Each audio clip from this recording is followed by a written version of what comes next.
In a twist of fate, Tian Guozhong finds himself transported back to a rural village in 1980, a place steeped in poverty and ignorance, yet brimming with untapped potential and hope. Faced with the stark reality of his parents, aged prematurely by hardship, and his 8 emaciated younger brothers living in dilapidated conditions, Tian clenches his fists, determined to rewrite their destiny. As he navigates this strange new life, memories flood back, revealing that he is not just any villager, but the eldest brother tasked with lifting his family from despair. With the weight of responsibility on his shoulders and the challenges of survival ahead, Tian must adapt to a world where even the simplest comforts are luxuries. Will he succeed in transforming their lives while grappling with the absurdities of his new existence? Join him on this extraordinary journey of resilience, growth, and the quest for a brighter tomorrow. Chapter 1. Journey to the year 1980. Dang, the cattle are out. Dang, the cattle are out. As dawn broke, with mist swirling around the mountains, suddenly, the sound of a gong and a shout reverberated throughout the entire village. Tian Guozhong furrowed his brow, thinking, who is so inconsiderate to make such a racket so early in the morning? No sense of public decency at all. He turned over and wrapped himself in his quilt to continue sleeping. Big brother, it's time to get up. We have work to do. Feeling as though he had just fallen asleep, another voice called out beside him. Work? Not work at a job? Tian Guozhong groggily opened his eyes, only to see a small child suddenly dart from beside his bed to the door, hiding behind it, looking at him with a face full of anxiety and fear. It's not me who wants to disturb your sleep. It's Dad who sent me to wake you. Dad, when did Dad come to my villa? Tian Guozhong instinctively reached for his phone by the pillow, but found nothing. It must have fallen under the bed. He then reached for the bedside lamp switch, wanting to turn on the light to check the time, but instead felt something uneven, cold, and slippery, which startled him awake, and he sat up abruptly. Bathed in the dim morning light filtering through the window, he took a glance around and was immediately dumbfounded. What kind of place was this? A cramped space, a dark ceiling, walls constructed of stones and wooden planks, a straw bed, and the air thick with the stench of pig and cow dung, along with the foul odor of a latrine. Tian Guozhong shook his head vigorously, thinking he must be having a nightmare. After all, he was a diamond bachelor running a small rental agency, with all the properties under his name. Each month, he collected millions in rent, not to mention his other businesses and investments. He was undoubtedly a wealthy and idle super-rich man. The only regret was that he had no siblings to share the burden of his parents' marriage pressure, which ultimately led him to succumb at the age of 44 and marry a wealthy woman who was equally idle and rich. After marriage, they did not live together but rather in their respective villas, which made Tian Guozhong very content, causing him to indulge a little more. Little did he expect to awaken in such a dilapidated, dark, and foul-smelling place. Big brother, hurry up. Dad said if you keep dawdling, he won't find you a match. The small boy's voice urged again from outside the door. Who are you? Just as Tian Guozhong was about to inquire, a flood of memories surged into his mind. After reviewing them, he was once again left speechless. I have traversed through time. From 2024 to 1980, back 44 years. From an international metropolis to the deep mountains of the Southwest, becoming a destitute villager. Transforming from a middle-aged man to a 20-year-old spirited youth? This is quite pleasant. Being young is good. From being an only child to becoming the eldest brother of 8 younger siblings. 8 younger brothers? Seeing this information, Tian Guozhong gasped in shock. His parents truly had their hands full. The key point was that they had all sons. Adding himself, did that not mean there were 9 sons? Terrifying. Realizing this was a time travel rather than a nightmare, Tian Guozhong quickly accepted the reality, primarily because the prospect of youth thrilled him. Who wouldn't he be happy to be rejuvenated to 20? He then got out of bed, put on some pants. Wait, are these pants? Aren't they just burlap sacks? Tian Guozhong could hardly fathom that someone would actually wear burlap as pants. How uncomfortable could that be? What about undergarments? Are there none? After a long period of hesitation, Tian Guozhong reluctantly accepted the reality and donned the burlap trousers. In truth, there was not even a scrap of cloth nearby. As for a quilt, forget it. What was called a quilt was merely a lump of hard, black cotton. Who knows how many years it had been used? Clad in burlap trousers and a burlap jacket, Tian Guozhong stepped outside and was once again dumbfounded. 8 emaciated boys, resembling African refugees, stood in the yard, all looking at him with a mix of anxiety and fear. The eldest was 18, while the youngest was merely 3. Only the 2 oldest boys wore grass clothing. The others were completely bare. Inside the kitchen, an elderly woman with graying hair was preparing breakfast, dressed in patched clothes that looked worse than those worn by beggars. Outside the main room, an elderly man with gray hair was sharpening a knife, similarly clad in grass clothing. At a glance, Tian Guozhong realized that his burlap trousers and jacket were the finest garments in this household. You sleep like a dead pig every day. No wonder no one is willing to marry you. At 20 years old, you still don't understand anything. It's infuriating. What will you do to support your wife and children if you ever get married? The old man admonished as he saw Tian Guozhong emerge. The burlap trousers and jacket you're wearing were borrowed from the village chief's family. You must return them after the matchmaker has finished her work. Do not damage them, do you hear me? Tian Guozhong felt a wave of disbelief wash over him. Such clothing was still borrowed. This couldn't possibly be 1980. It felt more like the Stone Age. However, Tian Guozhong knew this was indeed true. Many history books had recorded that during this period, in some extremely impoverished areas, some people lived even worse than primitive tribes. Having a house to live in and clothes to wear was already considered a relatively good family situation. But for Tian Guozhong, this was simply unacceptable. In his previous life, he was a super rich man, living in a villa, sleeping on a soft bed, wearing designer clothes, and dining on exquisite delicacies. Now, he had to live like a primitive person. This was simply too much. What are you dawdling for? Hurry and eat something, and come work with me, the old man shouted again. You didn't work before, but today, the matchmaker and the girl's family want to see you. You must put on a show, even if it's just for appearances. The matchmaker cost us a pretty penny, and if you mess this up again, don't expect me to spend more money on another matchmaker in the future. Just think about how much money has been wasted over the years to find you a wife. Tian Guozhong sighed deeply, pondering the audacity of marriage under such circumstances. Yet, upon observing the sharp sickle in the old man's hand, he chose silence and proceeded towards the kitchen. The so-called kitchen was merely a minuscule space constructed of stone and wooden planks, with a pot that bore the marks of age and neglect. Nearby stood a slop bucket, intended for feeding the pigs. As Tian Guozhong entered, he witnessed an elderly woman ladling pig feed from the pot into the slop bucket. The notion of humans and pigs sharing the same pot left him incredulous. He could not help but lament. Oh heavens, could I possibly traverse back in time? Eldest, your food is over there. Be quick and eat, then join your father in the fields. You must be diligent. At 20 years of age, boys your age in the village are already running about with children. You must pay attention this time. If you miss this opportunity, you may truly remain a bachelor for life. The old woman chattered on, gesturing towards a small dustpan resting on a stone table. Upon it lay a few dark, unappealing potatoes. Feeling a pang of hunger, Tian Guozhong picked up the dustpan and entered the main room, ready to peel the potatoes. However, he was met with the eager gazes of his 8 younger brothers, with the littlest ones nearly drooling in anticipation. If you wish to eat, come and take some, Tian Guozhong said, bewildered that these children were so tempted by food, even unfit for pigs. Strikingly, despite their evident desire, none dared approach the dustpan, seemingly fearful of him. Chapter 2 Collective Labor. Upon revisiting the memories etched in his mind, Tian Guozhong comprehended that the previous master was not only indolent, but also particularly miserly.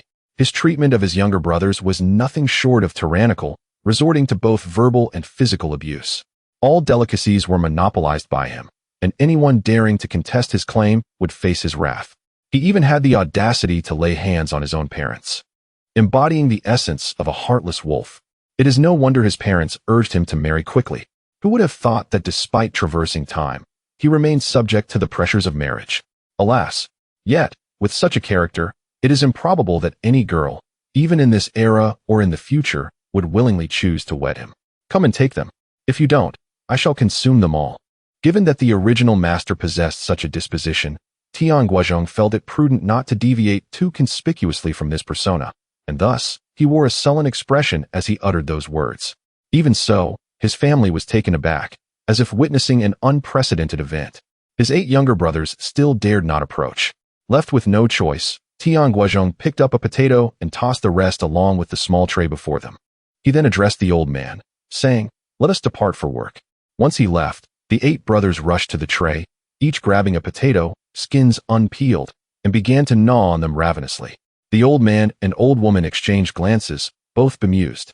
Is the eldest truly undergoing a transformation? Stepping outside, Tian Guozhong observed that the dwellings of the other villagers mirrored his own, constructed from wood and stone, small and dilapidated, with drafts seeping through. Only a handful of houses were made of earthen bricks, which in this context appeared rather luxurious. Do not gaze any longer. Those are the houses of the village chief and his eldest son. If you were a bit more industrious, you too could reside in such a dwelling. Your mother and I would wake from dreams filled with joy. The old man, noticing Tian Guozhong's longing gaze at the two earthen houses, could not resist a jibe. As he trudged forward with his hoe, basket, and sickle, Tian Guozhong scoffed inwardly. Was it truly worthy of such elation? If a mere earthen house could evoke such delight, what would a grand villa elicit? Oh, how the sun rises from the west. Even Tian Laonian's eldest son has come to labor. The proclamation rang out, clearly mocking Tian Guozhong for remaining unmarried at such an advanced age. Tian Laonian, upon hearing this, felt his head drop in distress, his heart aflame with anger. Rumor had it that yet another family sought to arrange a match for him. Could he afford to be complacent? Who would marry him otherwise? I wonder which daughter has consented to court him? If he were to wed, he might find himself without a bowl to lick. Such remarks echoed the sentiment that, given his family's poverty, he had no right to pursue marriage. As Tian Guozhong accompanied the old man to the work site, he was met with a barrage of scornful remarks from onlookers. Tian Laonian hastily grasped Tian Guozhong's arm, fearing a confrontation. Historically, Tian Guozhong would have engaged in heated disputes or even physical altercations, yet today, he remained silent, observing the villagers diligently digging ditches with an air of curiosity.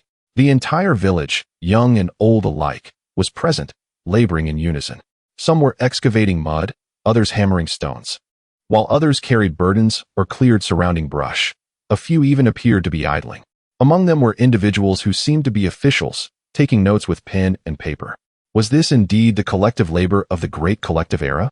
In his past life, Tian Guozhong could only witness such scenes on television, but now, experiencing it firsthand filled him with awe and wonder. If these people could consistently labor together, even in the most remote mountains, they could forge a remarkable existence. However, according to the historical trajectory, by the end of the following year, the nationwide distribution of land would commence. At that juncture, the villagers' enthusiasm would be ignited, yet their efforts would become fragmented, complicating many endeavors. Naturally, Tian Guozhong could not swim against the tide of history. Rather, he eagerly anticipated the land distribution, as it would expedite the transformation of his family's impoverished circumstances. Currently, in this collective era, all actions required village approval or one risked punishment. As for engaging in private commerce, that was strictly forbidden. What are you still dawdling for? Get to work. The old man angrily tossed a hoe at Tian Guozhong. You shall dig here while I carry the load. No, let me dig while you carry, Tian Guozhong suggested, as carrying the mud would allow him to wander about. The old man, however, disagreed, stating no. Carrying mud is too strenuous. You might not manage it well, and with the branches everywhere, you could tear your clothes. Those are borrowed from the village chief, and we cannot afford to ruin them. Tian Guozhong felt speechless. Initially, he thought the old man's concern stemmed from a genuine fear of his fatigue. However, it turned out the old man was primarily worried about the clothing. With only a coarse sackcloth outfit, was it truly so precious? Given the old man's demeanor, it seemed he regarded the garment as a treasure. Thus, Tian Guozhong ceased to argue and obediently took up the hoe to begin digging. Having never wielded a hoe before, his movements were awkward and uncoordinated, prompting laughter and ridicule from the onlookers. The old man felt a pang of embarrassment and quickly began instructing him on hoe usage, holding it with one hand forward and the other back, ensuring a grip neither too tight nor too loose, lest he blister his hands or lose control of the hoe. Under the old man's guidance, Tian Guozhong soon grasped the technique and began to dig with newfound confidence. The old man and those around him found it hard to believe, as Tian Guozhong appeared transformed. In the past, he would have retorted harshly to the mockery, but today, he remained silent, seemingly impervious to their taunts. Learning to dig was equally different. Previously, he would have discarded the hoe in frustration, but today, he patiently listened to the old man's instructions and diligently worked the land. Tian Laonian, you might not believe it, but your eldest son is genuinely learning to dig. It seems he has matured. Perhaps he is contemplating marriage and settling down. It makes a world of difference. He is actually willing to labor. Indeed, he has matured and become more understanding. Observing Tian Guozhong diligently digging in the mud, the atmosphere around him has shifted from mockery to admiration. Even the perpetually grim-faced Tian Lanyan could not help but reveal a faint smile, though his words were less than kind, questioning what it meant to be understanding. If he could maintain this demeanor, then that would truly reflect maturity. Tian Guozhong merely pursed his lips and continued his task with unwavering focus. The others, noticing his silence, exchanged a few more words before returning to their own labors. Standing behind Tian Guozhong, Tian Lanyan filled a basket with the earth he had excavated and carried it to the designated spot to dump it, only to return and repeat the process, time and again. After an indeterminate amount of time, seeing Tian Guozhong persistently at work, Tian Lanyan, feeling a pang of concern, suggested he take a break. This being his first undertaking, he ought not to overexert himself, lest he find his body aching unbearably in the days to come. Tian Guozhong was quite receptive to this advice. Upon hearing the suggestion to rest, he immediately complied, only to realize that his entire back felt as though it were about to give way. Wiping the sweat from his brow and surveying his laborious achievements, he was pleased to see that he had dug a trench nearly 2 meters long. After quenching his thirst with some water, Tian Lanyan, quite satisfied with Tian Guozhong's performance, took the initiative to fetch a bamboo tube filled with water for him. Although Tian Guozhong was indeed thirsty, he graciously insisted, "Please, you drink first." Tian Lanyan was momentarily taken aback. Chapter 3. The matchmaking subject. Tian Lanyan stared blankly at Tian Guozhong, his expression not one of surprise, but rather filled with profound confusion. This fellow was acting unusually today. Could he harbor ulterior motives? "Aren't you drinking? Then I shall partake first." Tian Guozhong discerned the perplexity in Tian Lanyan's eyes, yet how could one explain the phenomenon of time travel? He seized the bamboo tube from Tian Lanyan's hands, lifted the animal skin lid, and with a refreshing gulp, drank heartily. The tube contained crystalline mountain spring water, surprisingly sweet. Tian Guozhong drained it in one go, nearly choking in the process. "Take it slow, no one is competing with you." Tian Lanyan shot him a disdainful glance. In the distance, 3 women were concealed behind a large rock, observing the scene unfold. "That is my eldest son, Tian Guozhong. Xiaoying, how do you feel?" One of them was Tian Guozhong's mother. Another, impeccably dressed with a red flower adorning her hair, was the matchmaker. Among them stood a slender 16-year-old girl. Though she was dark and thin, her eyes sparkled with clarity and vitality. Unlike most girls who might shy away, she fixed her gaze intently on Tian Guozhong. Having monopolized food since childhood, Tian Guozhong grew tall and robust, standing out among his peers. However, the girl had heard rumors that he was both lazy and fierce.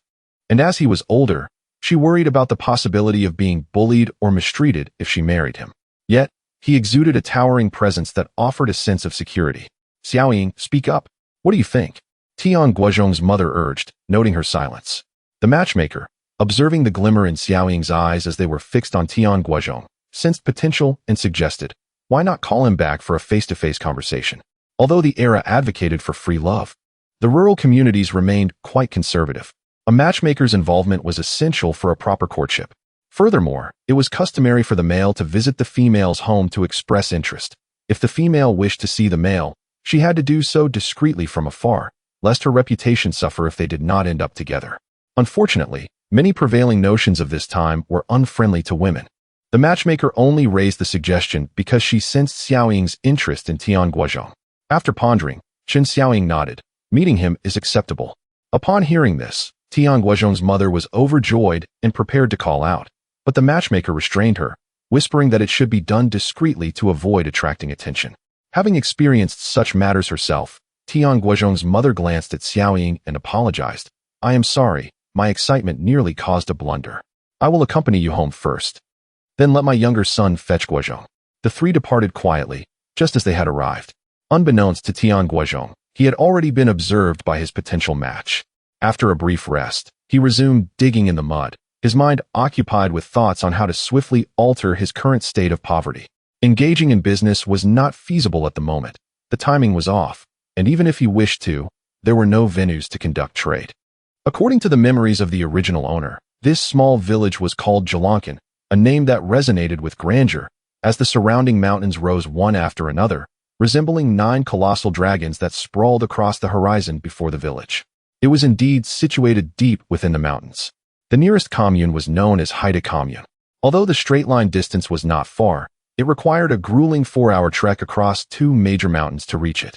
No proper roads led out, only a rugged mountain path connected to the outside world. The thought of such a long journey sent shivers down Tian Guozhong's spine. With no prospect of earning money through business, he resolved to seek food to satisfy his hunger. The meager grains and crops from the fields were unlikely to suffice. Otherwise, the villagers wouldn't all be so impoverished and emaciated. Hence, he had to rely on the mountains for sustenance. Just as he prepared to inquire with Tian Laoyan about the wild beasts inhabiting the mountains, a sudden scream pierced the air. Wild boar! Wild boar! By heavens, it's a massive one. Do not provoke it. Whatever you do, do not provoke it. Jianhua, hurry back and fetch your grandfather's hunting rifle, quickly. Everyone scrambled to climb trees or ascend rocks, avoiding the gaze of the wild boar, though some shouted warnings against antagonizing the creature. A few reckless souls hurled stones at it. Tian Guozhong, driven by curiosity, rushed forward. Tian Laoyan attempted to grasp him, but was too late, calling out in a panic, "Don't go near it. That thing is fast and ferocious. If it fixates on you, it could be deadly." Ignoring the warning, Tian Guozhong climbed onto a large rock to get a better view. He spotted a wild boar, weighing approximately 300 pounds, rampaging about 50 meters away, making a ruckus. Wow, it truly is a wild boar. He swallowed hard, not out of fear, but from hunger. If he could catch it, there would be plenty of food for days. However, capturing such a large beast was no easy feat, especially without the right tools at hand. Not only was Tian Guozhong eager to capture the wild boar, but the entire village shared the same desire. After all, it represented a significant source of meat. Yet, the creature was too fierce. No one dared approach, ultimately watching helplessly as it dashed back into the woods, disappearing from sight. Alas, it got away. The villagers lamented, expressing their disappointment and engaging in animated discussions about what could have been. Tian Laoyan was lamenting and discussing matters with others, while Tian Guozhong discreetly distanced himself from the crowd, seizing a sickle and venturing into the forest from an inconspicuous corner. He had not wandered far when, to his surprise, a figure leaped out before him. Gui? Tian Guozhong was startled, and upon closer inspection, he realized it was his younger brother. "Elder brother, where are you going?" Tian Gui inquired, a hint of trepidation evident in his voice as he maintained a considerable distance. "Your matchmaker has arrived, and mother sent me to fetch you." Tian Gui, somewhat intimidated by Tian Guozhong, spoke cautiously. "Matchmaker?" Tian Guozhong paused momentarily, a flicker of recognition crossing his mind. Indeed, such an event was on the horizon. However, he had more pressing matters at hand and was disinclined to return for the matchmaking. Thus, he replied to Tian Gui, "Convey to mother that I am occupied and will defer the matchmaking to another time." With that, he prepared to depart. Unable to quell his curiosity, Tian Gui ventured another question. "Elder brother, where are you headed?" In response, Tian Guozhong halted, casting a glance back at Tian Gui, and suddenly considered. If he were to capture that wild boar, he could not manage it alone. Assistance from Tian Gui would make the task considerably easier. Consequently, he approached Tian Gui with a smile. However, Tian Gui, filled with apprehension, retreated repeatedly, ready to flee at a moment's notice, deeply regretting his decision to inquire further. Chapter 4: Setting the Trap. Big brother, I was wrong. I should not have spoken out. Observing Tian Guozhong approaching with a sickle, Tian Gui's face turned pale with terror as he turned to flee. "Stop!" Tian Guozhong shouted. At the sound of his voice, Tian Gui froze in place, paralyzed by fear, knowing all too well that defying his elder brother's orders would result in a severe punishment. His elder brother towered over him, strong and imposing, while he himself was slender and short. A mere flick of Tian Guozhong's fist could leave him battered and bruised. Almost in tears, Tian Gui stammered, "Big brother, I was wrong, I." Before he could finish, Tian Guozhong waved his hand and said, "Enough. I am not here to strike you. I wish to enlist your help in hunting wild boars. Are you willing?" Tian Gui gasped, startled. "Hunting wild boars? Those creatures are ferocious. It could be deadly." With a fierce glare, Tian Guozhong retorted, "Enough of your nonsense.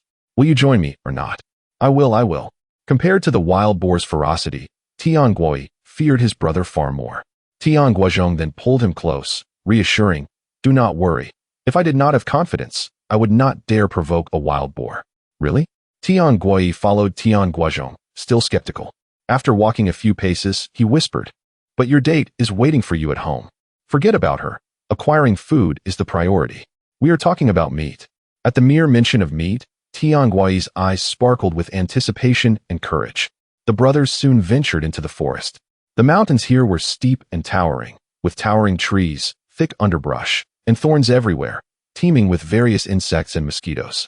A moment's inattention could lead to cuts from branches and thorns, leaving one bloodied. Or worse, a bite from a venomous creature could result in swelling or even death. For this reason, despite their poverty, few ventured deep into the mountains to hunt. Most only set traps on the outskirts to catch small game like rabbits or pheasants. As for ferocious beasts like wild boars or black bears, the villagers dared not provoke them. Unless in numbers, they would not even throw stones. Alone, they would flee in terror at the mere thought. Once inside the forest, Tian Guozhong became cautious, guiding his younger brother through the underbrush. Outside the woods, the villagers continued discussing the wild boars when Tian Laonian suddenly realized Tian Guozhong was missing. An ominous feeling washed over him, and he hurriedly inquired among the villagers, "Has anyone seen my Guozhong?" "No, not seen. Perhaps he went to relieve himself? He might have just been tired and returned home for a nap." "Tian Laonian, do not worry. Guozhong only acts tough in front of you. Do you really think he would dare pursue a wild boar? Not even with 10 lives could he." "Nonsense," they chimed in. "Though he is tall and strong, he is nothing compared to a wild boar." As the villagers debated, Tian Laonian's anxiety grew. At that moment, a middle-aged man in a well-kept but worn Zhongshan suit approached. "Laonian, you seem flustered. What is the matter?" "Village chief, my Guozhong is missing." Upon seeing the man, Tian Laonian felt a surge of hope. "I suspect that rascal has ventured into the mountains to chase wild boars. Wasn't he supposed to meet a lady today?" the village chief inquired. "Aye." Tian Laonian hesitated before confessing. "I called him to work, hoping he would impress the lady, but I never expected wild boars to appear." The village chief pointed at Tian Laonian. "You fool. Is Guozhong the type to take risks? Calm down. Once Jianhua fetches the hunting rifle, I will send a few young men into the mountains to search for him." "Thank you. Thank you, village chief. I am sorry to trouble you." Tian Laonian expressed his gratitude repeatedly. The village chief waved his hand. "Have I not caused you trouble before? Focus on your work. Guozhong is a big boy. He will not be reckless." With the village chief's assurance, Tian Laonian gradually relaxed and returned to his tasks. In the mountains, Tian Guozhong led Tian Guozhong through the forest and up the rocky terrain, soon discovering signs of wild boars.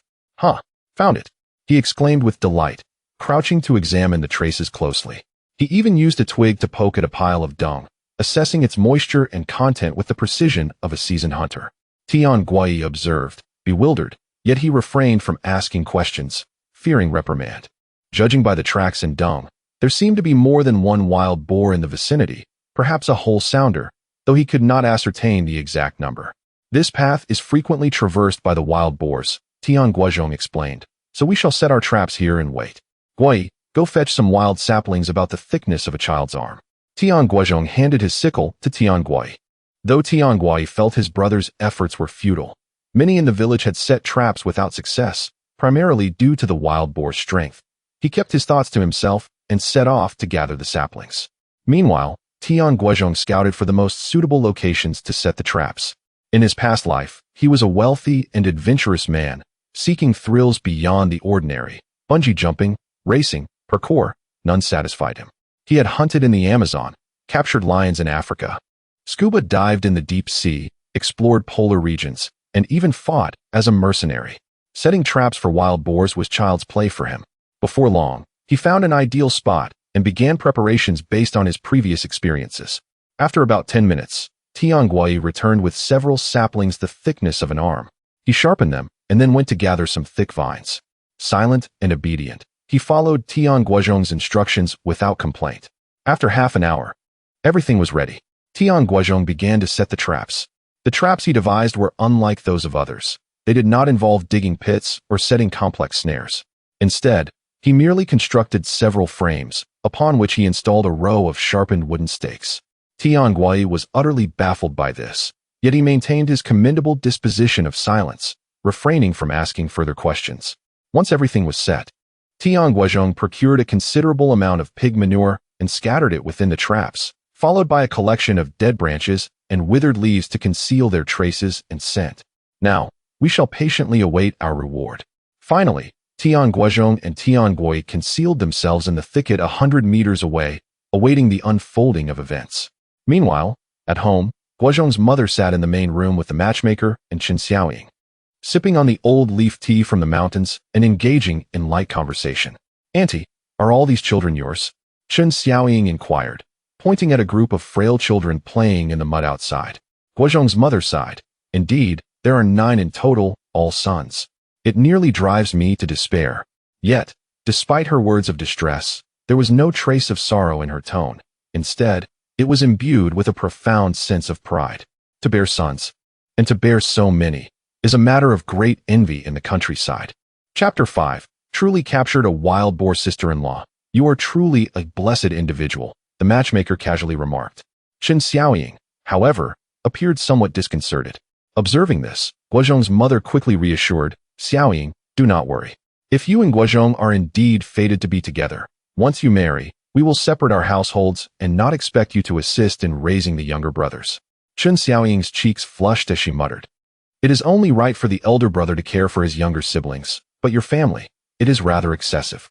Guozhong's mother replied, "Indeed, the burden is somewhat heavy at present, yet as they grow older, they will become strong laborers." After a moment of silence, Chen Xiaoying quietly remarked, "I have heard. He is not particularly industrious." Upon hearing this, Guozhong's mother felt a tinge of embarrassment and apologized. Guozhong was indeed not very diligent before, but that was before he started a family. Once he does, with his tall and robust stature, few in the village can rival him. The matchmaker added, "All men are the same. Before they marry, they are still children, but once they take on the responsibilities of a family, they become more sensible and industrious." Chen Xiaoying fell silent again. Guozhong's mother, unsure of Chen Xiaoying's true feelings, refrained from speaking further and turned her gaze outside, frowning. "What is taking so long? They have yet to call him back." She then called out, "Guoren, your second brother has been gone for quite a while without bringing your eldest brother back. Go see what is happening." "All right." Outside, a 16-year-old boy clad in tattered clothes responded and ran off. After several minutes, Tian Guoren returned, panting heavily. "Mother, I could not find second brother or eldest brother. Where could they have gone?" Guozhong's mother inquired. Tian Guoren replied, "I do not know. I asked father and the village head, and they said second brother and eldest brother might have ventured into the mountains to chase a wild boar." "What?" Guozhong's mother exclaimed, instantly rising. "Those two reckless fools. Do they think they can chase wild boars? Did your father not stop them?" "No," Tian Guoren answered honestly. "That foolish old man. Does he want to send both of his sons to their doom?" Guozhong's mother was furious and contemplated going to the work site to find Tian Laoyan, but with guests in the house, she hesitated to leave directly. The matchmaker, perceptive to the situation, promptly stood and suggested, "Shall we return another day?" However, Chen Xiaoying softly stated, "No need, I can wait a little longer." The matchmaker was taken aback. Since Chen Xiaoying had voiced her opinion, she, as the intermediary, would not oppose and smiled, "Very well. Although Guozhong may not be particularly diligent, if he can hunt a wild boar, that is commendable. In these mountains, we lack many things, but not wild boars. If he truly possesses the skill to hunt them, we will not have to worry about meat in the future." Chen Xiaoying seemed to recall the deliciousness of wild boar meat, and could not help but lick her lips. Her family was impoverished, and in her memories, the occasions of eating meat were few and far between. Moreover, she had many siblings, and with her parents' preference for sons, whenever there was meat, she only received a meager portion of minced meat. At the sight of the water channel, after Tian Guoren's visit, Tian Laoyan, who had finally calmed down, began to feel anxious once more. Fortunately, it was not long before Tian Jianhua arrived, carrying his grandfather's hunting rifle. The village head, Tian Yujin, quickly called upon several young men to accompany Tian Jianhua into the mountains to drive away the wild boars, insisting that Tian Laoyan join them. Though Tian Jianhua's grandfather was the most skilled hunter in the village, he had met his demise several years prior, killed by a wild boar. Tian Jianhua had only learned the basics of hunting from him, thus he dared not proceed hastily. Cautiously, he stopped at every rustle of leaves, observing intently before leading the group onward. After more than an hour of trekking, a piercing cry from a wild boar echoed from deep within the thicket. "Hurry, Jianhua, There is a wild boar ahead. Someone urged. Hurry. Are you seeking death? Tian Guozhong scolded. That cry indicates a wounded or trapped wild boar. What could have caused that in the mountains? It must be a black bear. Upon hearing the mention of a black bear, everyone felt a shiver run down their spines. Tian Laonian's heart raced with trepidation as he silently prayed that his two sons would not encounter a black bear. A wild boar might allow for an escape, but a black bear is a ferocious beast that devours humans. The group moved even more cautiously, and although Tian Laonian was deeply concerned for his son's safety, he did not dare to forge ahead alone. In the depths of the mountains, brother, we really caught a wild boar. Haha, we will have meat. Tian Guozhong exclaimed joyfully from a thicket 100 meters away, having spotted a wild boar trapped in a snare. A smile of delight illuminated Tian Guozhong's face. His joy stemmed not solely from the capture of the wild boar, but also from the sight of an entire nest of them, at least 7 or 8 in total. No longer would they have to worry about a lack of meat. Let us go take a look. Once the area grew quieter, Tian Guozhong, armed with a sickle, hurried over. Tian Guozhong ran even faster than him. 3. There are 3 wild boars. Upon reaching the trap, Tian Guozhong excitedly shouted, Brother, you are incredible. You managed to catch 3 wild boars at once. Tian Guozhong, surprised by such a bountiful catch, furrowed his brow slightly. If it were only 1 wild boar, the 2 brothers could carry it back. But 3 posed a dilemma. It was impractical to make multiple trips, as they were deep in the mountains where wild beasts could emerge at any moment. It was rumored that these mountains housed not only black bears but also wolves, hyenas, and even tigers, all of which were far more vicious. In his excitement, Tian Guozhong also contemplated the logistics of transporting the boars and worried, Brother, how are we going to get them back? Although the 3 wild boars were not particularly large, each weighed around 1 to 200 pounds, totaling nearly 500 pounds, far too much for just the 2 of them to carry. Tian Guozhong pondered for a moment and shook his head. It seems we can only bring 1 back. The others, we will have to leave behind. Leave them behind. Tian Guozhong protested, looking pained at the thought of such waste. How about I go back to get someone to help carry them? It is unfeasible. The distance is too great. By the time you summon assistance, the pungent scent of blood will have attracted even more ferocious beasts. Tian Guozhong shook his head, urging, Trust me, just bring 1 back. As he spoke, he suddenly heard the rustling of leaves behind him. His expression shifted instantly, and he pressed Tian Guozhong down, whispering, Stay silent, there is movement. Tian Guozhong felt a surge of anxiety, wondering whether it was a black bear or a tiger. Uncertain, he said, Let us go. Just as Tian Guozhong prepared to conceal himself, a few figures emerged from the thicket behind them. Tian Guozhong exclaimed joyfully, It's Tian Jianhua and the others, and Dad. Tian Guozhong felt a wave of elation. After a brief pause, he hurried to the trap, using a sickle to dismantle it entirely, ensuring that its original form was unrecognizable. Chapter 6. Killed by a stick. Brother, what is this? Tian Guozhong was perplexed. Tian Guozhong said solemnly, This is our secret. It must not be revealed to others. Tian Guozhong nodded vigorously in agreement, exclaiming, Indeed, such an impressive trap should remain confidential. Throughout his life, he had never heard of anyone setting a trap capable of simultaneously capturing 3 wild boars. Even the legendary hunter, Tian Jianhua, could only boast of capturing 1 boar at a time. Such an accomplishment had already become a myth in their village. If news of this trap devised by his brother were to spread, it would undoubtedly create a sensation throughout the entire village and even be celebrated across the commune. Given the trap's remarkable efficacy, it was essential to keep it secret for family use. Thus, he hastily picked up a stick and further disordered the already chaotic trap, tossing away the severed wood and vines that his brother had discarded. This clever lad, Tian Guozhong, felt a sense of satisfaction with Tian Guozhong's actions. At that moment, Tian Jianhua and the elderly Tian Laonian emerged from the thicket.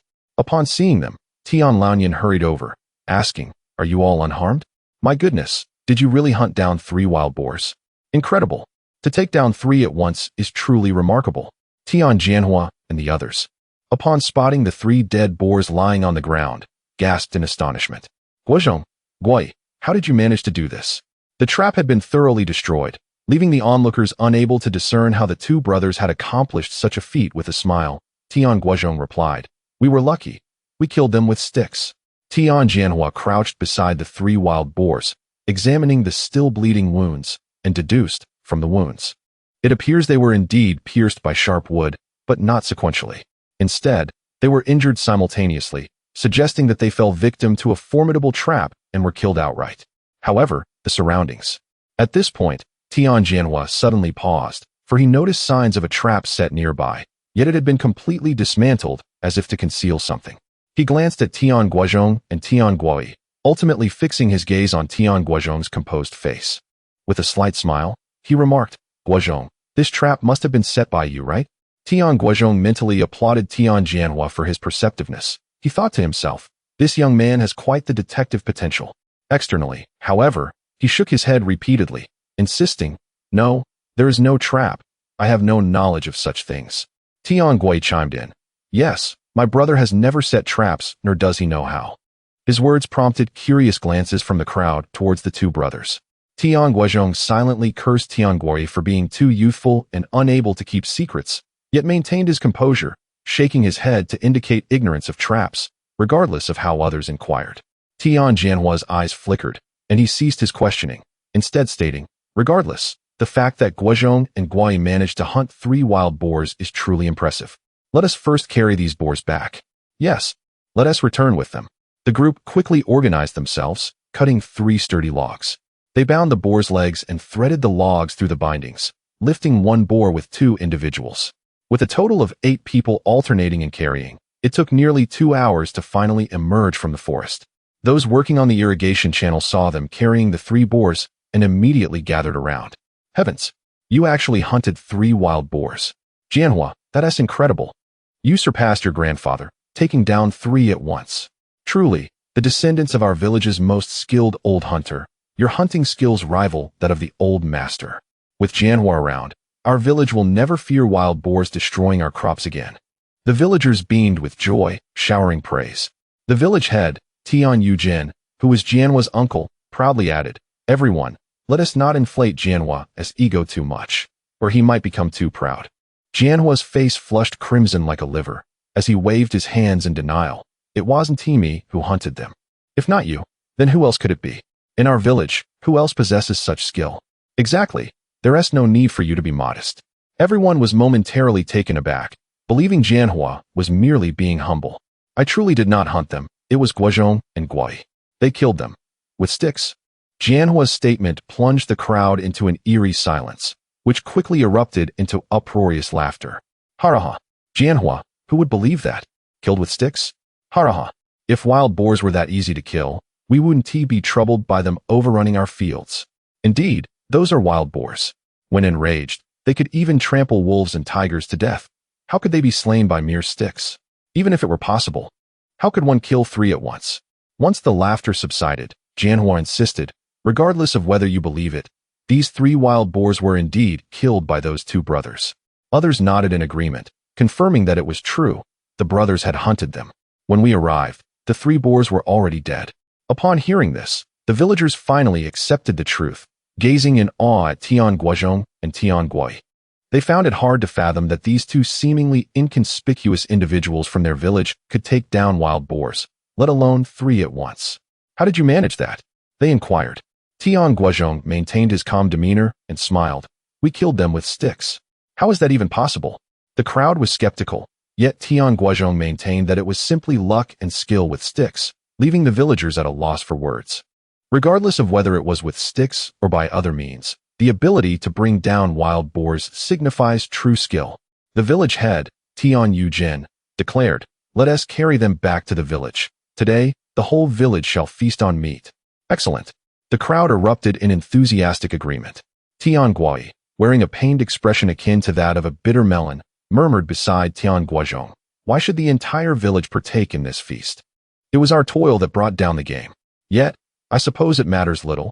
We have mastered the art of setting traps, and we need not fear a future devoid of meat." Tian Guozhong, on the other hand, maintained a rather optimistic outlook. In this era of collective living, such occurrences were entirely commonplace. Were the situation reversed, one might very well face severe denunciation. This time, he merely sought to validate the efficacy of his traps. As it stands, the results appear promising, and for the next occasion, a discreet execution of the plan would suffice. Taking his elder brother's words to heart, Tian Guozhong ceased his complaints. though an unsettling feeling lingered within him. Clang. The village was alerted, hastening to the village committee for the distribution of meat. Clang.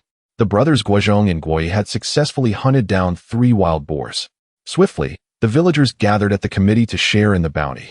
With the sound of the gong and the call to arms, news spread rapidly throughout the village. Upon hearing this announcement, Chun Xiaoying, Guozhong's mother, and the matchmaker, among others, leapt to their feet in astonishment.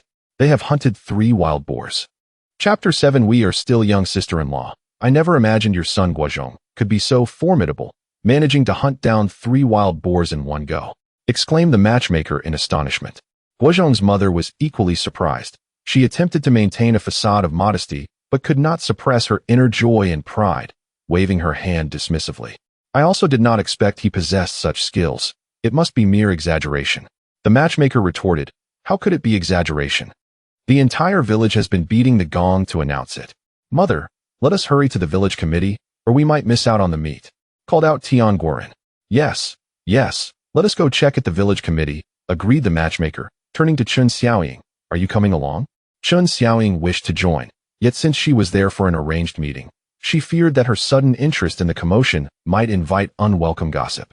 The matchmaker, sensing her hesitation, softly suggested, how about I go first to take a look, and then call Guozhong back for you two to have a chat? Chun Xiaoying nodded in agreement. Guozhong's mother stayed behind to keep Chun Xiaoying company, while the matchmaker accompanied Tian Guozhong and his brothers to the village committee. The place was already bustling with villagers of all ages, crowded together to witness village head Tian Guozhong directing the villagers to boil water. Sharpen knives, skin the wild boars, eviscerate them, and chop them into pieces to be laid out on the table, while others recounted the thrilling tale of the hunt. Tian Guozhong, Tian Guoyi, and Tian Laoyan were surrounded by an eager crowd. Some even approached Tian Jianhua with inquiries. This was not my hunt. I do not know the details. You should ask Guozhong. He is the one who made the kill. Initially, Tian Jianhua felt pleased and was willing to share a few words, but as the questions multiplied, he became increasingly vexed and uncomfortable. Many villagers compared him to Tian Guozhong, some even drawing comparisons between their grandfathers. This irked him greatly. Seeing Guozhong being surrounded by village girls and young wives, all asking questions, only deepened his displeasure. So what if he hunted 3 wild boars? What is so remarkable about that? He was once a mere drifter, a good-for-nothing who even dared to disrespect his own parents. Now, due to a stroke of luck, he has become the village's celebrated hero. Unbeknownst to Tian Guozhong, this incident had caused a rift in Tian Jianhua's heart, but even if he had known, he would not have cared. At that moment, he was surrounded by village women, feeling uncertain about where to place his hands. He was tall and robust, a rarity in the village. Had it not been for his family's poverty and his own laziness, he would have had suitors aplenty. Now, having successfully hunted wild boars, his previous shortcomings were swiftly overlooked, and the village women gazed at him with sparkling eyes. Hey, I say, sisters, the meat is about to be distributed. Why are you all crowding around me? Guozhong urged. He called us sisters? How adorable. Guozhong is shy? The village women tittered. It's time to distribute the meat. Each person will receive a pound. I will call out names, and those names can come forward. The village head announced loudly, finally dispersing the crowd around Tian Guozhong. Today's merit belongs to Guozhong, so his family shall be the first to receive the share. Laoyan, come forward. Your family has 11 members, so you shall receive 11 pounds, plus an additional set of lungs and a set of offal as a reward, the village head declared. Tian Laoyan quickly stepped forward with a beaming smile. Village head, this is too much. Not at all. This is what your family rightly deserves, the village head replied as he handed over the meat, lungs, and offal to Tian Laoyan. Tian Guoyi scoffed. Pa, the village head knows how to play favorites. This should all belong to our family. Guozhong remarked, all right, this is a one-time occurrence. There won't be such good fortune in the future. At that moment, the matchmaker and Tian Guozhong's group arrived, laughing heartily upon seeing Tian Laoyan carrying so much meat. Guozhong, Xiaoying is still waiting at home for you. You should hurry back, the matchmaker advised quietly. Though Guozhong was reluctant about the arranged meeting, he understood it would be impolite not to attend since she was already there. Thus, he squeezed through the crowd and made his way home. Upon arriving, he saw Chun Xiaoying and felt a pang of disappointment. She is still just a child. Guozhong's mother, however, was in high spirits, promptly pushing him into the main room to sit with Chun Xiaoying. You two chat. I will wash the pot and prepare to cook the meat. Since Guozhong's return, Chen Xiaoying had kept her head down, occasionally glancing shyly at him, her fondness for him growing with each glance. You are Chen Xiaoying, right? How old are you? After a moment of silence, Guozhong took the initiative to ask. 16, Chen Xiaoying replied shyly. Oh, so young yet thinking about marriage? Will your parents agree? Guozhong's question caught Chen Xiaoying off guard, but she quickly responded, it's not too young. My mother was already having children at 16. Oh, your mother was quite mature at an early age. Surely, marriage at such a young age is not permitted now? While it is true that children from poor families mature quickly, this seems far too early. You are only 16. Why not wait a few more years? Is it because you are not interested in me? Not exactly. I just think we are still young. You are 16, and I am 20. We are still children. What do you mean? At 20, you are still a child? Shouldn't you be a father instead? Your family is the one who hired a matchmaker to come to my house for this proposal. Yet now you find my age too young, thinking I am easy to bully? Not at all. I would never bully you. Tian Guozhong, I will tell you this. If you are not interested in me, I am not interested in you either. Lazy and fierce, older than me. It serves you right for not being able to find a wife. With that, Chen Xiaoying suddenly covered her mouth and burst into tears, standing up and running outside. Hey, Xiaoying, dinner will be ready soon. Where are you going? Guozhong's mother hurried out from the kitchen, but Chen Xiaoying did not look back as she fled. Guozhong, what did you say to make her cry? Guozhong's mother asked anxiously. Tian Guozhong looked bewildered. I didn't say anything. I merely stated that we are still young and should wait a few more years. Why did she run off crying? It's so perplexing. Guozhong's mother hurried over and gave him a firm slap. Young? How old are you? 20. Do you truly wish to remain a bachelor? 20 and already a bachelor? Isn't that a bit premature? Guozhong found his mother's words amusing. Focus, you knucklehead. The point is for you to chase after Chen Xiaoying. Guozhong's mother slapped him once more. No need. Tian Guozhong waved his hand, drenched in sweat from the day's exertions. I shall take a shower first. At that moment, Tian Laonian and the matchmaker returned. Oh, where is Xiaoying? The matchmaker inquired. That insufferable brat scared her away, Guozhong's mother retorted, her voice laced with irritation. She ran away? The matchmaker was taken aback, as she had hoped to stay for a hearty meal. Then, I suppose I shall take my leave as well. Without delay, Guozhong's mother took a pound of meat from Tian Laonian and handed it to the matchmaker, saying, I apologize for causing you to make this fruitless trip. This pound of meat is a token of our contrition. Following that, she presented another pound of meat to the matchmaker, stating, This is to apologize to Xiaoying. I would appreciate it if you could convey this to her. Not at all. It is no trouble, the matchmaker replied, her spirits lifted. The outcome of the two was ultimately dependent on fate. One could not force such matters. Well then, I shall take my leave. With 2 pounds of meat in hand, the matchmaker departed with a cheerful demeanor. Only then did Tian Laonian, in a fit of anger, exclaim, This wretched boy is utterly exasperating. When will he ever mature? At 20 years of age. He is nothing short of a living nightmare.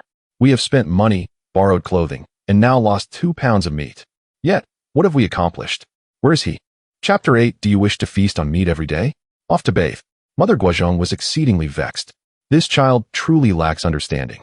Initially, the fact that her family had given birth to 9 sons was a widely celebrated tale, admired by countless individuals. She felt an immense sense of pride and honor, receiving compliments and envy wherever she went. However, ever since Guozhong grew up and struggled to find a wife, coupled with his extravagant spending, their family's fortunes had dwindled, transforming them into a subject of ridicule. Consequently, she now refrained from venturing outside, for wherever she went, she was met with scornful laughter. Alas! With a deep sigh, Li Wanhua carried the meat to the kitchen. Everything is predestined. Not a whit is within our control. Mother, do not be overly anxious. I believe elder brother shall improve. Tian Guozhong, along with his younger brothers, followed suit into the kitchen. The younger siblings gazed longingly at the meat, swallowing hard. Let us hope so. Li Wanhua commenced slicing the meat and stir-frying vegetables. Tian Laonian wandered to the backyard, where he beheld Tian Guozhong, stark naked, splashing cold water over himself with a ladle, appearing quite content. This sight ignited a fiery rage within him. Do you still have the leisure to bathe? Do you have any idea how much it costs to hire a matchmaker for you? 5 yuan. This is only because I pleaded and begged. Your actions are utterly infuriating. Furthermore, That money was painstakingly saved by your mother and me from selling straw clothes and hats at the commune supply and marketing cooperative, 1 penny at a time. Do you comprehend how long we have saved? After laboriously accumulating enough funds to arrange another marriage proposal for you. You do not cherish it at all and manage to scare them off with just a few words. You prodigal child, I could just as easily strike you dead. Tian Guozhong seemed oblivious to his father's fury, suddenly leaning in with sparkling eyes. Father, what did you just say? I said I would strike you dead. Tian Laonian was momentarily taken aback by his response. Tian Guozhong continued, no, the other statement. What did you say about selling to the cooperative? Tian Laonian replied, straw clothes and hats. Tian Guozhong inquired again, can you sell things at the cooperative? Tian Laonian, bewildered by the question, replied, yes, of course, what's wrong? If you take things to sell at the cooperative without permission, won't the village and commune come after you? Tian Guozhong asked, slightly anxious. Such trivial items, who would care? Tian Laonian responded. Tian Guozhong pressed further. What if I sold wild boar meat? Tian Laonian's eyes widened. How dare you? Our family has only just received 11 jin of meat. You want to sell it and fool around at the commune? I tell you, do not even think about it. So, you mean it is permissible to sell? Tian Guozhong suddenly burst into joyous laughter. Father, our family is about to prosper. Prosper? What do you mean? Tian Laonian, alarmed, retorted. What are you up to now? I warn you, do not engage in any illegal activities. Otherwise, if you are caught, you will face dire consequences. Wait a moment.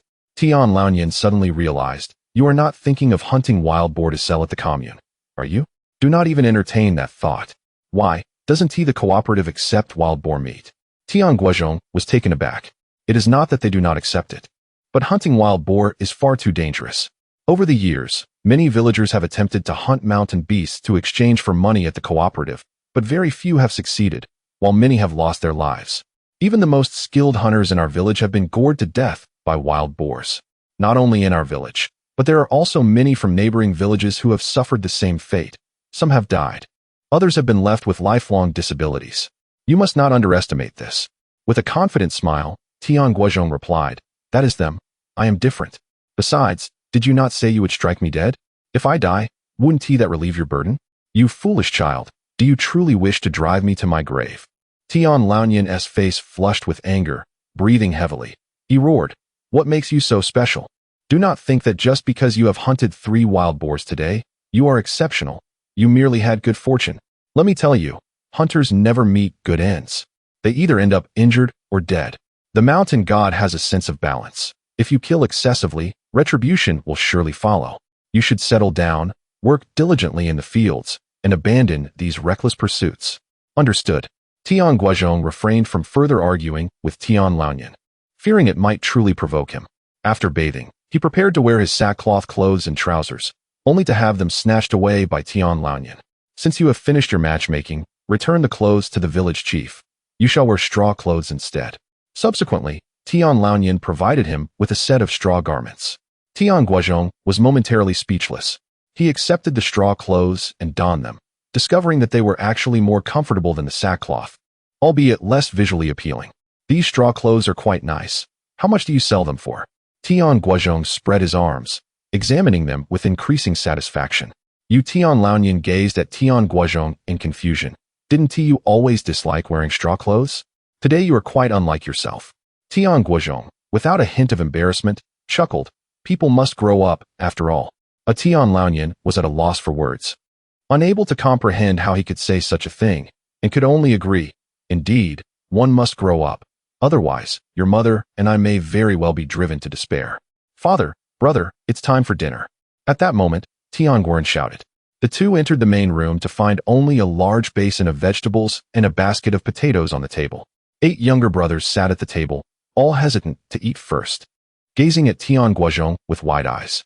Tian Guozhong furrowed his brow. What are you all staring at? Eat. The younger brothers remained still, too intimidated to move.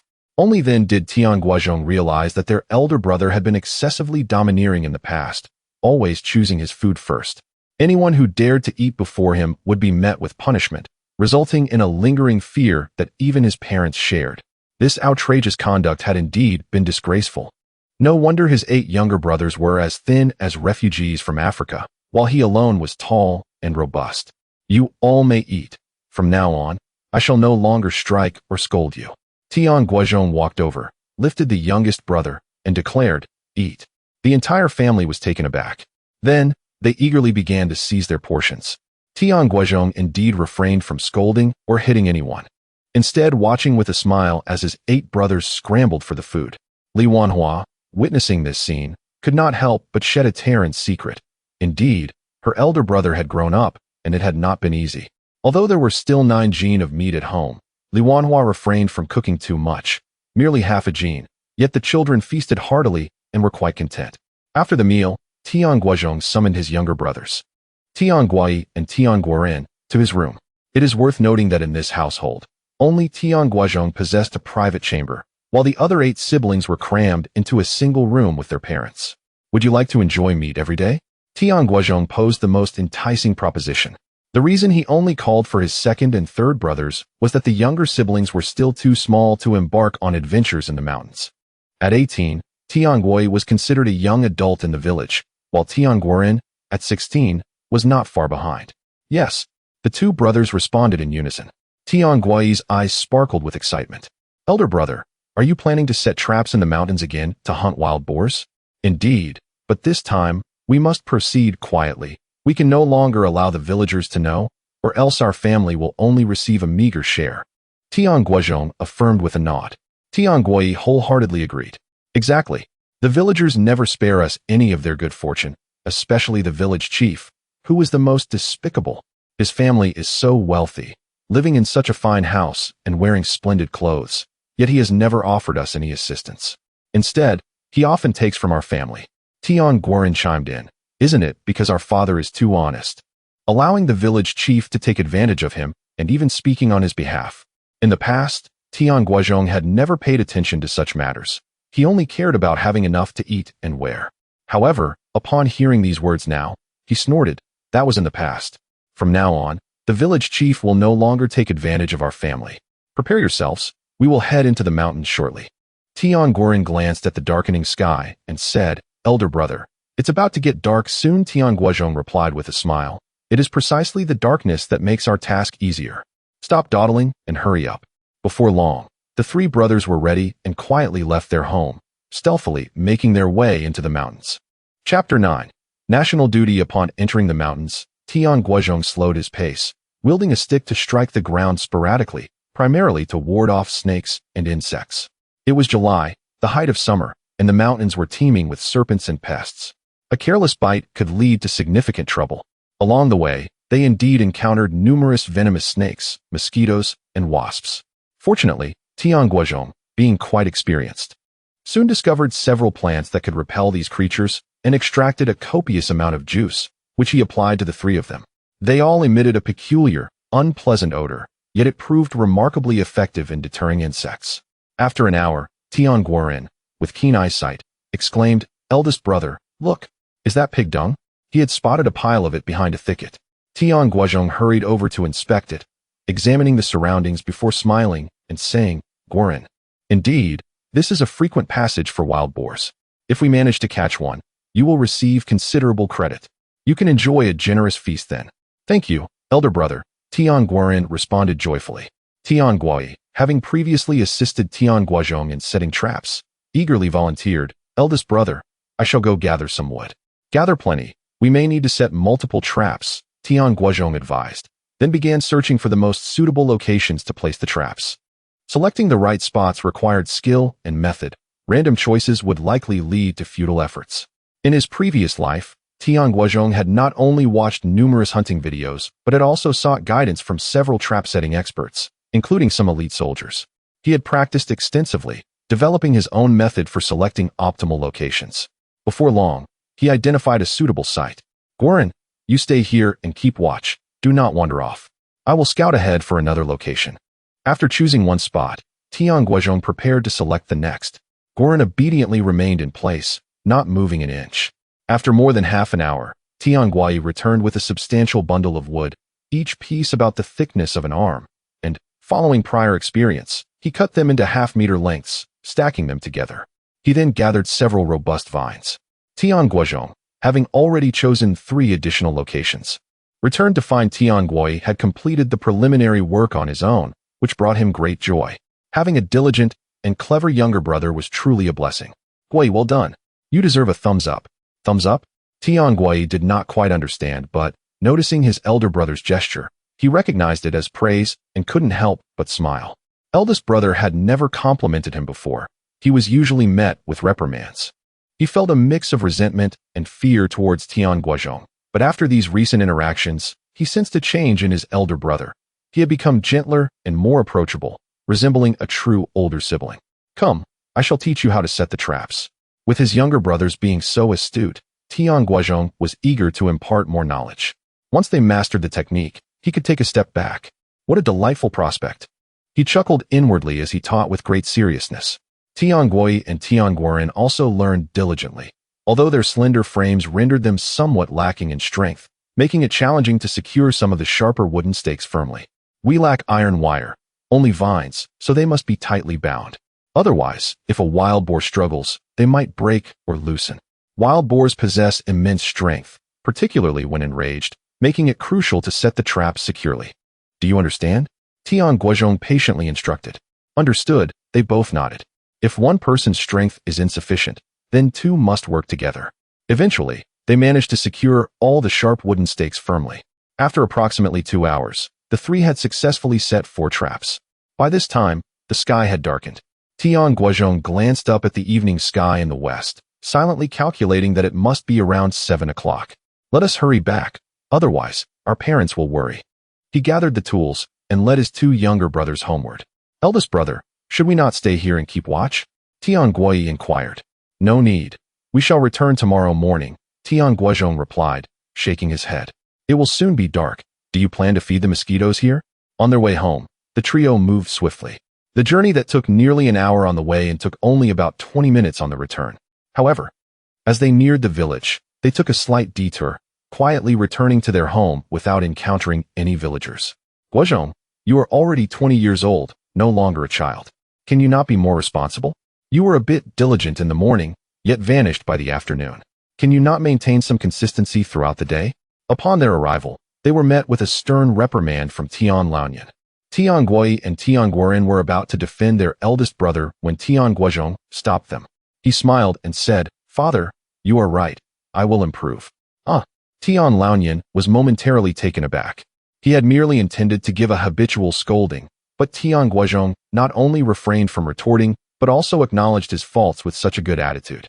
Moreover, Tian Guozhong had returned home together with Tian Guozhong and Tian Guoren, which was indeed a rare occurrence. When had their relationship improved so significantly? Had Tian Guozhong truly matured? While Tian Lanyan was lost in thought, Tian Guozhong had already taken his 2 younger brothers to the backyard for a bath. Wow! This water is so cold, Tian Guoren shouted. Ha ha ha! A cold shower on a hot day is the most refreshing. Tian Guozhong laughed. Guozhong, come help me scrub my back. All right, eldest brother. Tian Guozhong readily agreed. Guoren, come here, I will scrub your back. You are so thin, you are nothing but bones. Tian Guozhong felt a pang of guilt. Eldest brother, perhaps I should scrub your back instead. Tian Guoren stepped behind Tian Guozhong to assist him. It would be even more comfortable lying down.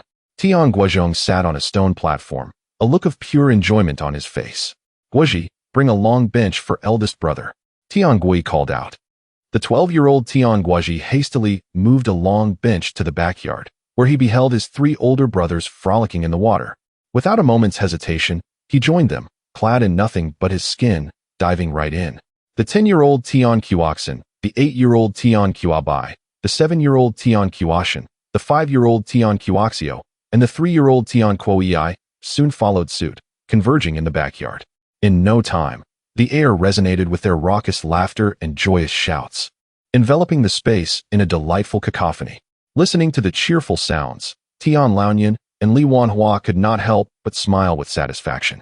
Although Tian Guozhong remained as unreliable and immature as ever, he was at least showing signs of gradual improvement.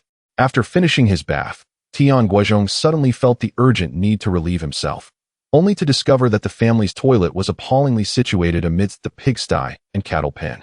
The stench was unbearable, and the swarms of mosquitoes and flies were enough to lift a person off their feet. There was no toilet paper available. Instead, He had to resort to bamboo strips or tree branches. Tian Guozhong felt tears welling up in despair. A revolution in sanitation was imperative. Otherwise, survival in such conditions seemed utterly impossible. Cursed be this time travel. Could he not return to his former life?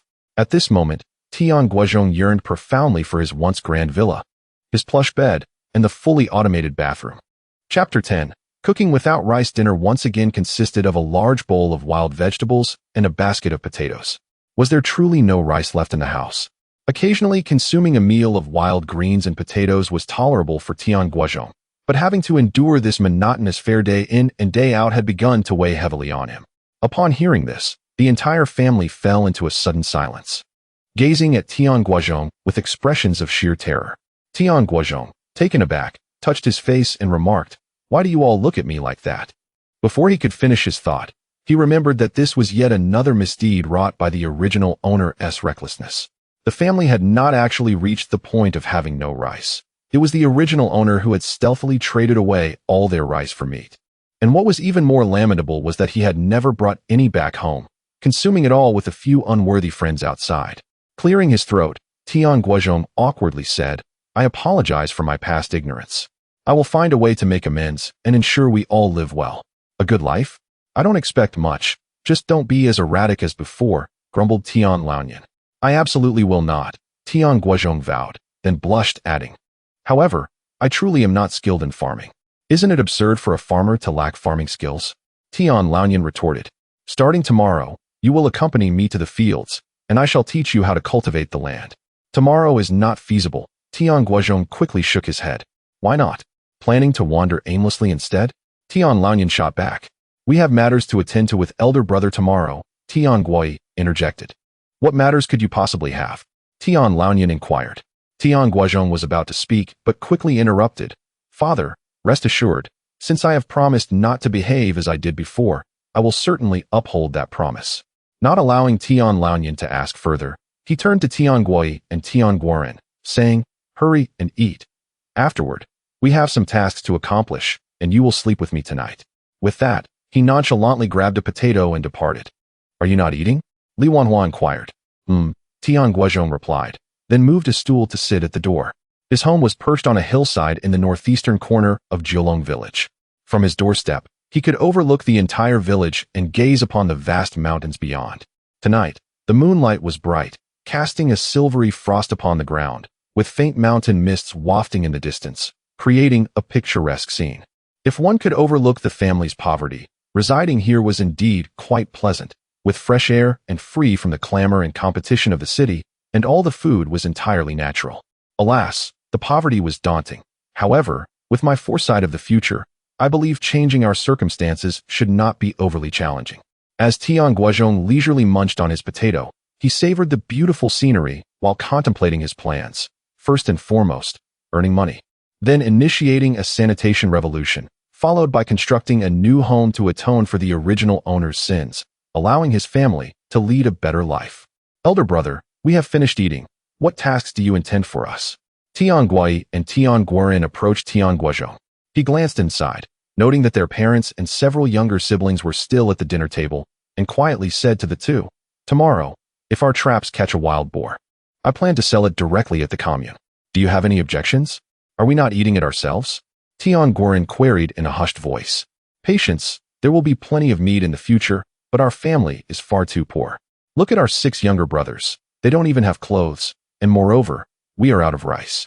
If we sell the boar, we can buy fabric and rice, allowing us to improve our living conditions." "Very well, we shall heed elder brother's advice." The two were equally eager for rice. Compared to potatoes, rice was undoubtedly more fragrant. Since we needed to sell the pig at the commune, it was clear that the 3 of us could not manage alone, yet we could not involve others. "Therefore, I propose we take the route through Santiago to the commune," Tian Guozhong stated. "Why take the Santiago route? It would only take 4 hours to go directly to the commune from here, but through Santiago, it will take at least 5 hours. Tian Guozhong queried in confusion. "Because there is a cart path there, we can borrow a cart to transport it to the commune. Otherwise, carrying it ourselves for 4 hours would be far too exhausting." "Who will we borrow the cart from?" Tian Guozhong further inquired. Tian Guozhong smiled slightly, assuring him, "Do not worry. I have my ways." The original owner was not entirely without merit. At least he had made quite a few friends, including some in Santiago. Though they might be dubious companions, they were friends nonetheless, and borrowing a cart should pose no problem. If borrowing proves impossible, renting it would suffice. In the name of money, I doubt my so-called friends would remain unmoved. What are you three whispering about over there? Tian Laonian suddenly called out loudly. Tian Guozhong chuckled, responding, nothing much. I just find the latrine too foul and wish to construct a new one, so I was discussing it with Guoi and Guoren. Why construct another latrine when we already have one? Are you bored from eating too much? Tian Laonian scolded. Tian Guozhong, uninterested in further explanation, led Tian Guoi and Tian Guoren around the house to find a suitable spot, gathering quite a few stones there. When he found the time, he intended to personally build a new toilet. You are wasting time instead of attending to proper matters. You are truly hopeless. Tian Laonian observed as he shook his head at their bustling activity, but did not intervene. Half an hour later, Tian Guozhong took Tian Guoi and Tian Guoren to the backyard for a cold water bath before they all retired to their room for the night. It was the first time for Tian Guoi and Tian Guoren to sleep with their elder brother, leaving them both a bit anxious yet excited. Tian Guozhong, exhausted from the day's labor, fell asleep as soon as he lay down. While Tian Guoi and Tian Guoren initially wished to converse with their elder brother, upon hearing his snores, they too obediently succumbed to slumber. Bong. Time to release the cattle. Bong. Time to release the cattle.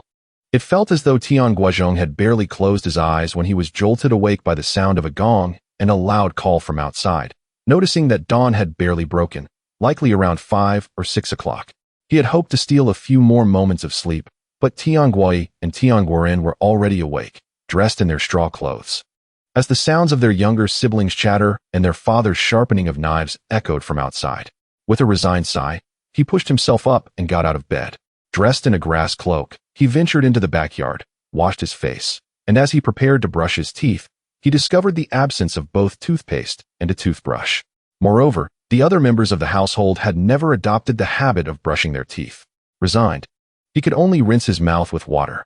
Are you really not coming with me to the fields today to learn about farming? During breakfast, Tian Laonian cast an expectant glance at Tian Guozhong. I want to be going. I have matters to attend to today, replied Tian Guozhong. What matters could you possibly have? Tian Laonian huffed in disappointment. Every day, you just waste time with your idle companions. Tian Guozhong ignored him and glanced at his brothers, Tian Guoi and Tian Guoren, who, in perfect unison, stood up, ready to accompany him to the mountains. Tian Laonian immediately erupted in anger. Guozhong, it's one thing for you to squander your time, but do you intend to lead your two younger brothers astray as well? Chapter 11. Abundance of prey. Rest assured, this is a good thing, not a bad one, Tian Guozhong declared, gathering his sickle and axe, and swiftly leading his two younger brothers out of the house, discreetly circumventing the village. Just as they were about to exit the village, he encountered the elderly man who rang the gong to announce the cattle herding. This man, with his grizzled hair and slender frame, possessed a commendable spirit and a resonant voice. However, his call of cattle herding did not pertain to actual herding. Rather, it signified the commencement of work. As for why he chose to announce it in such a manner instead of simply saying work, Tian Guozhong could not fathom. He merely harbored a grudge against him for his incessant gong ringing at such an early hour, which was indeed earlier than the roosters. Brother, do you have a grudge against the gong man? Tian Guoi suddenly inquired. None. Tian Guozhong replied through gritted teeth. Tian Guoi was momentarily taken aback.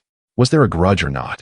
He advised, brother, it would be wise not to provoke the gong man.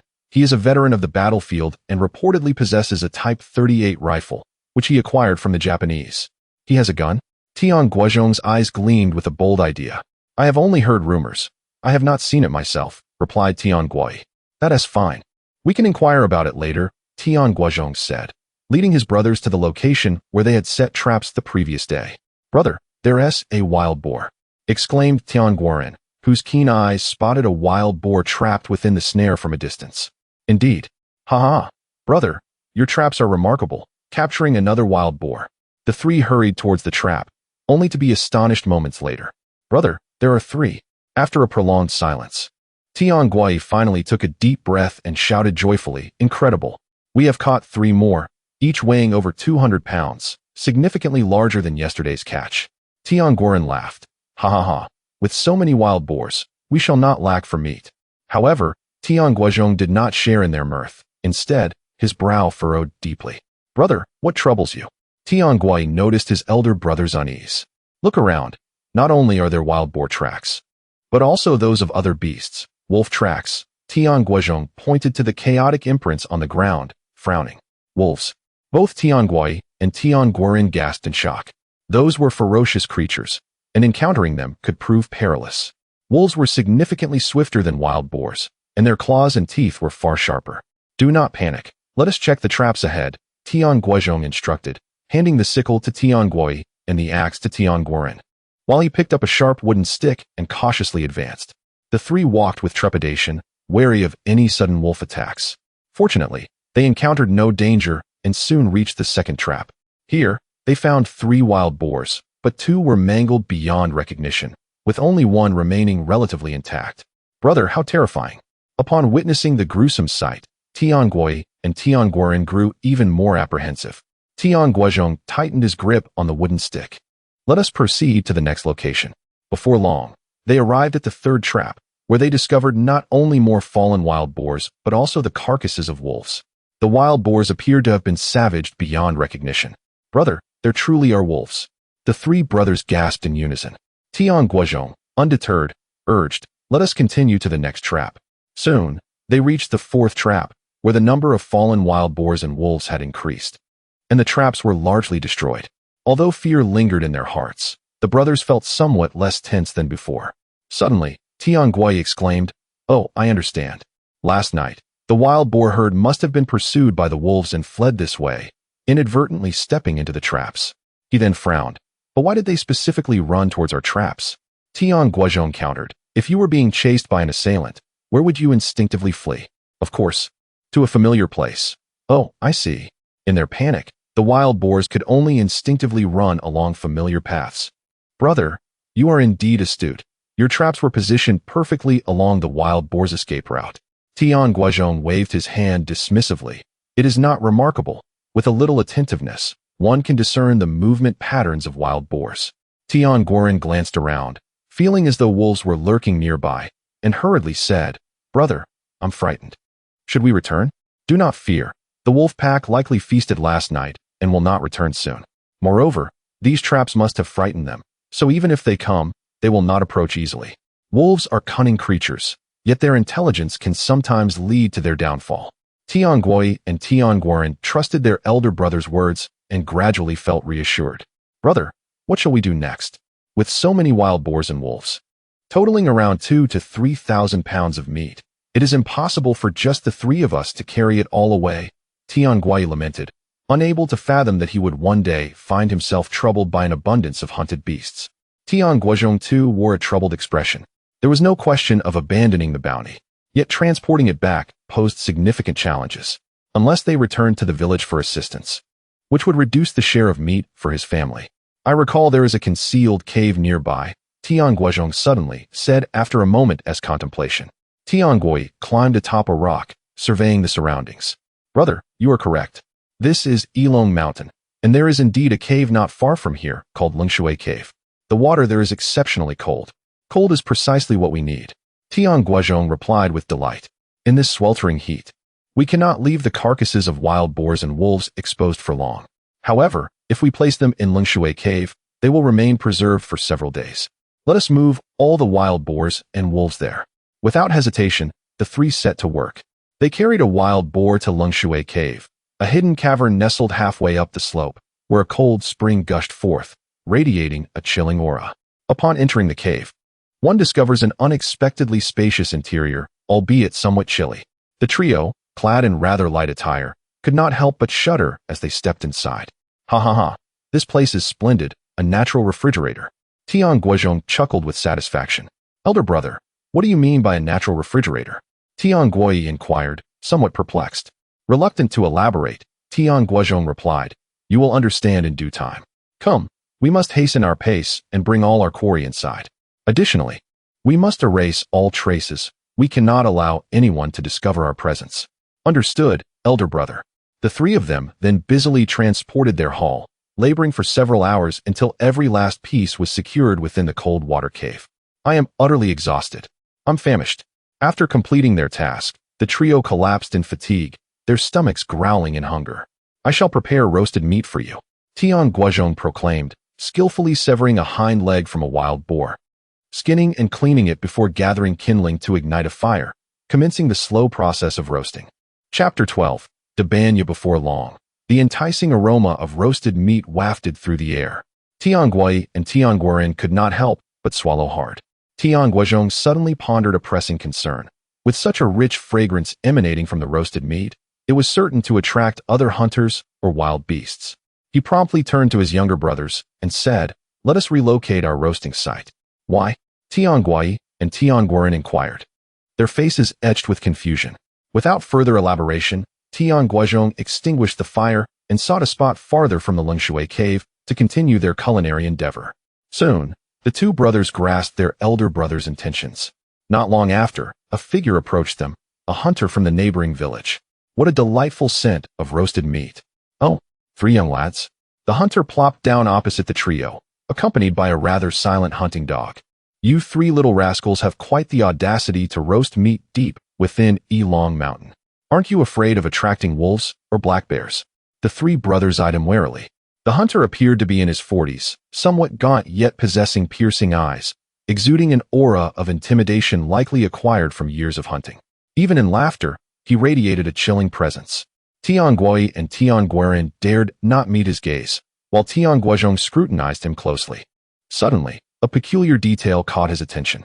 With a faint smile, he inquired, "Sir, would you care for some?" "No, I have my own catch," the hunter replied, removing a woven basket from his back. He extracted a plump wild rabbit, swiftly skinned it, removed the entrails, and skewered it on a wooden stick to roast over the brothers' campfire. "Which family in Jiulong village do you belong to?" the hunter asked, attempting to strike up a conversation. Tian Guozhong and Tian Guoren remained on high alert, while only Tian Guozhong appeared relaxed, countering with, "You are a hunter from the neighboring Longdonga village, aren't you?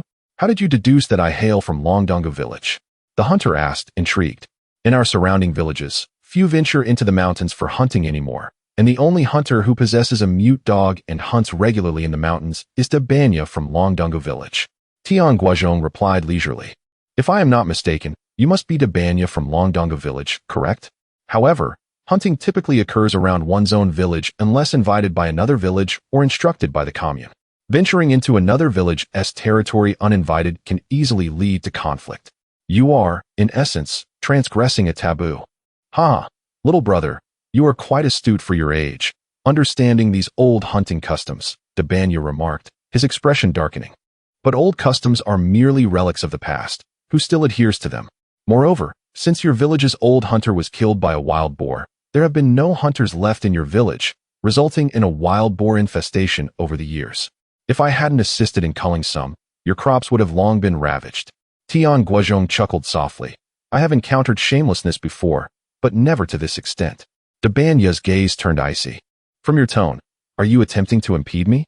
"Incorrect." Tian Guozhong waved his hand dismissively. "I am seeking collaboration."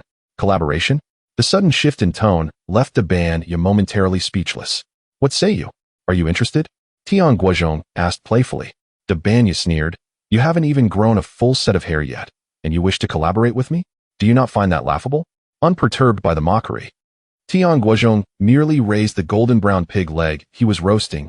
"You are limited to wild rabbit, while we are feasting on wild boar leg. Do you still find it amusing?" De Banya hesitated, a moment of silence enveloping them. After a considerable pause, he replied, "I do not know you. How can we collaborate?"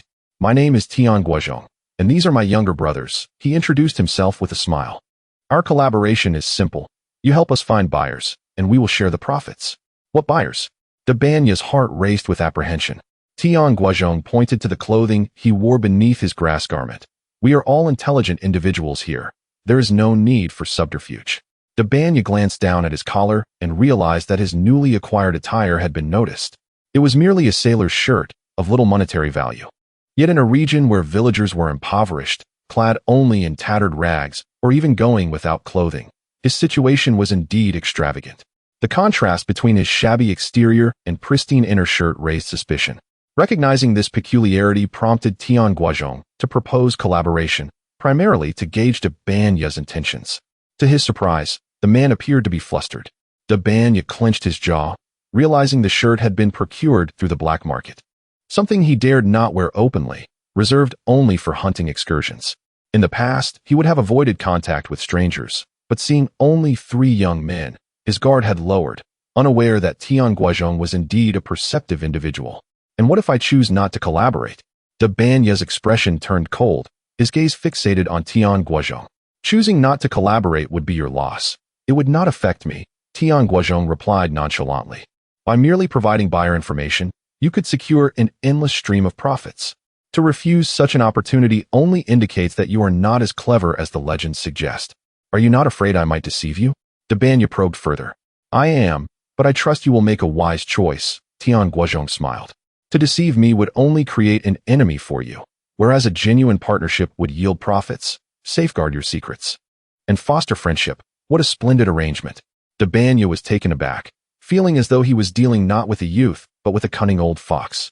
If we are to collaborate, it is essential to know each other well, for this endeavor entails risk. Dabanya took a deep breath, suppressing the absurdity within, and spoke. You know me well, yet I know nothing of you. My father is called Tian Laonyan, and including myself, our family boasts a total of 9 sons. Before Tian Guozhong could finish his sentence, Dabanya interjected. I know who you are. You are that idle, slothful, and utterly destitute white-eyed wolf. Tian Guozhong's countenance darkened. The original owner's reputation is indeed notorious. Dabanya continued. Why would I collaborate with a white-eyed wolf like you? Tian Guozhong replied. That was the old me. I have changed significantly since then. To reassure you, I shall take you to a place shortly. Where to? Dabanya inquired. However, Tian Guozhong fell silent, instead using a knife to slice the roasted pig leg into pieces, distributing them to his 2 younger brothers first. So fragrant, so delicious. Despite the absence of any seasoning, the 2 brothers relished the meat, their faces alight with joy. Chapter 13. Kai Go. Before long, the large pig leg was devoured by the 3 brothers. Tian Guoi and Tian Guoren lay on the ground, repeatedly rubbing their bellies, their faces adorned with satisfied smiles. If only they could feast on meat like this every day. Tian Guozhong scoffed inwardly. If you truly had meat every day, you would soon grow weary of it. Truly, you are just a bunch of young lads, consuming me into poverty. Your appetites are astonishing. Dabanya marveled. You all managed to finish such a massive pig leg. Tian Guoi replied with a huff. If it weren't for the bones, I would have gnawed on every last bit. Impressive. Dabanya gave him a thumbs up. Soon, Dabanya's wild rabbit was also roasted, but he could only eat a third before feeling full. The remainder was wrapped in broad leaves and placed back in his backpack for later. He rarely brought his catch back to the village, and even when he did, it was only a meager amount. Any game he returned with had to be handed over to the village, where the village committee would allocate it, and he would only receive a small share, with most being distributed among others in the village. In the past, he accepted this as part of being in a collective. However, one day, he inadvertently discovered that the village chief was hoarding a substantial amount of game, only distributing a fraction. Why should the chief benefit from the fruits of his labor, which he had risked his life to procure? He intended to report the chief, but before he could even reach the commune to do so, the news leaked, and he was dealt with by the chief's henchmen. From that moment on, he suddenly gained clarity. He began bringing back less game, choosing instead to sell the majority at the black market. After saving some money, his confidence grew. He left home early each day and returned only after dark, handling his catch sufficiently before turning in a few rabbits or wild chickens. Recently, with the wild boar population surging and hunters from surrounding villages facing mishaps, his importance became increasingly evident, elevating his status within the village, especially after he hunted several wild boars, garnering more respect than the village chief. It was this newfound status that emboldened him to wear his new sea-sole shirt into the mountains while hunting. Otherwise, he would never dare to don new clothes in broad daylight. Are you not going to take me somewhere? Let us go, Dabanya urged, standing up. Tian Guozhong immediately led him to the cold water cave. Upon seeing the mountain of game within, Dabanya was nearly knocked off his feet in astonishment. These are all your kills? He exclaimed. I merely set some traps, but last night, fortune smiled upon me as I encountered a pack of wolves pursuing a herd of wild boars, resulting in this bounty. Tian Guozhong smiled. So, do I qualify to collaborate with you? Absolutely. Absolutely. Dabanya, a seasoned hunter, understood the arduous nature of hunting. To achieve such a substantial catch was not merely a stroke of luck. What kind of traps did you set that could even take down wolves? Can you show me? Once he regained his composure, Dabanya was eager to see the traps set by Tian Guozhong. Tian Guozhong shrugged and replied, "Unfortunately, you cannot see them. They have all been destroyed by the wild boars and wolves from last night." Dabanya was understandably skeptical, but he also recognized that this was Tian Guozhong's expertise and that they were not yet familiar enough for him to reveal such secrets. He believed that in time, as they spent more time together, he would surely witness Tian Guozhong's trap-setting prowess. If he could learn this skill, hunting would become significantly easier. With this thought in mind, Dabanya became increasingly eager to collaborate. "Come, I will take you to the commune to meet Kai Ge now." "Very well, let us go." Tian Guozhong instructed Tian Guoi and Tian Guoren to stay behind and follow Dabanya alone. Dabanya was aware of a narrow path leading to the Haida commune that cut directly through the mountains, avoiding the main road and the risk of encountering anyone. What would normally take 4 hours was traversed in just 2. This shortcut was half the distance of the main road. However, the journey was fraught with danger, as it involved steep climbs and descents, with one section requiring them to walk perilously close to a cliff edge, where a moment's inattention could result in a fatal fall. Upon reaching the commune, Dabanya did not head directly to the main street, but instead took a detour to an abandoned Taoist temple. Not far from the temple, a child was tending to cattle. Dabanya approached the child and said, "I wish to see Kai Ge." The child glanced at Dabanya, but said nothing, simply riding off on the cow. About half an hour later, a sun-baked, dark-skinned middle-aged man approached, and the child was nowhere to be seen. "Dabanya, do you have good game again?" The middle-aged man grinned from several dozen meters away. He was Kai Ge. Dabanya whispered to Tian Guozhong, then smiled and waved at the middle-aged man. "Kai Ge, I have quite a bounty today. You should gather more people to help carry it." "Haha, Dabanya, you are truly renowned as a hunter in our commune. Your hunting skills are ever improving." The middle-aged man beamed, his joy evident. He suddenly pointed at Tian Guozhong and asked, "Who is he? Your son? He doesn't resemble you. Your apprentice?" Just as Dabanya was about to explain, Tian Guozhong interjected, "Hello, Kai Ge, my name is Tian Guozhong, from Jiolong village." "Jiolong village? Isn't he from Longdonga village?" The middle-aged man's demeanor shifted to one of wariness as he looked at Dabanya. Tian Guozhong continued, "Kai Ge, please do not blame Uncle Ye. It was I who asked him to bring me to meet you." The middle-aged man's suspicion deepened as he coldly regarded Tian Guozhong. "Do you know me?" Tian Guozhong replied with a smile, "I didn't know you before, but I do now. To be honest, I share Uncle Ye's sentiments. I do not wish for my hard-earned game to be consumed by the unscrupulous in the village. With the legitimate channels closed to us, we have no choice but to seek your assistance. I have heard from Uncle Ye that you are a man of integrity, unlike others who are so unscrupulous, and that you are willing to help us poor common folk." Dabanya silently questioned, "When have I ever uttered such words?" Yet, Kai Ge felt a wave of comfort wash over him, and a rare smile graced his cold, expressionless face. "Your name is Tian Guozhong, is it not? You are a hunter as well? How come I have never heard of you before?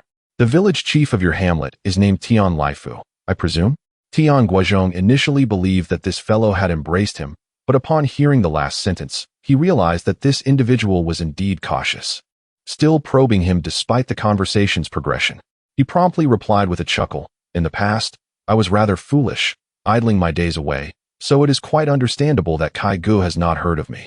Our village chief is Tian Yujian, while Tian Laifu merely serves as our accountant." "Oh, how forgetful of me." Kai Ge finally placed his trust in Tian Guozhong. "What possessions do you have, if I may inquire?" Chapter 14. Do you wish to purchase toilet paper? A staggering amount of nearly 10,000 jin of game. Tian Guozhong chuckled. "How much?" Kai Ge exclaimed in astonishment. Dabanya nodded affirmatively. "Indeed, there is such a quantity, which is precisely why I advised you to summon more people. How did you manage to acquire so much?" Kai Ge inquired with curiosity. Typically, hunters would bring back only a few hundred jin at most, but here, a staggering near 10,000 jin was being claimed. Was such exaggeration necessary? Merely good fortune, Tian Guozhong replied with a faint smile. Since Tian Guozhong chose not to elaborate, Kai Ge refrained from probing further and contemplated before saying, "Dabanya, let us proceed as we previously agreed. You shall deliver the game too." Dabanya shook his head. "That is not feasible. The quantity is too immense." Kai Ge nodded in understanding. "That makes sense. In that case, you shall return home for now and await us at that location." Due to the large number of people, it is prudent to proceed only at night. Debanya glanced at Tian Guozhong. Not an issue, Tian Guozhong responded with a smile. Very well, it is settled then. I shall return to gather more people, Kai Gu declared, turning to leave. Wait a moment, Kai Gu. What about the price? Tian Guozhong asked. Rest assured, as long as the goods are satisfactory, you shall not be shortchanged, Kai Gu assured him with a smile. Debanya added, Guozhong, have no worries.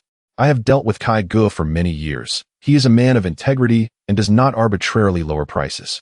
Tian Guozhong nodded and further inquired, might it be possible to receive an advance in cash or grain tickets? To be candid, my family is in dire straits. Kai Gu turned to Debanya. Debanya explained, his father, Tian Laonian, has 9 sons. In the past, Tian Guozhong was quite a rogue, often taking household items to squander with his unruly companions, disregarding the well-being of his family. Of course, this is merely what I've heard. Hence, it is certain that his family is impoverished. 9 sons. Kai Gu exclaimed, astonished. He turned to Tian Guozhong with a grin. Your parents are quite prolific. How much do you wish to advance? Tian Guozhong replied with a smile. Naturally, the more, the better. Kai Gu rolled his eyes. Very well. I shall advance you 20 jin of grain tickets, and 10 yuan. The rest will be settled upon delivery. That works, Tian Guozhong agreed. Kai Gu retrieved a sizable stack of various tickets from his pocket, counted out 20 jin of grain tickets for Tian Guozhong, and handed him a large unity ticket. In this era, every item required tickets for purchase. However, possessing tickets did not equate to free goods. One still had to pay. Having received the tickets in cash, Tian Guozhong parted ways with Kai Gu and his companions. He ventured alone to the supply and marketing cooperative. The Haida commune was not extensive, consisting of merely a single street. The houses were wooden structures, yet they appeared more spacious and brighter than those in Jiulong village, possessing a certain grandeur reminiscent of ancient aristocratic mansions. The supply and marketing cooperative was centrally located on the main street. Tian Guozhong had visited it before, so he was familiar with the layout. Inside, there were few goods and even fewer customers.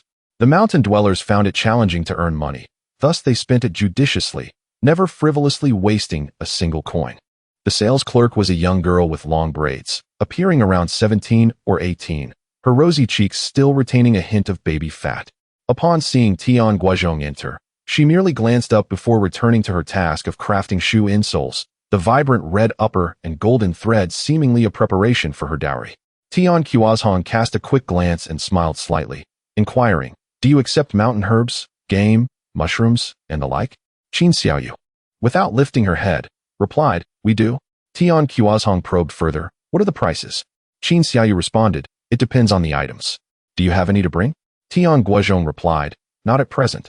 I merely wish to inquire. Qin Xiaoyu acknowledged, oh. Tian Guozhong continued, could you provide me with a price list? Qin Xiaoyu queried, what kind of list? Tian Guozhong clarified, a price list indicating what you buy and the corresponding prices. Qin Xiaoyu shook her head, not comprehending. Tian Guozhong pressed on, I wish to purchase 20 jin of rice. Do you have any? Qin Xiaoyu replied, we do. Would you like coarse rice, fine rice, or glutinous rice? Fine rice, Tian Guozhong stated. 20 jin of grain tickets, plus 8 yuan, Qin Xiaoyu informed him. Tian Guozhong promptly handed over the grain tickets and 10 yuan.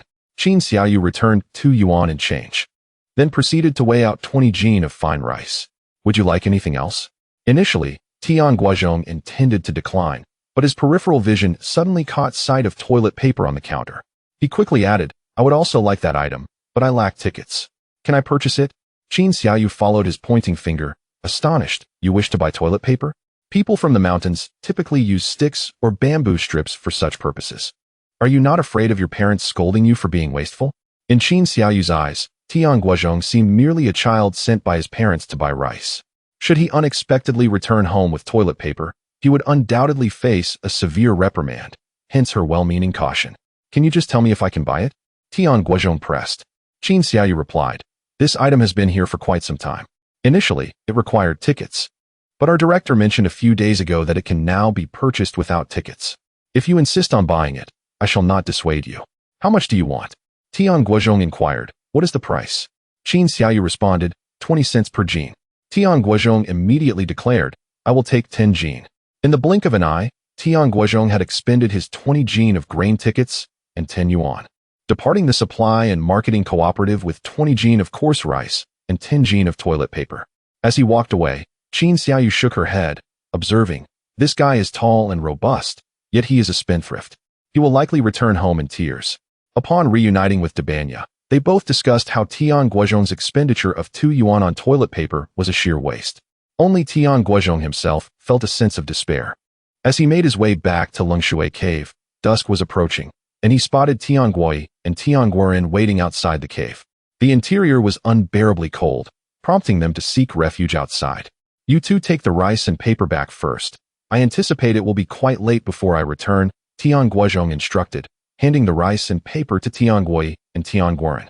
The brothers obediently accepted without further inquiry. Carrying the rice and paper away, "Guozhong, wait here. I expect Kai Gu and the others will be arriving shortly. I will go fetch them," Dabanya stated. Half an hour later, Dabanya departed. Tian Guozhong remained alone in Lengshuidong. To prepare for any unforeseen circumstances, he made some rudimentary arrangements in the vicinity and set up several traps not far away. Should the adversaries disregard the rules of engagement, he would not hesitate to show his ruthlessness. This evening, the moonlight was exceptionally splendid, casting a bright glow over the surroundings. Approximately an hour later, the forest was filled with the sound of hurried footsteps, jolting the drowsy Tian Guozhong awake. He then beheld Kai Gu and Dabanya leading a group of 50 to 60 individuals who approached with swift strides. Among them were men and women, all appearing to be simple and honest farmers. "Where's the prey?" Kai Gu inquired loudly upon his first glance at Tian Guozhong. With a gesture towards Lengshuidong, Tian Guozhong indicated the direction. The group immediately proceeded towards the cave. Chapter 15. Over 2,000 yuan. Entering the cold water cave. Upon witnessing the mountain of prey, everyone's expressions mirrored that of Dabanya, filled with profound astonishment. Kai Gu beamed with delight and exclaimed, "Bring forth the scales." A large scale and a yoke were promptly delivered, accompanied by an individual equipped with pen and paper. The wild boars and wolves were to be weighed separately. Kai Gu offered his instructions, and soon, individuals began bustling about. Tian Guozhong, observing the weighing process, inquired, "Kai Gu, can we discuss the price now?" Kai Gu replied with a smile, "The price of wild boar meat at the supply and marketing cooperative is 7 jiao 5 fen per jin, slightly more at the black market, 8 jiao per jin. As the purchaser, I must ensure a profit, so I can only offer 5 jiao per jin." Tian Guozhong was relatively content with this price, but feigned shock. "Kai Gu, you make 3 jiao per jin. Isn't that a bit excessive?" Kai Gu shook his head. "This 3 jiao is not solely my profit. It is shared among our collective. I only earn a few fun." Tian Guozhong continued, "Kai Gu, could you increase it a bit? I risked my life to hunt this much game." Unable to resist, Kai Gu sighed. "All right, I can offer you an additional 3 fun. If that is still unsatisfactory, then I am at a loss." Tian Guozhong felt a surge of joy, pleasantly surprised that there was indeed room for negotiation. Though 3 fen seemed trivial, it could still purchase a fair amount of candy in this era. "Thank you for your consideration, Kai Gu," Tian Guozhong said hurriedly. "And what of the wolves?" Kai Gu responded, "Wolf meat isn't particularly palatable, but in these times of scarcity, any meat is in demand. However, the price is quite low. I can only offer you 2 jiao per jin. As for the wolf pelts, they fetch a higher price at 20 yuan each. What do you think?" Tian Guozhong did not haggle further, agreeing to Kai Ji's terms. Approximately half an hour later, all the prey had been weighed. There were 13 complete wild boars, 3 incomplete, totaling 3,524 jins, and 6 complete wolves, weighing 748 jins. Upon receiving the report from the recorder, Kai Gu smiled at Tian Guozhong. "You mentioned nearly 10,000 jins of game, yet it amounts to only over 4,000. The discrepancy is rather significant." Tian Guozhong chuckled. "In the end, it's still under 10,000. The exact difference matters little." Kai Gu asked, "Have you studied arithmetic?" Tian Guozhong nodded. "For several years." Kai Gu responded, "That's good. Calculate how much you should receive." Tian Guozhong did the math, stating, "In total, it's 2,137 yuan, 3 jiao 2 fun." The crowd gasped collectively at this figure. Over 2,000 yuan. If this were to happen a few more times, wouldn't he soon become a wealthy household? Kai Gu was equally astonished, glancing at the recorder, who nodded slightly. Kai Gu then chuckled awkwardly. "Little brother, although you risked your life hunting, this money comes in swiftly. Moreover, it is a true no-cost venture." Tian Guozhong observed the expressions of everyone present, internally smirking, yet humbly remarked, "It's merely luck." Fortunately, despite their surprise and perhaps envy, no one acted out of line. Otherwise, Tian Guozhong would not have hesitated to teach them a lesson they would remember for life. "Little brother, come, let's converse deeper inside," Kai Gu urged, leading Tian Guozhong further into the cold water cave. Once they were alone, Kai Gu pulled out a small satchel from his trousers, filled entirely with money. The sight made Tian Guozhong feel nauseous, unwilling to accept the cash. "Little brother, do you want all cash, or half in tickets and half in cash?" Kai Gu inquired. Tian Guozhong averted his gaze, casually responding, "Of course, I want both tickets and cash." Kai Gu immediately handed him a large assortment of various tickets: grain tickets, meat tickets, oil tickets, alcohol tickets, sugar tickets, cloth tickets, cotton tickets, and surprisingly, a bicycle ticket. Tian Guozhong extracted the bicycle ticket and returned it to Kai Gu, stating, "This is of no use to me for now. Please provide me with more cloth tickets instead." "Very well," Kai Gu agreed, producing several cloth tickets. Ultimately, Tian Guozhong received over 1,000 yuan in cash, with the remainder exchanged for various tickets. After settling the accounts, Kai Gu led the group away, stealthily transporting all the prey. Tian Guozhong produced 200 yuan and handed it to De Banya, saying, "Uncle Ya, thank you. This is your share, and there will be more in the future." De Banya rubbed his hands together. "How can I accept this?" Tian Guozhong feigned to take the money back. "If you're too shy, then I'll reclaim it." "No, no, no." De Banya swiftly snatched the money, reasoning that once given, it should not be taken back. "However, Guozhong, you are a man of your word. You will surely achieve great things." Tian Guozhong chuckled, "Uncle Ya, it's getting late. You should head back early. Staying in the mountains overnight can be quite perilous." "I shall," he replied. With that, Tian Guozhong departed first, moving like a swift lone wolf under the moonlight towards Jiulong village. As he neared the village, he slowed his pace and took a detour to the back mountain of his home. "Elder brother, is that you?" Suddenly, a suppressed voice emerged from behind a boulder. "Jioe, Jioren, why are you still here?" Tian Guozhong frowned upon seeing the two emerge from behind the rock. "You should return home. Our parents will be worried." Jioe reassured, "Don't worry, elder brother. I asked Jioren to inform our parents." "Then why are you waiting here?" "You could have gone home to wait," Tian Guozhong replied. Jioe explained, "We were concerned. If you hadn't returned a bit later, Jioren and I were ready to search for you in the cold water cave." Tian Guozhong felt touched and embraced both of them. "Silly boys, what is there to worry about? You know how capable your elder brother is. Now let us go home." Jioe quickly added, "Elder brother, we still have rice and paper." Tian Guozhong was at a loss for words. "We're right at the doorstep. Why didn't you deliver it first?" Jioe insisted, "This is what you bought. It is only fitting that you carry it home." Hearing this, Tian Guozhong's thoughts turned, understanding Jioe's intentions. He felt that in the past, Tian Guozhong had always taken items from home to the outside world, whereas this time marked the first occasion he was delivering something back home. Thus, it was most meaningful for Tian Guozhong to personally return the items. He pointed at Tian Guo and remarked, "You clever lad. Carry the rice." Tian Guo obediently picked up the rice, while Tian Guoren held a roll of toilet paper, and Tian Guozhong, with empty hands swinging by his sides, made his way home. "Where have you been wandering all day? Look at the time. What are you even coming back for? Isn't it better to spend the night outside?" As soon as he arrived home, he was met with the habitual scolding from Tian Laonian.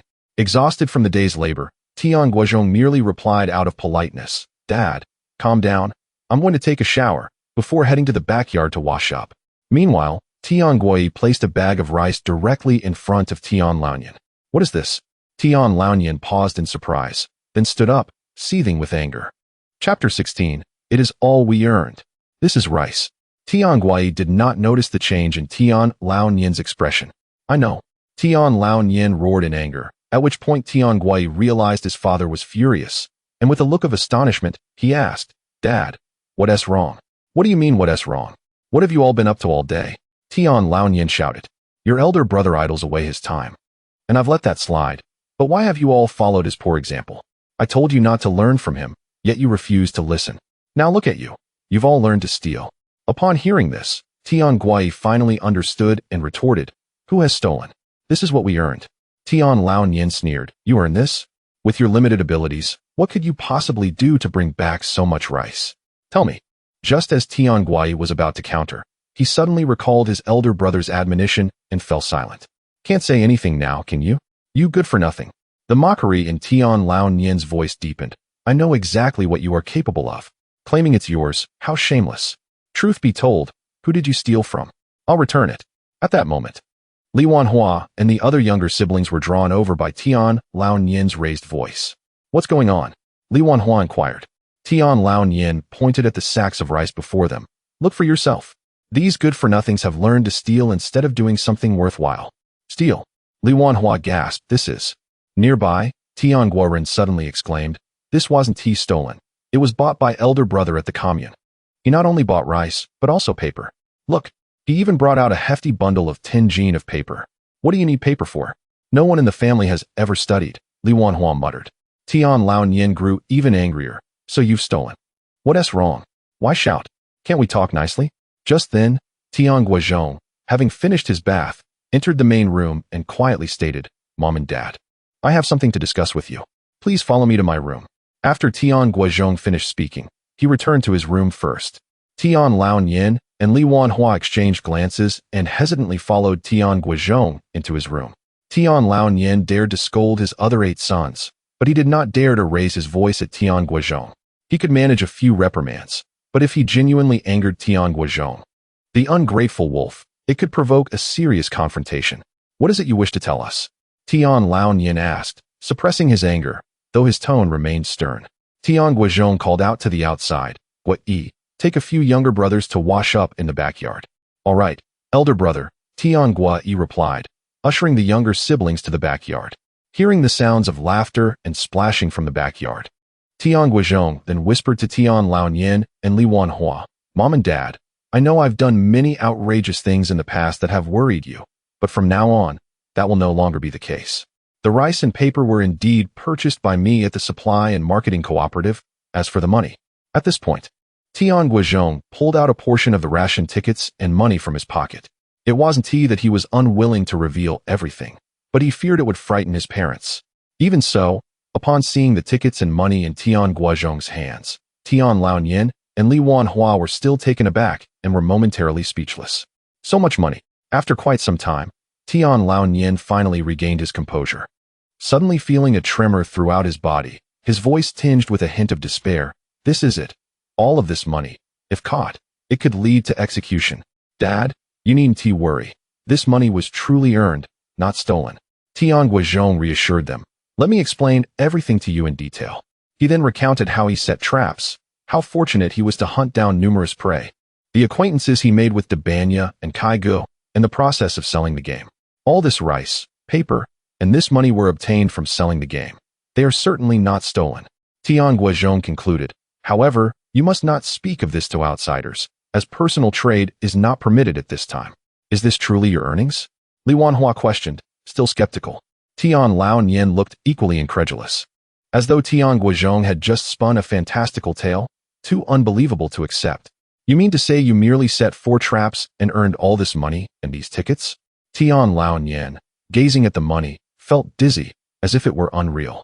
Yes, Tian Guozhong smiled. Of course, luck played a significant role. I happened to encounter a pack of wolves chasing a herd of wild boars. Otherwise there wouldn't have been such a bounty. Elder brother, you aren't deceiving us, are you? This is truly what you earned?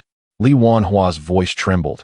As your father mentioned, if this were theft, such a large sum would warrant execution. Tian Guozhong chuckled. Rest assured, it is indeed earned.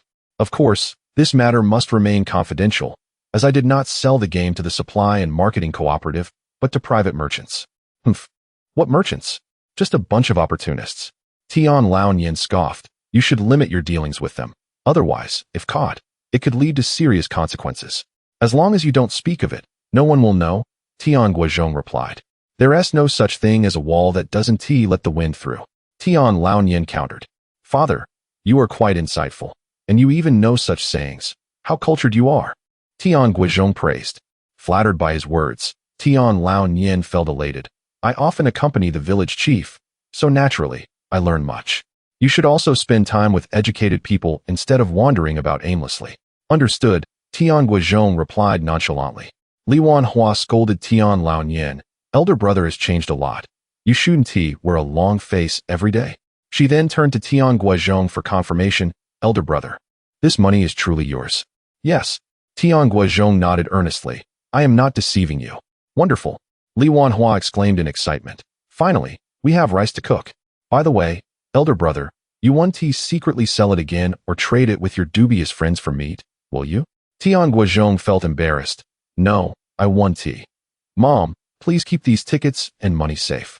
Li Wanhua, beaming with delight, gathered the tickets and money, exclaiming, all right, I shall keep this for your future bride. Tonight, let us indulge in a feast. I will prepare steamed rice for you all. With a cheerful smile, Li Wanhua departed. Tian Laonian also prepared to leave when Tian Guozhong seized his arm, inquiring, Father, if I wish to build a house, what should I do? Build a house. Tian Laonian was taken aback, a glimmer of joy flickering in his eyes. Are you contemplating a separation? Tian Guozhong was rendered speechless, pondering just how fervently he desired to establish his own household. Chapter 17, Is he considering starting a family? The matter of separating households can be addressed later. For now, I merely wish to comprehend the process of constructing a house, Tian Guozhong stated. Tian Laonian replied, the process of building a house is quite simple. One only needs to apply to the village committee for a plot of land. If you truly intend to build, I can assist you in applying for a piece of land tomorrow. Is it really that easy to apply for land? Tian Guozhong was taken aback. Tian Laonian chuckled with pride. It wouldn't be so simple for others, but I am different. Intrigued, Tian Guozhong inquired, oh, what makes you different? Tian Laonian explained, because I have 9 sons. In this village, who would dare to disregard me? Although you may lack virtue, you are still my son, tall and strong. Who wouldn't be wary of you in the village? Upon hearing this, Tian Guozhong finally understood why the original owner had turned into an ungrateful wretch, hoarding the family's provisions. Apart from being a scoundrel himself, he was also indulged by his parents. They overlooked his reckless behavior in his youth simply because of his stature, and in fact, even took pride in it. So, how much would it approximately cost to build a house? Tian Guozhong asked again. It does not require a substantial amount of money. Stones are plentiful in the mountains, and there is also no shortage of timber. The only expense arises from labor, Tian Laonian explained.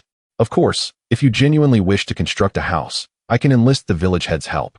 At that time, the labor costs could be waived. You would only need to prepare a few sumptuous lunches for those assisting you.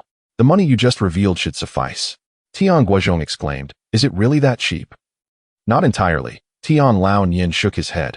A meal each day still incurs significant costs. What if I wish to build a brick house? Tian Guozhong inquired once more. Tian Laonian paused, then shook his head. That is impossible. Bricks, cement, and sand all require quotas. They cannot simply be purchased with money. Tian Guozhong nodded, understanding now why there were no brick houses in the village. This was the reason. And what if I were to construct an adobe house? Tian Guozhong asked again.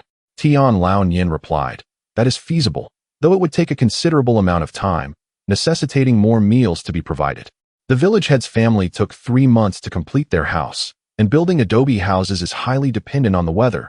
Poor weather would prolong the process, and once completed, the house is prone to collapse. Understood. I merely wanted to gather some information. When I am ready to build in the future, I will consult you again. Tian Guozhong nodded with a smile. Very well. Tian Laonian exited the room and immediately sought out Li Wanhua, informing her of Tian Guozhong's inquiry regarding house construction. Li Wanhua's face lit up with joy as she whispered, is he considering starting a family? Tian Laonian shook his head. I cannot fathom his thoughts. However, since he has entertained the idea of building a house, he must be contemplating starting a family. Tomorrow, I shall first inquire with the village head about the land application. Li Wanhua suggested, it is wise to ask ahead of time. With our 9 sons, it would be best to have the plots located together for what? Tian Laonian glared. Look at the state of your other brothers. They have all been harmed by Guozhong. If they continue to be together, will those younger brothers even survive? Li Wanhua disagreed. That is because the eldest is still young and naive. Now that he has matured, he will take care of his younger brothers. Tian Laonian paused, considering her words. Perhaps there was some truth to that. Mother, is dinner ready? At that moment, the children, having caught the scent of the meal, gathered around. The aroma of rice is indeed delightful. Soon. Li Wanhua smiled. It will be ready shortly. Before long, she unveiled the pot, and a wave of fragrant steam enveloped them, prompting all the children to take a deep breath. How delicious! 5-year-old Tian Guoxiao and 3-year-old Tian Guowei both drooled, while the other children swallowed eagerly. Do not rush, I will fry some meat dishes as well. Li Wanhua placed the rice into a basket and began to stir-fry vegetables. The children, unable to contain their impatience, tried to grab the rice, only to be chastised by Tian Laonian, who ensured they settled down.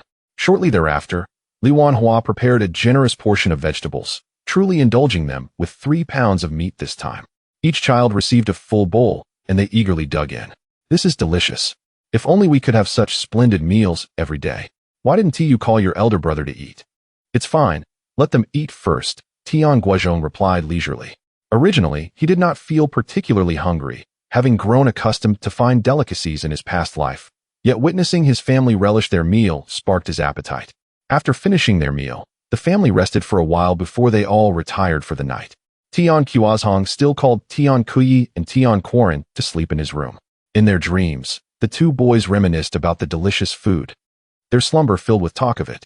Tian Guozhong couldn't help but marvel at how easily satisfied people from this era are. The following morning, Tian Guozhong awoke to the sound of Grandpa Xiao's gongs and the calls of cattle herders. The villagers were all heading to work. Tian Guozhong, accompanied by Tian Guoyi and Tian Guoren, ventured into the mountains to set traps. After setting everything up, he led the two back to Haida Commune. Tian Guoyi and Tian Guoren rarely visited the commune, and even though it was quite small, with only one main street, they found it fascinating. Eldest brother, the buildings in this commune are so grand. If only our family had such a house. Eldest brother, are the people in the commune wealthy? Look at their clothing, it's all made of cloth. Eldest brother, I smell meat. As the two brothers wandered, they chattered away, feeling as though they had endless things to discuss. Tian Guozhong merely smiled in silence. What appeared to be a thriving commune in their eyes still struck Tian Guozhong as impoverished and dilapidated. Come, let us visit the supply and marketing cooperative to purchase some goods. After a brief exploration, Tian Guozhong led his brothers into the cooperative. The sales clerk was still Qin Xiaoyu, who was busy crafting shoe soles. Upon glancing up at Tian Guozhong, she instantly recognized him. Not only was he the first individual to purchase toilet paper, acquiring a staggering 10 pounds at once, but his tall and robust physique was also an extraordinary sight in this impoverished, remote locale. What do you intend to buy? Qin Xiaoyu inquired directly. I have numerous items on my list. Tian Guozhong produced both the tickets and the money. Upon seeing such a substantial amount of tickets and cash, Qin Xiaoyu's eyes sparkled with intrigue, and she lowered her voice, asking, where did you acquire all this money and these tickets? Did you obtain them through speculation? I must advise you, it is fortunate that I am here today. In the future, do refrain from displaying such extravagance when purchasing items. Otherwise, you risk being apprehended and interrogated. Tian Guozhong was struck with a sudden realization. He now understood the terrifying reality of this era. Indeed, having wealth does not grant one the liberty to spend it freely. Thank you for the warning. I shall begin by purchasing 10 feet of cloth, followed by 50 pounds of rice, and finally, a pound of candy will suffice. Tian Guozhong also significantly lowered his voice. Chapter 18. Brother, we have made gains. That is still too much. It may arouse the director's suspicion. Perhaps you should make your purchases in several trips, Qin Xiaoyu advised. She herself was uncertain why she felt compelled to be so kind to Tian Guozhong, particularly as she was on the verge of marriage. Her actions seemed inappropriate, yet she found it impossible to restrain herself. Perhaps it was merely a desire to prevent him from being caught. Tian Guozhong furrowed his brow and conceded, fine, I shall buy in multiple trips. It was no wonder that Big Tooth dared not wear his marine shirt openly, preferring to don it discreetly underneath. This was indeed an era where poverty was increasingly glorified. There was little one could do. With a sigh, Tian Guozhong resolved to bide his time. He ultimately purchased 3 feet of fabric, 10 pounds of rice, and half a pound of candy before departing the supply and marketing cooperative with his 2 younger brothers. Just as they were about to exit, Qin Xiaoyu suddenly remarked, my name is Qin Xiaoyu. I work here on the odd days of the month, 1, 3, 5, 7, and 9. Yesterday, I was covering for our director. There are only the 2 of us here. If you wish to buy something, come on one of my working days. All right. Thank you. Tian Guozhong was momentarily taken aback, but soon grasped her intention. He turned back, grinning widely to express his gratitude. To his surprise, Qin Xiaoyu blushed inexplicably. As Tian Guozhong exited the cooperative, he coincidentally encountered a throng of children pouring out of the primary school. Do you wish to study? He inquired. Tian Guozhong and Tian Guoren's eyes sparkled with envy and longing, yet they responded, "Not really. Let us go home." Tian Guozhong chose not to elaborate further. The three of them made their way along the mountain path back to Zhilong village. Li Wanhua, upon seeing the considerable haul they had returned with, could not help but chide. "Why are you wasting money again? Brothers, come here. Big brother has bought us candy." Tian Guozhong called out, and several younger siblings, clad only in their undergarments, rushed out from the house. Upon seeing the sweets, they erupted in joyous shouts. Witnessing this scene, Tian Guozhong suddenly felt the weight of his responsibilities as the eldest brother. Since he had traversed into this world, returning was no longer an option. Thus, he resolved to devote himself to improving their family's fortunes, striving to alter their impoverished fate. "Mother, this is the fabric I bought. I had intended to purchase more but feared attracting attention, so I only bought this for now. Please do make a set of clothes for the younger brothers." Tian Guozhong stated, "It is not ideal for them to be running around bare." Li Wanhua dismissed his concerns, saying, "In this village, boys their age are all bare. What is wrong with that?" Tian Guozhong interjected, "Big brother, I once mentioned to our parents that since they know how to make grass clothes, why not make a set for the younger brothers?" Guess what father said? "What did he say?" Tian Guozhong inquired. Tian Guozhong scoffed. He said that boys don't need clothes in the summer. Instead of making them grass clothes, he preferred to sell the materials for a bit more money. Is that something a father should say? Tian Guozhong frowned upon hearing this. It was not that he disagreed with their father's sentiments, but rather questioned why they could sell grass clothes, but not other items. However, he quickly understood. Grass clothes were worth only a few cents and took several days to make. Thus, allowing their sale would not stir much unrest, unlike other items, which could lead to significant issues. This had been proven in his past life. Nonetheless, the eventual deregulation of trade was inevitable. "Big brother, do you also think father was a bit excessive?" Noticing Tian Guozhong's frown, Tian Guozhong became even more indignant. "Father merely wants to earn a bit more money. After all, our family is large, and I was once naive. However, now things are better. The three of us can earn money too. Our family will surely thrive." "Yes, it will definitely improve." Tian Guoren chimed in. "All right, let us eat something quickly. We must go to work," Tian Guozhong urged. Right, I almost forgot." Tian Guozhong and Tian Guoren hurried to the kitchen to find something to eat. Li Wanhua asked, "What exactly are you up to?" "Setting traps again?" Tian Guozhong nodded. Li Wanhua expressed her concern. "Eldest, it is best to avoid hunting. It is too dangerous. Everyone knows hunting can be lucrative, yet few take the risk. The fate of hunters is seldom a good one." At this point, she lowered her voice. "They say it is because hunters anger the mountain god." "Mountain god? Huh, mother, that is mere superstition." Tian Guozhong laughed heartily. "Do not worry. We are only setting traps and will not go hunting. Big brother, we are done eating." Tian Guozhong and Tian Guoren, still chewing, rushed over from the kitchen with a few potatoes in hand. "I want to go with you."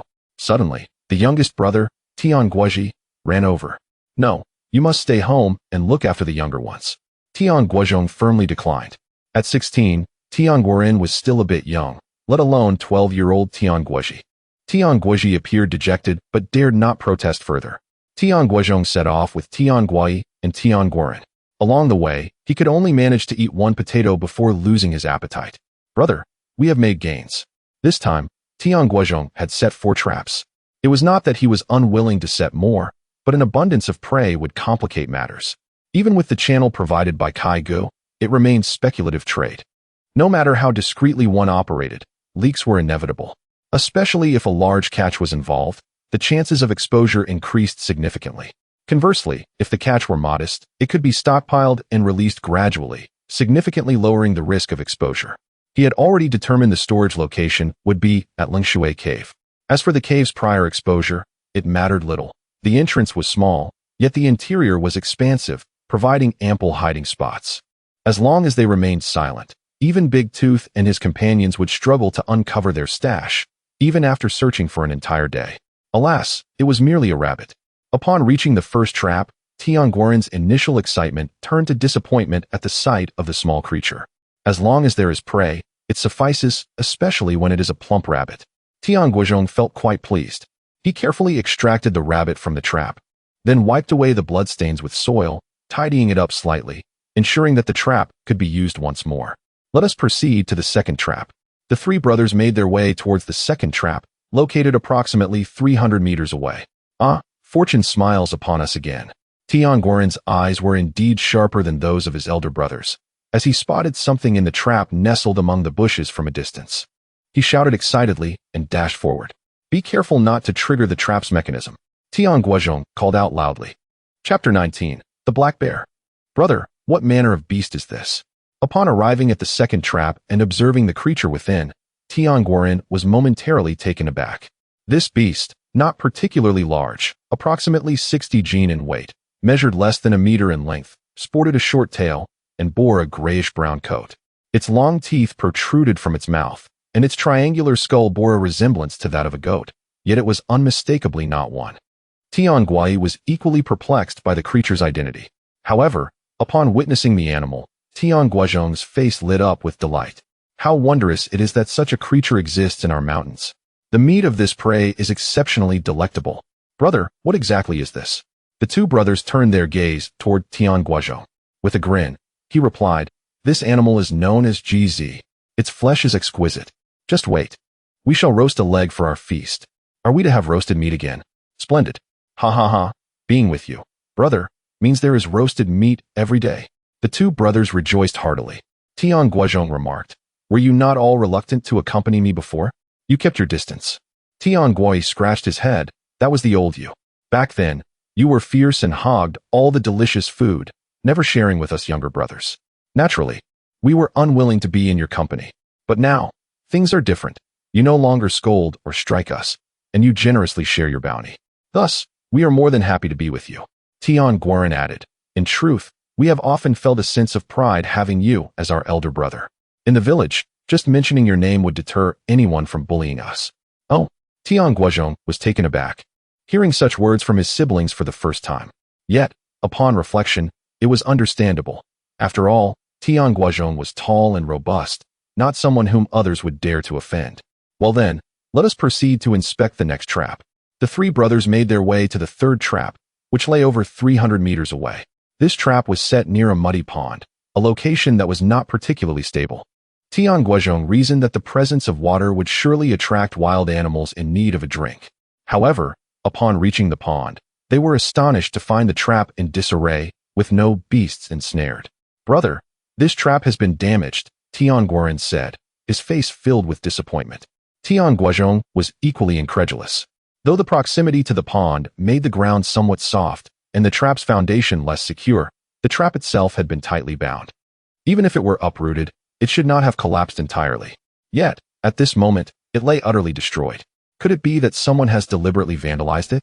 Tian Guozhong surveyed the surroundings, but found no human footprints. Instead, he noticed enormous paw prints, larger than his own hand, accompanied by traces of blood. Brother, these paw prints appear to belong to a black bear. Tian Guozhong exclaimed, his voice trembling with fear. A black bear? Tian Guozhong's fear escalated. Having heard countless tales of black bears attacking humans since childhood, they knew that once a black bear seized a person, it would leave nothing but bones, being more ferocious than tigers or wolves. Moreover, the size of a black bear was daunting, capable of standing nearly 2 meters tall, with powerful limbs capable of shattering stones with a single blow. Do not frighten yourselves, Tian Guozhong reassured them. Though that black bear has destroyed our trap, it is likely injured. Should we not follow the blood trail to ascertain the severity of its wounds? Both Tian Guozhong and Tian Guozhong vigorously shook their heads. No, brother, we must not provoke the black bear. Let us depart swiftly. After a moment's contemplation, Tian Guozhong nodded. Very well, let us check the fourth trap. Before he could finish speaking, Tian Guozhong and Tian Guozhong had already taken off in a sprint, as if fearing the black bear would leap out at any moment. Tian Guozhong, however, was curious to see what the black bear truly looked like. He wondered if it resembled the black bears of the northeast. Brother, a wild boar. Upon reaching the fourth trap, Tian Guozhong shouted with excitement, finally finding a more normal gang. Tian Guozhong rolled his eyes. What do you mean by normal? Wasn't the hare normal? It is only the GZ and the black bear that are unexpected. Tian Guozhong feigned fear. All right, quickly lift the wild boar out. It would be troublesome if the black bear were to arrive. The two brothers turned pale and hurriedly extracted the wild boar from the trap. Tian Guozhong dismantled the trap. The amount of blood the wild boar had lost made it unsuitable for setting another trap. They needed to find a new location. The three brothers transported their catch to the cold water cave, only to discover, to their astonishment, that someone was already inside. Who goes there? The three brothers instantly became alert, gripping their knives and sharp wooden sticks tightly. It is I. From the shadows emerged Dabanya. Uncle Ya, what brings you here? Tian Guozhong inquired. Dabanya replied, have you forgotten our collaboration? Yesterday, I merely facilitated a connection and earned over 200 yuan. After returning home, I found the prospect increasingly appealing, so I decided to return today. I simply did not know where you were hunting, thus I came to the cold water cave to try my luck. To my surprise, I actually found you. Your haul today seems rather modest, Dabanya observed, frowning at the brother's catch. Such good fortune cannot be expected every day, Tian Guozhong explained. We merely set traps. Unlike you, who hunt specifically, it is quite normal for our catch to be sparse. Dabanya chuckled. You are correct. I was too greedy. Are you planning to sell your catch to Kaigo? Tian Guozhong shook his head. This amount is too little. I intend to take it home for our own consumption, not to sell. Take it home? Dabanya scoffed. I advise you against that. I can say with complete certainty that if you bring it back and the villagers see it, those catches will no longer belong to you, but to your village. When that time comes, what you can claim will be minimal. Therefore, it would be wiser to sell it for some money and tickets, would it not? Although your haul is not abundant, this wild boar and GZ are valuable and should fetch a good price. Certainly, do not misunderstand. My intention is not to seek your dividends by stating this, but rather to reflect the nature of the world. Those who contribute the most often receive the least in return. Tian Guozhong remarked, you are absolutely correct. Let us proceed with the sale. Dabanya expressed his delight, saying exactly. The spoils of our own hunt should be enjoyed by us. Why should we deprive ourselves for the benefit of others? Shall you summon Kaigo, or shall I?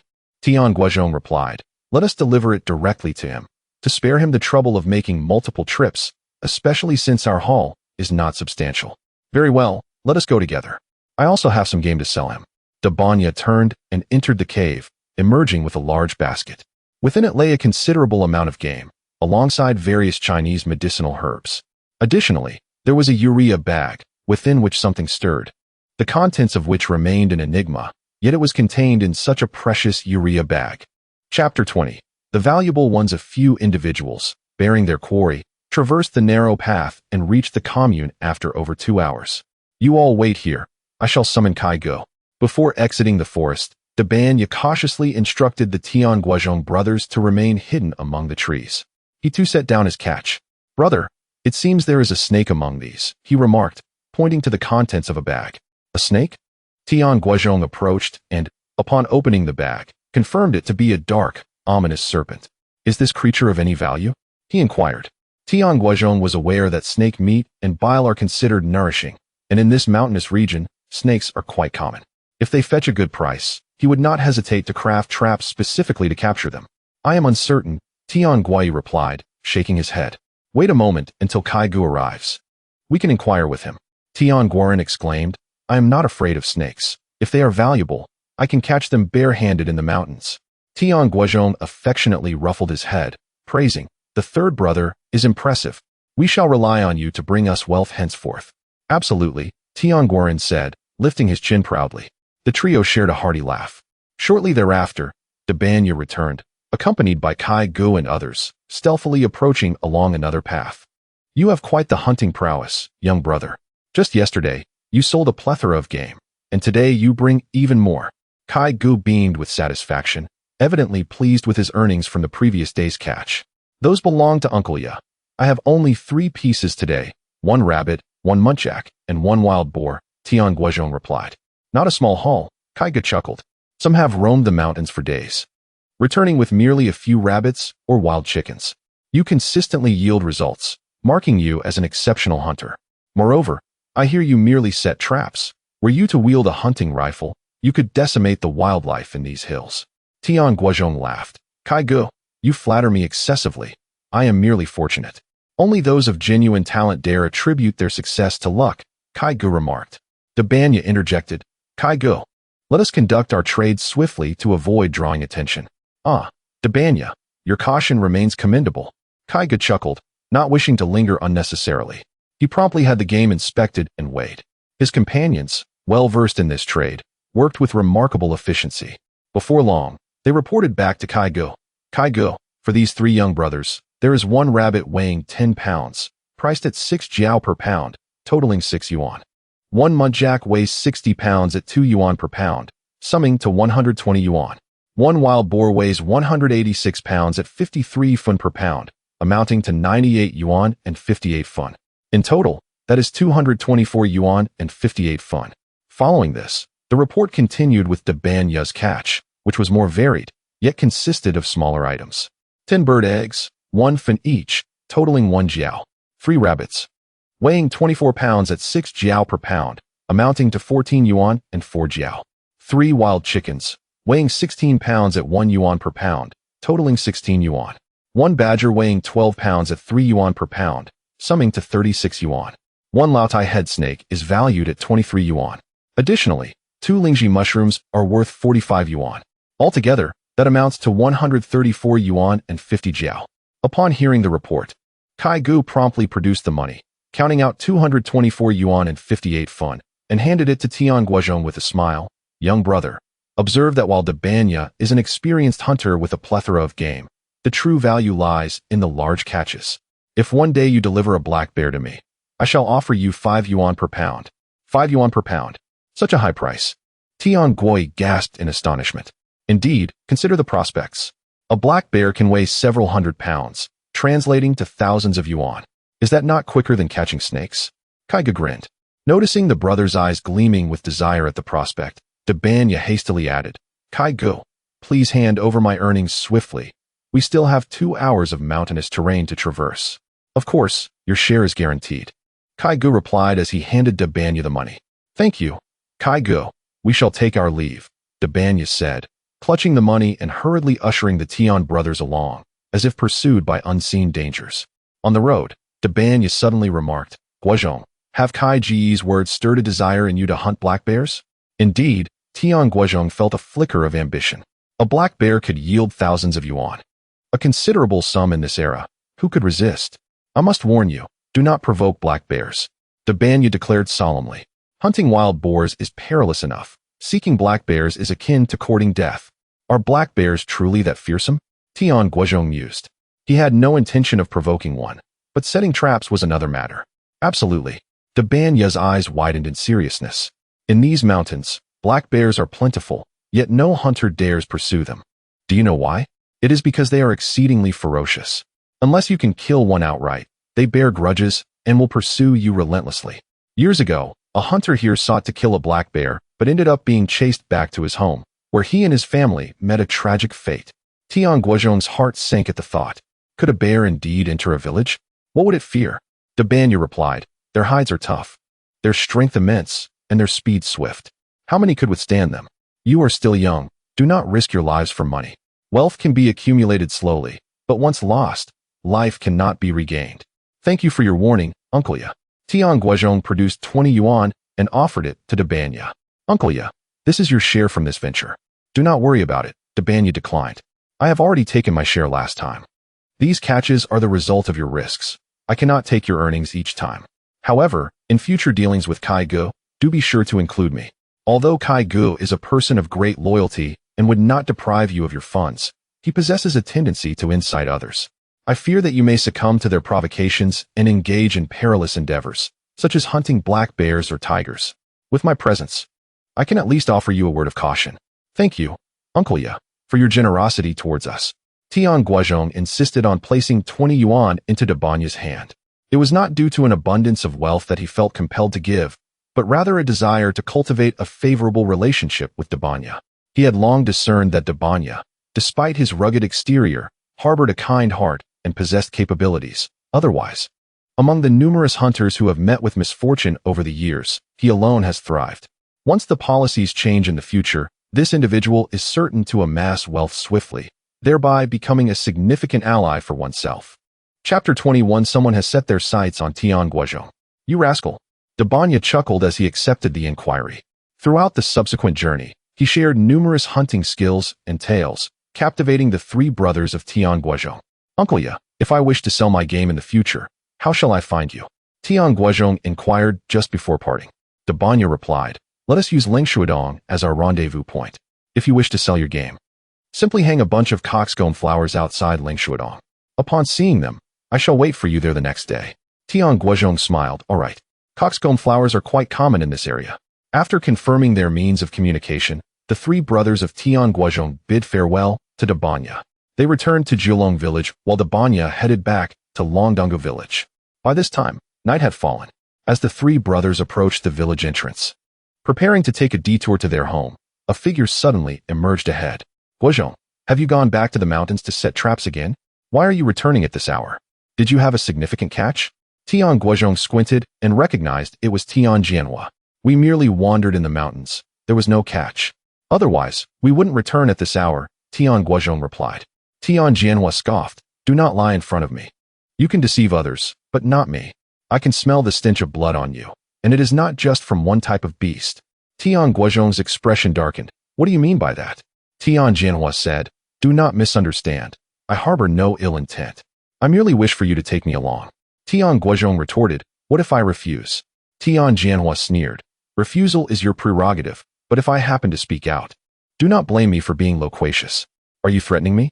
Tian Guozhong's gaze narrowed. He recalled that the original owner, though impoverished, was quite formidable. Since his arrival in this world, he had maintained a gentle demeanor, nearly forgetting he was tall and robust, a unique presence in the village. Tian Jianhua took a step back in fright. Guozhong, what are you planning? I have been observing you for days. Ever since you hunted 3 wild boars.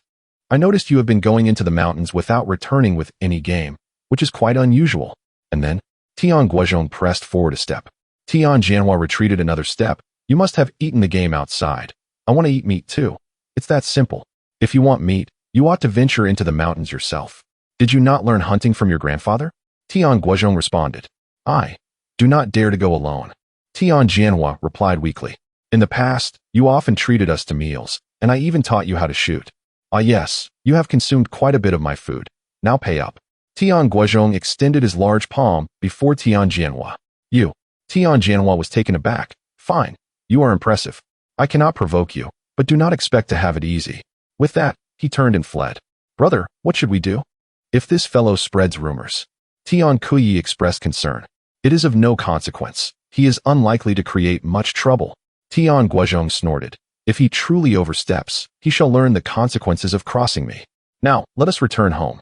With someone already keeping an eye on him, Tian Guozhong preferred to abandon his stealthy approach, thus returning home openly with his 2 brothers. Along the way, they encountered numerous villagers, all inquiring if he had recently set traps in the mountains. Tian Guozhong candidly affirmed, yes, I have set them, but regrettably, there has been no catch. The villagers understood, noting that it was quite normal to have no catch. Many from the village had also set traps in the mountains without success. Some encouraged him, do not be disheartened, young man. As long as you set traps, rewards will eventually follow. Others sought to take advantage, cautioning, if you do catch something, be sure to share it with the village. Tian Guozhong nodded in agreement with a smile. Why do I feel like Guozhong has transformed into a different person? After the 3 brothers of Tian Guozhong departed, the villagers gathered to discuss. Indeed, he has changed. He would never have spoken so much with us before. Moreover, have you noticed? He is actually playing with his brothers now, whereas before, he loathed them, hoarding all the good food and clothes without sharing a bit. He must have matured and become more considerate. At that moment, Tian Jianhua emerged from the shadows. Did you not catch the scent of blood on them? Jianhua, what do you mean by that? Someone inquired. Tian Jianhua responded, is it not obvious? They must have caught game, yet returned only after consuming it outside. If they caught game, why would they eat it before returning? Another asked in confusion. Foolishness. Tian Jianhua exclaimed, they must have feared sharing with us. It is only natural for them to consume their own catch. Among the villagers, there were some open-minded individuals. That is nonsense. Tian Jianhua retorted. That is a corrupt, selfish mindset. We must resolutely oppose it. Consider this. Our villagers work hard every day. Why should he not contribute? In the end, he expects to share in our labor's fruits while indulging in his own catch. Does that seem fair? The crowd pondered, sensing something amiss.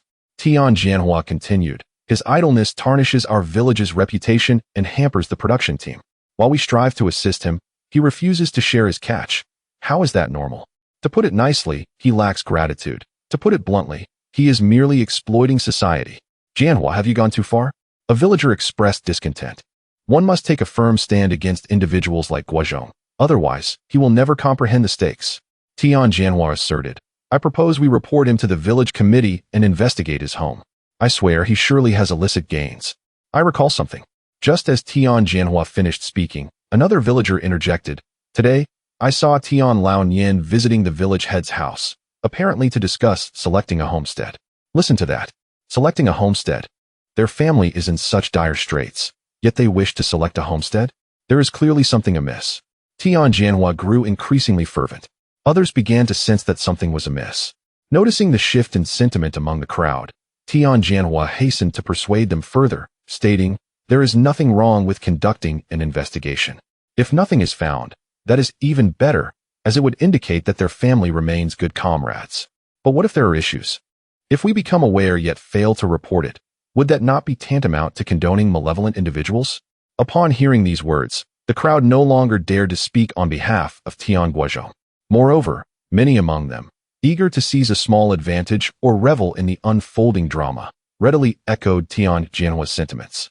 Consequently, a group of individuals made their way to the village chief's home. Chapter 22. Do you have evidence? The village chief, Tian Guozhong, was dining with his family when he noticed a commotion as a crowd approached. Assuming a serious matter had arisen, he hastily finished his meal and stepped outside. Gentlemen, what brings you here? Tian Guozhong inquired. Chief, we suspect Tian Guozhong of engaging in dubious dealings. We would like you to accompany us to his home for an investigation, Tian Guozhong replied. The villagers were taken aback. Had it not been said that he was hoarding game? How had it transformed into allegations of speculation? Yet, no one stepped forward to correct the narrative at that moment. Tian Guozhong frowned. Dubious dealings? Do you possess any evidence? Tian Guozhong declared confidently. Indeed. Show it to me, Tian Guozhong urged, extending his hand. Tian Guozhong continued. I cannot provide concrete evidence, but he has been hunting in the mountains daily. On his first outing, he managed to kill 3 wild boars, yet in the past 2 days, he has returned empty-handed. I suspect he has been selling his game to others in the mountains. Tian Guozhong chuckled. Who could he possibly sell to in the mountains? Tian Guozhong replied. Chief, please do not dismiss this. My grandfather once told me that there exists a small path leading directly to the commune via Yilong Mountain, which takes only 2 hours, much shorter than the main road. Tian Guozhong's expression grew serious. Is there truly such a path? Indeed, but it is perilous. One misstep could lead to a fatal fall, which is why few traverse it.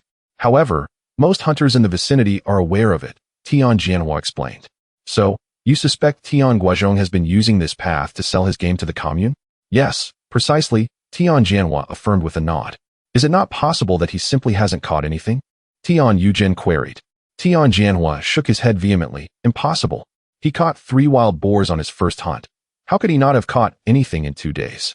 Moreover, if he had not caught anything, his 2 younger brothers would not be following him around. Besides, I have noticed Guoyi and Guerin have both gained weight. They must be eating meat daily. Daily meat. The crowd exhibited expressions of envy upon hearing this. Tian Guozhong swallowed hard, unable to suppress his own hunger. Chief, I heard that Guozhong's father came to discuss homestead matters with you? Tian Guozhong inquired further. Yes, that is indeed the case. Realizing the gravity of the situation, Tian Guozhong pondered for a moment before cautiously responding. Let us not rush. I will inquire further before proceeding. After all, this is not a trivial matter, and we lack conclusive evidence. Chief, this is a matter of great significance. How can we not act urgently? Tian Guozhong insisted. Moreover, what if we alert Guozhong and he hides the evidence? If we are to investigate, it must be a surprise inspection to secure the evidence. Tian Guozhong hesitated. It was not out of kindness, but because everyone in the village knew that Tian Laonyan was his staunchest supporter, obedient to his every word. If he suddenly investigated him, would it not sow distrust? What if no evidence were found? How would he face Tian Laonyan afterward? Furthermore, Tian Laonyan had 9 sons. If he offended him, it would become troublesome once they grew up. Are you attempting to shield Laonyan? Suddenly, someone exclaimed, causing the chief's complexion to darken. Very well, we shall investigate. If we uncover nothing, I shall see how you will explain this to me, Tian Guozhong said with resentment, leading the way to Tian Laonyan's home. At that moment, Tian Laonyan's family had just finished dinner and were engaged in their respective tasks. Tian Laonyan was busy crafting straw clothing. Li Wanhua was feeding the pigs and chickens, while Tian Guozhong was instructing his younger brothers in making long bamboo baskets. These baskets were specifically designed for catching snakes. Regardless of the type of snake, once it entered the bamboo basket, it would not escape. Brother, this bamboo basket is quite peculiar, long and small. What can it hold? 12-year-old Tian Guozhong asked curiously.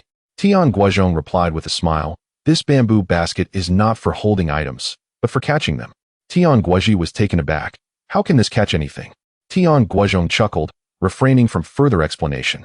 Since their parents strongly opposed hunting in the mountains, he tried to minimize discussions about it at home. Sitting nearby and crafting straw clothing, Tian Laonian was equally curious. Guozhong, where did you learn to make these? Oh, I learned from Dabanya in Longdunga village, Tian Guozhong casually stated. Dabanya was the finest shield against arrows. If not utilized now, when else? Dabanya? Tian Laonian paused, realizing he was the most formidable hunter in the area. How did you come to know him? That is a long story. It was a sunny afternoon. Just as Tian Guozhong was about to spin a tale, he saw a crowd led by the village chief approaching his home in disarray. Among the throng, he spotted Tian Guozhong hiding behind others. Tian Laonian noticed as well and quickly set aside his work, greeting them with a smile. Chief, esteemed gentlemen, what brings you to my home?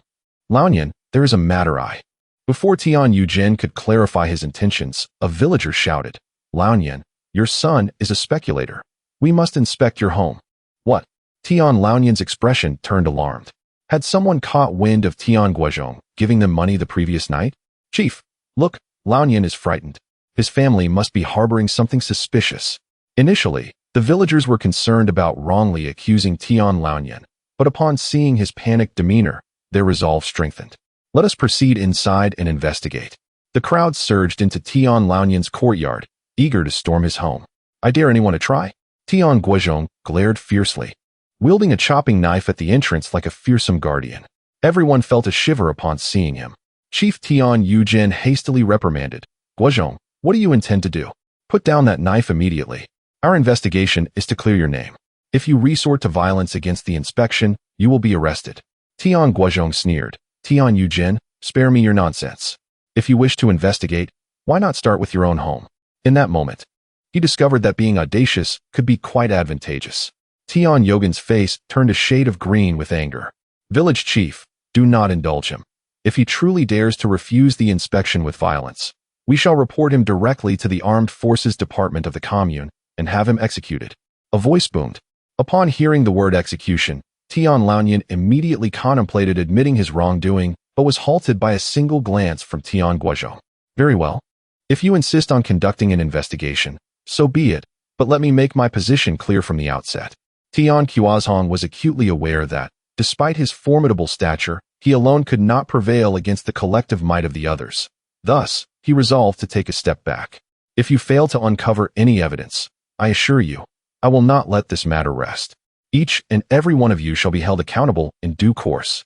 With that, he stepped aside, allowing them to proceed with the investigation. Chapter 23 Guozhong, do not be foolish. Upon hearing Tian Guozhong's words, the crowd hesitated even more, exchanging nervous glances, none daring to be the first to step through the threshold. The imposing stature of Tian Guozhong instilled fear in everyone present. Initially, Tian Guozhong had been quite boisterous, but at this moment, he too refrained from showing his face, while the other villagers turned their eyes towards the village chief. The village chief, wearing a stern expression, barked, Guozhong, do not act recklessly. Do you believe we are truly incapable of handling you? Guozhong, are you blind to the truth? I am not being reckless. I have cleared the path, and it is your own cowardice that keeps you from entering. Can I be blamed for that? Tian Guozhong casually placed his hands in his pockets, a cold smirk playing on his lips as he regarded the crowd. Guozhong, how can you speak to the village chief in such a manner? Tian Laonian admonished, then, with a conciliatory smile, addressed the village chief, Tian Guozhong. Village chief, you know my character better than anyone. Even if I had the intent, I would lack the courage. Please do not allow the petty to mislead you. Tian Guozhong replied, we are not investigating you, but rather your elder brother. Of course, we are doing this for his protection. You must understand. Quickly, take your elder brother away. I understand, I understand. Tian Laonian nodded repeatedly, yet I swear on my life that my elder brother is absolutely not involved in any illicit dealings. Whether or not that is true will be determined through investigation, Tian Guozhong shouted from the crowd. Tian Guozhong shot him a glance, sneering. Jianhua, it is indeed you, the little instigator, who is causing trouble. Just wait. Tian Jianhua, frightened, shrank back, hiding behind the crowd, no longer daring to emerge. Laonian, swiftly take Guozhong away, or you know the consequences. Tian Yujin, unwilling to threaten Tian Guozhong, had no choice but to turn to the honest Tian Laonian. Tian Laonian exchanged a glance with Li Wanhuan. Initially, both Tian Laonian and Li Wanhuan were alarmed, but upon reflection, they recalled the money, tickets, rice, and today's cloth and candies that Tian Guozhong had given them, all hidden in the secret crevice of the cellar. If they remained silent, no one could uncover it. Thus, they quickly regained their composure. Li Wanhuan approached Tian Guozhong, turning her back to the others, signaling him, and advised, Guozhong, go into the room. Let them investigate if they wish. We are not guilty, so we need not fear the mischief of the petty. Just wait. Tian Guozhong pointed at the crowd, letting out a cold snort before retreating into his room. Let us proceed with the investigation. At the village chief's command, the villagers entered the house. The first to cross the threshold was not the village chief nor Tian Jianhua, but rather a rather petty villager named Tian Shaokai. In his 30s and still a bachelor, he was likely to remain single for life. He was not there to find evidence of Tian Guozhong's illicit activities, but rather to seize the opportunity to pilfer something from his home. Tian Guozhong observed this clearly from within the house, yet he did not intervene. After all, his home was destitute, lacking any valuable items to lose.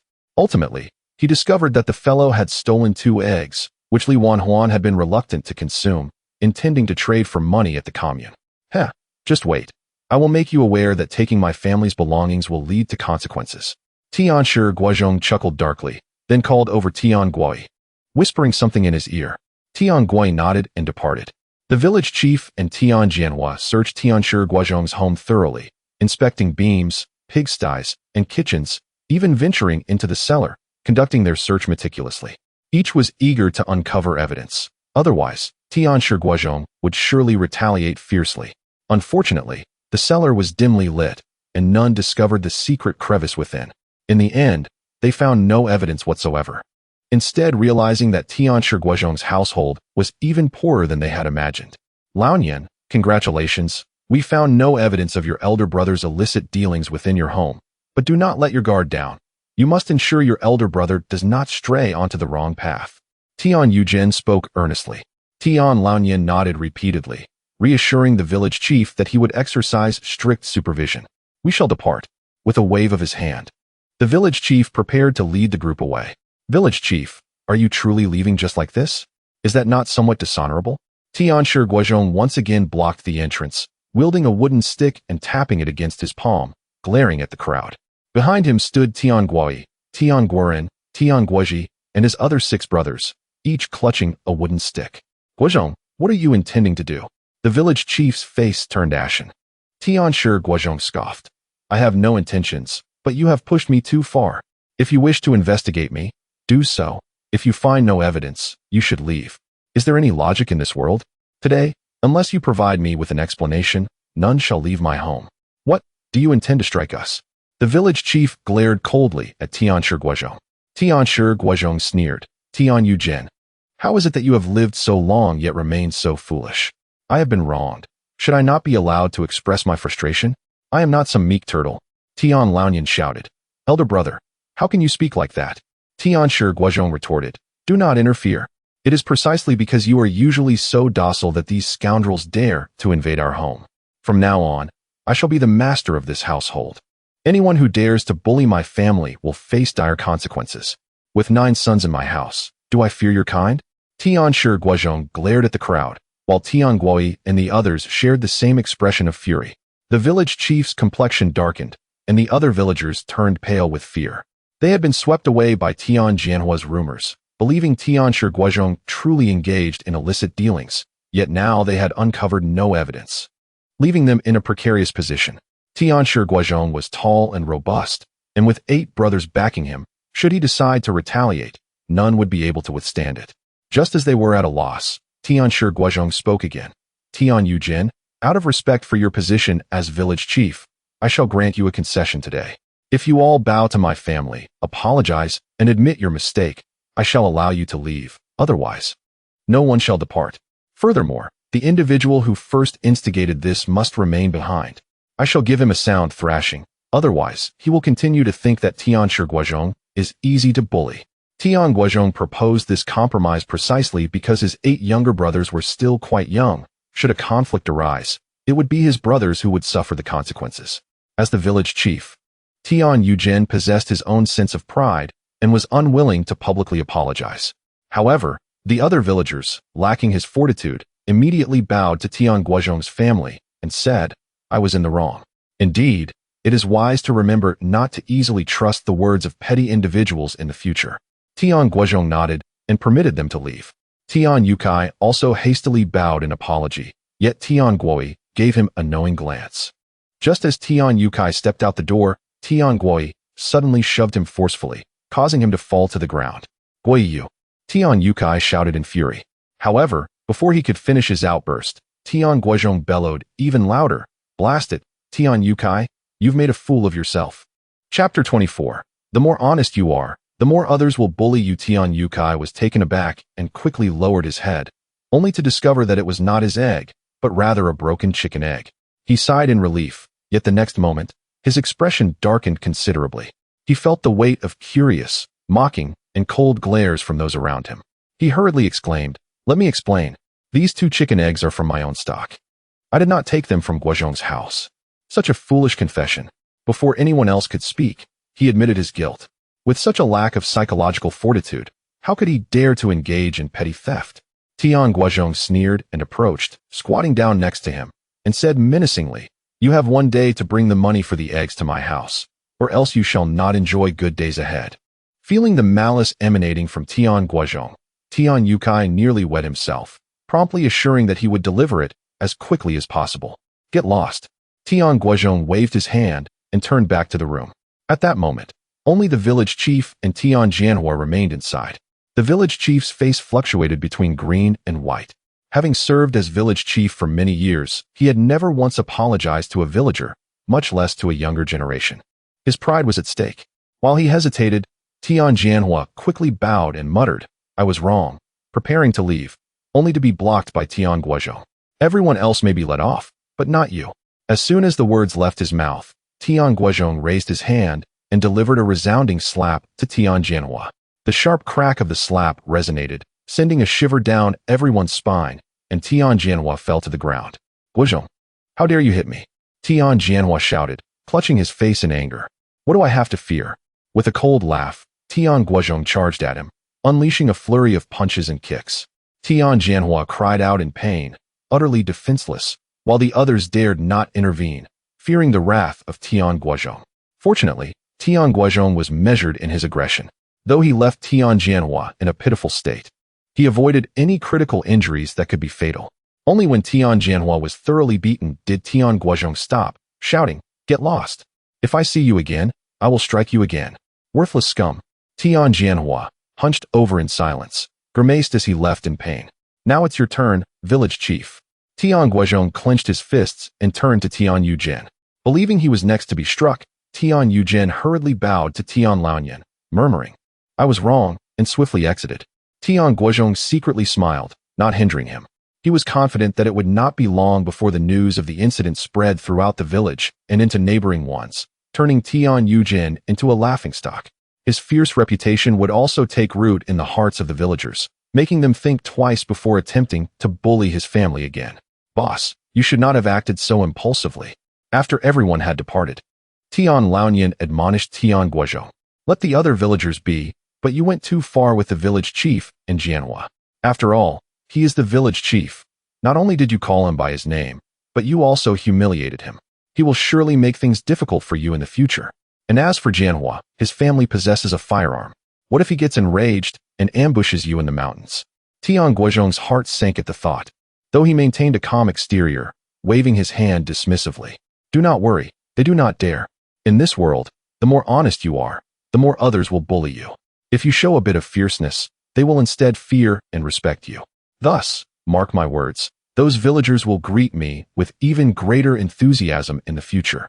In the days that followed, indeed, as Tian Guozhong had predicted, Both the village chief and Tian Guozhong dared not retaliate against him. Other villagers greeted him with smiles and respect. The very next day, Tian Yukai delivered the money for the 2 chicken eggs to Tian Guozhong's home, not daring to delay. Of course, after this incident, Tian Guozhong became more cautious. He no longer set traps in the mountains every day, but rather visited every few days. In the meantime, he assisted his parents with work in the irrigation ditches or weeding in the fields. The village's land had been cultivated from the crevices of stones, covering a small area and lacking fertility, resulting in poor crop yields. By September and October, the harvest would be minimal. The seeds sown were all natural, not genetically modified or hybrid, leading to considerably lower yields compared to later generations. It was not that the people of this era were not industrious. On the contrary, they could be considered the most diligent generation. The technology of the time was simply too underdeveloped. This had led many places, including Jiulong village, to suffer from poverty and scarcity, living lives akin to those of primitive humans. Tian Guozhong had little knowledge of farming from his past life. Yet with his far superior experience and insights, he was able to conceive some very useful ideas, even without prior farming experience. For instance, mountainous terrain was most suitable for cultivating fruits, medicinal herbs, or tobacco. Alternatively, he could consider creating a simple drip irrigation system using bamboo. He also thought about cultivating wood-ear mushrooms or other fungi using decayed wood. Naturally, he only shared these thoughts at home, keeping them to himself, as Tian Laonian and Li Wanhua dismissed them as mere fantasies. As days turned into weeks, Tian Guozhong's changes gradually became accepted by his family, bringing happiness into their home. Although they remained impoverished, the previous frowns had vanished, replaced instead by laughter and joy. His younger brothers began to warm up to him, as he frequently brought back wild game from the mountains to enhance their meals. He also purchased rice and candies from the commune for them, as well as cloth for making clothes. In just a few days, it was evident that the spirits of his family members had improved, and his younger brothers were beginning to gain weight, growing taller by the day. Meanwhile, Tian Guozhong continued to suspect that Tian Guozhong was secretly selling his game to the commune for profit, but after several days of surveillance, he ultimately gave up. Due to Tian Guozhong's excessive caution, he was often discovered during his surveillance. Fortunately, he was quite astute himself. As soon as he was detected, he would flee. However, on this occasion, Tian Guozhong had surprisingly laid an ambush in advance. Had it not been for his quick reflexes, he would likely have endured another beating. Since then, he has refrained from any further attempts at stalking. As for the idea of using a concealed firearm, he lacked the courage for such an act. Guozhong, how are your plans for the house progressing? That evening, after the family had finished dinner, Tian Laonian took out his tools for making grass clothing and inquired while working. Tian Guozhong was engaged in crafting a wooden frame. Upon hearing the question, he chuckled and replied, "Over the past few days, I have been selecting a foundation, designing the house's structure, and studying the molds for brick production. I am nearly finished, so I plan to visit Tian Yujian tomorrow." Do refrain from referring to him merely as Tian Yujian. He is the village chief and your elder. At the very least, you should address him as Uncle Yujian, admonished Tian Laonian. Fine, I will address him as you suggest, Tian Guozhong conceded. Nowadays, he seldom retorted against his father, mostly acquiescing to his words, which left Tian Laonian feeling somewhat unaccustomed. Chapter 25. Great strength, brother. Are you truly prepared to build a house? Tian Guozhong inquired with surprise as he approached Tian Guozhong. Yes, since we have nothing to do anyway. Tian Guozhong replied, handing the wooden frame to Tian Guozhong. Starting tomorrow, take the younger brothers to make bricks. The more, the better. Tian Guozhong examined the wooden frame, turning it over in his hands. Is this really used for making bricks? But I have never done it before. Fear not, I shall teach you when the time comes. Tian Guozhong crafted several smaller wooden frames specifically for the younger siblings. Though they were still quite young, making bricks posed no danger. Free labor was labor well utilized, and gathering them together to work would also add some entertainment. But you are working every day, and soon it will be time for harvest. When will you find the time to make bricks? Tian Laonian remarked. Perhaps you should wait until after the autumn harvest to start working? Tian Guozhong scoffed.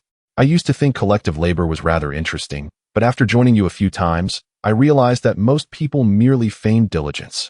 That water channel has supposedly been under repair for 5 years, rebuilt year after year, yet it collapses again and again.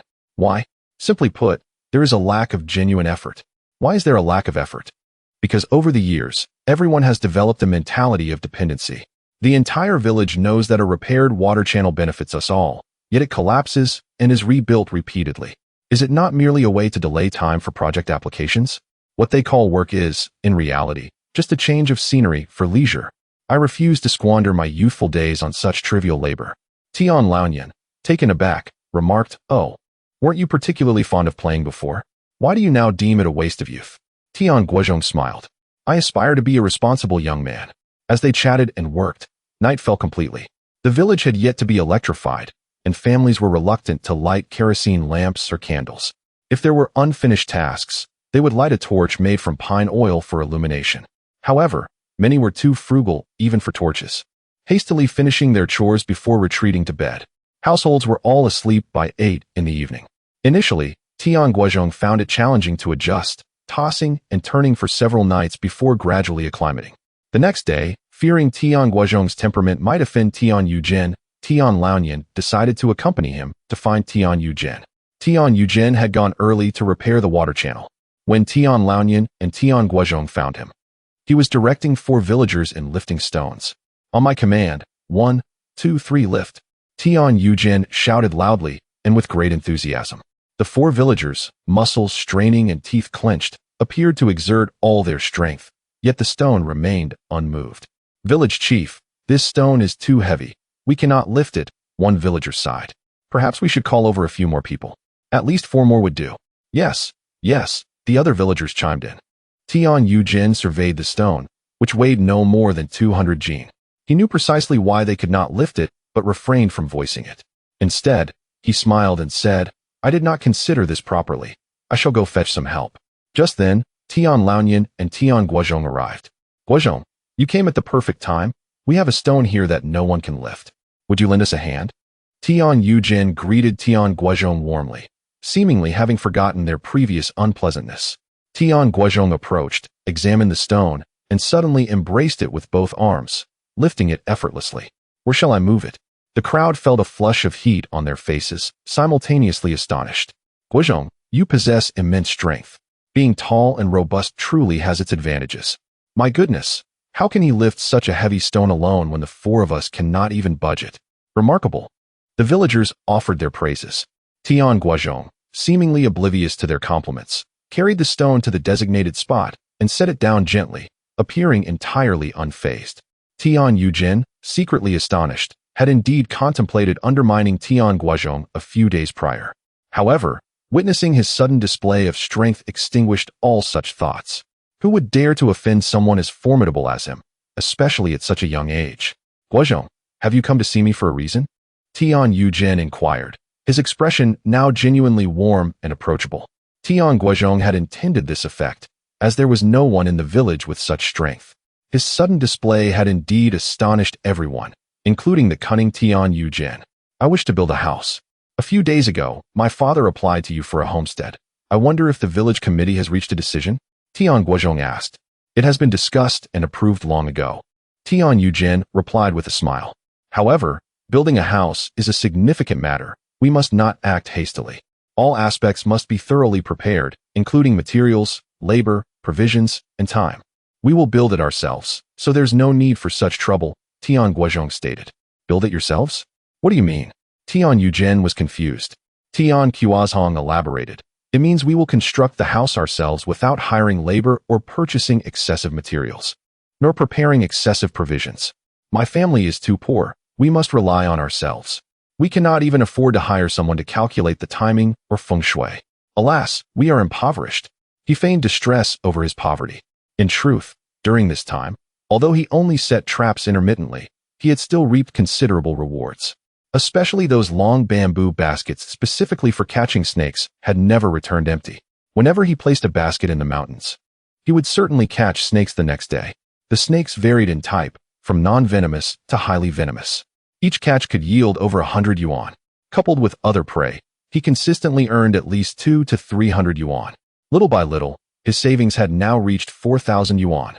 In the entirety of Jilong village, he had undoubtedly become the wealthiest individual. Laonian, constructing a house is not merely child's play. If things go awry, the structure may collapse, posing a grave danger to lives. Are you truly allowing the children to act recklessly? Tian Guozhong hesitated to speak harshly to Tian Guozhong, and thus turned his gaze towards Lao Nian. With a wry smile, Lao Nian remarked, I am unable to dissuade them. When have they ever heeded my counsel? Tian Guozhong interjected, Village chief, let us set aside other matters and promptly proceed to select a site for the homestead. My personal preference is the area beside the cypress tree at the village entrance. Would that be acceptable? After a moment's contemplation, Tian Guozhong nodded in agreement, certainly. However, that area is rather expansive. It cannot be entirely allocated to you unless you and your brothers intend to construct homes there, in which case, it could be considered for your family. Indeed, the location beside the cypress tree at the village entrance is quite advantageous, though the abundance of stones in that vicinity renders it less than ideal for building. Lao Nian shook his head. Guozhong, perhaps you should select another location, such as the plot adjacent to our home. What do you think? Chapter 26. Utterly foolish and unsatisfactory. Tian Guozhong offered no courtesy, bluntly dismissing the notion. The plot of land adjacent to our home is far too small. How could it possibly accommodate 9 families? Elder Tian remarked. Your brother and the others can build their houses later on. Tian Guozhong countered. It's better to lay the foundation now than to scramble for a suitable site later. What if there are no appropriate foundations available then? Tian Guozhong interjected. With so many barren mountains in our village, why should we fear? Tian Guozhong replied. Indeed, there are numerous barren mountains, but our village is also home to many children. Each household has 7 or 8 children, and some families have an astonishing 18. It is predictable that a housing boom will soon sweep through the village. Upon hearing this, Tian Guozhong's eyes flickered as he pondered whether to secure a spot at the village entrance. Although the area was rocky, it was spacious enough to reserve for his children to build their homes. After careful consideration, he ultimately dismissed the idea. The abundance of stones rendered it unfeasible. Since Guozhong is so adamant, let us settle on this location, he smiled. We shall proceed to demarcate the area now. A group of villagers trailed behind, curious to witness the spectacle. Upon arriving at the rocky site at the village entrance, the villagers shook their heads in unison. This location was not only stony but also sloped, making it utterly unsuitable for construction. Indeed, even if they were to fill the area with stones, it would require monumental effort and resources, rendering it impractical.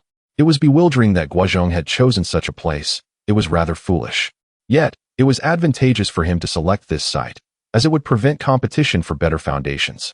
Laughter erupted among the crowd. Elder Tian's countenance darkened further. Guozhong, however, remained cheerful. Village chief, shall we commence measuring the land? Since everyone dislikes this site, why not offer it entirely to my family? Tian Guozhong replied. That won't do. Even if you build 10 houses, you wouldn't be able to utilize all this space.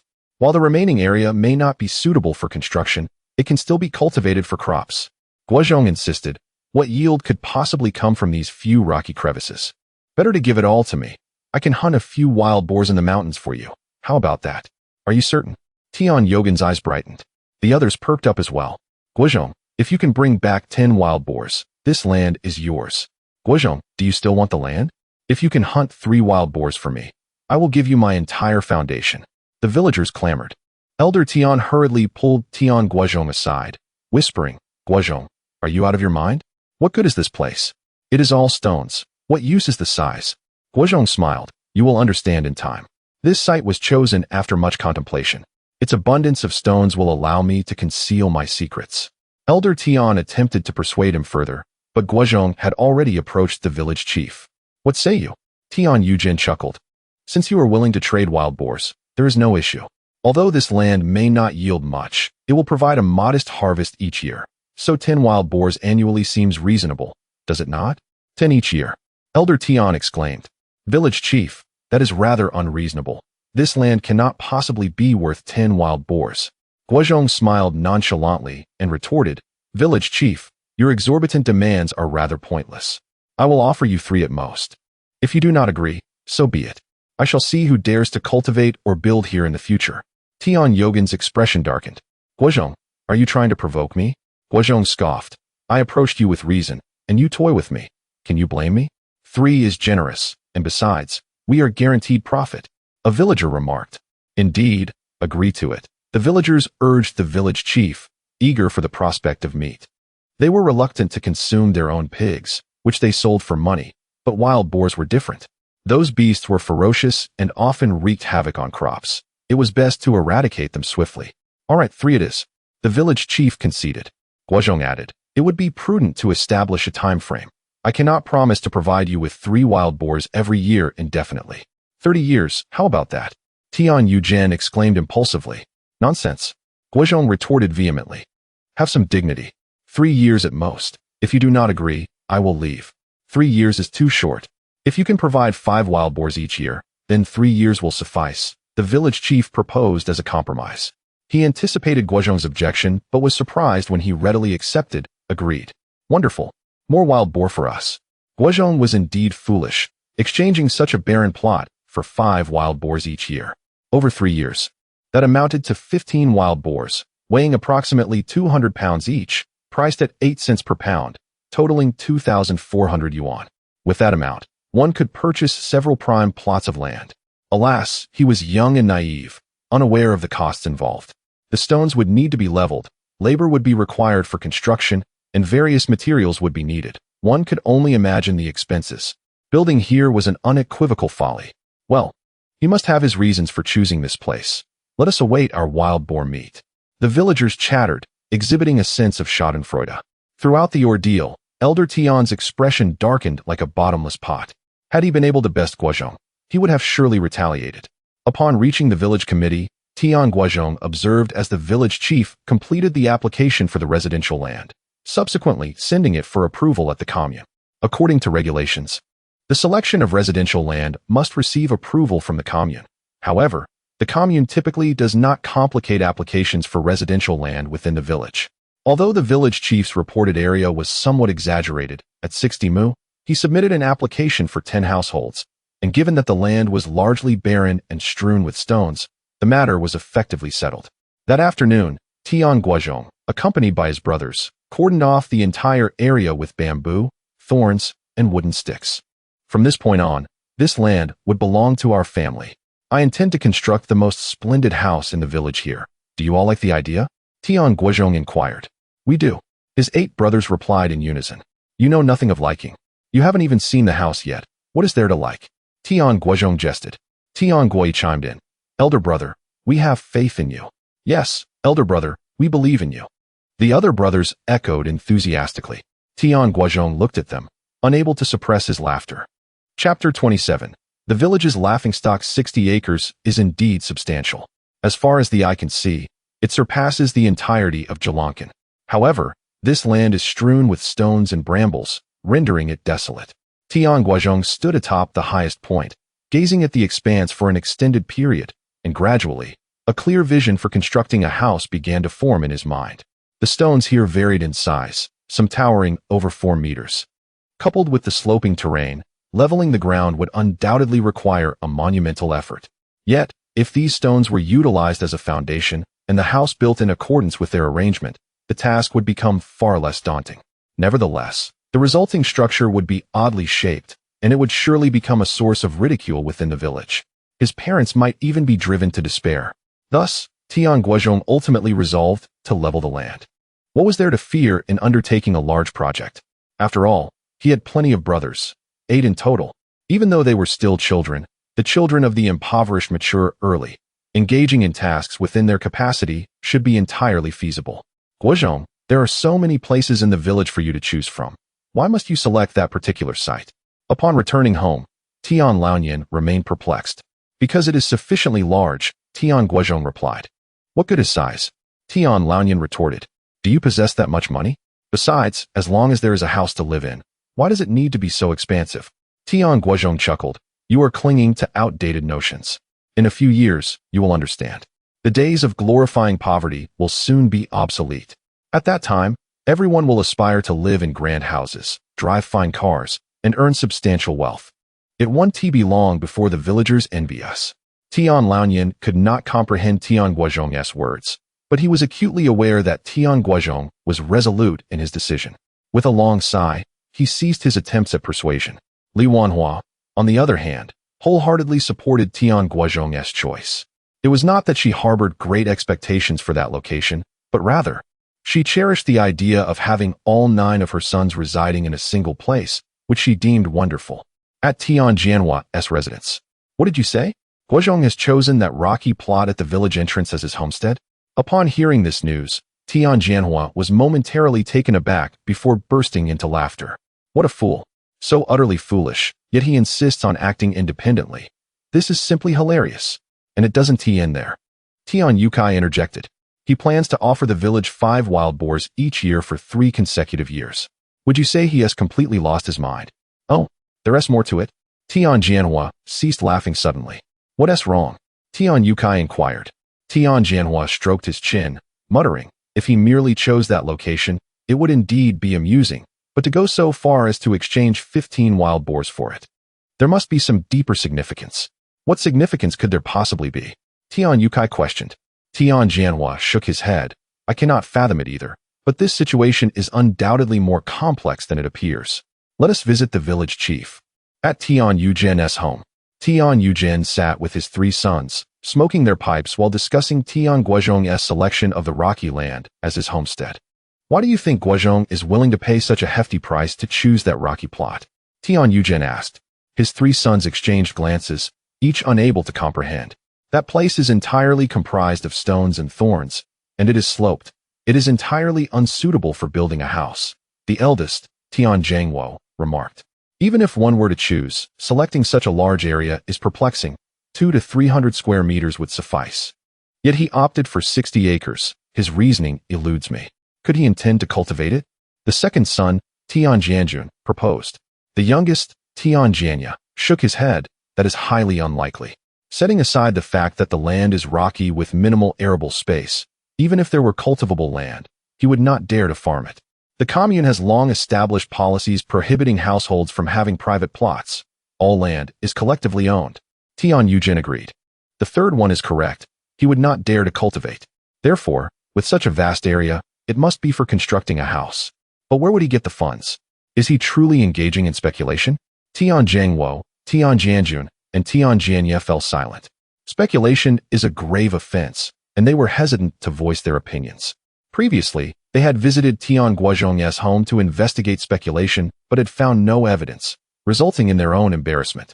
After a long pause, Tian Guozhong finally spoke. Father, I believe we need not concern ourselves with Guozhong's affairs. Regardless of where he builds his house, how does it affect us? Tian Guozhong concurred. Indeed, I agree with my elder brother. If Guozhong wishes to be a fool and become the subject of ridicule, let him be. As long as we receive our share of wild boar meat later, it suffices. Exactly, Tian Guozhong licked his lips. I have not had meat in several days. You all have valid points. Tian Guozhong nodded. I simply cannot understand why he would act this way. Just then, Tian Guozhong and Tian Guozhong entered the courtyard. Brother Guozhong, and Guozhong are here as well, Tian Guozhong greeted. Guozhong, Uncle Guozhong, come and sit. Tian Guozhong promptly moved a long bench beside his father. Tian Guozhong and Tian Guozhong took their seats, and Tian Guozhong began. Are you also discussing Guozhong? Tian Guozhong looked at him. What are your thoughts? Tian Guozhong shook his head. None in particular, but I firmly believe he harbors some hidden intention. I just do not know what that intention is. Tian Guozhong nodded. I share your sentiment, but that land is nothing but stones and brambles. There is nothing else. He cannot conjure gold from nothing, can he? Gold. The group paused momentarily, pondering the notion of gold being present on that land. I was merely using it as a metaphor. Tian Guozhong rolled his eyes. If there were gold, our village would have prospered long ago. Suddenly, Tian Guozhong's eyes lit up. Regardless of whether there is gold or not, we can spread this news. Inevitably, someone will confront Guozhong, and we can simply watch from the sidelines. Reasonable, Tian Guozhong sneered. Even if we cannot stop him, we can certainly annoy him. Let us proceed with this plan. Tian Guozhong felt compelled to teach Tian Guozhong a lesson, for this young man had shown him an utter lack of respect. Furthermore, he insisted that the 5 wild boars be delivered promptly. The group deliberated for a while, yet they could not fathom the profound intentions of Tian Guozhong, ultimately dismissing the matter as a mere jest. Not only they, but nearly the entire village regarded this incident as a source of amusement. Wherever Tian Guozhong went, regardless of whom he encountered, he would be the subject of ridicule, which led him to endure a rather melancholic existence each day. Conversely, Tian Guozhong remained entirely indifferent to the opinions of others, embodying the spirit of one who, while others mock his perceived madness, finds joy in their inability to comprehend. Thus, he spent his days laboriously alongside his brothers, clearing thorns and breaking stones in the rocky terrain. Additionally, he engaged them in the craft of brickmaking. Chapter 28. The crafting of mud bricks. Tian Guozhong fashioned 4 distinct sizes of brick molds: large, medium, small, and an exceptionally small variant. Tian Guozhong and his brother Tian Gui utilized the large molds, producing bricks measuring 35 centimeters in length, 15 centimeters in width, and 10 centimeters in thickness, each weighing approximately 30 kilograms. Meanwhile, Tian Guozhong, Tian Guozhi, and Tian Guoxin employed the medium molds, yielding bricks that were 25 centimeters long, 10 centimeters wide, and 5 centimeters thick. Tian Guobai and Tian Guoshan worked with the small molds, creating bricks that measured 10 centimeters in length, 5 centimeters in width, and 5 centimeters in thickness.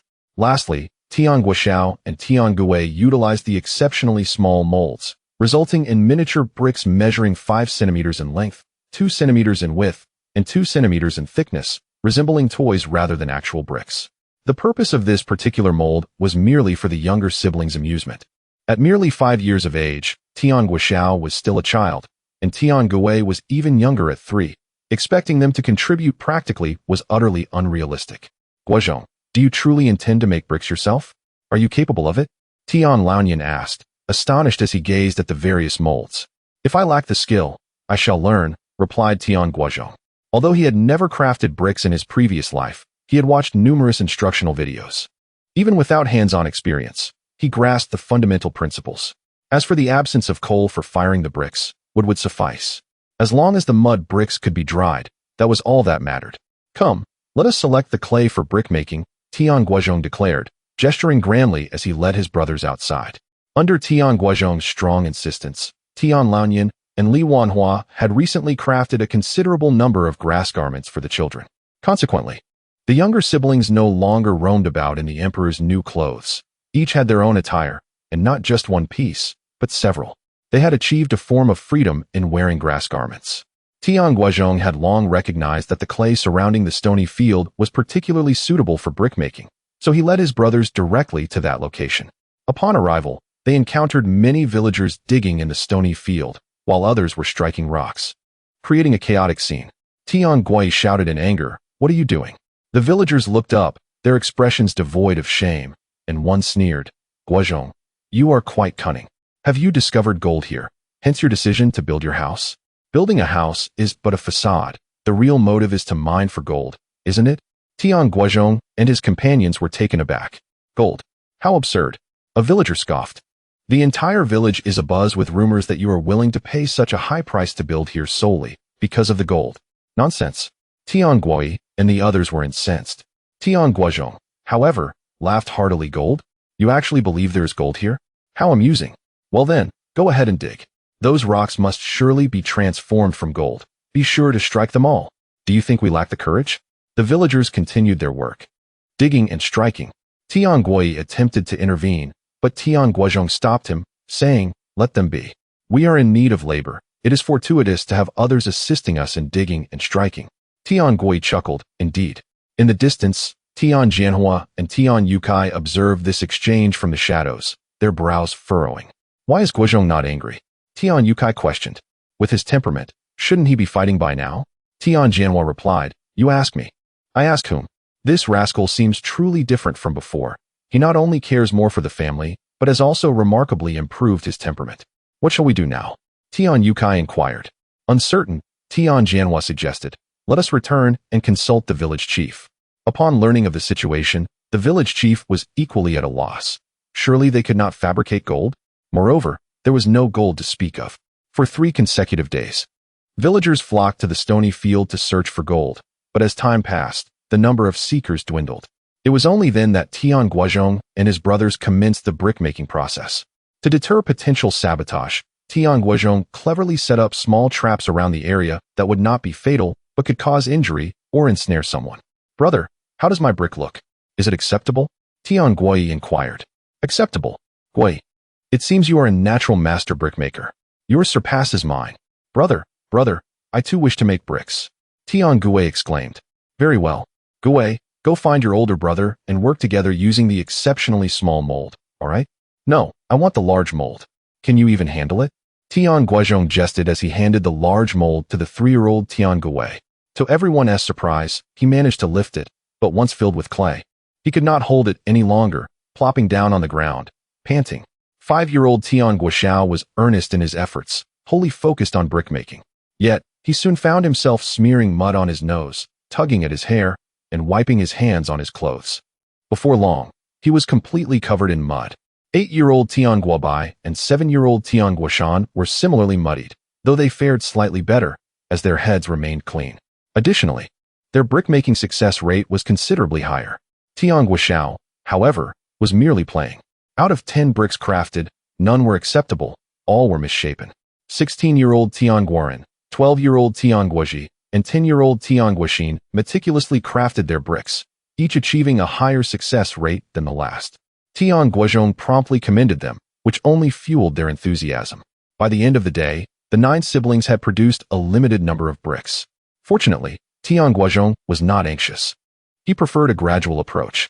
If rain were to fall, they would simply rest. To protect the finished bricks from being spoiled by rain, Tian Guozhong had even had their father craft leaf blankets to cover them. Time passed swiftly, and a month had gone by. The scorching summer was drawing to a close, and the harvest season was on the horizon. During this period, the days of rain were scarce, with sunshine gracing them almost daily, allowing Tian Guozhong and his 9 brothers to engage in brickmaking almost every day.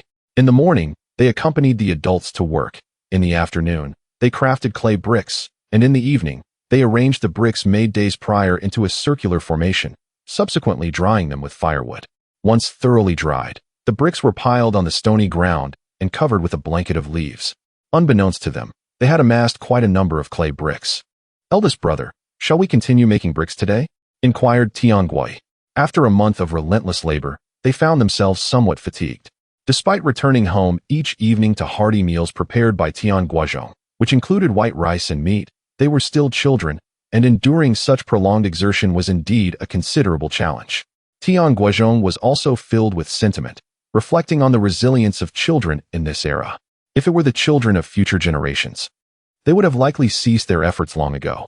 "Let us take a day of rest, for everyone is weary. I shall take you all to the commune for a stroll, shall we?" Tian Guozhong proposed with a smile. "Yes," the children exclaimed with exuberance. Chapter 29. "Father, you are impressive. Mom and Dad, we are planning to visit the commune tomorrow. Would you like to join us?" Tian Guozhong inquired. Tian Laoyan shook his head, stating, "We still need to earn work points tomorrow. There is no time to go to the commune." Li Wanhua pondered for a moment and asked, "What date is it tomorrow?" Tian Laoyan replied, "While digging the irrigation ditch today, I overheard the village chief mention that Chun Lifa from Santiago village is marrying off his daughter on August 12th, inviting us all to celebrate. He said there are 4 days left, so today must be August 8th, which makes tomorrow the 9th. Li Wanhua frowned. "Why should we celebrate the marriage of Chun Lifa's daughter?" Tian Laoyan explained. Although Chun Lifa himself has little to show, his brother is the deputy director of the commune, Chun Liquan. Thus, the village chief wants us to join in the festivities. Li Wanhua retorted, "That is a matter for their village officials. Why should you involve yourself?" Tian Laoyan chuckled. "Though I am not an official, I have 9 sons. Besides, I am always by the village chief's side. How could they not invite me? Tell me, in the entire Haida commune, who else has 9 sons like me?" Li Wanhua scoffed. "Indeed, only you can boast about that. You have no real skills, just a penchant for bragging. If you are so capable, why not become an official yourself? Instead of trailing after Tian Yujin like a shadow, you could be the village chief. That would be splendid." Tian Laoyan flushed with embarrassment at her words and retorted loudly, "Do you think I cannot? I simply choose not to." Li Wanhua was about to continue her rebuttal when Tian Guozhong quickly intervened, speaking softly, "What is happening? Why are you two arguing? Mom, weren't you just asking about the date? How did it turn into a quarrel with Dad?" Li Wanhua huffed. "It is all this old fool's fault. He brags all day long. He wants to join the festivities of a family that has no connection to us. Do you think attending such events does not require social obligations? Even if we don't give money, offering a gift still stings. If it were a friend or relative, that would be one thing. But why should we attend the celebration of a stranger?" Tian Laoyan defended. "Am I merely seeking to join the merriment? I am cultivating good relations with the leaders. With 9 sons, I must prepare in advance. I tell you, Li Wanhua, you focus on managing our household, and let me handle the outside matters. Upon hearing this, Tian Guozhong looked at his father in surprise. He realized that after more than a month of crossing over, he did not truly know this gray-haired old man and had never engaged in a meaningful conversation with him. His memories of his father were scant. He only knew that his father often followed the village chief around, resembling a shadow, and was ridiculed by many in the village. Yet, his father took pride in it. Dad, I have a question for you. Just as Li Wanhua was about to continue her argument, Tian Guozhong suddenly turned to Tian Laonian. Tian Laonian felt a bit intimidated by his eldest son, as he had previously confronted him, so he hesitated to speak loudly and merely muttered, "What question?" Tian Guozhong asked, "Why do you frequently stay close to Tian Yujin? Does he often provide you with benefits?" Tian Laonian eyed his son warily. "What do you intend to do?" Tian Guozhong replied, "I have no ulterior motives. I am simply asking." Before Tian Laonian could respond, Li Wanhua interjected, "Let us be honest. Your father's proximity to the village chief does bring advantages. Occasionally, he brings back good things for us. Otherwise, how could we possibly support all 9 of you? Especially with you being so tall and strong. Despite your past habits of taking things from home to indulge with your friends. Have you noticed we have never lacked for food?" Tian Guozhong reflected on this and realized it was indeed true. Tian Laonian scoffed, "If it weren't for your lack of ambition and reckless behavior, we would have long moved into a brick house." Pretending not to hear, Tian Guozhong continued, "Since you have such a good relationship with Tian Yujin, why haven't you become an official?" Tian Laonian remarked, "What good is being an official? It involves endless worries and responsibilities, along with constant criticism. By staying close to the village chief, I only need to offer him advice and keep him happy to receive many good things. What is wrong with that?" Tian Guozhong laughed. "Dad, I never realized you were such a strategist." A proud expression crossed Tian Laonian's face. "Then why do they call you Laonian? Doesn't Tian imply someone who is simple and honest?" Tian Laonian smirked and remained silent. Li Wanhua clarified, "They call your father Laonian not because he is simple, but because he is cunning and has given the village chief many questionable ideas. Of course, despite his cleverness, he has never harmed anyone. Therefore, while the villagers may call him Laonian, few harbor resentment towards him. In fact, many are grateful." Tian Laonian swelled with pride. "Why are you sharing this with the child?" Tian Guozhong chuckled and asked, "Then why did the village chief come to search our home this time?" Tian Laonian replied, "I inquired. It was not the village chief's intention, but rather the idea of that scoundrel Jianhua. Moreover, the village chief is indeed somewhat wary of you due to your disrespectful behavior and the insults you've hurled at him. In reality, you need not be at odds with the village chief. Although he appears influential in the village and has brought home many good things, he is rather foolish. If you simply inform me, I can persuade him to personally apologize to you, and he would even obediently heed your words in the future." Tian Guozhong was even more astonished, gazing at Tian Laonian in disbelief. This old man, despite lacking formal education, seemed to speak with profound wisdom, as if he possessed a certain cunning in the art of governance. "Dad, you are truly impressive." Tian Guozhong gave a thumbs up, then looked at his father's white hair. "You are only in your 40s, yet you have so much gray hair. You look like an old man. Is it from thinking too much or from the anger I caused you?" That single comment nearly brought Tian Laonian to tears. He feigned strength. "It is certainly from the stress you have caused." After saying this, he left the house. And as soon as he stepped outside, tears streamed down his face.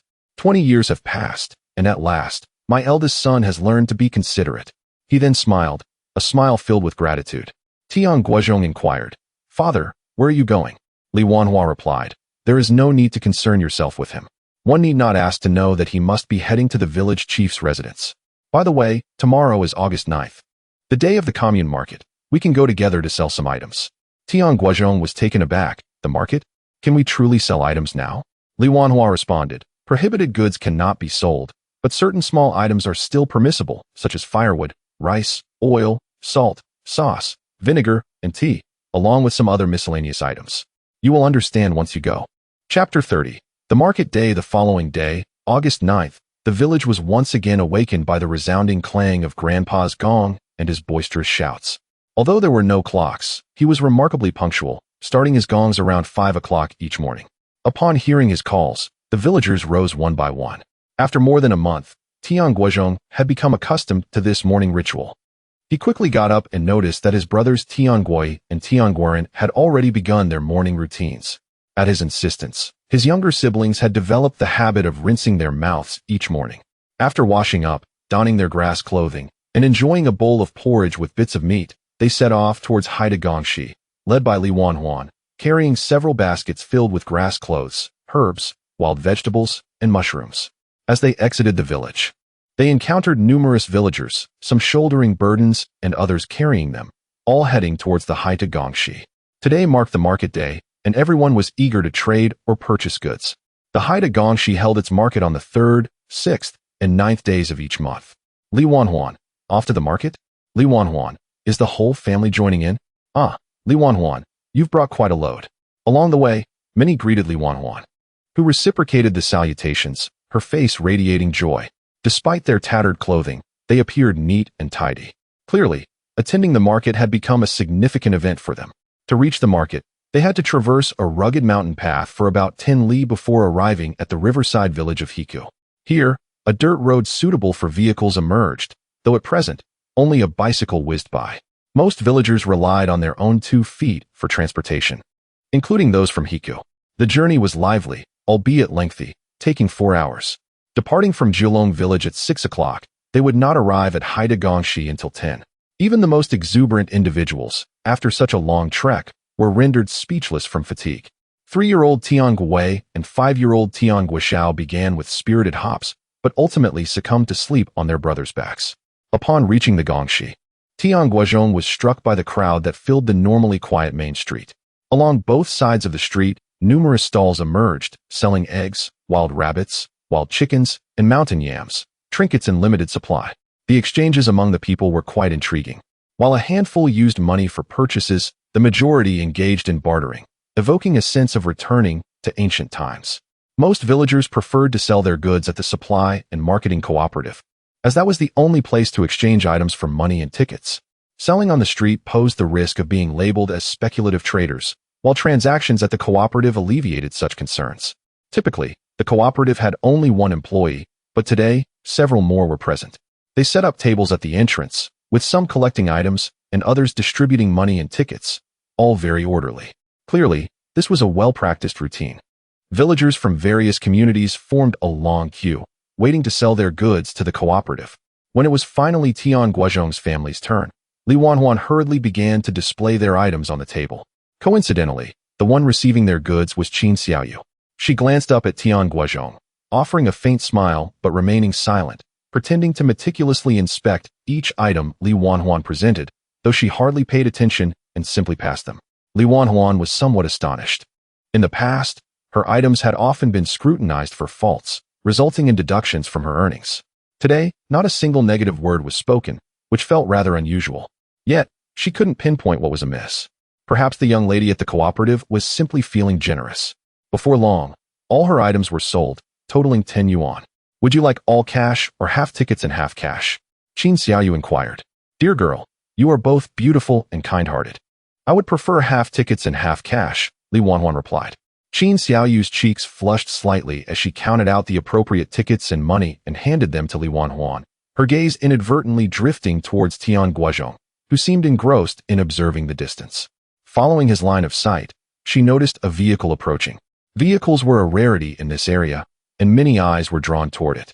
Guozhong, keep an eye on your brothers. I'm going into the cooperative to buy something, so don't wander off, all right? Li Wanhuan instructed. Don't worry, I won't lose them, Tian Guozhong assured casually. As soon as Li Wanhuan stepped into the cooperative, the distant vehicle rumbled onto the main street and into the Gongshi building. Brother, what is that? It's so fast. Tian Guozhong and the others, having never seen a vehicle, were captivated as it swiftly kicked up a cloud of dust upon entering the building. That is a jeep, Tian Guozhong explained. Only leaders can ride in one. Brother, what is a jeep? Tian Guozhong asked. Tian Guozhong hesitated, pondering before responding. It is a type of automobile. In the future, you will learn that there are many kinds of vehicles, such as bicycles, motorcycles, tractors, trucks, and sedans. This jeep looks quite imposing, but in reality, it is quite bumpy and uncomfortable to ride. However, on our rough dirt roads, it is the most suitable, with a high chassis, ample power, and excellent performance. Suddenly, He noticed the bewildered expressions on his younger brothers' faces, as if they were listening to a foreign language. He quickly changed the subject. Would you like to take a closer look at that jeep? Yes. All 8 brothers replied in unison. Come on, I'll take you over. To Tian Guozhong. The Gongshi building, revered and respected by others, seemed merely a shabby village government office. Few dared to venture into the grand courtyard, and even those passing by tend to maintain a respectful distance. However, Tian Guozhong, accompanied by his 8 brothers, strode in with an air of boldness. Hey, what are you lot doing? The gatekeeper hastily approached, blocking their path. Tian Guozhong pointed towards the jeep parked in the courtyard, stating, We came to take a look at the vehicle. The gatekeeper momentarily faltered, taken aback. Having served as a gatekeeper at the commune for many years, he had never encountered such audacity. These young men were openly expressing their desire to inspect the commune's vehicle. Move along, that is a leader's car. Do you think you mere children can casually inspect it? What if you damage it? Regaining his composure, the gatekeeper began to usher them away. Tian Guozhong's eyes widened as he retorted loudly, Why shouldn't we take a look? Is the leader's car so esteemed? Chapter 31. Observing the vehicle. Tian Guozhong's voice boomed, his tall stature towering over the security guard, casting a significant shadow of intimidation. The guard instinctively took a step back, but soon anger replaced his fear. After years of service, he had never encountered such brazen behavior, and he was ready to draw his weapon to expel the intruder. The current security personnel are far from the unarmed guards of the future. They are equipped with real firearms. Old Huang. Who dares to shout so loudly? At that moment, a man in a Zhongshan suit emerged from the building. Director Lin, this young man wants to see the vehicle. When I refused, he started to act tough. I was about to chase them away. The guard quickly explained with a smile upon recognizing the man. Wait a moment. The man in the Zhongshan suit approached, scrutinizing Tian Guozhong and his brothers. Young men of such height and build are indeed rare in these mountainous regions, prompting him to inquire, What are your names, and which village do you hail from? Tian Guozhong, realizing the man was likely a leader, lowered his tone. I am Tian Guozhong from Jelonkin, and these are my brothers. They have never seen a jeep, so I brought them to broaden their horizons. You are from Jelonkin? The man's eyes lit up. I have heard that one family from Jelonkin has had 9 sons in succession. Is that your family? Yes, it is. Tian Guozhong nodded, surprised that such a prominent figure had heard of his family's situation. What is your name, esteemed leader? My surname is Lin, with the given name Feng. Lin Feng smiled at Tian Guozhong. Your eloquence suggests you are not just an ordinary mountain lad. Have you received any education? Tian Guozhong's heart sank. He had been too busy flattering to remember that the original owner had never been to school. No, he said, forcing the words out. Lin Feng replied, Remarkable. Despite your lack of formal education, you articulate yourself quite well. If you were to study, imagine how impressive your eloquence would be. Tian Guozhong scratched his head, feigning a simple demeanor, and sighed. Alas, my family is poor and numerous. We cannot afford education. Lin Feng nodded in agreement and shifted the topic, addressing the guard. Old Huang, let them in to take a look. The vehicle is parked there. A few glances won't damage it. Certainly, Director Lin. Your word is my command.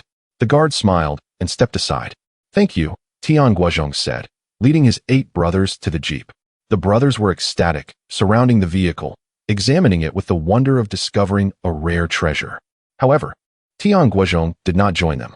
In his past life, he had seen countless cars, whether modest, luxurious, or extravagant. He had not only observed but also driven them. To him, this jeep barely qualified as a low-end vehicle. It was merely a mode of transportation. Guozhong, why aren't you coming closer to take a look and touch it? Lin Feng, sensing the young man was different, asked. I have no interest, Tian Guozhong responded, leaving Lin Feng momentarily taken aback. Aren't boys typically fond of cars? Just look at your brothers. They are enamored with it. I do like cars, Tian Guozhong admitted, but not to look at or touch. I prefer to drive. Lin Feng was again surprised. You can drive? Back in my reckless days, I learned from friends for a few days. Though I never attended school, I can read, thanks to my friend's guidance. Oh, Lin Feng replied, your friends are quite commendable, teaching you both to read and drive. May I inquire who they are? They are not just one friend, but many. I apologize, but I cannot disclose their identities, Tian Guozhong said, then called to his brothers, Guai, Guoren, gather everyone. We must return home. Mother will worry if she cannot find us. Guai and Guoren promptly obeyed, quickly rounding up their siblings, and they all proceeded toward the courtyard exit. Tian Guozhong expressed his gratitude to Lin Feng before following his brothers out of the commune compound. Lin Feng stood for a moment, watching until Tian Guozhong and his brothers disappeared from view before returning to his office. Inside, two individuals awaited him, one in military attire and the other also dressed in a Zhongshan suit. "Director Lin, was there a disturbance just now?" The man in military uniform asked, his robust frame and booming voice exuding straightforwardness. "Lieutenant Liu, no need to be alarmed. No one caused a ruckus. It was simply a group of mountain children wanting to see a vehicle." Lin Feng chuckled, patting Liu's shoulder. "Now, where were we? You mentioned that wild boars are rampant while hunters are scarce, and you hope we can send a few to assist in the autumn pig hunting operation," Liu replied. "Exactly, Lieutenant Liu. To be candid, our Haida commune encompasses 16 villages, all nestled deep within the mountains. Half of these villages have already sent us letters requesting assistance in hunting wild boars. In recent years, many hunters have either perished or been severely injured, leading to a surge in the wild boar population. Our commune lacks sufficient manpower. Even if we organize militia teams from various villages, they are too fearful to venture into the mountains without weapons. The wild boars are exceedingly ferocious. Firearms are a necessity. Director Lin, I understand the situation now.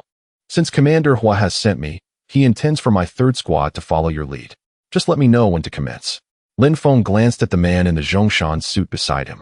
The man immediately smiled. "Director Lin, do not hesitate. Feel free to speak. I wholeheartedly support your decision." Lin Feng expressed his gratitude. "Thank you, Secretary Zhang, for your support.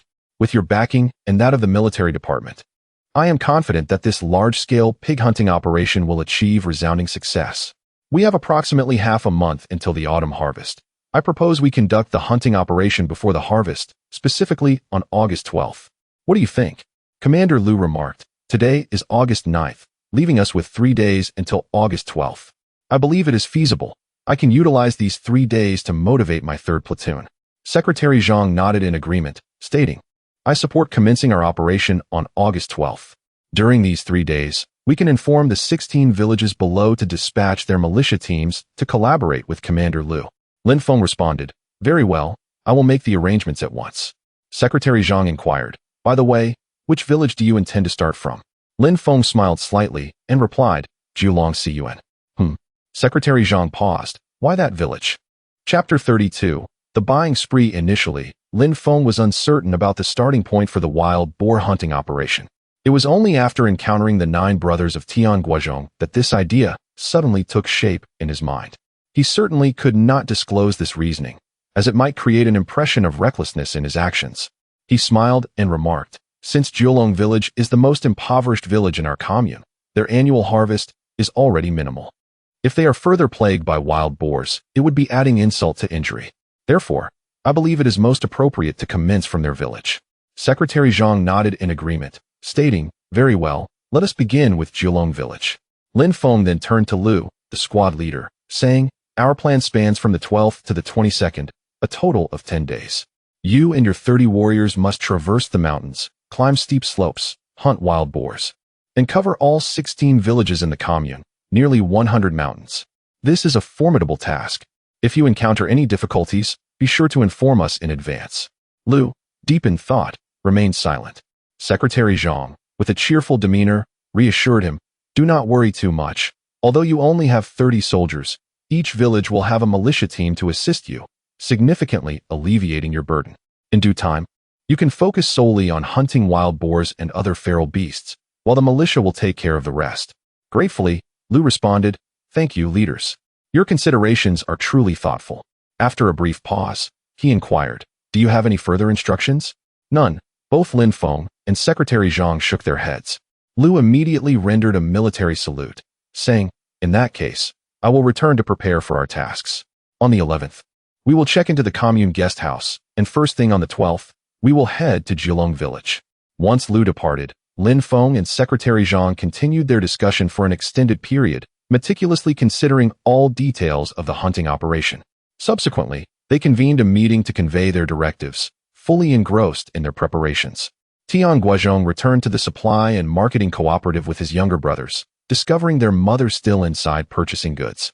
They began to stroll through the commune, reassured by the single street that allowed them to see from one end to the other, eliminating any concern of losing track of his brothers. The younger siblings appeared exuberant, marveling at everything they encountered, and Tian Guozhong felt the same.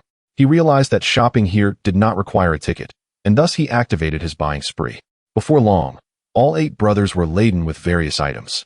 Suddenly, a man wearing a red armband stopped them. "What are you doing with all those purchases? Are you trying to hoard goods for speculation? Also, where did you acquire so much money?" The man, perceiving Tian Guozhong's tall and robust stature, refrained from immediate aggression and inquired coldly instead. Tian Guozhong glanced at the items in his brother's hands and awkwardly rubbed his nose. He had indeed gotten carried away with his purchases. However, most of the items were food. He replied with a smile, "Brother, as you can see, I have only bought food. Just look at my brothers. They are all so thin. As for my money, it comes from hunting 2 wild boars. If you don't believe me, you can ask Qin Xiaoyu at the cooperative." Upon hearing Tian Guozhong mention Qin Xiaoyu, whom he recognized, the man's demeanor softened considerably. "Since you know Qin Xiaoyu, it must be true. However, do be cautious. Although we have relaxed the scope and scale of business, we still strictly combat speculation." "I understand. I will be careful. Thank you for the reminder." With Tian Guozhong's agreeable attitude, the man's expression became even more amiable. "All right, you may continue shopping, but refrain from excessive purchases." After this encounter, Tian Guozhong lost interest in further shopping and led his brothers back to the entrance of the cooperative, just in time to see their mother emerge with her purchases. "Why did you buy so many things?" Upon noticing the numerous items in the hands of Tian Guozhong and the other brothers, Li Wanhua anxiously glanced around and quietly asked, "Did anyone give you trouble?" "Yes, but my brother handled it with just a few words," Tian Kuyi replied. "What?" Li Wanhua was taken aback. "That happened?"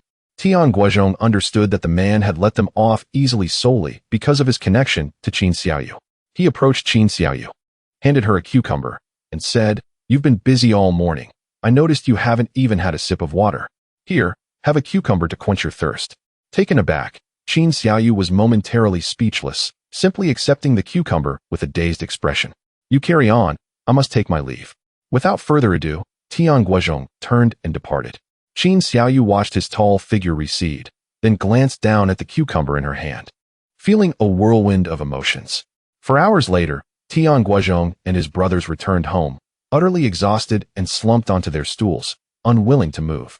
Li Wanhua, however, organized the items before heading to feed the pigs and prepare dinner, remaining constantly busy.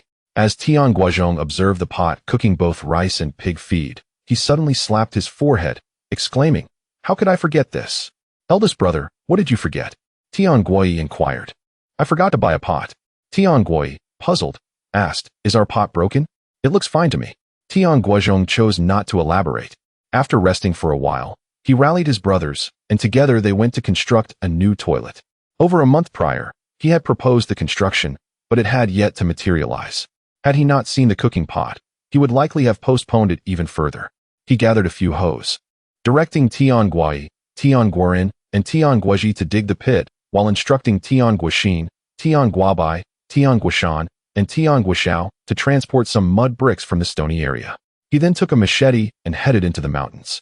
More than an hour later, Tian Guozhong, Tian Guoren, and Tian Guozhi had dug a large pit and, following Tian Guozhong's instructions, created a trench connecting to the pigsty's dung pit. Meanwhile, Tian Guoxin, Tian Guobai, Tian Guoshan, and Tian Guoxiao had brought back a considerable amount of mud bricks. Tian Guozhong also harvested a considerable amount of bamboo, which he meticulously cut into 2-meter lengths, then split in half. He skillfully wove these bamboo strips together to create a cover for the toilet, serving as its roof. Once all preparations were complete, he commenced the construction of the toilet using stones and mud bricks, binding them together with a mixture of clay. Although this mixture lacked the efficacy of cement, once dried, it exhibited remarkable adhesive properties. The sole dilemma he faced was how to channel the waste from the new toilet into the pigsty. Lacking any piping, he endeavored to smooth the drainage channel as much as possible before covering it with a layer of mud bricks. Ultimately, he constructed a small water basin adjacent to the new toilet, which served multiple purposes: washing hands, storing water for flushing, and even nurturing a few fish. It took him a full 3 days to complete the construction of the new toilet. As he gazed upon his newly erected facility, a satisfied smile spread across Tian Guozhong's face, while others looked on in confusion, failing to comprehend the utility of a solitary toilet. Chapter 33. The great boar hunting operation. Tian Guozhong gazed at the newly constructed toilet, growing increasingly irked. What purpose does this outhouse serve? He scoffed. Tian Guozhong shrugged his shoulders. It serves no significant purpose. It is merely to evade the stench and the mosquitoes. Tian Guozhong's frustration mounted. Is there an outhouse that does not smell? Is there one free of mosquitoes? Tian Guozhong replied. At least the toilet I built will not be overwhelmingly foul or swarmed with mosquitoes. Every day, you waste your energy on trivial matters. With such vigor, why not seek a wife instead? Tian Guozhong retorted as he walked away, unable to tolerate the conversation any longer, fearing that this impudent lad would drive him to his wit's end. Brother, is this toilet truly odorless? Tian Guozhong asked, skeptical. Tian Guozhong chuckled. You will find out soon enough. Suddenly, the village was filled with the sound of gongs and shouts. Before long, villagers of all ages gathered at the village committee. Tian Guozhong and his companions also made their way over. On the way, they learned that the higher authorities were preparing to launch a boar hunting operation, with their first mission set in Jiulong village. Upon arriving at the village committee, they found the village head, Tian Guozhong, conversing with two men dressed in Zhongshan suits. One of these men was Lin director from the commune, whom Tian Guozhong recognized. Beside them stood a soldier clad in military attire, brandishing a submachine gun, exuding a commanding presence with a piercing gaze that hinted at latent ferocity. Nearby, a formation of 30 soldiers stood rigidly, each armed with a firearm and adorned with ammunition belts, their demeanor solemn. Most villagers' gazes were fixed upon the soldiers, filled with admiration and respect, not daring to approach. Secretary Zhang, Director Lin, and squad leader Lu, the villagers are nearly assembled. Shall we commence? Tian Guozhong inquired softly after surveying the crowd. Let us begin, Secretary Zhang gestured with his hand. As there was no electricity, and thus no loudspeaker, Tian Guozhong ascended a stone to address the crowd. Everyone, please quiet down. Today, we are especially honored to welcome Secretary Zhang Zemin of the commune, Director Lin Feng, and squad leader Lu from the county's armed forces, along with his 30 elite soldiers. They are not here to conduct a campaign or to apprehend anyone. They are here to assist us in hunting wild boars. Let us applaud their arrival. The villagers erupted into enthusiastic applause.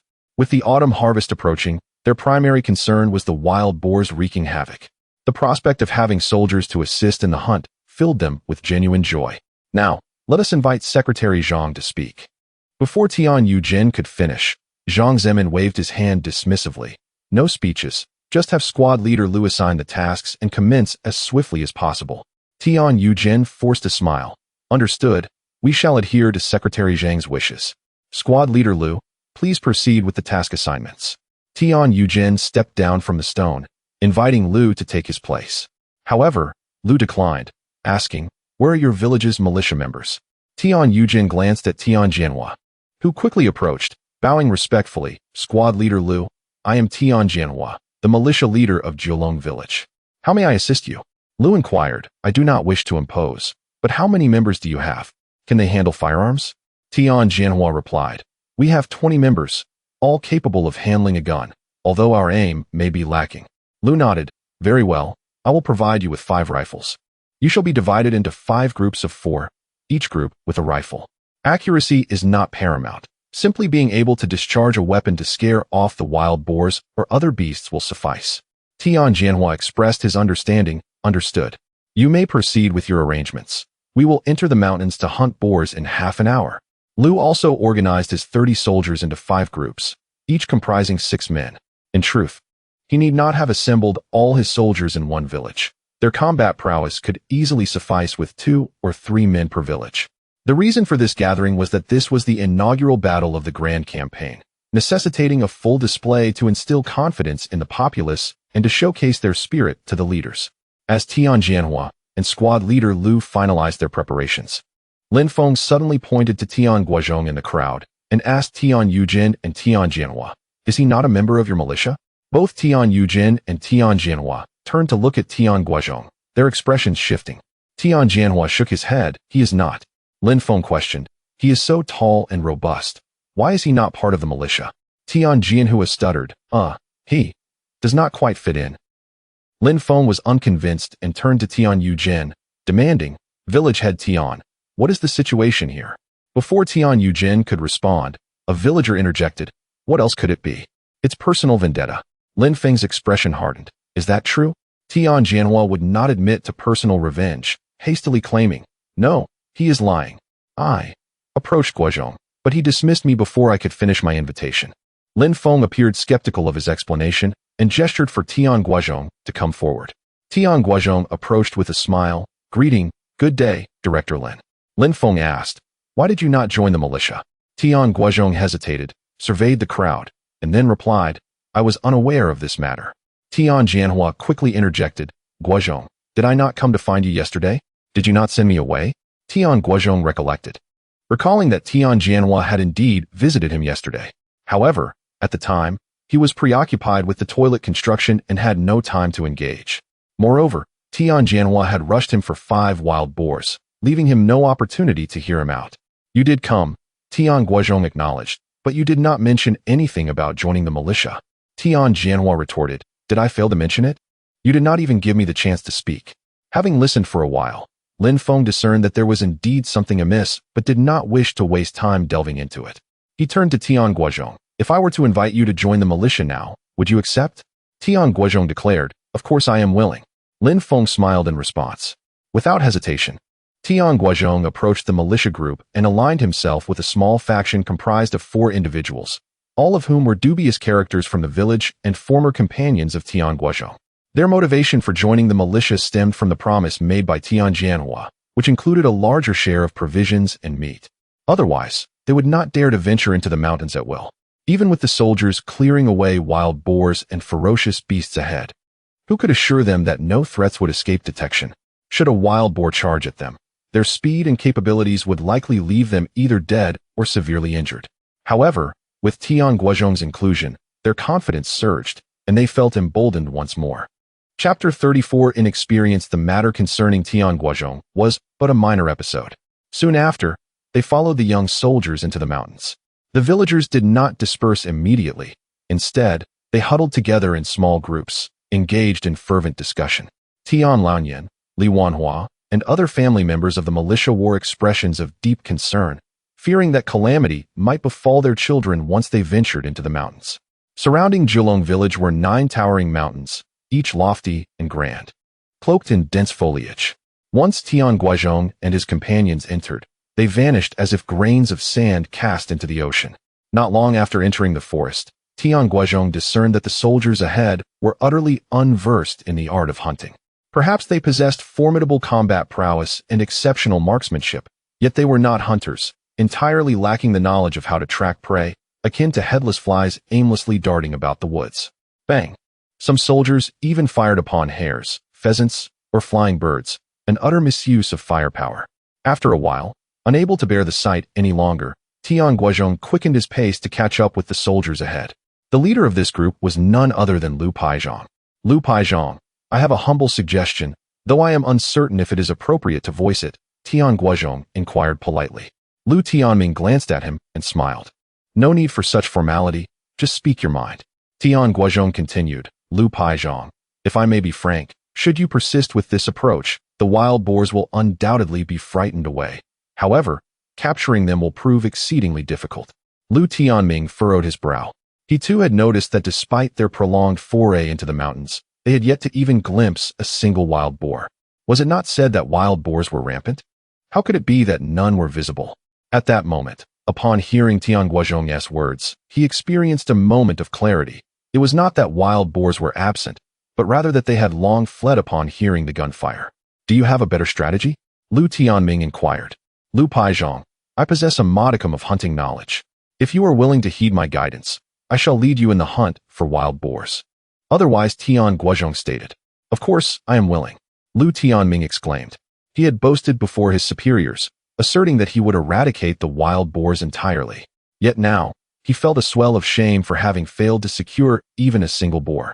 Very well, allow me to lead the way. Tian Guozhong then meticulously examined the surroundings for any signs of wild boars and gradually advanced with the group. After several hundred meters, he suddenly halted, signaling for everyone to crouch down. Lu Paizhong, there are wild boars ahead. He whispered to Lu Tianming. Wild boars are exceedingly alert, and the previous gunfire would have rendered them even more cautious. You must select the sharpshooter among the soldiers to ensure a single, lethal shot, Otherwise, the boars will undoubtedly escape. Lu Tianming patted his chest confidently. Rest assured, every soldier under my command is a crack shot. He promptly called over one soldier and imparted instructions. The soldier was thrilled at the prospect of finally hunting wild boars. He raised his submachine gun, disengaged the safety, and stealthily made his way approximately 30 meters forward. Peering through a thicket of dense bushes, he indeed spotted a sounder of wild boars grazing. Tat tat tat. He took a moment to aim before squeezing the trigger. In an instant, 10 bullets were unleashed, causing leaves to scatter and dirt to fly. Tian Guozhong and the others rushed forward, only to discover that 3 wild boars had been shot down, while several others had fled into the forest, vanishing from sight. Lu Tianming was elated, excitedly patting the soldier on the shoulder. Well done, Yangbo. I shall commend you upon our return. Tian Guozhong merely pursed his lips. What a waste of ammunition. 10 bullets to fell 3 wild boars. The marksmanship left much to be desired. However, he refrained from voicing these thoughts and instead asked Lu Tianming, what shall we do next? Shall we continue pursuing the wild boars or first carry these 3 back? 3 wild boars were indeed a commendable catch. Lu Tianming was tempted to cease the pursuit and return with the boars, but upon catching a glimpse of the seemingly mocking expression in Tian Guozhong's eyes, he swiftly changed his stance. Let us continue the chase. The 3 wild boars are already dead, and we can return for them later. Agreed, let us proceed, Tian Guozhong affirmed. After another 10 minutes, Tian Guozhong spotted another sounder of wild boars. This time, he allowed Lu Tianming to organize the hunt while he refrained from showcasing his own marksmanship. Lu Tianming seemed intent on honing the soldier's shooting skills, so he assigned a different soldier for this attempt. The result, however, was even worse. The soldier fired 10 shots yet only managed to bring down a single wild boar. Lu Tianming found it difficult to comment on the matter and could only offer consolation. It is all right. This was your first hunt for wild boars. With more experience, you will surely improve. The soldier hung his head in shame, remaining silent. Lu Tianming ceased his attempts at comfort and, instead, led them onward, continuing to follow Tian Guozhong in search of the next sounder of wild boars. It must be said that the wild boars in these mountains had truly proliferated. Over the past few years, few had ventured into the mountains to hunt them, while wild boars possess remarkable reproductive capabilities, giving birth to a litter of piglets every 5 months, with each litter numbering around 10 and a high survival rate. Consequently, within just a few short years, the population of wild boars had grown exponentially. Should hunting not be organized soon, it was likely that the surrounding villages would be ravaged beyond recognition by the wild boars. Guozhong, you are impressive. You can locate wild boars with pinpoint accuracy. Upon finding yet another sounder, Lu Tianming could not help but give Tian Guozhong a thumbs up. The others also greatly admired his prowess. Unfortunately, the soldiers Lu Tianming had brought, while perhaps proficient in shooting during training, revealed that their skills still had significant room for improvement in actual combat. Lu Tianming recognized this as well. Thus, after all 6 soldiers had taken their shots, he decisively halted the pursuit of the wild boars and led the group back along the same path. In total, they had hunted 8 wild boars. The largest weighed over 200 pounds, while the smallest was around 150 pounds. The squad leader pondered. How shall we transport so many wild boars? When they gathered all 8 wild boars together, a sense of difficulty enveloped them. Although there were 12 individuals in their group, the combined weight of the 8 boars approached an astonishing 1,300 pounds, equating to over 100 pounds for each person. If they were on level ground, such a burden would pose little challenge to the soldiers. However, they found themselves in rugged mountainous terrain. The undulating landscape was not the only obstacle. Dense foliage, thorns, and vines further complicated their endeavor. Thus, transporting over 100 pounds of pork proved to be far from a simple task.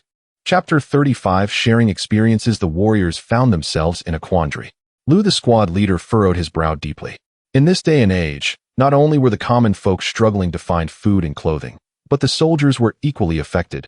Many of them were emaciated and lacked strength. Squad leader, I can carry away 2 wild boars, Tian Guozhong suddenly declared. What? Lu, the squad leader, was taken aback, assuming he was joking. The others looked at Tian Guozhong in astonishment. Tian pointed to the 2 smallest wild boars, saying, I will carry these 2. Although the 2 boars were the smallest, they still weighed around 150 pounds each, totaling over 300 pounds. Are you sure? Lu, the squad leader, still found it hard to believe. Without further explanation, Tian fetched a sturdy branch to use as a yoke, tied the boar's legs with robust vines, and set off. In that moment, everyone realized Tian Guozhong indeed possessed remarkable strength. They were all deeply impressed. Squad leader, although I cannot carry a whole one, I can team up with him to lift both, one soldier suggested. Inspired by Tian Guozhong, the other warriors sprang into action. They found 2 thick wooden poles and sturdy vines to fashion a makeshift stretcher, placing the 2 wild boars upon it, and then 2 of them lifted and carried it away. Although they didn't possess Tian Guozhong's strength, the sight of 2 men carrying 2 wild boars was still astonishing. Consequently, this allowed for some surplus manpower. Lu, the squad leader, instructed the remaining soldiers to take turns carrying the load. After approximately 2 hours, they emerged from the forest, returning to Jiulong village. Lu, the squad leader, and his team are back. They have hunted wild boars. It was no surprise that Lu, the squad leader, personally leading the charge, achieved exceptional results, while the other groups could only manage to hunt a few rabbits or pheasants. Upon their arrival at the village committee, Lu and his team were met with a hero's welcome. Director Lin Feng and Secretary Zhang greeted them with beaming smiles, enthusiastically shaking Lu's hand. Thank you, squad leader. You have eliminated a menace for the people. We are grateful on their behalf. You have worked hard. Their words were sincere. In truth, it was due to their previous encounters with skepticism and ridicule, as other warrior groups had returned empty-handed. Even the team led by Tian Guozhong came back with nothing. Had Lu, the squad leader, returned empty-handed, their boar hunting operation would have become the greatest joke. Thankfully, Lu, the squad leader, did not disappoint. Not only had he hunted wild boars, but he had brought back a bountiful harvest of 8 wild boars. Lu, the squad leader, felt embarrassed, his face flushing. He longed to tell Director Lin Feng, Secretary Zhang, and the many villagers that it was Tian Guozhong who had led them to the hunt. However, in the end, he said nothing, merely smiling and replying, Secretary, Director, you are too kind. This is what we ought to do. After stacking the wild boars in the village committee square, Secretary Zhang excitedly stood on a stone platform and declared, I announce that our boar hunting operation has achieved victory in its first battle. Applause erupted from Tian Guozhong, Tian Laoyan, and others, while the remaining villagers reacted rather lukewarmly. To orchestrate such a grand event and only capture 8 wild boars, was this truly a victory? Secretary Zhang's expression turned slightly awkward, yet having any result was better than none. It didn't matter that other groups were unsuccessful. It was only the first day of the operation, and with experience gained, success was sure to follow. Secretary Zhang encouraged, Now, let us invite Lu, the squad leader, to share his experiences in hunting wild boars. Lu, the squad leader, was immediately put on the spot. Although he had been part of the entire process, he truly had no experiences worth sharing, as he had no idea how Tian Guozhong had located the wild boars. He managed to summon some courage and refrained from rambling nonsensically. Instead, he spoke loudly. These 8 wild boars were indeed hunted by us, but the greatest credit goes not to us, but to that tall and strong young man. Let us invite him to share his methods of finding wild boars. Following Lu, the squad leader's outstretched arm, the crowd realized he was referring to Tian Guozhong. Guozhong. So it was he who found these wild boars. The villagers erupted into chatter, astonished. I knew it. Other groups returned empty-handed, yet they managed to hunt 8 wild boars, clearly due to Guozhong. When did he become so capable? I heard he once hunted with Dabanya from Longdungo village, so he must have learned from him. The villagers buzzed with excitement. Tian Laoyan and Li Wanhua were taken aback, but soon their faces glowed with pride. Tian Guozhong and his 7 brothers felt equally thrilled. Tian Jianhua, on the other hand, was consumed with jealousy, nearly grinding his teeth in frustration. Village Chief Tian Guozhong's gaze flickered, lost in thought. Guozhong, please come up and share with our soldiers and militia, Lu, the squad leader, invited once more. Tian Guozhong was reluctant to speak, but upon seeing the eager expressions of the crowd, he ascended the stone platform. In truth, he had little experience to share. It was merely a matter of being attentive. Wild boars were very alert. Even the slightest rustle would send them fleeing, so one must move slowly and minimize noise. Standing on the platform, Tian Guozhong spoke confidently, without a trace of shyness. This earned him newfound respect from everyone present. Many young women in the village gazed at him with admiration. After several minutes, Tian Guozhong stepped down from the platform. While he hadn't revealed everything, he had shared several key points and detailed some precautions, unintentionally talking for over 10 minutes. Well done, young man.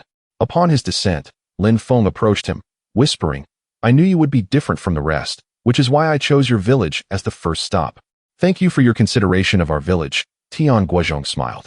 Lu, the squad leader, then approached, asking, Guozhong, would you be interested in developing a career in the military? Tian Guozhong replied with a smile, I am already 20 years old. Squad leader Lu remarked, it is of no consequence. As long as you possess a unique skill, that suffices. Tian Guozhong shook his head and replied, I appreciate your kindness, Squad leader Lu, but I shall decline. I have grown accustomed to the wild, and I doubt I could endure the stringent regulations of the military.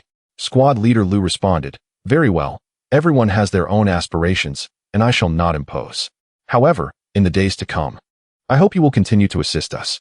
I firmly believe that with your support, we shall undoubtedly accomplish the tasks assigned to us by our superiors. That poses no issue, Tian Guozhong smiled. Come, let us retreat indoors to converse. Lin Feng graciously invited squad leader Lu and Tian Guozhong to the village committee office. Meanwhile, Tian Yujin called for assistance to boil water, skin the wild boar, and prepare for a lively pig feast. The other villagers continued their animated discussions. Chapter 36 Encounter with the Black Bear. There were a total of 8 wild boars, and Tian Yujin instructed his men to cook 2 of them at once, allowing the leaders of the commune, the soldiers, and the villagers to indulge freely. Each person ate until their bellies were round and uncomfortable, yet they continued to feast. The entire village was filled with a festive atmosphere, reminiscent of the New Year celebrations. Some villagers, unable to finish their portions, discreetly stuffed pieces into their pockets to take home. As for the remaining 6 wild boars, Tian Yujin entrusted the allocation to Secretary Zhang and Director Lin. The 2 leaders, without hesitation, carried away all 6 wild boars, claiming they were bound for the county to report. In reality, upon reaching the commune, they left 2 behind and sent only 4 to the county. Naturally, the commune's cadres received their share of the wild boar meat, silencing any potential dissent. The following day, the 2 leaders returned to Jiulong village with Lu Paichong and others. However, this time, they left behind only a small team and took the others to different villages such as Longdongu, Sanchiku, and Hegu. Some villages, nestled deep within the mountains, had a greater abundance of wild boars, so they dispatched more soldiers, whereas those at the foot of the mountain or farther away sent only 1 or 2, drawing from the previous day's experiences. And after a period of profound reflection and exchange among the soldiers, the situation on this day proved to be significantly improved. Each group achieved considerable success, and the wild boars in the mountains faced extensive hunting. Lu Paichong remained in Jiulong village, accompanied by Tian Guozhong. They ventured into the mountains from 8 in the morning until noon, continuously hunting wild boars.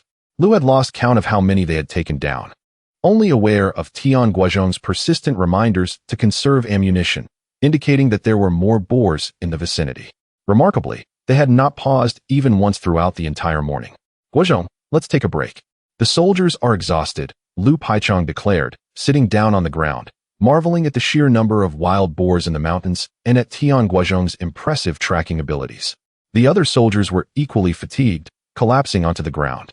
The militia members fared even worse, with only Tian Guozhong still standing.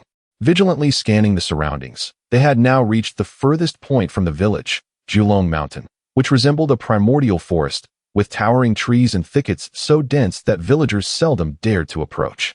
Suddenly, a chilling roar resonated through the woods. Oh no, it's a black bear. Run. Several militia members, terrified, sprang to their feet and fled. Don't panic, Tian Guozhong shouted. Do you know where the black bear is? What if we run right into it? The dense foliage obscured their view, and without caution, they could easily find themselves face to face with the bear, leading to dire consequences. All the militia members halted, too frightened to take another step forward. The soldiers also stood at the ready, their rifles raised, aware of the ominous reputation of black bears. Lu Paichong approached Tian Guozhong and whispered, Where do you think the black bear will come from? After surveying the area, Tian Guozhong pointed to a nearby boulder. Lu Paichong, I suggest we take cover behind that boulder. Regardless of where the bear approaches, with our firearms, we can eliminate it from behind the rock. Lu glanced at the boulder and nodded. Very well, let us proceed as you suggest. The group moved cautiously toward the boulder, minimizing noise. Just as they reached their makeshift shelter, a massive black bear emerged from the forest, ambling into view. Its colossal frame stood over 2 meters tall when upright, and with a thunderous roar, the entire forest seemed to tremble. Good heavens, that bear is enormous. It must weigh 500 or 600 pounds. No wonder people say black bears are terrifying. With such a size, who wouldn't be afraid? Shoo, keep quiet. The soldiers and militia members turned pale at the sight of the bear. Lu Paichong's expression reflected anxiety, while Tian Guozhong remained serious, recognizing this as his first encounter with a black bear in these mountains, larger than those typically found in the northeast, resembling the formidable bears of that region. Such a bear, if not dispatched with a single shot, could retaliate fiercely. Quietly, he turned to Lu Paichong and asked, "Do you believe you can take it down with one shot?" Lu tightened his grip on his rifle. He longed to assert his confidence, but hesitated to take risks. If he were alone, he might take the chance, but with so many lives at stake, he could not afford to fail. A single misstep could provoke the bear, leading to injuries or fatalities, leaving him with a lifetime of guilt. After careful consideration, he shook his head, admitting he lacked certainty. "Then, let me give it a try," Tian Guozhong proposed. "You can shoot?" Lu Paichong was astonished. Tian Guozhong grinned, explaining that he had learned from the village hunters. Lu's demeanor darkened, and he admonished, "That's reckless. You've only had a few lessons from hunters. Do you really think you can shoot a black bear? What if you miss?" Tian Guozhong retorted, "Trust me. Just hand me the gun. If you don't believe in me, there's no need to turn hostile so quickly." Lu paused, feeling guilty. "I just fear you might miss. Look out. The black bear is eating the wild boars we hunted." Someone suddenly cried out, "Are you trying to get us killed? Why shout so loudly?" Another quickly covered the speaker's mouth, but it was too late. The black bear had already heard the commotion, its glistening black eyes turning in their direction, nostrils flaring as it sniffed the air before letting out an even more thunderous roar. "Oh no, the black bear is charging at us." Someone screamed in terror. Despite its massive size, the bear appeared clumsy, yet it sprinted with surprising speed, swiftly closing the distance of several meters. "Fire!" Lu Paichong, unwilling to wait any longer, immediately issued the command to shoot. As if in a sudden flourish, a cadre of warriors emerged from behind the rocky outcrop, brandishing their firearms and unleashing a barrage of gunfire towards the formidable black bear. Astonishingly, the creature exhibited a remarkable instinct for evasion and agility. Skillfully rolling and concealing itself, swiftly ascending into the dense canopy above. The surrounding foliage was so abundant that the hail of bullets from Lu Paichong and his comrades was largely obstructed, leaving only a scant few, if any, to strike the bear. Had they missed entirely? Lu Paichong and his soldiers found themselves momentarily stunned. This black bear displayed an extraordinary cunning, adeptly utilizing the surrounding trees and rocks as shields against their assault. Chapter 37. The hunt of a black bear. I have heard it said that black bears hold grudges, and now we are doomed. Some of the militia members were so frightened that they broke down in tears. "Can't you show some spirit? The bear hasn't even arrived yet. Why are you crying?" Tian Guozhong shot a glare at the man. These militia members had once been his companions, indulging in idleness and boasting without merit. Yet they displayed such cowardice. The black bear had not yet launched its attack, and they were almost scaring themselves to death. Squad leader Lu had also heard tales of the vengeful nature of black bears, and his complexion grew paler. "Guozhong, what should we do now?" He too felt a pang of panic. Over the years, their military had been preoccupied with various political movements, neglecting military training, which left him unable to maintain composure in the face of this sudden crisis, let alone command with confidence. He could also understand why so many soldiers had failed to bring down the bear with their gunfire. "Give me a gun." Tian Guozhong extended his hand. Lu hesitated for a moment before handing over his submachine gun, then drew his pistol from his waist. Tian Guozhong instructed, "You all stay here. Do not run around or shout." "Where are you going?" Lu queried. "I will divert the bear," Tian Guozhong replied.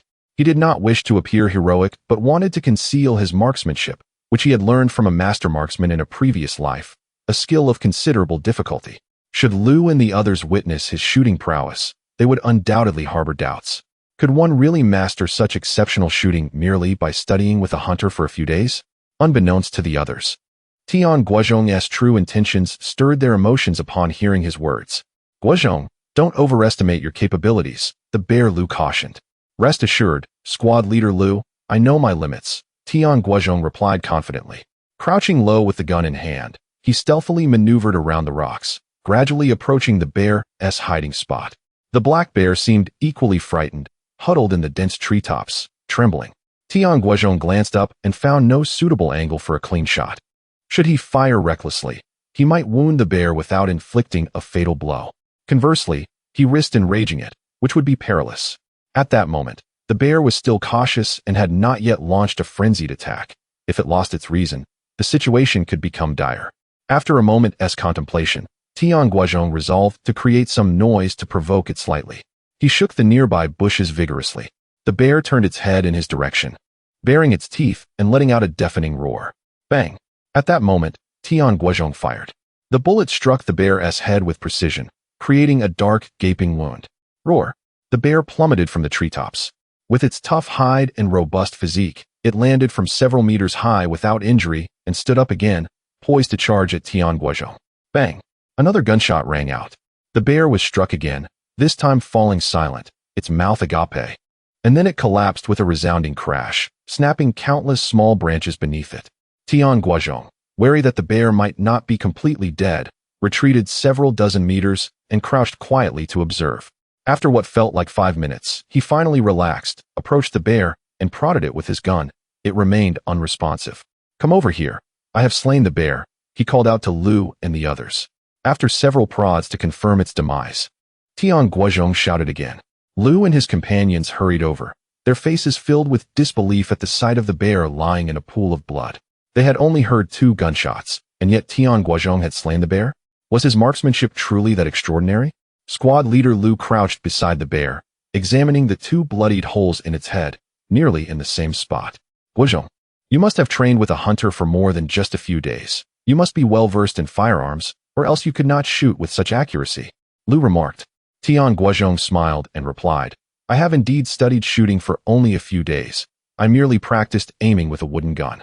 Lu remained skeptical, pressing for further details. Tian Guozhong maintained his story, firmly adhering to the principle of deception without consequence, refusing to speak the truth. Guozhong, I never expected you to possess such skill. Aren't you afraid of the bear?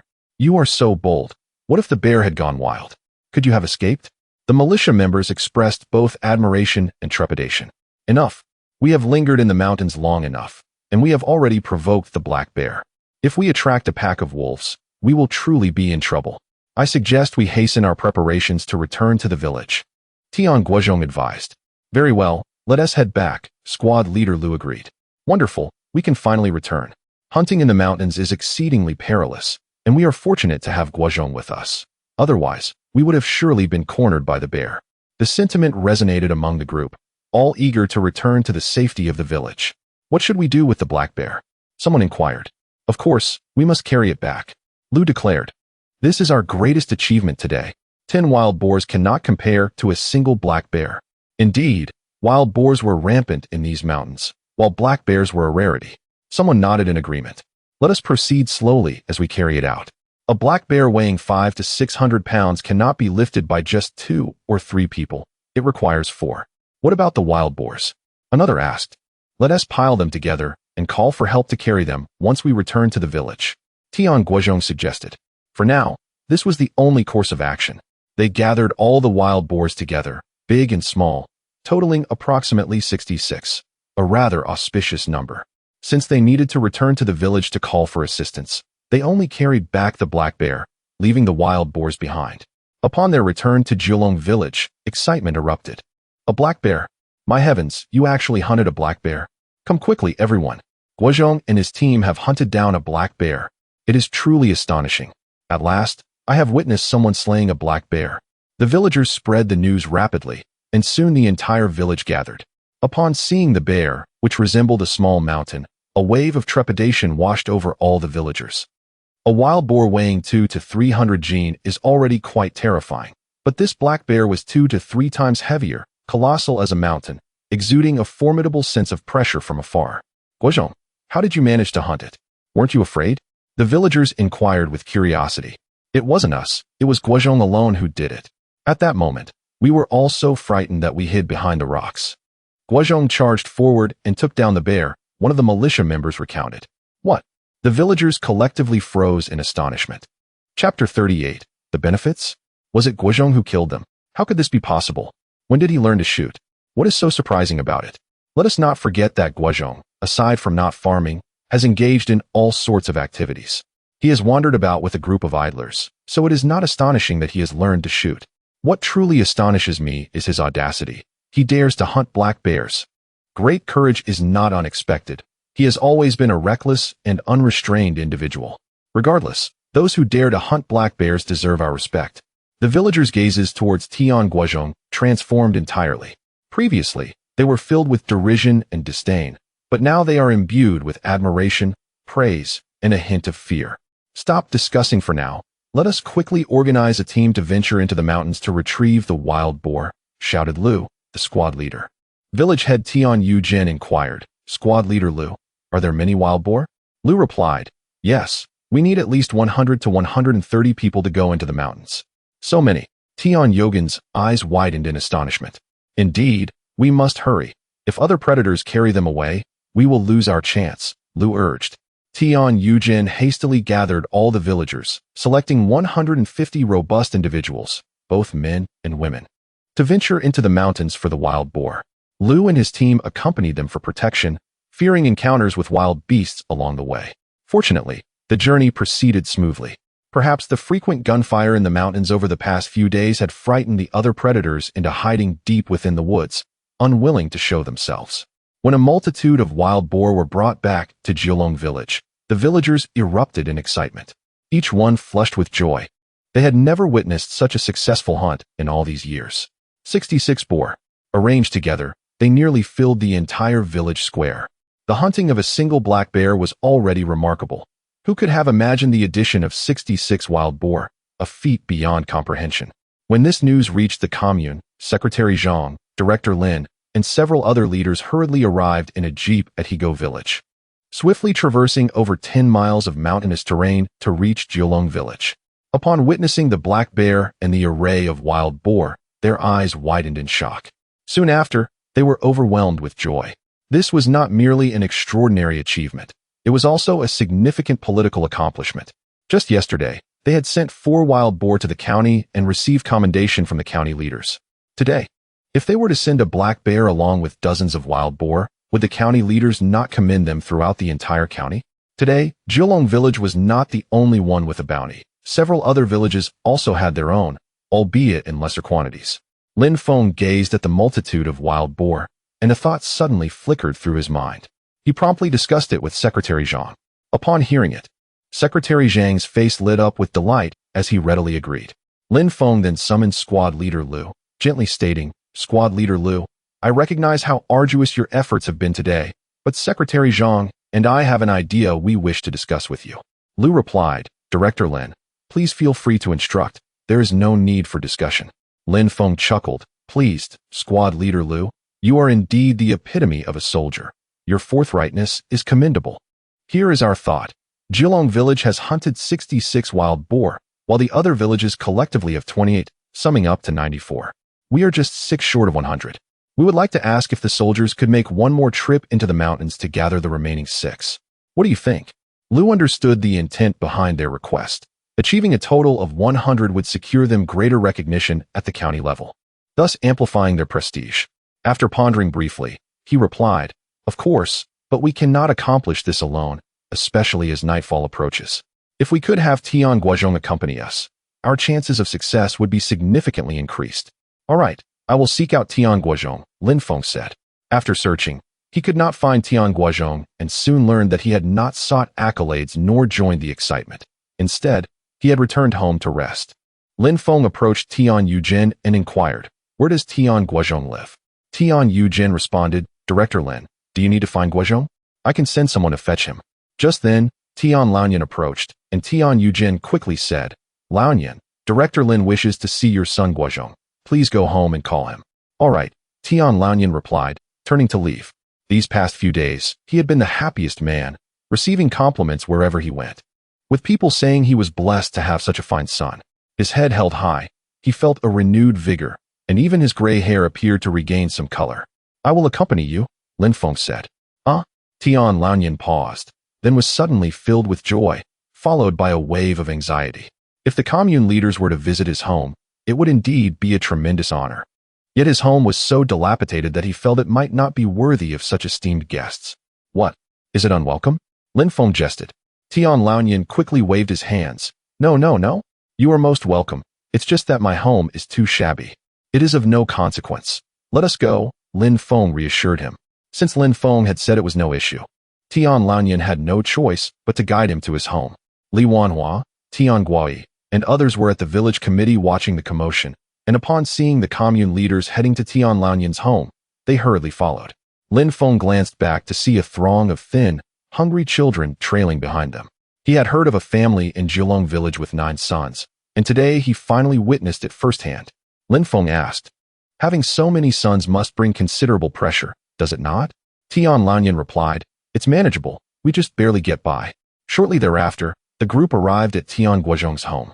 Lin Feng surveyed the dilapidated dwelling, his heart filled with mixed emotions.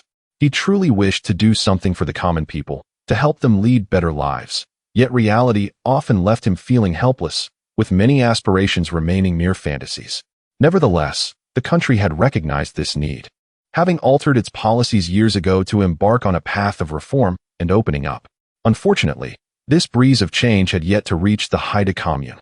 Yet he firmly believed that it would not be long before the gentle spring breeze swept into the Haida commune, and at that time, it would undoubtedly transform the impoverished and backward situation here. At this moment, Tian Guozhong had already roused Tian Guozhong from his slumber. "Director Lin, what brings you here?" Tian Guozhong, having been exhausted prior, was in a deep sleep and remained disoriented upon awakening. "Guozhong, there is a matter for which I seek your assistance," Lin Feng said as he led Tian Guozhong outside, speaking in hushed tones. "I would like to ask you to take the soldiers back into the mountains once more.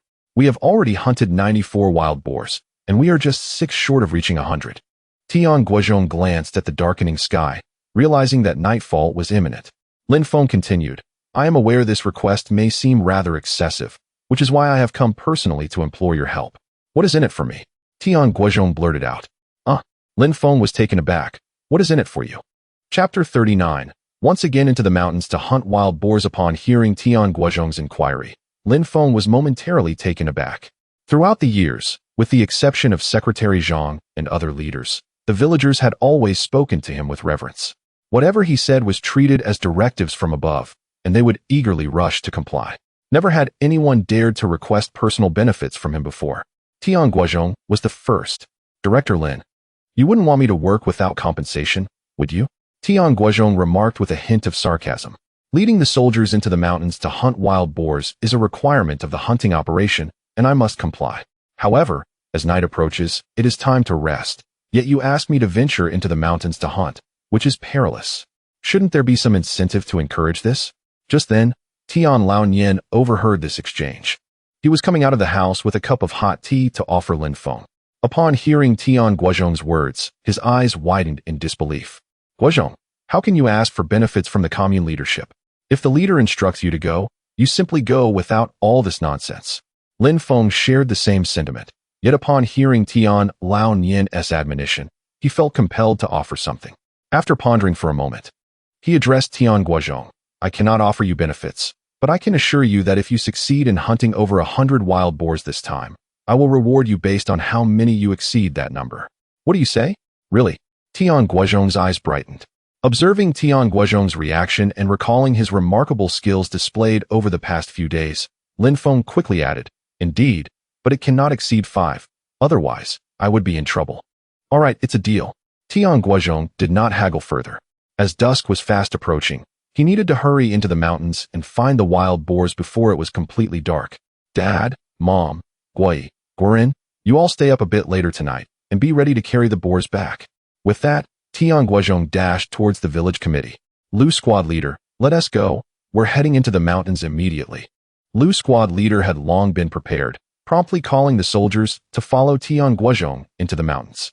Just before they entered, Lin Feng caught Lu squad leader and whispered, "Lu squad leader, please ensure safety. Additionally, if we exceed 6 boars, you may allocate 5 of the remaining ones to Tian Guozhong." Lu squad leader paused momentarily, then understood and nodded, "Got it." Once in the mountains, Tian Guozhong led the group deeper into the wilderness. Mindful of time constraints, in recent days, they had already visited Long Mountain, Jiulong Mountain, and Balong Mountain, but had yet to explore Long Mountain through Long Mountain.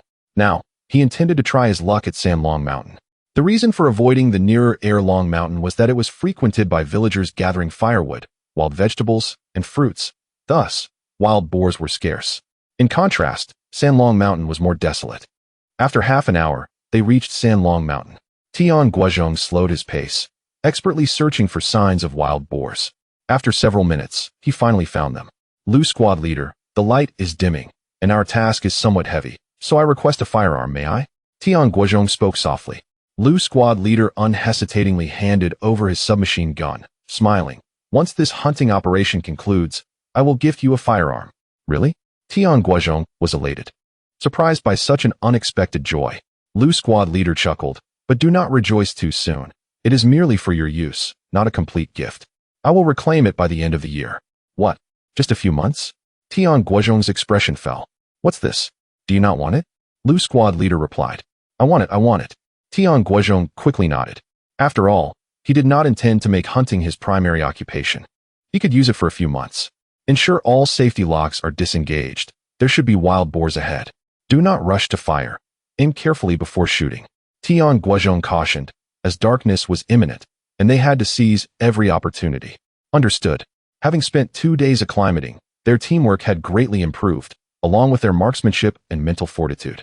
As they quietly advanced several dozen meters, Tian Guozhong parted the underbrush and spotted a small hollow ahead, where 7 or 8 wild boars lay on the ground, preparing to sleep. Lu Squad Leader, I will take the largest one.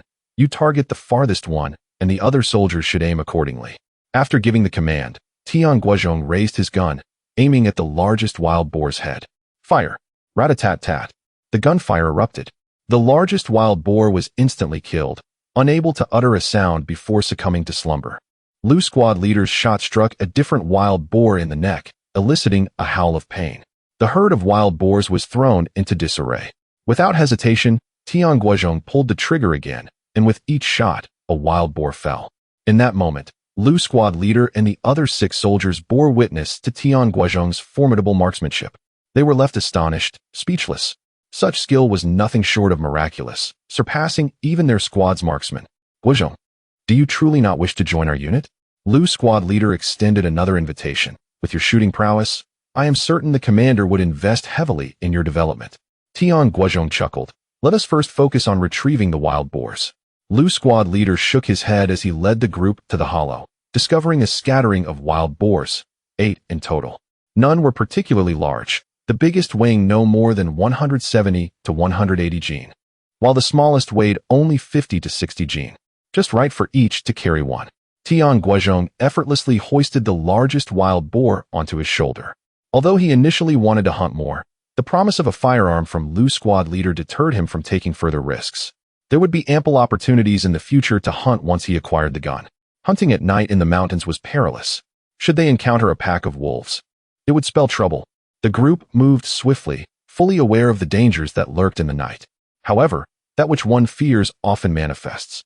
Just as they were about to depart from Sanlongshan, Tian Guozhong suddenly halted, whispering, "Everyone, be on guard."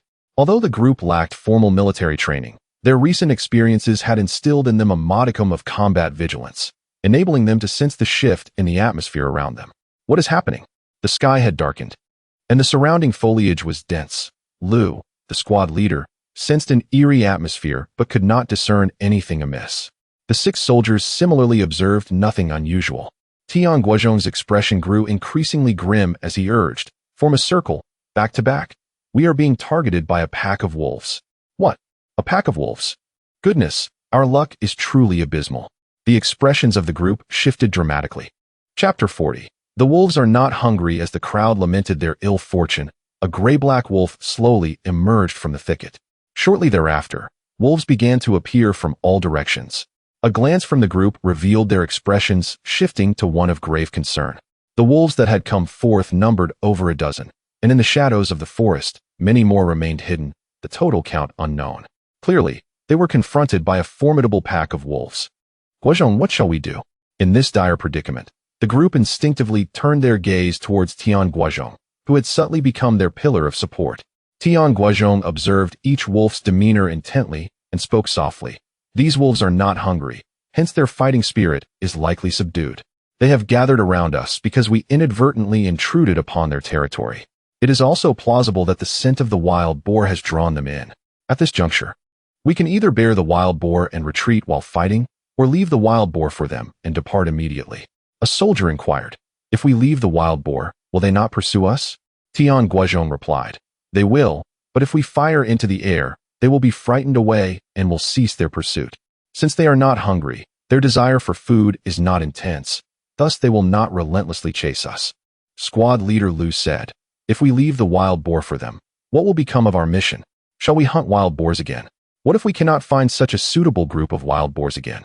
Another soldier added, "The squad leader is right. The mission is paramount. The sky is darkening, and it would be too late to search for wild boars anew. It would be better to take a risk now." Yet another soldier remarked, "Are you suggesting we confront the wolves? They number at least a dozen, while we are only 8, burdened with a wild boar. How can we fight? We have guns. What is there to fear? This is a pack of wolves, not wild boars. What use are our guns? The wolves are too swift. We would scarcely have time to fire a second shot before they pounce upon us. Will leaving the wild boar ensure our safety? Setting aside the issue of finding new wild boars, what if we encounter more wolves later? Shall we continue to cower?" The soldiers erupted into a heated debate. "Enough. Let us cease our quarrel and heed Guozhong's counsel."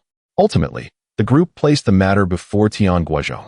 He declared, "If it were up to me, I would certainly confront the wolves.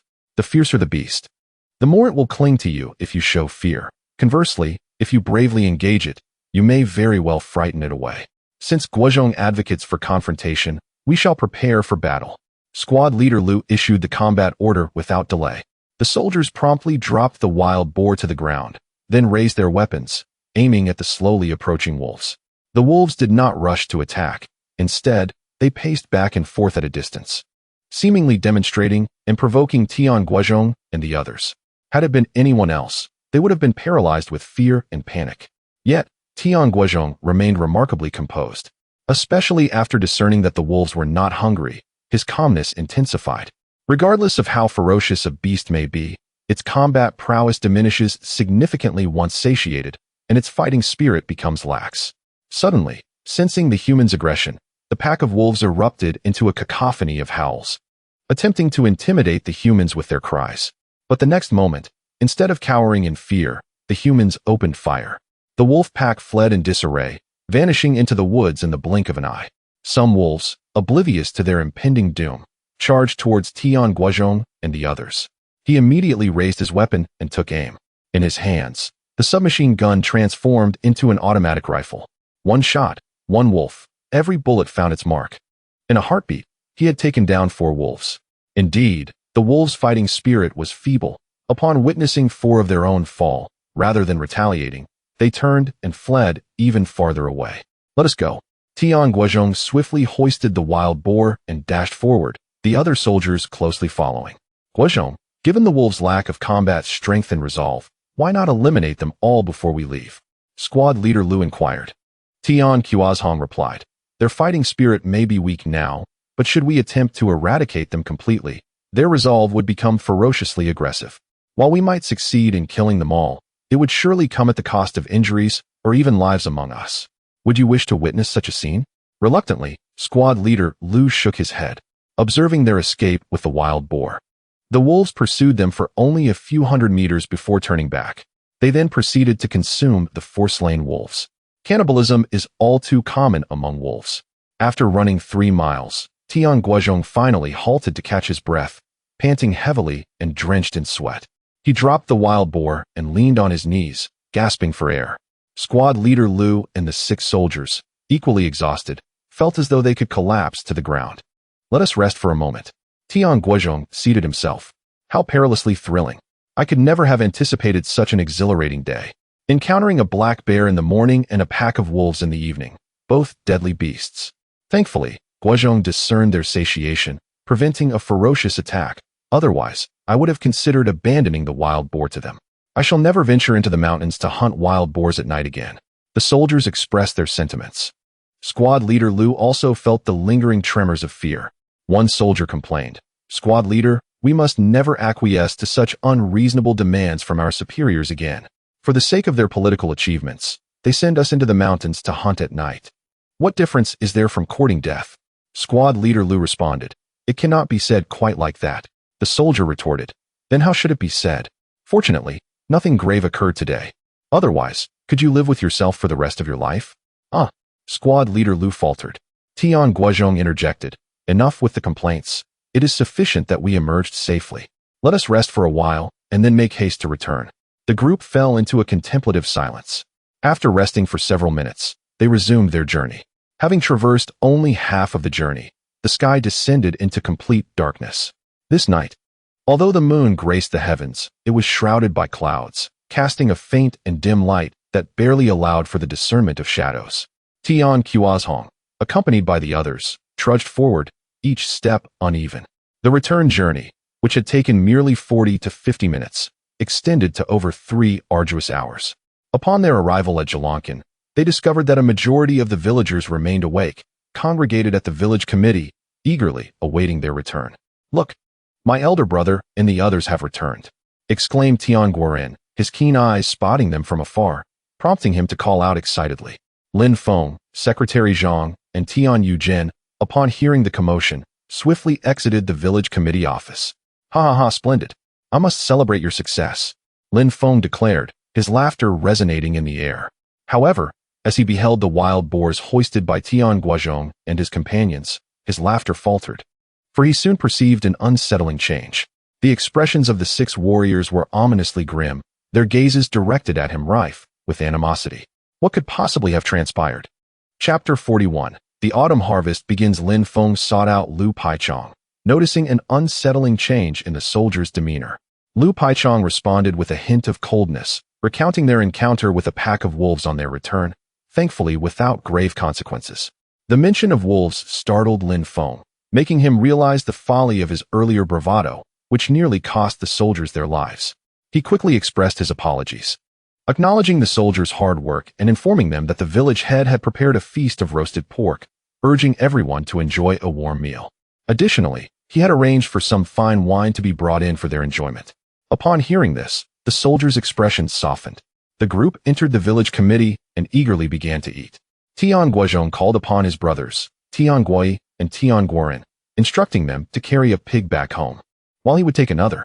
The 2 brothers, filled with excitement, asked which pig they should carry. Tian Guozhong rolled his eyes, insisting they take the largest one. They immediately hefted a hefty wild boar weighing over 300 pounds. Tian Yujin interjected, questioning their actions. Tian Guozhong glanced at Lin Feng, who held back Tian Yujin, explaining, "This is a reward I've given them." Tian Yuzhan opened his mouth, but chose to remain silent. The 3 brothers then proudly carried the wild boar home. Tian Laoyan and Li Wanhua also approached to lend a hand, while other younger siblings joyfully followed, shouting and laughing in delight. The villagers observed this scene with envy, yet they held their tongues, acknowledging that this bounty was rightly due to the Tian family. Tian Jianhua's eyes turned red with envy, but he refrained from voicing his thoughts, knowing that Tian Guozhong was no longer the idle man he once was. His recent feat of hunting a black bear earned him the villagers' deep respect, and any dissenting words from him would surely provoke backlash from the community. Carrying the 200-pound wild boar, Tian Guozhong returned home and unceremoniously dropped it in the courtyard. "Mom, Dad, I'm off to the village committee for a meal. Please get some hot water ready. I'll clean the boars when I return." Seeing the blood on his clothes, Li Wanhua anxiously asked, "Eldest brother, are you hurt?" Tian Guozhong reassured her, "It's nothing. It's just the blood of the wild boar." Tian Laoyan, filled with excitement, urged, "Hurry and eat. I'll handle the rest." Tian Guoyi and Tian Guoren chimed in, "Eldest brother, go quickly, or the soldiers will eat all the meat." Upon his return to the village committee, the soldiers eagerly called him to join them at the main table, pouring him wine and serving him meat, treating him with the utmost respect. To these villagers, merit was what earned admiration, regardless of one's status as a commoner or a leader. However, Lu Paichong found himself in a different position, seated among several leaders, recounting previous experiences while also toasting to them, feeling somewhat discontented. He longed to be as carefree as the soldiers, to be his true self. Lin Feng and Secretary Zhang were aware of their lack of popularity, so they merely offered a symbolic toast before stepping out with Tian Yujin to organize the transport of the wild boar. In Jilong village, roads were still undeveloped. They needed to transport the wild boar to Sanchika village first before loading it onto a vehicle for the commune. They chose Sanchika village for its proximity, requiring only a 5 to 6 mile trek through the mountains, even though it was a bit farther from the commune. On the way, Tian Guozhong remarked, "Leaders, our village's roads are truly terrible. Could we organize a major effort to help us improve them?" Secretary Zhang and Lin Feng both promised that once the wild boar hunting operation concluded and the autumn harvest was finished, they would make arrangements. Tian Guozhong was overjoyed. In the following days, Tian Guozhong continued to accompany Lu Paichong and the others into the mountains to hunt wild boars, though their bounty diminished significantly, with their smallest haul comprising only 3 boars. Before long, August 22nd arrived, signaling the impending conclusion of the wild boar hunting operation. The wild boar population had drastically decreased following the extensive hunts, along with a notable reduction in hares, wild chickens, and wolves.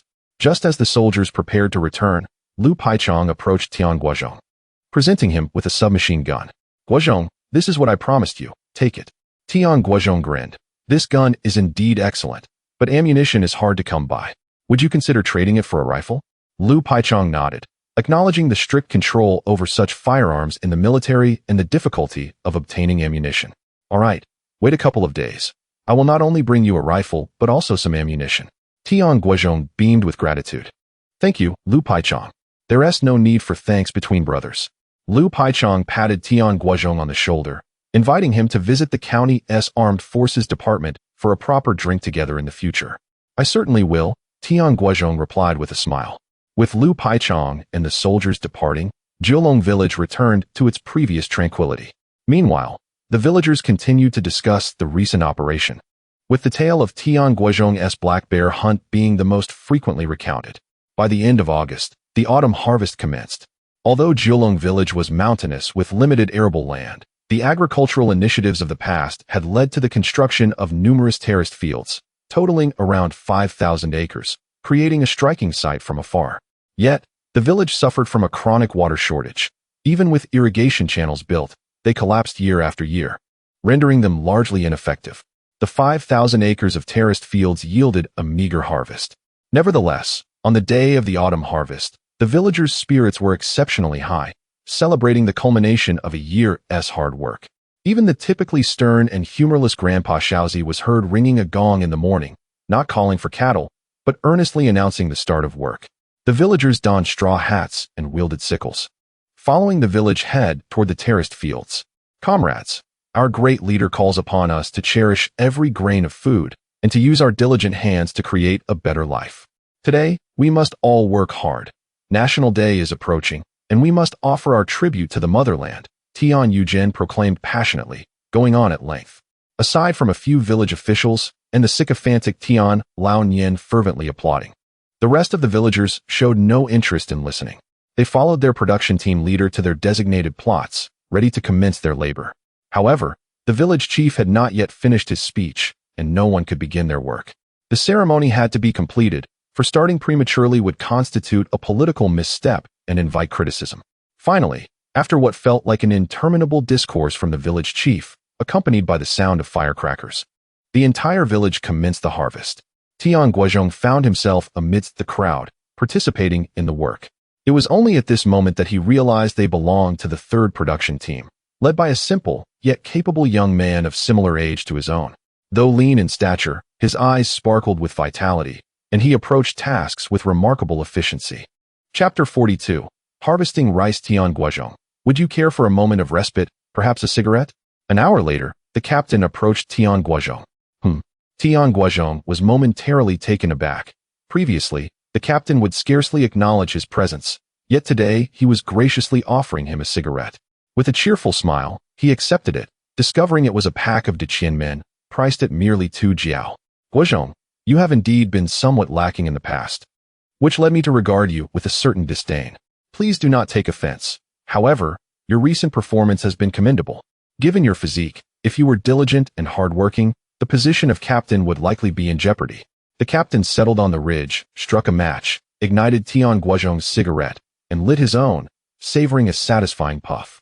At this juncture, other team members gathered around, each beginning to exhale clouds of smoke. "Guozhong, once the autumn harvest concludes, Will you venture into the mountains for hunting? Someone inquired. Tian Guozhong chuckled. I lack the skill for hunting. It was merely a stroke of luck. Guozhong, you are far too modest. I heard from Bao Kai that you single-handedly dispatched that black bear. The individual continued. Since you possess such talent, you ought to share it with us. After all, we are part of the same team. The captain interjected. You only see Guozhong's triumph over a black bear, yet you fail to comprehend the perilous circumstances. Had I taken you along, you would have merely created chaos, offering no aid. He then turned to Tian Guozhong. Do not heed their words. They are merely envious of your recent accolades for taking down 2 wild boars. Captain, you mustn't say that, protested a team member. We are all part of the same team. The captain scoffed. What of being part of the same team? When Guozhong was still immature, I did not see you assisting his family in any significant way. Now that he has made something of himself, you swarm around him like flies. Do you not feel any shame? The team members fell silent. After a brief pause, the captain continued, Guozhong, that said, we are indeed a team, and if the opportunity arises and you require assistance, you may consider bringing along members of our team. As for the rest, I cannot guarantee, but I assure you, they will not betray you. Yes, yes, yes. The other members nodded vigorously. Our team has always been united. We have not neglected to assist your family in the past. It was simply that you. However, now that you have improved, we will certainly be more inclined to help your family. Has he truly improved to the point where his family requires our assistance? Let us not forget, he has 9 sons. To be frank, Guozhong's previous shortcomings had burdened not only his family, but our entire third team, resulting in considerable setbacks. Now, with Guozhong's transformation, he has become formidable. Whether it be hunting wild boars, black bears, or wolves, he shows no trepidation. His strength is remarkable. He can carry a 200-pound wild boar with ease. Had he been like this earlier, he would not have struggled to find a wife. What a sensitive topic. The atmosphere fell into a heavy silence. Among those present, all the young men of Tian Guozhong's age were married, some with several children. The captain shot a glare at the individual who had spoken, then rose to his feet, declaring, enough chatter, let us return to work.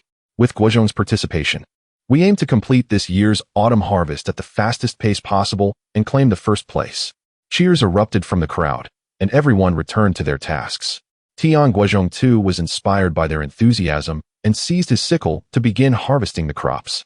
Zhilong village comprised 3 production teams, each vying for supremacy. The team that secured first place would receive additional rewards.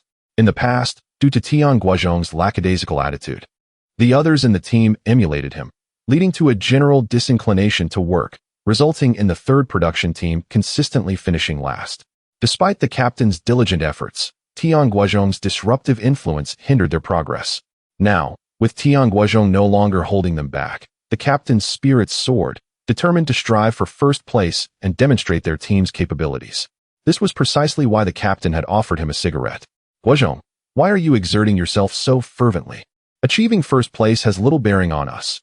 Even if we do, it merely translates to a few extra pounds of grain. Do we truly lack for food? Indeed, Guozhong, your hunting prowess is exceptional. Take us into the mountains to hunt a few wild boars, and we shall have everything we need. Exactly, Guozhong, take a break. Before long, the young men who used to frolic with Tian Guozhong approached him. He glanced at them, then turned to the captain, who happened to look up at him, his brow furrowed tightly, eyes filled with palpable annoyance. Yet, he uttered not a word, simply observing Tian Guozhong in silence. Tian Guozhong flashed a grin and commanded the young men, disperse. 2 pounds of grain is still grain. Get to work. He then resumed his task of bending down to harvest the rice. The young men wore expressions of discontent. They had grown accustomed to playing rather than working, but without Tian Guozhong leading the charge, they dared not slack off. Tian Guozhong was tall and strong. Even the captain held a modicum of fear towards him. In the past, whenever Tian Guozhong threw a tantrum and refused to work, the captain could only endure his frustration, and the others would take advantage of the situation to shirk their responsibilities. However, now that Tian Guozhong was diligently laboring, they found themselves unable to be lazy, for they dared not confront the captain. The captain feared Tian Guozhong, but had no such concerns regarding them. Should they neglect their duties, the captain might very well reprimand them. Observing the young men dawdling, the captain bellowed, "Get to work, or do you want me to discipline you?" The young men rolled their eyes, but hastily accelerated their pace, harvesting rice for a short while before resuming their idleness. Claiming the need for relief, rest, water. The captain's eyes bulged with indignation, yet he was powerless to act. After all, these fellows remained on site, albeit sluggishly laboring, which only aggravated his frustration. Tian Guozhong chuckled and addressed the young men. Tonight, I shall treat you all. Recently, my family acquired 2 wild boars, and there is an abundance of meat that we cannot consume entirely. Tonight, I invite everyone to indulge in this feast. Really? That sounds splendid. Brother Guozhong, you remain my dear brother, unchanged through the years. How delightful. I have longed for some meat. Previously, the wild boars we hunted were all taken away by the commune, and we received only a small portion, which has long been devoured. By now, the flavor of birds has faded from my palate. Ha ha ha, you truly understand me, Guozhong. You know my craving for meat. The young ones erupted in cheers. You may partake in the meat, but there is a condition. You must keep pace with me. Otherwise, you shall merely watch as I feast. Tian Guozhong chuckled mischievously. What? The expressions of the crowd instantly turned to one of dismay. Chapter 43, is this possible? What? Do you want to eat meat? Tian Guozhong's eyes widened. Yes. The crowd responded in unison. Then let us get to work. At his command, several young men promptly bent down to labor, no longer indulging in frivolous distractions, each of them working with remarkable zeal. The team leader, witnessing this transformation, felt a surge of joy. Guozhong truly has a way with them. Fueled by the prospect of wild boar meat, the young workers surged with energy, and the speed of harvesting rice skyrocketed. The 5,000 mu of terraced fields fell under the responsibility of their 3rd production team, encompassing over 1,600 mu. While the numbers seemed substantial, the actual yield per mu was disappointing. Many rice paddies had dried up, with some yielding less than half their potential. To complete the over 1,600 mu within 10 days was originally an impossible task. However, due to the poor yield, it was reduced by a third, leaving just over 1,000 mu. In previous years, they would have inevitably needed several extra days to finish, consistently ranking last and facing criticism, with the team leader having to stand on stage to give various self-reflections, feeling utterly humiliated. What could be done? The largest ne'er-do-well in the village was in their team, and the team leader was understandably frustrated. Yet this year, not only had the biggest slacker become diligent, but he was also willing to use wild boar meat as an incentive for the other slackers, resulting in an extraordinary advancement in their progress, accomplishing nearly 400 mu in a single day. If they maintained this pace, they could exceed their target in just 4 days. A beaming smile broke across the team leader's face. However, he was acutely aware that it was merely the allure of wild boar meat that had ignited such fervor in these workers, and he anticipated a return to their old ways soon. Nevertheless, this was already a significant improvement. Having completed 400 mu in a day, he was confident that even without the assistance of these slackers, he could finish the remaining 1,200 mu ahead of schedule. Goodness, Maolin, did your 3rd production team take some kind of stimulant today? 400 mu in a single day. In the evening, when work concluded, the leaders of the 1st and 2nd production teams were astounded to see the progress of the 3rd production team. Tian Maolin, the leader of the 3rd production team, chuckled, saying, "What can I say? Our team is simply exceptional." The leaders of the 1st and 2nd teams rolled their eyes. Exceptional, my foot. If your 3rd production team were truly so remarkable, why do you finish last every year and have to give self-reflections each time? There must be some trickery at play. They suspected that the 3rd production team had cut corners and were wasting food. Thus, the 2 leaders inspected the responsibility fields of the 3rd production team and found not only no waste, but also the fields were as clean as if they had been grazed by cattle. There was not a single stalk of rice left standing, and even the weeds were completely cleared.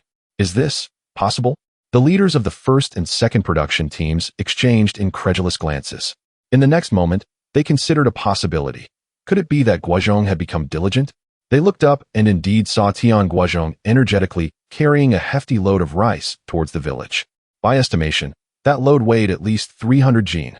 One person was accomplishing the work of 2 or 3. Under his influence, the usual slackers, drenched in sweat, were all trudging back to the village with over 100 jin of rice each. If only we had a young man like Guozhong in our team, we too could achieve 400 mu in a day. The 1st team leader lamented. The 2nd team leader scoffed, saying, "Give me a break. If he were in your team, you'd probably have gray hairs by now." The 1st team leader pondered this and nodded in agreement. The 2nd team leader continued, "However, he has truly become diligent, which is impressive. The key is that he possesses an inexplicable charisma that motivates the other slackers to work hard as well. That is truly remarkable. The first team leader wholeheartedly agreed. Tian Guozhong carried the rice directly to the drying area designated for the third production team. Here, village women were assigned to thresh and dry the rice. Adorned with sun hats, they rhythmically stomped on the threshing machines while engaging in lively chatter. 20 threshing machines lined up in a row, all producing a harmonious hum. It was quite a sight to behold. Li Wanhua was among them. Suddenly, one village woman called out to Li Wanhua, "Sister Wanhua, come look, your Guozhong is really capable." Li Wanhua, busy threshing rice, did not catch the remark. Nearby, another woman heard it and laughed. "Kaiwa, how do you know Guozhong is capable? Have you tried him?" Her comment elicited laughter from the other women. The first woman blushed deeply and retorted, "Li Xiaofang, you shameless wench, what nonsense are you spouting?" Li Xiaofang, robust in stature but with charming peach blossom eyes, raised an eyebrow and teased, "Kaiwa, why are you blushing? You don't actually have a thing for Guozhong, do you?" Yang Kaiwa possessed a certain allure, particularly with her ample bosom, while her husband was a man of little ambition. Thus, many in the village enjoyed teasing her. She was infuriated by this, but felt powerless. Years ago, she might have cried in anger or hidden away at home. However, over the years, she had come to terms with it. The reason these women teased her was out of jealousy for her beauty. Furthermore, the more she sulked and avoided them, the more they seemed to relish teasing her, often crossing the line. Since that was the case, she decided to let it go. It was all in jest. Who couldn't handle a little banter? She shot back, "I can assure you I have no affair with him, but you might want to consider your own situation. He is tall and strong, while you're dark and stocky. You two might just be a perfect match." Li Xiaofang despised being called dark and stocky and immediately glared at her. "Yang Kaiwa, who are you calling dark and stocky?" Yang Kaiwa was unafraid, smiling. "I'm talking about you. Who else could it be? Of course, whether you are dark and stocky or fair and delicate, I'm not entirely sure. I'd have to ask Guozhong to find out." Just then, Tian Guozhong arrived at the threshing ground. Unaware of the earlier conversation, but he caught the tail end and inquired, "What do you want to ask me?" The surrounding village women erupted into laughter once again, leaving Tian Guozhong utterly perplexed. Yang Kaiwa, shaking with mirth, inquired, "Sister-in-law wants to know, do you prefer the dark and robust or the pink and tender?" In that instant, Tian Guozhong grasped their innuendo. These women were indeed making suggestive jokes. In such matters, he considered himself quite the seasoned expert. Just as he was about to showcase his prowess, his mother, Li Wanhua, approached and unleashed a torrent of scolding upon Yang Kaiwa and the others, chastising them for their shamelessness. "My son is not yet married. Is this appropriate for you to say? Are you all so idle that you seek to stir up trouble?" Li Xiaofang and Yang Kaiwa fell silent, hastily returning to their chores. Tian Guozhong was taken aback. He had never anticipated that his usually gentle mother would exhibit such ferocity in front of outsiders. Chapter 44. Do you consider me an honest person? Guozhong, why do you always carry so much? Isn't it exhausting? Li Wanhua gazed at the more than 300 jin of rice stalks that Tian Guozhong had brought, stacked high, comparable to the workload of 2 or 3 individuals, and couldn't help but feel a twinge of sympathy. Even the mules of the production team wouldn't dare to work so hard. Tian Guozhong wiped the sweat from his brow and grinned, "Not exhausting at all. I'm just taking it easy. If I were to exert myself fully, I could easily carry 400 jin of rice stalks." This was no mere boast. Ever since he had traversed to this world, he had noticed a significant improvement in his physical condition. With the original owner's lazy disposition, despite possessing a tall and robust frame, it was merely superficial strength, lacking real power to accomplish much work. However, after more than a month of adaptation and training, Tian Guozhong had successfully revitalized his body, embodying true height and strength. Now he was brimming with muscle, endowed with astonishing strength. He felt comparable to Xiang Yu of ancient times, capable of moving mountains, or perhaps akin to Lu Zhishen from Water Margin, able to uproot willows with ease. Farming is a lifelong endeavor, not a fleeting task. Even with strength, one must pace themselves to avoid injury. Otherwise, they will suffer in old age. Li Wanhua then murmured, "Look at the other young people. Who among them isn't slacking off? In this world, honest individuals suffer." Tian Guozhong smiled faintly. "Mother, do you truly think I am an honest person?" Li Wanhua paused momentarily. Tian Guozhong was far from an honest man. He was known as a rogue, particularly regarding this marriage.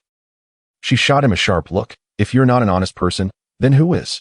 If you have the capability, bring home a daughter-in-law who doesn't require a bride price. That would prove you're not an honest person. A daughter-in-law without a bride price. What is so difficult about that? In a few years, not only will there be women willing to marry me without a bride price, but they might even offer one. Tian Guozhong chuckled. Keep dreaming. Li Wanhua retorted, returning to her work. Remember to take it easy. Your health is paramount. Understood, Tian Guozhong nodded. By the way, mother, I plan to invite some people over for dinner tonight. Please help prepare. Who are you inviting? Li Wanhua fretted. Although there was plenty of meat at home, there were no other vegetables, nor rice, and even bowls and chopsticks were in short supply. Additionally, they only had 2 pots. How could they manage if there were many guests? Just the captain of our 3rd production team and some young folks. Tian Guozhong said this without further thought and returned to the fields to carry rice stalks. During this time, he discovered that labor could bring joy and even become addictive. Li Wanhua furrowed her brow, losing her focus on work, and went to consult with her close friends. Before dusk, the villagers returned home after a long day's labor. During the busy farming season, they often worked from dawn till dusk, and tonight was considered an early finish. At Tian Guozhong's home, several torches flickered, illuminating the courtyard as brightly as daylight. A group of people sat around, bare-chested, indulging in food and drink with no regard for decorum. Oh, how wonderful it would be to eat meat every day? Dream on. In this world, having enough to eat is already a blessing. Who dares to wish for meat? It's only because Guozhong has become capable. Otherwise, we'd still be scheming ways to mooch food and drink from others. Do you have the gall to say that? What is there to be ashamed of? Life is already a struggle. Why not make it a bit better? So you would disregard your family's well-being? Dying early means an early rebirth. Sparing oneself from suffering. Is that even a human sentiment? As the group sat together, after a few drinks, it was inevitable that they would express grievances and reflections. Tian Guozhong quietly sat aside, leisurely gnawing on a chicken foot, not participating in their discussions or lamentations. He currently wished for nothing more than to slowly transform his family's unfortunate fate. He was acutely aware that tonight's feast was the result of Li Wanhua's relentless efforts, piecing together whatever she could. It appeared quite lavish, with both meat and vegetables, not only wild boar meat, but also hare and wild chicken, a table brimming with various wild greens, fruits, and vegetables, far more sumptuous than during the New Year. Yet, in reality, it remained quite simple, hardly deserving the term lavish. Most dishes were merely boiled, lacking side dishes or seasonings, making them difficult to swallow. Moreover, the home had no surplus bowls or chopsticks, requiring guests to bring their own. What was even more infuriating was that Tian Guozhong had money, but could not spend it. If he bought too much, he would attract attention, leading to scrutiny, criticism, or even being labeled a profiteer, facing imprisonment or forced labor. The longer Tian Guozhong remained in this era, the more he felt the helplessness and oppression of the times. Everything had to be conducted discreetly. Fortunately, the winds of reform had begun to stir. Within 2 to 3 years, they would reach these mountains, at which point he could truly showcase his abilities and irrevocably alter his family's destiny. Guozhong, why aren't you speaking tonight? At that moment, a young man approached Tian Guozhong, curious. Tian Guozhong glanced at him and replied with a smile, "There's nothing much to say. Enjoying good food and drink is the best. Come on, brothers, let us toast." "Indeed, let us enjoy," they echoed. The group raised their cups, downing their drinks in unison. "Refreshing. Another round. Dream on. 1 cup is already a lot. Do you want another?" After they had finished their drinks, they soon realized the wine was gone. In this impoverished rural area, where meals were scant, who would buy wine? This meager supply of alcohol was a reward from the village for Tian Guozhong after the last boar hunting event, which he had been reluctant to consume. "No wine. Then we shall drink water. As long as there is camaraderie, what does it matter what we drink?" Tian Guozhong declared loudly. "Ha! Guozhong, I've noticed you have not only become more diligent, but also more clever. Such profound words from you." The crowd erupted in laughter. Indeed, someone fetched a bucket of water, and they drank heartily as if it were wine. They feasted until 11 o'clock at night, when the gathering finally dispersed. On the following day, indeed, many found it difficult to rise, particularly the erstwhile idlers. However, Tian Guozhong arose early, armed with a sickle, and made his way to the designated plot of land. With business opportunities temporarily elusive, He resolved to earn work points instead. The team leader, Tian Maolin, was immensely pleased to witness his vigor and industriousness. Having purchased a pack of Tianmin cigarettes over 6 months ago without indulging in a single one, he generously bestowed 2 upon Tian Guozhong that day. Meanwhile, those still languishing in bed, upon hearing of Tian Guozhong's industriousness, reluctantly stirred from their slumber, their bodies aching and weary as they trudged to the designated plot. Brothers, do not be disheartened. Once the autumn harvest concludes, I shall take you into the mountains to hunt wild boar. What do you say? Tian Guozhong proposed with a smile. Really, the group felt a surge of vitality coursing through them, their enthusiasm for labor rekindled. Chapter 45. The obsequious Tian Laonian. On the second day of the autumn harvest, the third production team accomplished nearly 400 mu of labor. This event sent shockwaves throughout the village. 400 mu on the first day, 400 mu on the second day. At this rate, they would complete over 1,600 mu of work in just 4 days. The village head, Tian Guozhong, along with Tian Wanfu, the captain of the first production team, Tian Guozhong, the captain of the second production team, Tian Jianhua, the militia captain, and other village officials, including the sycophant Tian Laonian, were left utterly astonished after hearing Tian Maolin's report. Team leader Tian Guozhong shook his head repeatedly, expressing disbelief. It was inconceivable that the third production team, historically the least productive, was suddenly performing as if they had taken a tonic. Maolin, have you resorted to any underhanded methods? He inquired. Tian Maolin replied, what methods could I possibly use? Besides, with 100 or 200 people working in our third production team, even if I had methods, I wouldn't be able to apply them to so many. Team leader Tian Wanfu remarked, I heard that you all indulged at Guozhong's house last night. Didn't he promise to reward you with wild boar meat? Tian Jianhua scoffed. No wonder you managed to complete 800 mu of work in 2 days. It turns out you were stimulated by that good-for-nothing's wild boar meat.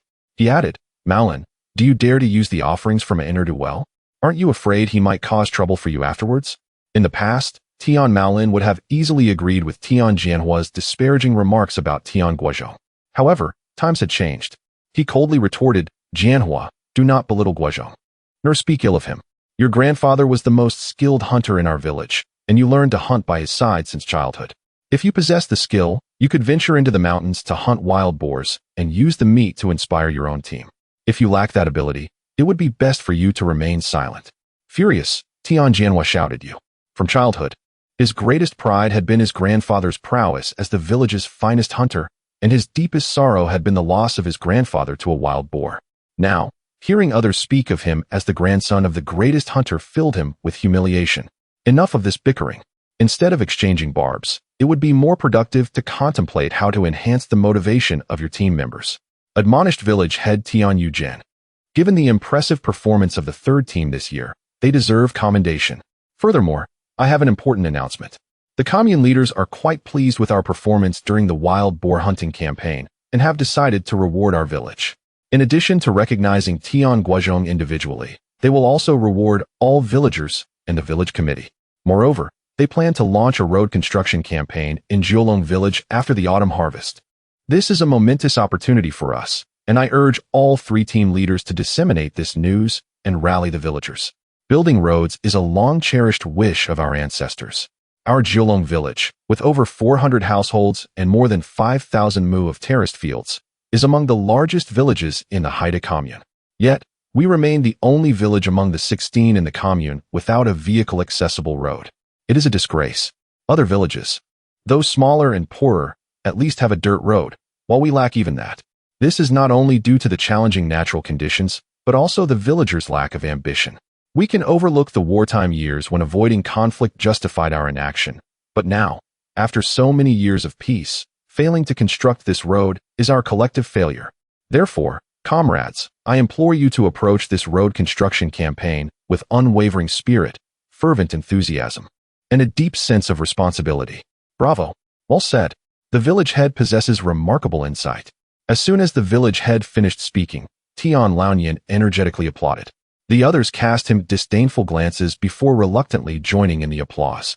Only the village head appeared pleased, satisfied with Tian Laonian's display, and contemplated what reward to bestow upon him. Indeed, in his mind, it was all about the notion of reward. Although he had only completed elementary school and recognized few characters, He had attended performances at the commune and admired the emperors on stage, who commanded respect and generously rewarded their subjects. While he had no subjects, having Tian Laonian as a loyal sycophant was quite satisfactory. Unfazed by the opinions of others, Tian Laonian cheerfully remarked, "Village head, road construction is of paramount importance. For years, we have proposed, surveyed, and failed repeatedly. I believe the primary issue lies in the routes we have chosen. Please elaborate," the village head urged. "Certainly, village head," Tian Laonian responded, visibly emboldened. He dipped his finger into his tea and traced several routes on the worn table, stating, "As you all know, we previously discussed 3 potential routes. The first leads to Sanchiku village, which has garnered the most approval. However, this route necessitates traversing the Erlong River between Silong Mountain and Wulong Mountain, presenting our greatest challenge. The second route leads to Hega village.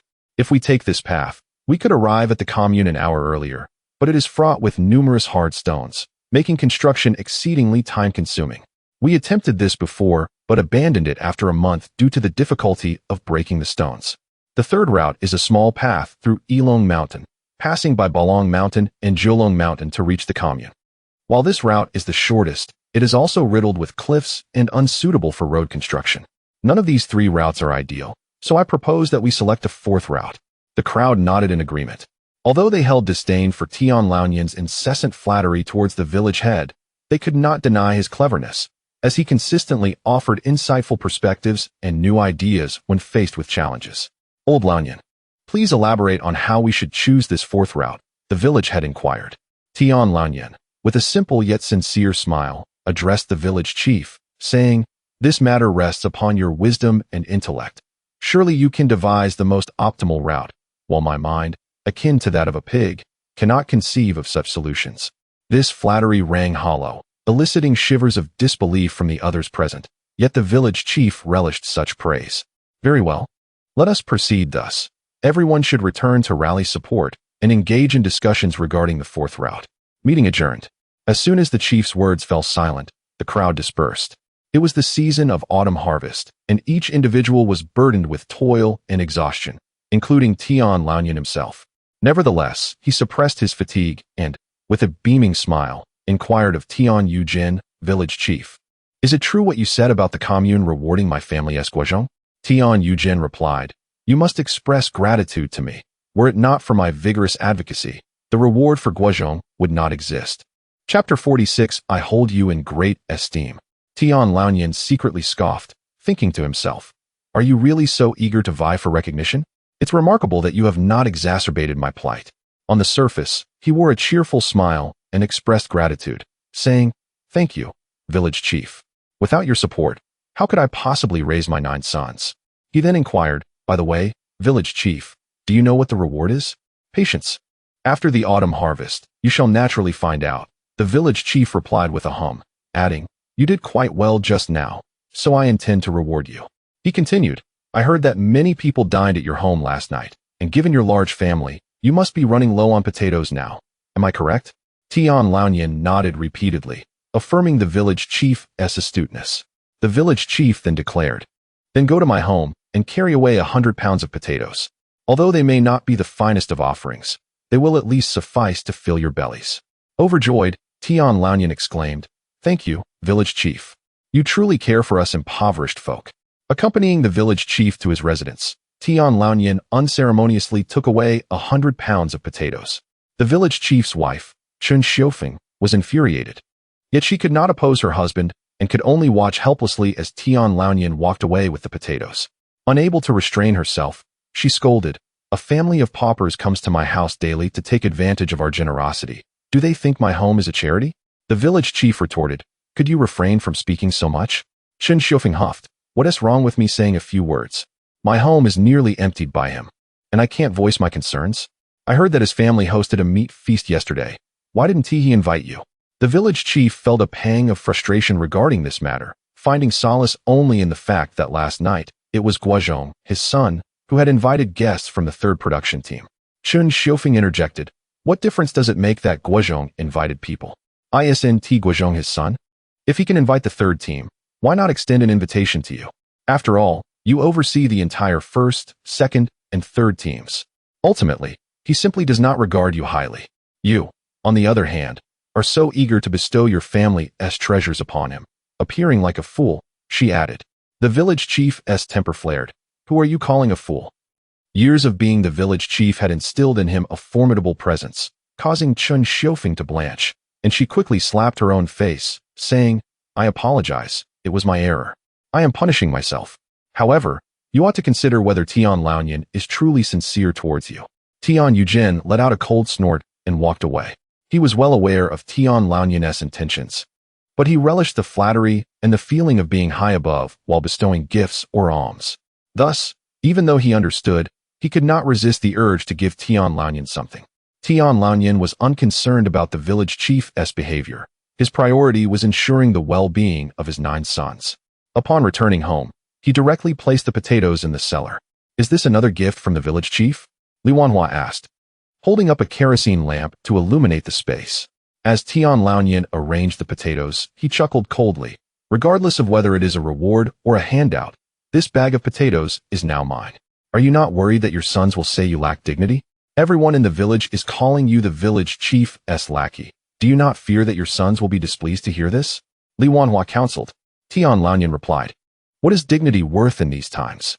The key to survival is to endure. In years past, how many children in our village perished from hunger or illness? You know this well, yet all of our sons have survived, thanks to me, their shameless father. Li Wanhua responded, I can understand your plight, but the boys are, after all, young men, and in the future let us not dwell on what lies ahead. As they emerged from the cellar, they saw Tian Guozhong sitting at the doorstep, gazing up at the pristine night sky. Tian Guozhong and the others had long since retired to bed. Guozhong, you've worked hard all day. Why are you still awake? Li Wanhua approached him. Tian Guozhong smiled. I'll sleep after sitting a while. I rarely looked up at the sky before. I had no idea the rural night sky could be so beautiful and serene. Li Wanhua frowned, feeling increasingly that her eldest son had transformed into an entirely different person. Tian Laonian pulled up a stool and sat beside Tian Guozhong, saying, our village's night sky has always been beautiful. Tian Guozhong turned to glance at him and asked, did you get the potatoes from the village chief? Tian Laonian did not conceal the truth, saying, he gave them to me and mentioned that the commune would reward you after the harvest for your outstanding performance in the wild boar hunting operation. Tian Guozhong paid little mind to the reward. As long as Lu the squad leader could deliver the rifle to him, that would be the greatest reward. His concern lay with the fact that his father was taking things from the village chief. Of course, he could not criticize him, nor did he have the standing to do so. Had it not been for his past recklessness, would his father have needed to grovel to the village chief? He spoke with deep emotion. Dad, you've worked hard over the years, and I've put you through a lot of distress. However, from now on, I will help you shoulder this family, so you need not continue to endure such humiliation from the village chief. Tian Laonian's eyes glistened with tears. After a long pause, he finally spoke. Do you look down on me? Tian Guozhong shook his head. No, on the contrary, I hold you in the highest esteem, but you need not demean yourself any longer. Tian Laonian's eyes grew misty once more. That night, the father and son sat at the door, gazing up at the starry sky, feeling closer to each other than ever before. On the 3rd day of the autumn harvest, the enthusiasm of the 3rd team remained high, though it did not quite match the fervor of the first 2 days. By the end of the day, they had completed just over 300 acres. Nonetheless, this accomplishment was still the highest among the 3 teams. Despite the 1st and 2nd team leaders implementing motivational measures today, the results were considerably better than the previous days. Yet they still could not surpass the 3rd team. This was largely due to Tian Guozhong's remarkable leadership. He worked tirelessly all day long, like an indefatigable young bull. The others in the 3rd team naturally quickened their pace upon witnessing his dedication. Now, many had begun to wager on how long Tian Guozhong could maintain this pace before succumbing to exhaustion. However, by the 5th day of the autumn harvest, when all 1,600 acres of rice had been harvested, Tian Guozhong still appeared vigorous, showing no signs of fatigue. On the contrary, he seemed even more robust and full of energy, like a newborn calf. Team leader, we have completed our tasks 5 days ahead of schedule. What shall we do next? After all the rice had been transported back to the threshing ground, Tian Guozhong removed his straw hat, fanning himself as he inquired of Tian Maolin. Tian Maolin chuckled and remarked, there are indeed countless tasks to be completed. Threshing, drying the grain, transporting it, weighing it, storing it, and delivering the tribute grain, among others. However, you need not concern yourselves with these matters any longer. From this point forward, you are free to indulge in leisure. Wow, this is splendid. Long live the captain. It is the relaxation following diligent labor that brings the greatest joy. Before Tian Guozhong could speak, the other 3 team members erupted in cheers. Brother Guozhong, could you possibly take us into the mountains for a hunt? To be frank, I am yearning for meat, inquired a young man. Tian Guozhong replied, embarking on a hunting expedition in the mountains is no trifling matter. The wilderness is fraught with peril. Not only are there various venomous insects and snakes, but also wild boars, wolves, and black bears. Are you truly eager to accompany me on such an endeavor? Indeed, the team members exclaimed in unison, we trust in your skills. Tian Guozhong responded, I appreciate your confidence. However, if you wish to join me, my abilities alone will not suffice. The wild boars and wolves in the mountains are not solitary creatures. Upon hearing this, the crowd's expressions turned grim as trepidation washed over them. Chapter 47. Brother Kai has been captured. Tomorrow, I plan to venture into the mountains. If you are not afraid of death, wait for me at the village entrance in the morning. After Tian Guozhong finished speaking, he returned home. The other idlers exchanged glances, each lost in their thoughts, before heading home as well. Upon arriving home, Tian Guozhong had just set down his tools when he noticed Tian Gui and Tian Guoren had also returned. Brother, are you really taking them into the mountains to hunt tomorrow? Tian Gui casually inquired. We'll see their courage. If they all show up in the morning, then we shall take them along, Tian Guozhong replied as he made his way to the backyard, preparing to take a refreshing cold shower. Tian Gui and Tian Guoren followed him. But with more people, our share would be less. Tian Guozhong chuckled. You should think from another perspective. With more people, our strength increases, and the game we can bring back will also multiply. I have good news to share. Squad leader Liu intends to gift me a rifle. With a firearm, we can hunt more game, even black bears. Just imagine, if we were to slay a black bear, how would the 3 of us manage to bring it back? Thus, having more people is essential. Of course, not just anyone can join. There will be a selection process, but I have my methods. On that scorching summer day, the 3 discussed while enjoying the invigorating cold shower, relishing the comfort. After washing up, they reclined on the bamboo chairs in the main room, feeling even more relaxed. At that moment, the thought of an icy watermelon would add to their bliss. Icy watermelon. Tian Guozhong couldn't help but feel a surge of desire. Gui, Guoren, I'm planning to visit the commune. Would you like to join me?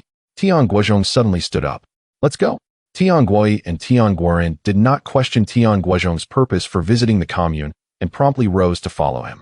Grabbing a hatchet, Tian Guozhong set off. Tian Gui discerned that his elder brother intended to take the back path to the commune, so he returned to grab a basket. The other younger brothers were not home.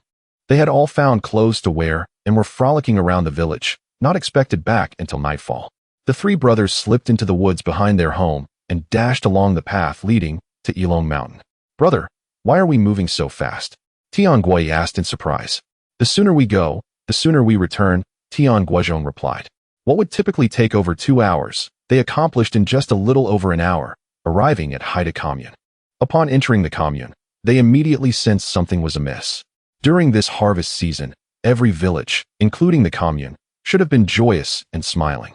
Yet, the people in the commune appeared tense, speaking in hushed tones. Moreover, the commune courtyard had seen an influx of individuals donning red armbands.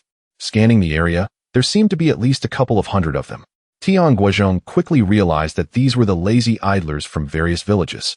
Their faces alight with a manic excitement, as if on the verge of executing a monumental task. Brother, it seems they are gearing up to arrest someone again, Tian Gui whispered. In these times, arbitrary arrests, denouncements, and labor re-education had become commonplace, yet such a grand display was still quite rare. Tian Guozhong felt an urge to know whom they were after, but he also understood that during such times, it was best to keep a low profile to avoid attracting trouble. He had seen on television how the fervent Red Armband members often seized anyone in sight, like rabid dogs. Given that he had a slight issue himself, he merely cast a glance at the courtyard before entering the supply and marketing cooperative. Today, the salesperson happened to be Qin Xiaoyu. It suddenly dawned on Tian Guozhong that today was September 3rd, an odd-numbered day. Upon seeing the 3 brothers, Qin Xiaoyu paused momentarily, then furtively scanned the surroundings. Not spotting anyone else, She anxiously whispered, "Why are you here at the commune? Are you out of your mind?" Tian Guozhong was startled. "What is going on?" Qin Xiaoyu replied in a hushed tone, "They are currently arresting speculators everywhere." Feigning nonchalance, Tian Guozhong laughed. "I am not a speculator." Qin Xiaoyu shot him a glance, but chose not to pursue the topic further. Instead, she advised, "Regardless of whether you are or not, it's best to avoid the commune for a while. I heard that the most notorious speculator in our commune, Brother Kai, has been captured, and he has implicated many others, including a hunter from Longdungu village." "What?" The faces of the three brothers paled at her words. Noticing their expressions, Qin Xiaoyu understood their concern but remained silent about it. Instead, she remarked, "I heard about your impressive performance at the pig hunting campaign. You dared to hunt a black bear alone. Your courage is commendable. But remember, bravery must be exercised wisely, otherwise it could lead to dire consequences." At that moment, a young man with a red armband entered. "Salesperson, give me a pack of Hongtao Mountain." "Certainly." Qin Xiaoyu promptly halted her conversation with Tian Guozhong, retrieving a pack of cigarettes and handing it to the young man. 50 cents. As the young man fished out the money, he turned and spotted Tian Guozhong, his face lighting up with recognition. "Tian Guozhong, what are you doing here?" Tian Guozhong turned to him, momentarily taken aback, before recalling that he was Chun Xiaodong from Hegu village, someone he had shared meals and played cards with before. "Haha, yes, it's me." Chun Xiaodong paid for the cigarettes, took one for himself, and offered another to Tian Guozhong. "Why didn't you join the red armband gathering?" Tian Guozhong accepted the cigarette, smiling. "I've been busy with the harvest, so I didn't attend." "It seems like quite a commotion this time." Chun Xiaodong exclaimed excitedly. "Yes, we've captured the biggest speculator in the entire commune. They say he is facing execution." "Haha, Tian Guozhong, let me tell you." Just then, a voice called for him from outside, prompting him to respond and say goodbye to Tian Guozhong. "I'll tell you more later. I need to get going. Let us drink together sometime." "Sure," Tian Guozhong replied with a smile. Seeing that there was no one else around, Qin Xiaoyu urged, "Why are you still lingering?" Tian Guozhong had regained his composure after the earlier turmoil, chuckling, "It has nothing to do with me. Why should I leave? I am here to purchase goods. And until I have made my acquisitions, how can I depart?" Qin Xiaoyu, exasperated, stamped her feet in frustration. Observing Tian Guozhong's unperturbed demeanor, she felt helpless and retorted, "What do you wish to buy?" Tian Guozhong proceeded to enumerate a plethora of items: bowls, chopsticks, pots, rice, noodles, and more. Although the list was extensive, the quantity of each item was quite minimal, adhering to Qin Xiaoyu's previous suggestion. Noticing that he still considered her advice, she felt a flicker of joy within her. After settling the bill, the three brothers placed their purchases into a woven basket and then exited the supply and marketing cooperative. Upon reaching the main street, Tian Guozhong scanned the area from end to end until he finally spotted a stall selling watermelons. He hurried over, only to discover that the vendor was someone entirely unexpected.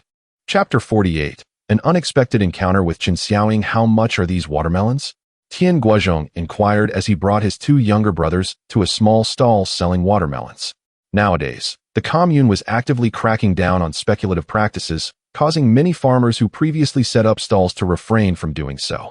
The main street appeared somewhat desolate, with a noticeable decline in customers.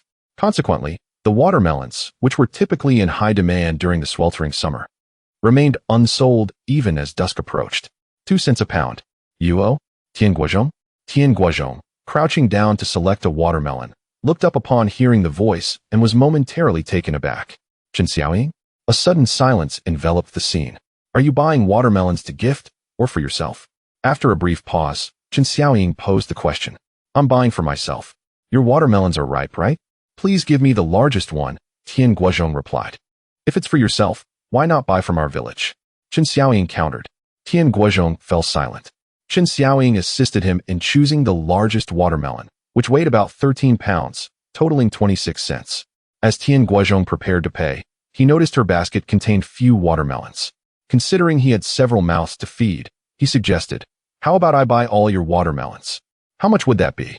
Qin Xiaoying had been selling since morning. In the past, she could sell a load of watermelons within an hour, but today, she had spent the entire day with 5 or 6 unsold. The thought of returning home only to face her parents' reprimands made her want to cry. When Tian Guozhong arrived, intending to purchase just one, his offer to buy all brought her a glimmer of hope, and she felt a touch of gratitude. You don't have to do that. I can sell them slowly here, she insisted. Tian Guozhong immediately sensed her misunderstanding and chuckled. I have a large family. 1 watermelon wouldn't suffice.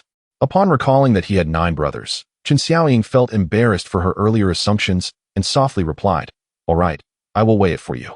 Just then, a figure with a red armband approached. Hey, Guozhong. The individual, who turned out to be Chen Xiaodong, greeted with a broad smile. Guozhong, are you buying watermelons? Just take them home. We have plenty. Chen Xiaodong cheerfully approached, but then his expression shifted as he scolded Chen Xiaoying. Why haven't you sold everything? You're so clumsy. By the way, I'm not going back tonight. Tell our parents I have a task.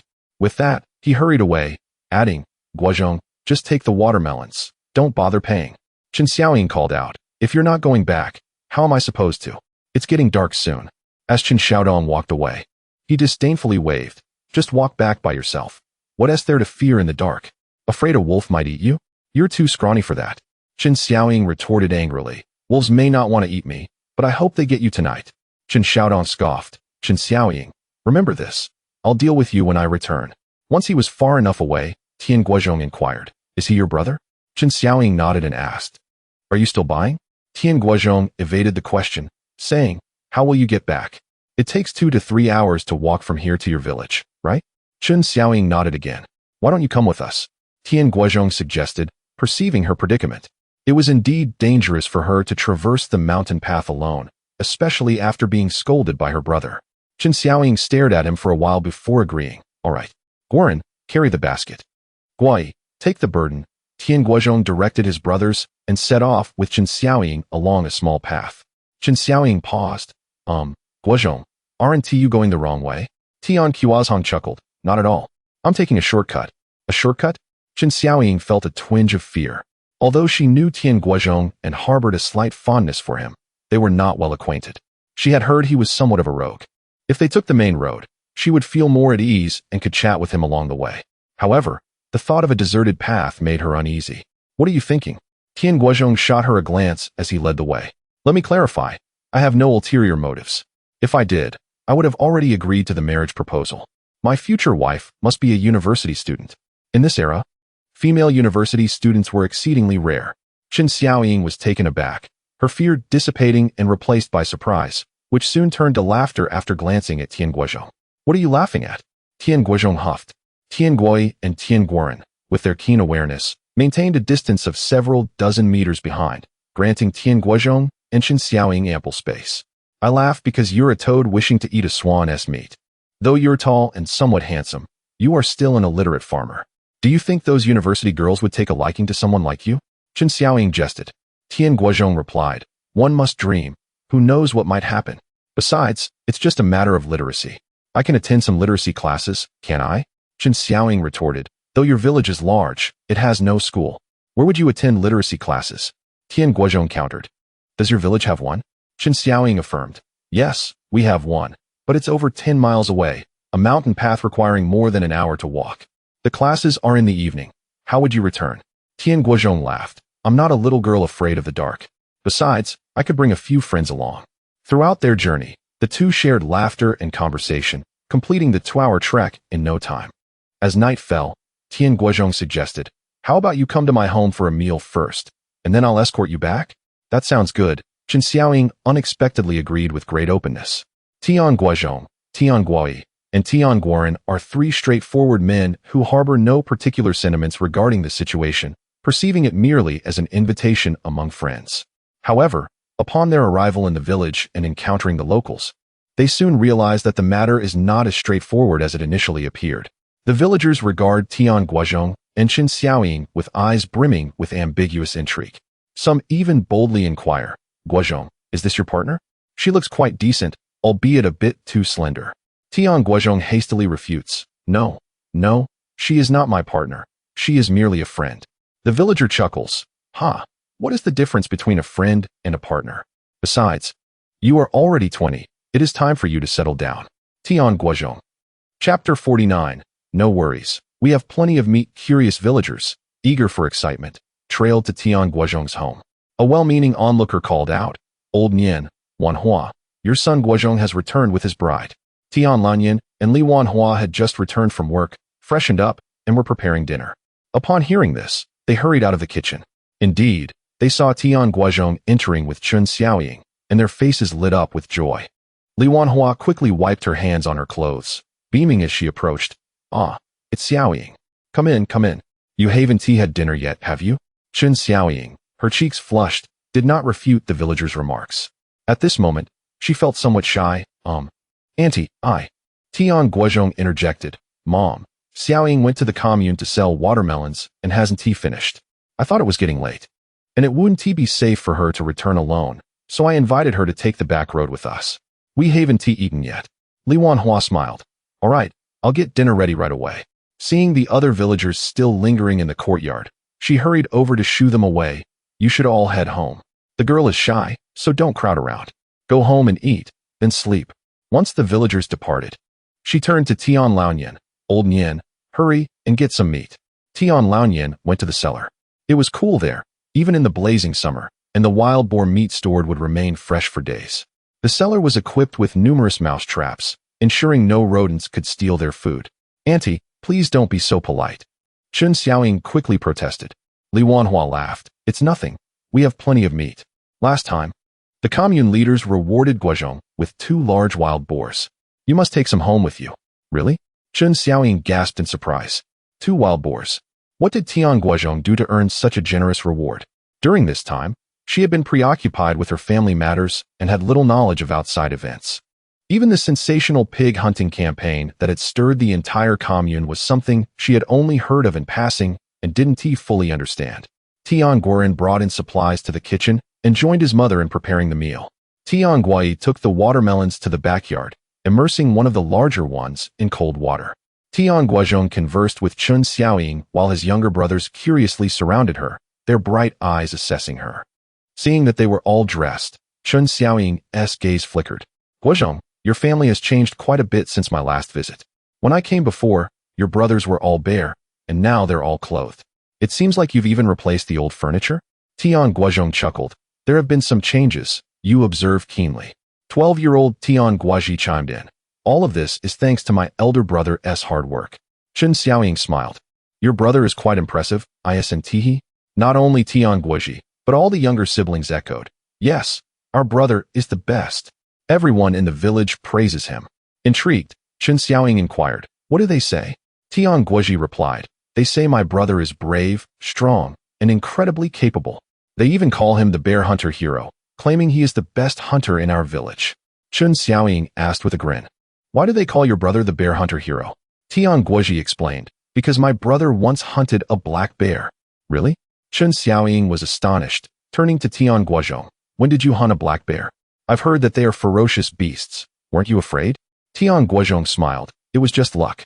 Chen Xiaoying quietly cautioned, "You should avoid such dangerous activities in the future." Noticing her concern for him, Tian Guozhong initially thought to tease her, but reconsidered. Girls of this era were quite serious and might take it to heart. Thus, he decisively quelled his thoughts and responded, "Understood." After more than half an hour, with Tian Guoren's assistance, Li Wanhua finally prepared the meal. The presence of 3 pots in the kitchen allowed for such rapid cooking. If they had only 1 pot as before, it would have taken several hours to prepare a lavish dinner. Looking at the table laden with dishes, especially the large bowl of meat in the center, Chen Xiaoying couldn't help but swallow. "Have you waited long? Let us eat." Li Wanhua served her a generous bowl of white rice and heaped several large pieces of meat onto her plate. Feeling embarrassed, Chen Xiaoying thought she was the only one receiving white rice. But upon glancing around, she saw everyone else also had bowls full of rice, and her surprise deepened. The last time she visited, the kitchen had only potatoes. How had they progressed so quickly to enjoying fragrant white rice? And the meat? It was served in lavish portions. "Go ahead and eat." Seeing Chen Xiaoying hesitate, Li Wanhua urged, "Feel free to eat. This is all from what Guozhong earned recently. If it's not enough, there's more in the pot." "All right." Chen Xiaoying felt somewhat dazed, but began to eat. She initially wanted to maintain a girl's modesty, but the delicious rice and wild boar meat were too tempting. After a moment of internal struggle, she finally succumbed, devouring 3 large bowls. "Auntie, By the end, she felt a bit embarrassed. Li Wanhua laughed. "It's no problem. Eating well is a blessing. Besides, we have more than enough food." Tian Guozhong chuckled. "I didn't expect you to eat so much. You can out-eat me. Recently, he had indeed been quite hungry, often consuming several bowls and large chunks of meat due to the strenuous work he had been doing. Chen Xiaoying blushed at his comment. You shouldn't say such things if you can't talk properly. Li Wanhua playfully scolded him. Tian Guozhong continued to chuckle. Have you finished eating? If so, we should set off. It's a long trek back to your home. Really? It's dark already, and you still want to go back? Why not stay here for the night and return tomorrow? Li Wanhua urged. No, Aunt, Chen Xiaoying insisted on leaving. Tian Guozhong called upon Tian Gui and Tian Guoren to join him, carrying a basket as they followed Chen Xiaoying out of Jiulong village. Within the basket lay 30 jin of meat gifted by Li Wanhua to Chen Xiaoying, a remarkably generous gesture. Tian Guozhong raised a torch to illuminate their path, and the four of them moved swiftly. Despite being a girl, Chen Xiaoying traversed the mountain trails with greater speed than the three men. In just over 40 minutes, they arrived at Haigu village. During this season of autumn harvest, most villagers had retired early for the night, with only the sporadic barking of dogs breaking the stillness. This is far enough. I can enter the village alone, Chen Xiaoying said at the village entrance as she accepted the basket. All right, be careful. By the way, where's your village's literacy class? Tian Guozhong inquired. Chapter 50. By Wenhui in the warehouse adjacent to our village committee, Chen Xiaoying accompanied the three brothers of Tian Guozhong to the village committee of Higo village. The committee was shrouded in darkness, yet a warm orange light emanated from a nearby warehouse, accompanied by the sound of a teacher's voice. The character for white is pronounced by, which signifies both the daylight and the color white. At that moment, a male voice chimed in. The teacher is indeed quite by. This remark instantly ignited a chorus of laughter. Guzi, what nonsense are you spouting? Hurry and apologize to the teacher. Another authoritative voice rang out. The previous speaker quickly adopted a sheepish grin and said, Teacher Bai, I'm sorry, I was just joking, but you really are quite by. Laughter erupted once more. Clang. As the three brothers of Tian Guozhong approached the entrance of the warehouse, the door abruptly swung open from within. Out stepped a fair-skinned girl, her face flushed with anger. Following her was a man with a square face who rushed out, exclaiming, Teacher Bai, please don't be angry. Don't take Guzi seriously. He has the mouth of a dog. Aside from eating excrement, he can hardly say anything worthwhile. Bai Wenhui huffed, this isn't the first time. If the people of your village possess such low quality, I shan't return again. The square-faced man replied, Teacher Bai, please, you are magnanimous. Do not let this trouble you. He then shouted into the room, Guzi, come out here. Soon, a scrawny fellow emerged with a mournful expression, saying, Teacher Bai, I was wrong, but I truly think you are very Bai. Slap. The square-faced man swiftly struck him across the face. What more do you have to say? Do you wish to die? Guzi covered his face, feeling quite aggrieved, and dared not retaliate. Witnessing him being struck, Bai Wenhui felt a twinge of sympathy and stamped her foot, saying, Why must you resort to violence? The square-faced man replied, This dog deserves to be hit. He then smiled and added, Teacher Bai, please calm down. If this dog dares to offend you again, I shall hang him up and beat him tomorrow. Guzi shrank back in fear. Bai Wenhui, noticing his pitiful state, waved her hand dismissively, let it go. Just don't let it happen again. Her gaze shifted to Tian Guozhong and the others, her eyes flickering slightly. This fellow is remarkably tall. He has a sturdy build. Is he from this village? How come I have never seen him before? The square-faced man also noticed Tian Guozhong and his companions, his expression darkening. Oh, isn't this the biggest good-for-nothing from Jiulong village? What brings you to our village at this late hour? Are you here to steal chickens again? Disappointment washed over Bai Wenhui. Before Tian Guozhong could respond, Chen Xiaoying interjected loudly, Dekai, what nonsense are you talking? Guozhong came specifically to escort me home as it grew dark. What do you mean by stealing chickens? Your words are too harsh. Chen Dicai glanced at Chen Xiaoying and then at Tian Guozhong, his face darkening further. Ah, Xiaoying, I wondered why you rejected my proposal. It turns out you have your eyes on this good-for-nothing. You ought to be more discerning. Don't be deceived by his tall and robust appearance. He is nothing but a lazy scoundrel, a thankless wretch. If you marry him, your life will be ruined. Chen Xiaoying, blushing with anger, retorted, My affairs are none of your business. Tian Guozhong, however, paid no mind to their quarrel, as if their conversation bore no relevance to him. He stepped forward to Bai Wenhui, introducing himself, Teacher Bai, greetings. I am Tian Guozhong from Jiulong village, and these are my brothers. We have heard that Higo village offers a literacy class, so we came overnight to learn. We hope to join. You came all the way from Jiulong village.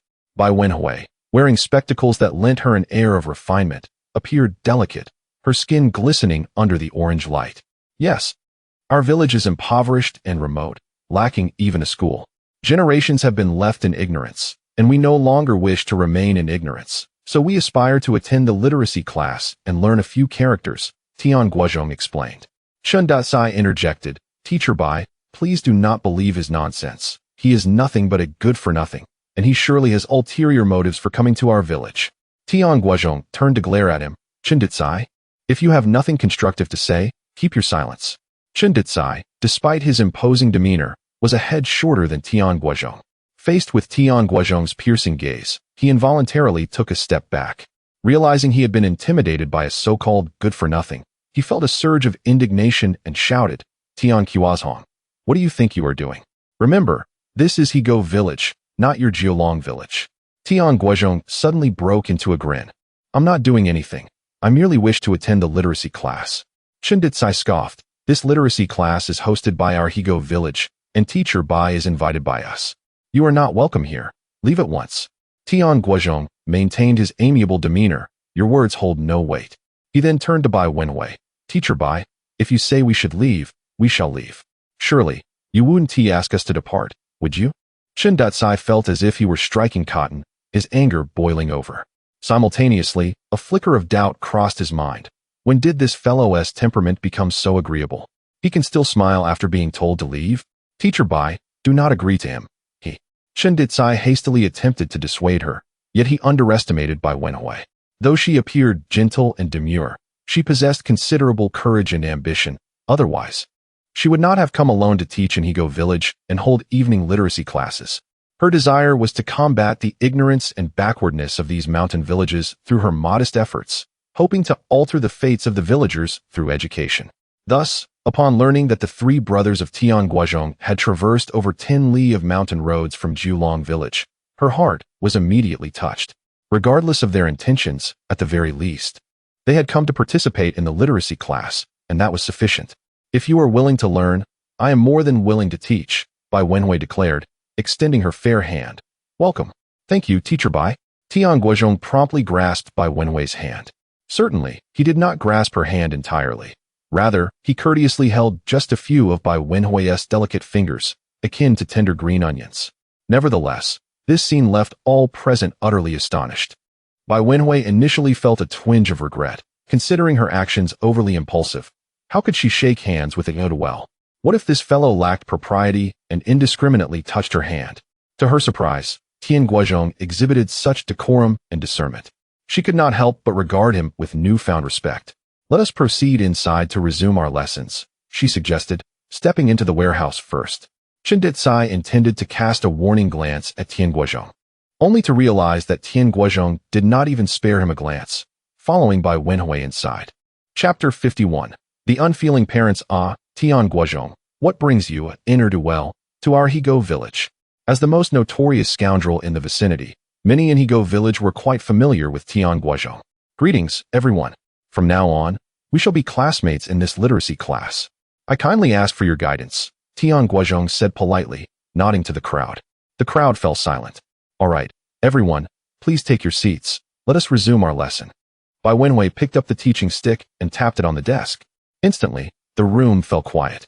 Chen Xiaoying, who had initially planned to return home, set down her basket and sat beside Tian Guozhong and his brothers to listen to Bai Wenhui teach. Before long, an hour had swiftly passed. Tonight's lesson concludes here. We have learned 10 characters. I hope you all review and reinforce your knowledge after class. Class dismissed. Bai Wenhui glanced at her watch. It was already 9:30 in the evening, and indeed, it was time to end. The students began to exit the warehouse. Tian Guozhong approached Bai Wenhui and invited her. Teacher Bai, our Jiulong village is impoverished, and no teacher has ever been willing to come and teach our children. I wonder if you could assist us in finding a teacher? Absolutely not. Before Bai Wenhui could respond, Chen Datsai loudly interjected. It is not that teachers are unwilling to come to your village. Rather, the people there lack civility. When a teacher arrives, you do not welcome or respect them, but rather engage in all sorts of mischief. In villages like yours, it is only fitting that you remain blind for generations. Hearing this, Tian Guozhong recalled that since he became aware of his surroundings, many teachers had indeed been invited to the village, only to be frightened away by the local rascals, with him being one of the most contemptible. Reflecting on this, he could only say, that was in the past. From this day forward, I swear to heaven that our village will no longer exhibit any disrespect towards teachers. Humph. Chen Ditsai rolled his eyes. Who would believe your words? The most disrespectful towards teachers is undoubtedly you. He then advised Bai Wenhui, Teacher Bai, do not be swayed by his empty promises. His words are the least credible, for he is the biggest scoundrel in the area. Bai Wenhui smiled and replied, thank you for the reminder. I shall not make hasty decisions. Tian Guozhong understood that changing people's perceptions of him would not be an easy task, so he did not press further but instead smiled. Teacher Bai, if you could help us find a teacher for our village, I would be immensely grateful. Of course, if you choose not to assist, that is perfectly fine as well. We still have a long journey ahead, so we shall take our leave. Goodbye, Teacher Bai. Goodbye. The brothers Tian Guyi and Tian Guoren also bade farewell to Bai Wenhui. Goodbye, please be careful on your way, Bai Wenhui waved with a smile. After Tian Guozhong and the others departed, Bai Wenhui followed a sturdy girl home, while Chen Xiaoying carried her basket along. Xiaoying, you should avoid associating with Tian Guozhong. He is not a good person. Chen Ditsai followed behind her. Humph, that was in the past. The current Tian Guozhong is no longer the same as before. Do you know? He is the hero recognized by the commune for hunting bears. What? Chen Ditsai was taken aback. How is that possible? Believe it or not, but Tian Guozhong has indeed changed for the better. He is no longer a scoundrel, Chen Xiaoying asserted. At this, Chen Ditsai hesitated momentarily before resuming his pace beside her. Before long, they arrived at Xiaoying's doorstep. Xiaoying, I cannot believe that a scoundrel would change. He must be pretending. Do not be deceived, Chen Ditsai urged. You should take care of yourself instead, Chen Xiaoying retorted as she pushed open the door and entered without looking back. Tian Guozhong, you wait. Chen Ditsai clenched his fists. Why are you back so late? Where is your brother? Did he not come back with you? As soon as Chen Xiaoying stepped inside, she heard her father's voice booming from the living room. He has a task and will not return, Chen Xiaoying replied while extracting the meat from her basket. Slap. Her father, upon seeing the meat, immediately struck Chen Xiaoying without asking for an explanation. You wasteful child. I sent you to sell watermelons. And you come back with all this meat. Are you out of your mind? Ah. Chen Xiaoying fell to the ground, letting out a cry of anguish. What is happening now? Hearing the scream, her mother rushed out from the room. Upon seeing Chen Xiaoying on the ground with the meat, she stormed over, not to help her up, but to seize the pork from her hands, scolding, you wasteful brat. This is meat. What if you dirty it? Whoa, Chen Xiaoying cried. She had long grown accustomed to her parents' beatings and scoldings, yet she could not help but weep. Crying, all you do is wail. Even if our fortunes improve, you will cry them away. Stop crying. If you continue, I will break your legs. Her parents did not offer any comfort. Instead, they scolded her even more fiercely. If you despise me so much, then why did you give birth to me? Chen Xiaoying could no longer suppress her sorrow and yelled, since you do not care about me and think I am a burden, then I might as well die. With that, she dashed out of the yard. Her parents made no effort to chase after her, but rather shouted, go ahead and die. Let us see if we will collect your body. Upon hearing this, Chen Xiaoying felt a deep despair. However, after running for a while, she no longer wished to die. She squatted on the ground and cried bitterly, simultaneously resenting her parents' callousness and her own cowardice. After a while of weeping, she suddenly realized that she had nowhere to go. Wandering aimlessly for some time, the image of Tian Guozhong flashed through her mind, and she could no longer suppress her desire to see him. Thus, she rushed towards Jiulong village, guided by the faint starlight. Even when she stumbled, she felt no pain, picking herself up and continuing to run. Tian Guozhong and his brothers were not moving quickly. They walked while reviewing the characters taught by Teacher Bai. Of course, it was primarily Tian Guozhong asking questions, while Tian Guyi and Tian Guoren provided the answers. Tian Guozhong was already literate. His attendance at the literacy class was merely a ruse to conceal his time-traveling escapades. Elder brother, your memory is truly remarkable. I can only remember 3 characters, yet you have retained 10. Tian Guoyi expressed in admiration. Tian Guoren remarked, what is our elder brother not proficient at? Otherwise, how could he be our leader? Tian Guozhong chuckled and replied, since we are attending the literacy class, We must devote ourselves earnestly. You both ought to apply yourselves as well. Should anyone dare to be half-hearted, I shall take action." Both Tian Guozhong and Tian Guozhong's expressions turned serious as they promptly assured him, "Elder brother, rest assured, we will certainly be diligent." "Very well. Upon our return, write the characters we learned today 3 times. Tian Guozhong instructed. The two brothers instantly wore expressions of dismay. "Guozhong, wait for me." Just then, Chen Xiaoying's voice echoed from afar. Chapter 52. Live for yourself. Chen Xiaoying? Why are you pursuing me again? Tian Guozhong wore a perplexed expression. Suddenly, Chen Xiaoying leaped into his embrace. Tian Guozhong, arms wide open, stood there in a daze, as did Tian Guozhong and Tian Guoren. "Guozhong, marry me. I ask for no dowry. I can leave with you tonight," Chen Xiaoying cried. Tian Guozhong quickly pulled Tian Guoren away, admonishing, "Third brother, this matter must not be spoken of. It must remain a secret. Do you understand?" "Understood," Tian Guoren nodded, then inquired, "Second brother, what happened to Sister Xiaoying? Does she really want to become our sister-in-law?" "I don't know. Perhaps she has been affected by something," Tian Guozhong replied. "However, having her as our sister-in-law doesn't seem too bad." Tian Guoren shook his head. "I dislike that." Tian Guozhong, astonished, asked why. Tian Guoren explained, "It's not that Sister Xiaoying is unworthy, but our elder brother has stated he desires to marry a female university student. Think about it. If he marries a female university student, what great honor it would bring to our family." "You rascal." Tian Guozhong chuckled as he ruffled Tian Guoren's hair. "I too hope our elder brother marries a female university student. Ha ha ha." The two brothers laughed heartily and hurried away. Chen Xiaoying clung tightly to Tian Guozhong, weeping in his arms until a large portion of his clothing was soaked. Tian Guozhong stood quietly, his arms still open, not embracing her. Only when her tears subsided did he ask, "Tell me, what exactly happened?" After a bout of weeping, Chen Xiaoying's emotions settled, and she felt a wave of shyness wash over her. She hastily released Tian Guozhong and stepped back a few paces, softly murmuring, "I'm sorry, I just..." Tian Guozhong smiled, "It's all right. If you still wish to cry, I can lend you my shoulder once more. Get lost." Chen Xiaoying stomped her foot shyly. Tian Guozhong pressed again, "What truly happened?" After a moment of silence, Chen Xiaoying recounted the events at her home in detail, exclaiming, "Tell me, what kind of parents treat their own child this way? I'm their biological daughter, not adopted. Why must they treat me so?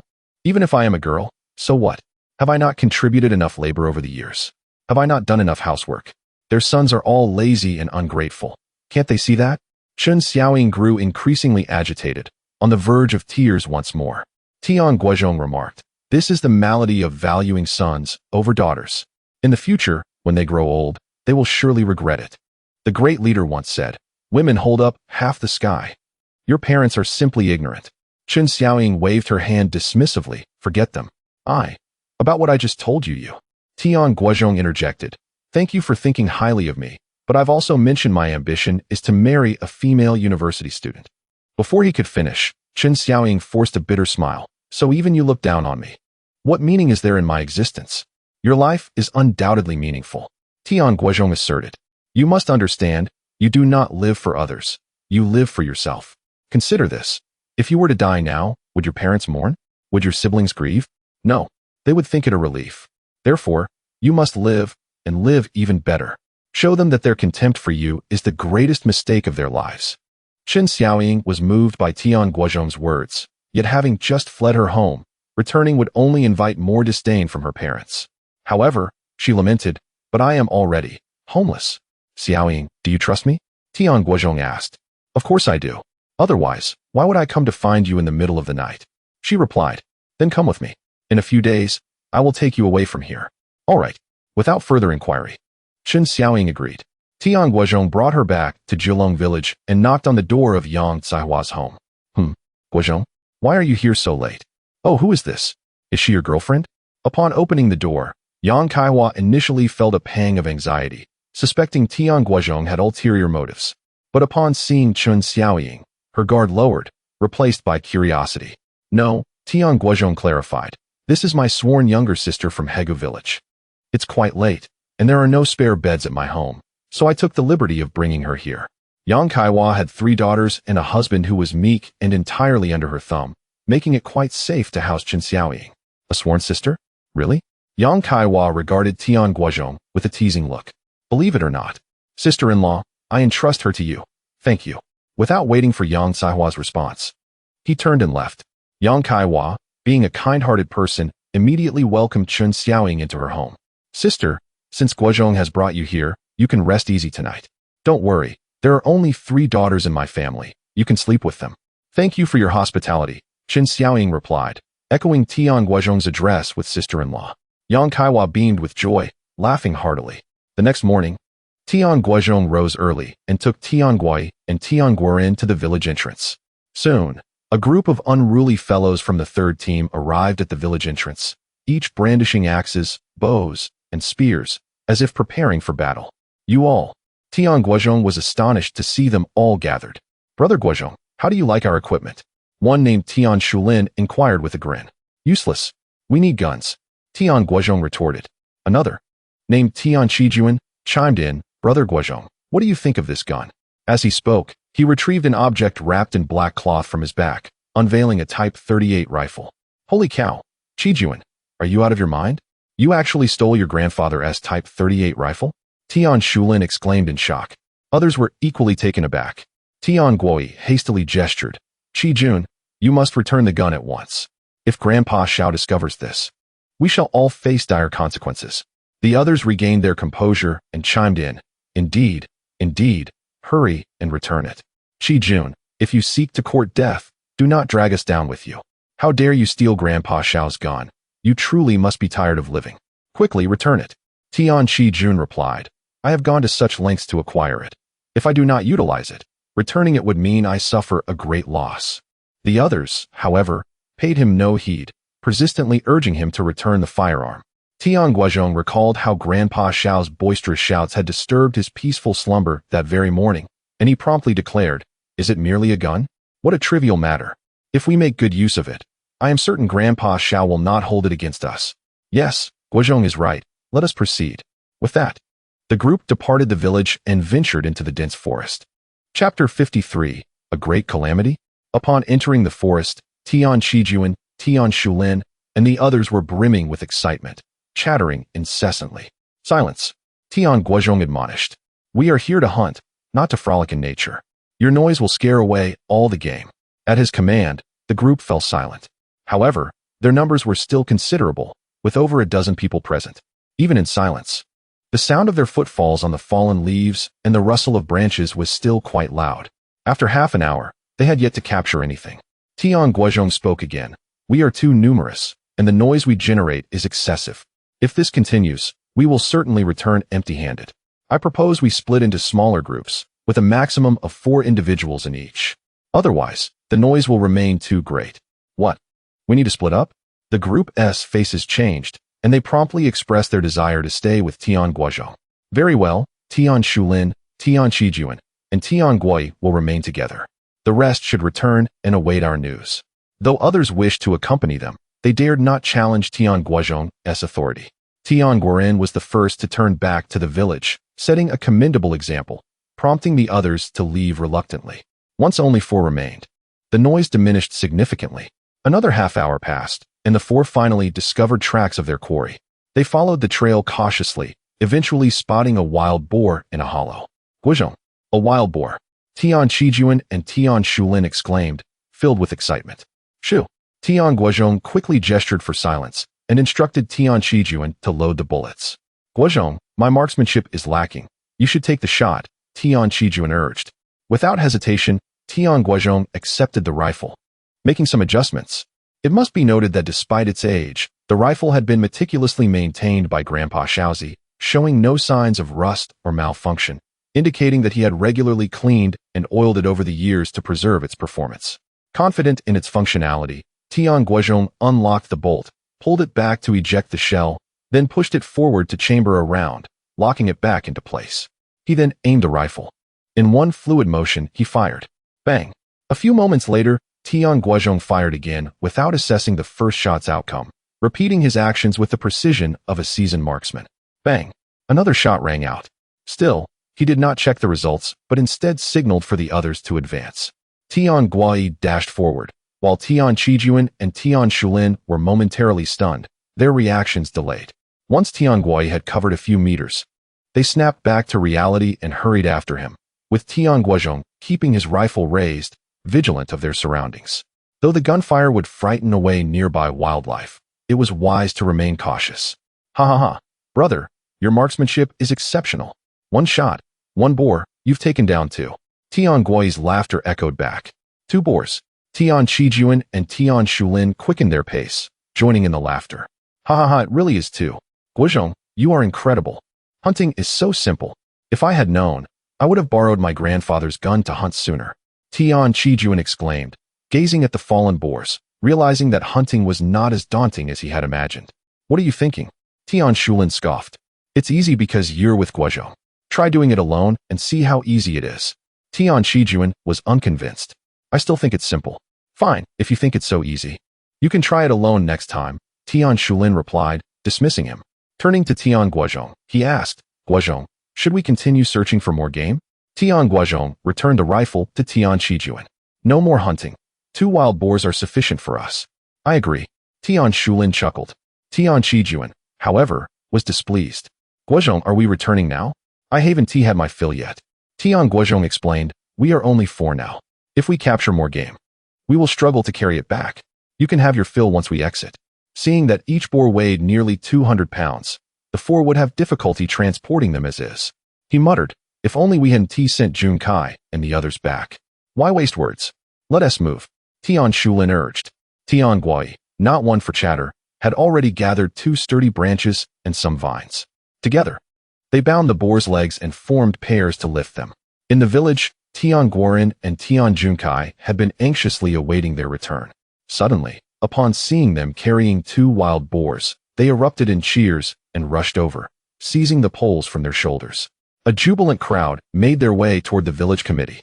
However, before they could reach their destination, an elderly man with a frail figure and graying hair approached swiftly, wielding a stick and seething with anger. Oh no, it's Grandpa Shaozi. Guozhong, run. The group's expressions changed dramatically as they shouted for Tian Guozhong to flee. Believing that his successful hunt would spare him, Tian Guozhong did not retreat, but instead approached proudly. Grandpa, look at the wild boar I shot.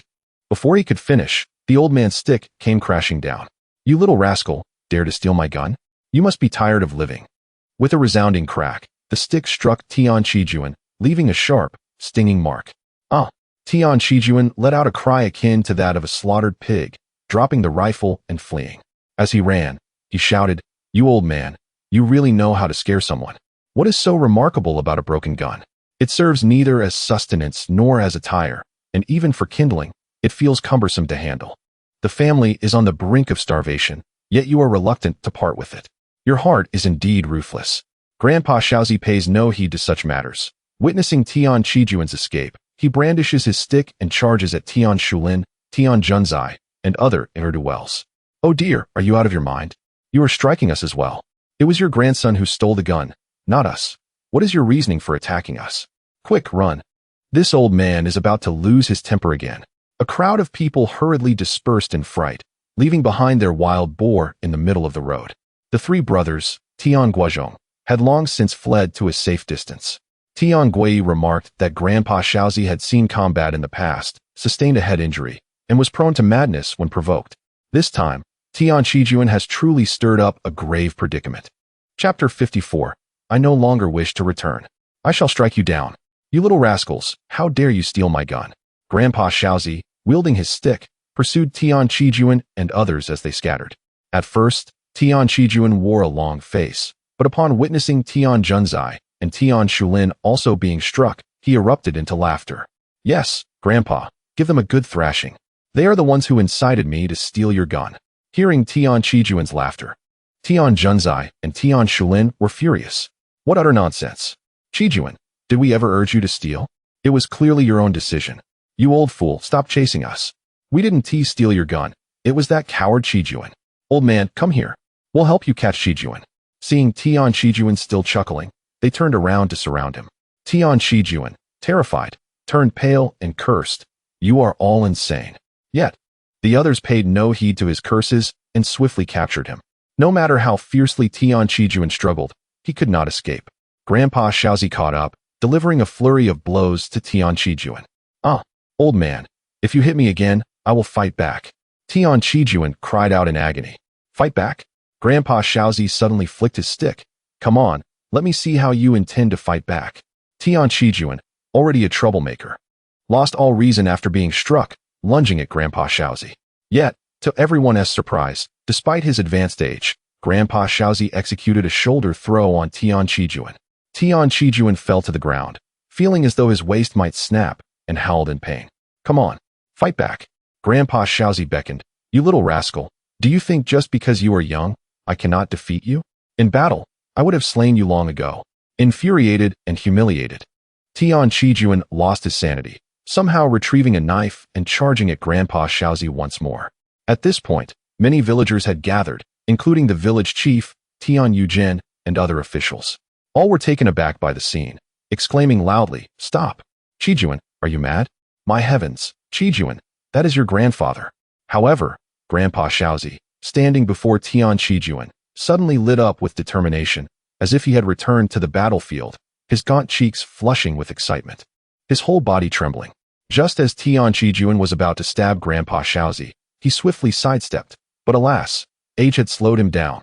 The knife grazed his abdomen, leaving a deep wound that bled profusely. Grandpa Xiaozi intended to throw Tian Guozhong off him, but stumbled instead, nearly losing his balance. Tian Guozhong, still in a frenzy, turned to strike again. Everyone shut their eyes in fear. In that critical moment, Tian Guozhong rushed to Tian Guozhong's side, seizing his arm just as he was about to swing the knife. Tian Guozhong struggled violently, but Tian Guozhong twisted his arm painfully, causing him to crouch down in agony.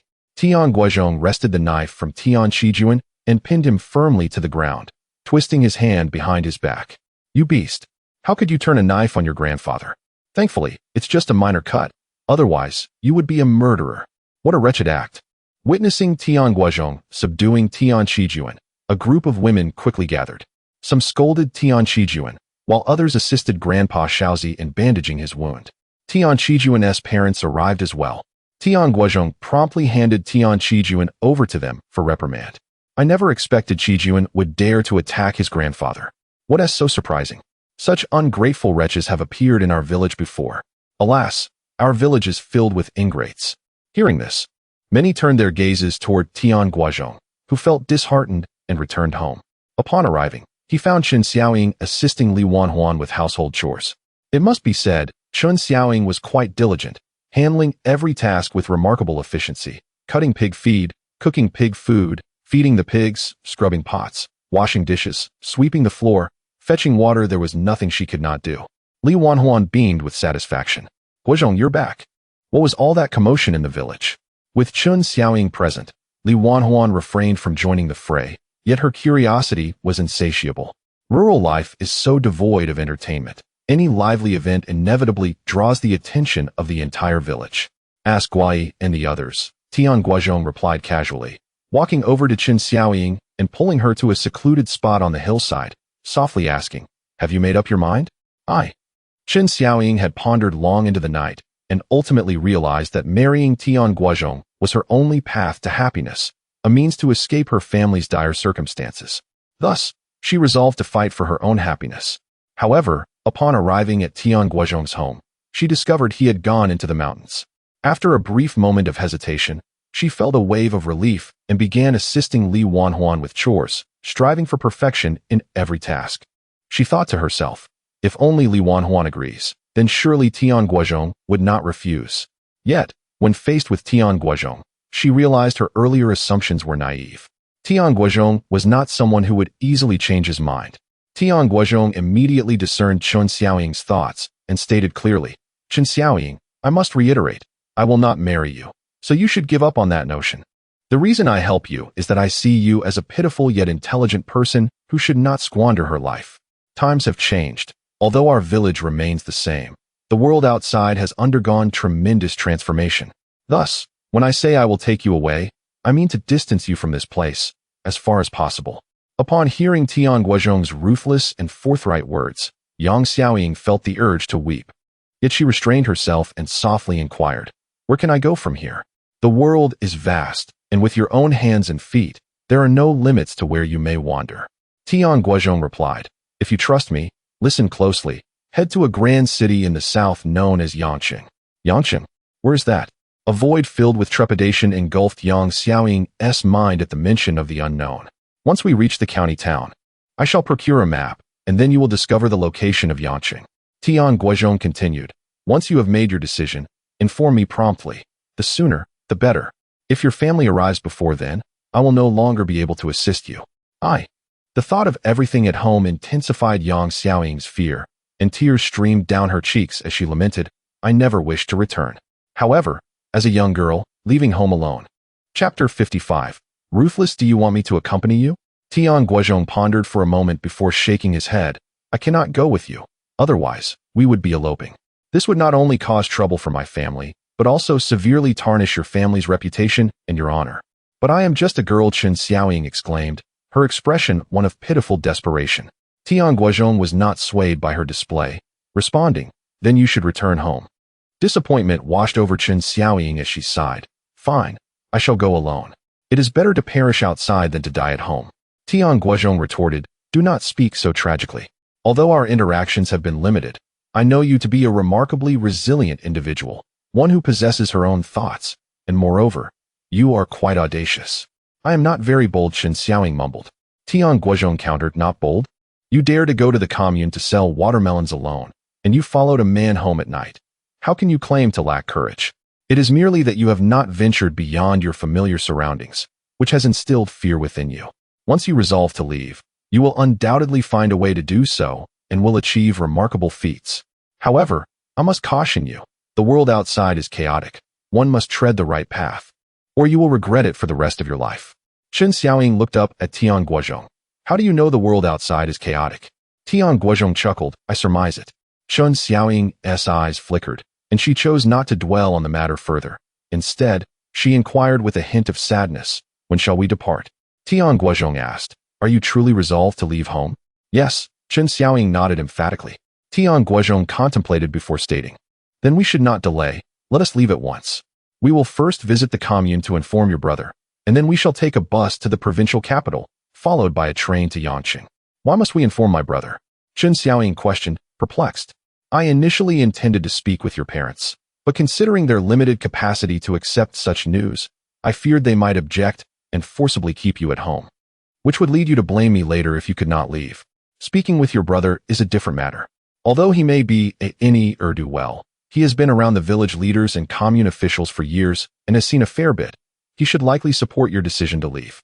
Chen Xiaoying replied, he will not agree. Tian Guozhong laughed. Whether he agrees or not is irrelevant. We are merely informing him, not seeking his approval. Chen Xiaoying smiled in response. Guozhong, Xiaoying, what are you two discussing on the back mountain? Come back, dinner is ready. Li Wanhua's voice called out. The two hurried down from the back mountain, returning home to eat.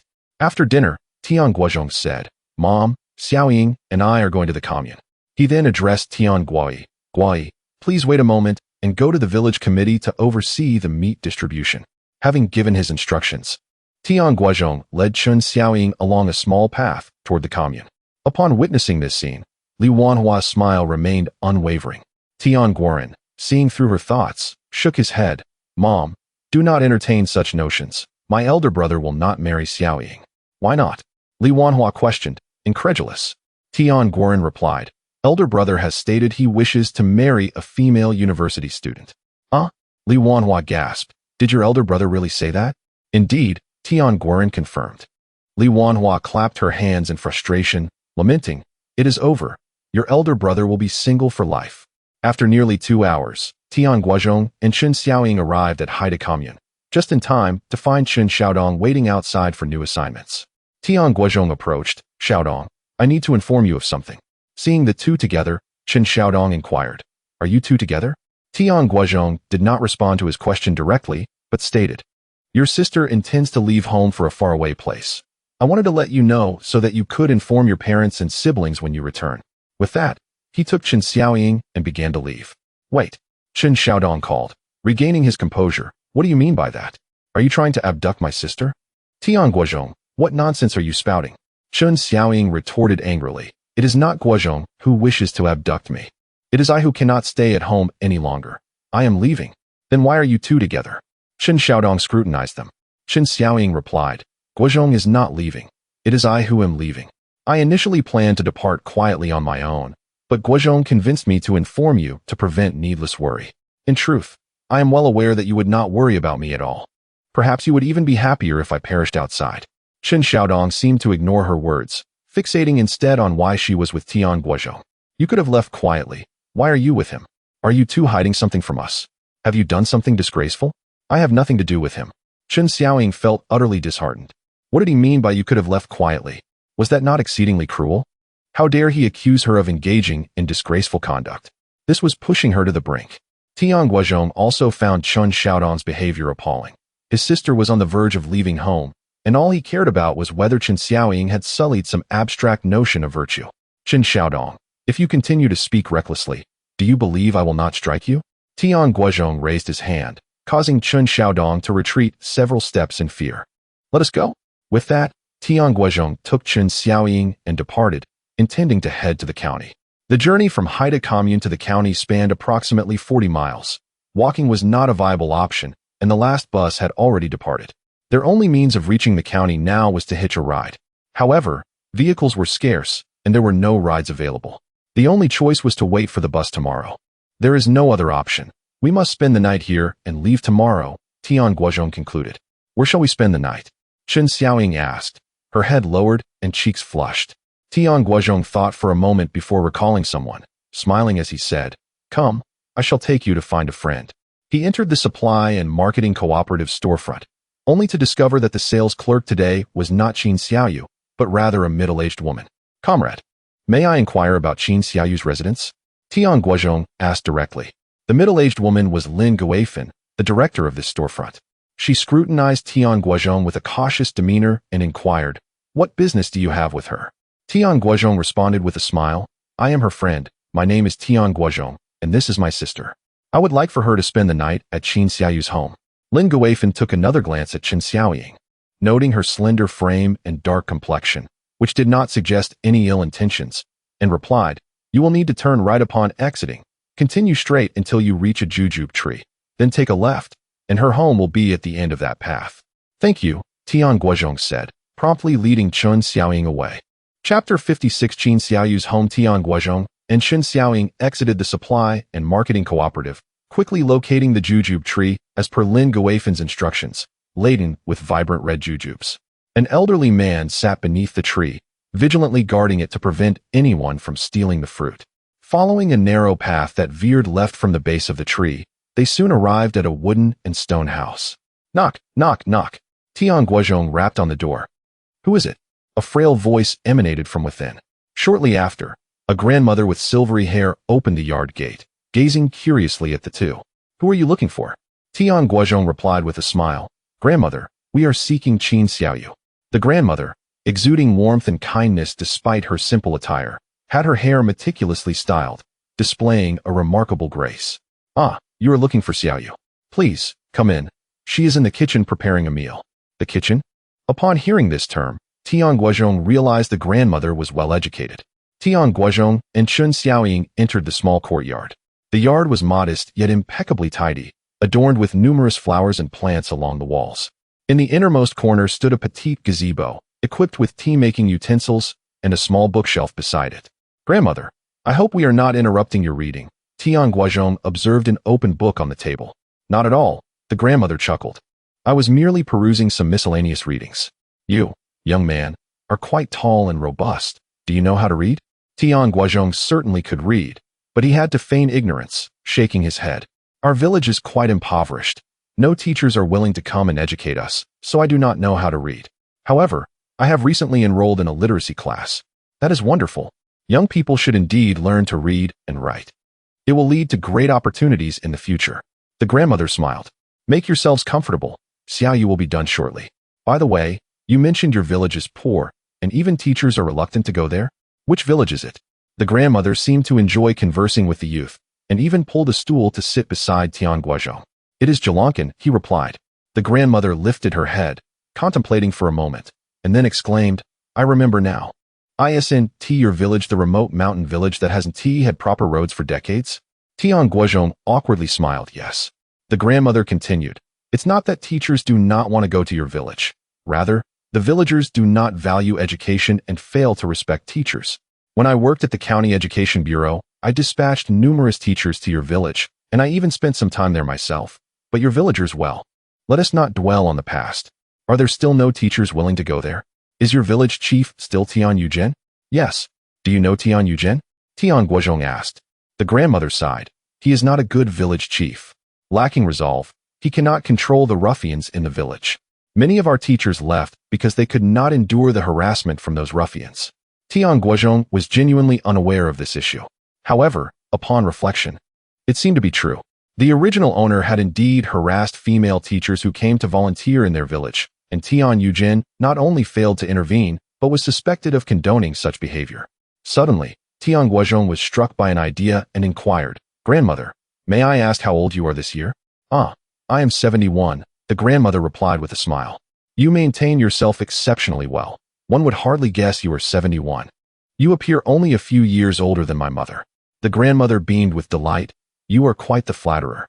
"Grandmother," Tian Guozhong continued, "with your good health and knowledge, having worked at the County Education Bureau, would you be interested in coming to our village to teach our children how to read and write?" "Me?" The grandmother, having devoted her life to education, indeed longed to contribute once more, but hesitated at the thought of the villagers' disposition in Jalankan. Noticing her expression, Tian Guozhong instantly grasped that there was potential in this endeavor. He confidently assured her, "Grandmother, if you are willing to teach in our village, I would stake my life on it that no one would dare to harass you again, nor would anyone disrespect you." "Oh." The grandmother looked at Tian Guozhong in surprise. Just then, Qin Xiaoyu emerged from the kitchen. "Grandmother, dinner is ready." "Oh, Tian Guozhong, what brings you to my home?" Although she had only seen Tian Guozhong a few times, his tall and sturdy figure was hard to forget. "Comrade Qin Xiaoyu, I learned your address from your director. I have a matter to discuss with you." Tian Guozhong stood up. "What is it?" Qin Xiaoyu asked, curious. Tian Guozhong gestured toward Chen Xiaoying beside him. "This is my sister, Chen Xiaoying. She needs to catch an early bus to the county tomorrow and would like to stay at your home for one night, if that is all right." Qin Xiao's eyes flickered. "You are a Tian, and she is a Chun. She is my cousin," Tian Guozhong clarified. Qin Xiaoyu then asked, "Do you have an introduction letter?" An introduction letter is required?" Tian Guozhong was taken aback. Chen Xiaoying was equally bewildered. She had never traveled far and was unaware that an introduction letter was necessary for her journey. The grandmother interjected, "If it is just a day trip to the county, there is no need for an introduction letter, but if you intend to stay overnight, you will need one. Otherwise, you cannot check into a guest house." "Who should issue the introduction letter?" Tian Guozhong inquired. "Of course, you should request it from your village chief," Qin Xiaoyu replied. Tian Guozhong asked once more, "Is there any way to bypass this requirement?" Qin Xiaoyu was taken aback. "This is the standard procedure. As long as you have a legitimate reason, your village chief will typically issue an introduction letter. Why seek a workaround?" Well, Tian Guozhong found himself at a loss for words. Chen Xiaoying spoke up. "I ran away from home. I want to leave my hometown and go to Yangqing." "Why?" Both Qin Xiaoyu and the grandmother were astonished. Chen Xiaoying recounted her plight, ultimately tearfully declaring, "In such a household, I have no choice but to marry or perish. It was Guozhong who told me I could escape to a faraway place." The grandmother questioned in confusion, "But you could still marry. Why must you choose to wander far from home?" Chen Xiaoying cast a glance at Tian Guozhong. Her eyes filled with sorrow. "I also wish to marry, but no one desires me."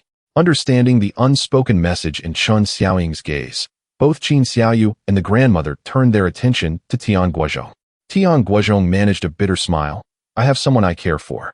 Grandmother let out a long sigh, lamenting, "Ah, the mortal realm is fraught with difficulties, and the ties of past lives have rendered this existence tenuous." Qin Xiaoyu remarked, "Xiaoying, you must earnestly discuss this matter with your family. If it truly cannot be resolved, consider alternative solutions. Impulsiveness should be avoided, especially given the chaotic nature of the outside world and your status as a young woman." Chen Xiaoying shook her head and replied, "My family will undoubtedly disapprove. They would rather see me perish or hastily arrange a marriage than permit me to go to Yangqing." Qin Xiaoyu inquired, "What compels you to go to Yangqing?" Chen Xiaoying cast a glance at Tian Guozhong, recalling his words about venturing into the metropolis. Qin Xiaoyu paused, bewildered. "Do you truly have such faith in his words?" Chapter 57 The End. "Have you lost your mind?" Chen Xiaoying chuckled softly and remained silent. Qin Xiaoyu mused to herself. This young man certainly seems to attract the affections of girls. It is understandable. Amidst a sea of short and slender villagers, a tall and robust young man stands out. Tian Guozhong, I advise you to take Qin Xiaoying back first and discuss it with her parents before proceeding. If they truly disregard her well-being as she claims, we can devise another plan later. Qin Xiaoyu remarked that it was unwise to leave home so abruptly. Without a letter of introduction, she would not only struggle to find accommodation, but also be unable to board a vehicle. How could she then reach Yangqin? Qin Xiaoying replied, I do not wish to return. If I tell my parents, they will surely lock me away. Qin Xiaoyu countered, you wish to run away from home, yet you fear they will confine you? Tian Guozhong also realized his oversight. Even after more than a month in this era, he still unconsciously approached problems with modern thinking, assuming that running away was a simple matter. He was unaware of the complexities involved. Without a letter of introduction, one could hardly make progress. Xiaoying, I believe Comrade Qin Xiaoyu is correct. We should return and discuss this with your parents first. If all else fails, we can think of alternative solutions, Tian Guozhong suggested. Will you accompany me? Qin Xiaoying gazed at Tian Guozhong with hopeful eyes. Tian Guozhong hesitated. He had no real position to negotiate with her parents. Yet, as someone who cherished this girl, why not assist her fully? Very well. I plan to attend an adult literacy class in your village tonight. We shall visit your parents afterward and ask the village chief for a letter of introduction. With Tian Guozhong's affirmative response, Qin Xiaoying could not help but smile sweetly. I will follow your lead. Tian Guozhong nodded and expressed gratitude to Qin Xiaoyu and her grandmother. Comrade Qin Xiaoyu, thank you for your guidance. Grandmother, you must come to our village to teach. Our children desperately need you. Certainly, I will consider it, the grandmother replied with a smile. Tian Guozhong continued, then we shall not disturb you further. The grandmother added, you should have something to eat before you leave. We shall not, as we need to cover several hours of travel. Thank you. Tian Guozhong and Qin Xiaoying exited Qin Xiaoyu's home and swiftly made their way to Jiulong village. At Qin Xiaoyu's home, the grandmother inquired while taking small bites of her meal, Xiaoyu, are you quite familiar with Tian Guozhong? Qin Xiaoyu shook her head. Not really. We have only met a few times. The grandmother was skeptical. Only a few encounters, and he dares to bring your cousin here to stay? He certainly has a bold spirit. Qin Xiaoyu confessed. Indeed, he is quite daring. I heard he once hunted a black bear. However, the grandmother pressed, however what? Qin Xiaoyu frowned. His reputation is not very commendable. It is said he is the biggest scoundrel in their village. Even a wolf who turns against his own parents. Really? The grandmother was taken aback. I found him quite humble and polite. Qin Xiaoyu clarified. I have only heard others speak of him. I do not know the full truth. The grandmother nodded. I do not believe that girl lacks intelligence. Since she is so fond of Tian Guozhong, he must possess admirable qualities. Moreover, if he were truly a scoundrel, how could he invite me to teach in their village, or even know of Yangqin, thousands of miles away? Suddenly, the grandmother gasped in alarm. What is it? Qin Xiaoyu exclaimed. I forgot to warn Tian Guozhong and Qin Xiaoying, the grandmother said. Given that Qin Xiaoying's parents are so patriarchal and indifferent to their daughter's fate, their discussion tonight is unlikely to yield favorable results. It is possible that her parents will feign agreement while secretly pressuring her into despair. After all, a woman running away with a man is a significant disgrace in rural society. They might prefer for Qin Xiaoying to suffer rather than allow her to leave home. Oh, Qin Xiaoyu stood up in shock. What should we do? Should I chase after them and warn them? Do you know which route they took? The grandmother also stood up, calling for Xiao Zhe to guide them to Higo village. You are coming too? Qin Xiaoyu quickly protested. Xiao Zhe and I can manage. You are older and the roads are treacherous. Besides, it will soon be dark. You must go. Otherwise, not only will you be unable to save Qin Xiaoying, but it may also hasten her demise. The grandmother began to gather warm clothing. Although it was early autumn and still warm, the mountain air was cool, and given her age, she needed to dress warmly. Shortly after, Qin Xiaoyu summoned her partner, Wang Yunjia, a gentle and fair young man who served as the vice principal of the local elementary school. Upon learning they intended to go to Higo village, he quickly dissuaded them. Unable to convince them otherwise, he secured a horse cart driven by a robust man. With his company, Wang Yunjia felt considerably more at ease. The four of them set off in the horse cart towards Higo village. On the path back to Jiulong village, Tian Guozhong walked briskly. Although this route was shorter, it still required 2 hours to traverse, and many sections were perilous. Chen Xiaoying followed closely behind, showing no signs of complaint. Instead, she wore a constant smile. What are you smiling about? Have you struck gold? Tian Guozhong glanced at her. No, I just feel like smiling. Ever since Tian Guozhong agreed to help her, Chen Xiaoying felt a warmth and sweetness in her heart that made her unable to suppress her joy. Have you lost your mind? You're about to confront your parents, yet you can still smile. Tian Guozhong, lacking experience in romance in both this life and his previous one, truly did not comprehend the thoughts of young girls. What does confronting mean? Chen Xiaoying inquired. Tian Guozhong explained. It means laying everything out in the open and discussing it with them. Oh, Chen Xiaoying adorably pouted. You have a rather amusing way of speaking. Confronting. He, quite vivid. Have you lost your mind? Tian Guozhong rolled his eyes, wishing to end the conversation. Yet, Chen Xiaoying sought various topics to discuss with him, even recounting her childhood mishaps. The 2-hour journey took them only an hour and a half to complete. Night had fallen. Tian Guozhong returned home, summoning Tian Guoyi and Tian Guoren, before gathering a few potatoes and, torch in hand, led Chen Xiaoying back to Hego village. In their haste, they did not even pause to quench their thirst. An hour later, they arrived at Hego village. Guoyi, Guoren, you two should head to the literacy class first. I have some matters to attend to with Xiaoying, Tian Guozhong instructed. Understood, we comprehend. Tian Guoyi and Tian Guoren replied with a knowing smile. What is it that you comprehend? Tian Guozhong asked, perplexed. Tian Guoyi and Tian Guoren erupted in laughter, turning away to head to the literacy class. Let us proceed. Upon reaching the village, Chen Xiaoying finally ceased her foolish grin, her expression turning grave, as though she were preparing for a journey to the gallows. Chapter 58. Conflict. Chen Xiaoying's home was situated at the heart of Hegu village, a dilapidated structure composed of 3 earthen rooms, small and narrow. As Tian Guozhong and Chen Xiaoying approached their doorstep, they spotted Chen Xiaodong emerging from within. Well, you still dare to return. Chen Xiaodong sneered. Didn't you run away together? Dad, Mom, Xiaoying is back. He shouted into the house. In an instant, a throng of people rushed out. Upon seeing Chen Xiaoying, they encircled her, hurling accusations. You wretched girl, you've gained some audacity, running off with a wild man. Why don't you just die? Xiaoying, have you grown wings? Do you no longer want your family? You shameless hussy, running off with a wild man. We still have our dignity. Do you even have the face to come back? If I were you, I would have dashed my head against a wall outside. The crowd, comprising both men and women, unleashed a torrent of insults upon Chen Xiaoying, showing no concern for where she had been the previous night, nor any interest in her reasons for leaving home. Is this the wild man who has taken Xiaoying? Someone directed their gaze at Tian Guozhong.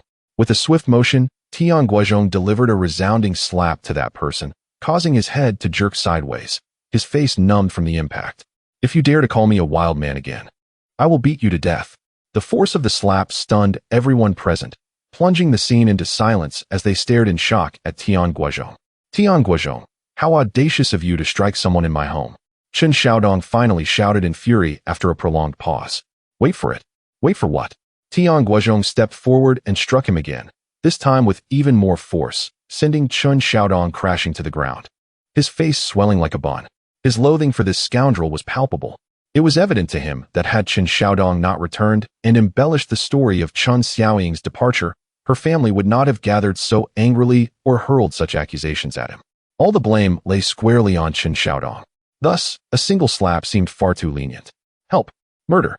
Someone come quickly! The people of Julong village are out to kill. The ruffians from Julong village are causing a ruckus in our village. Has everyone in Hegu village perished? Hurry! Beat him to death. Those scoundrels from Julong village deserve to die. Seeing her son struck, Chen Xiaoying's mother was heartbroken and immediately began to scream, escalating the conflict to a village versus village confrontation. Upon hearing the commotion, the villagers of Hegu rushed out from their homes, quickly surrounding the scene, creating a barrier, with layers of people crowding around. They began to indiscriminately blame Tian Guozhong. While a village may be rife with internal conflicts, they exhibited remarkable unity against external threats. The village chief of Hegu arrived as well. Tian Guozhong swiftly picked up a wooden stick, moving towards Chen Xiaodong, placing his foot on his chest and bellowing, if anyone dares to make a move, I will crush him. Let go of Xiaodong. If you have the guts, crush him, and see if you can leave Hegu village. Damn it, Tian Guozhong, don't think just because you are the biggest ruffian in Julong village, you can come to Hegu village and act recklessly. You have come to the wrong place. The crowd glared in anger, hurling insults, yet none dared to take action. It was not that they cared deeply for Chen Xiaodong's fate, but rather a palpable fear of Tian Guozhong loomed over them. His towering and robust figure stood like an iron tower, leaving no one willing to be the first to rush in and face his wrath. Everyone silence. Tian Guozhong's commanding voice resonated, instantly quieting the crowd.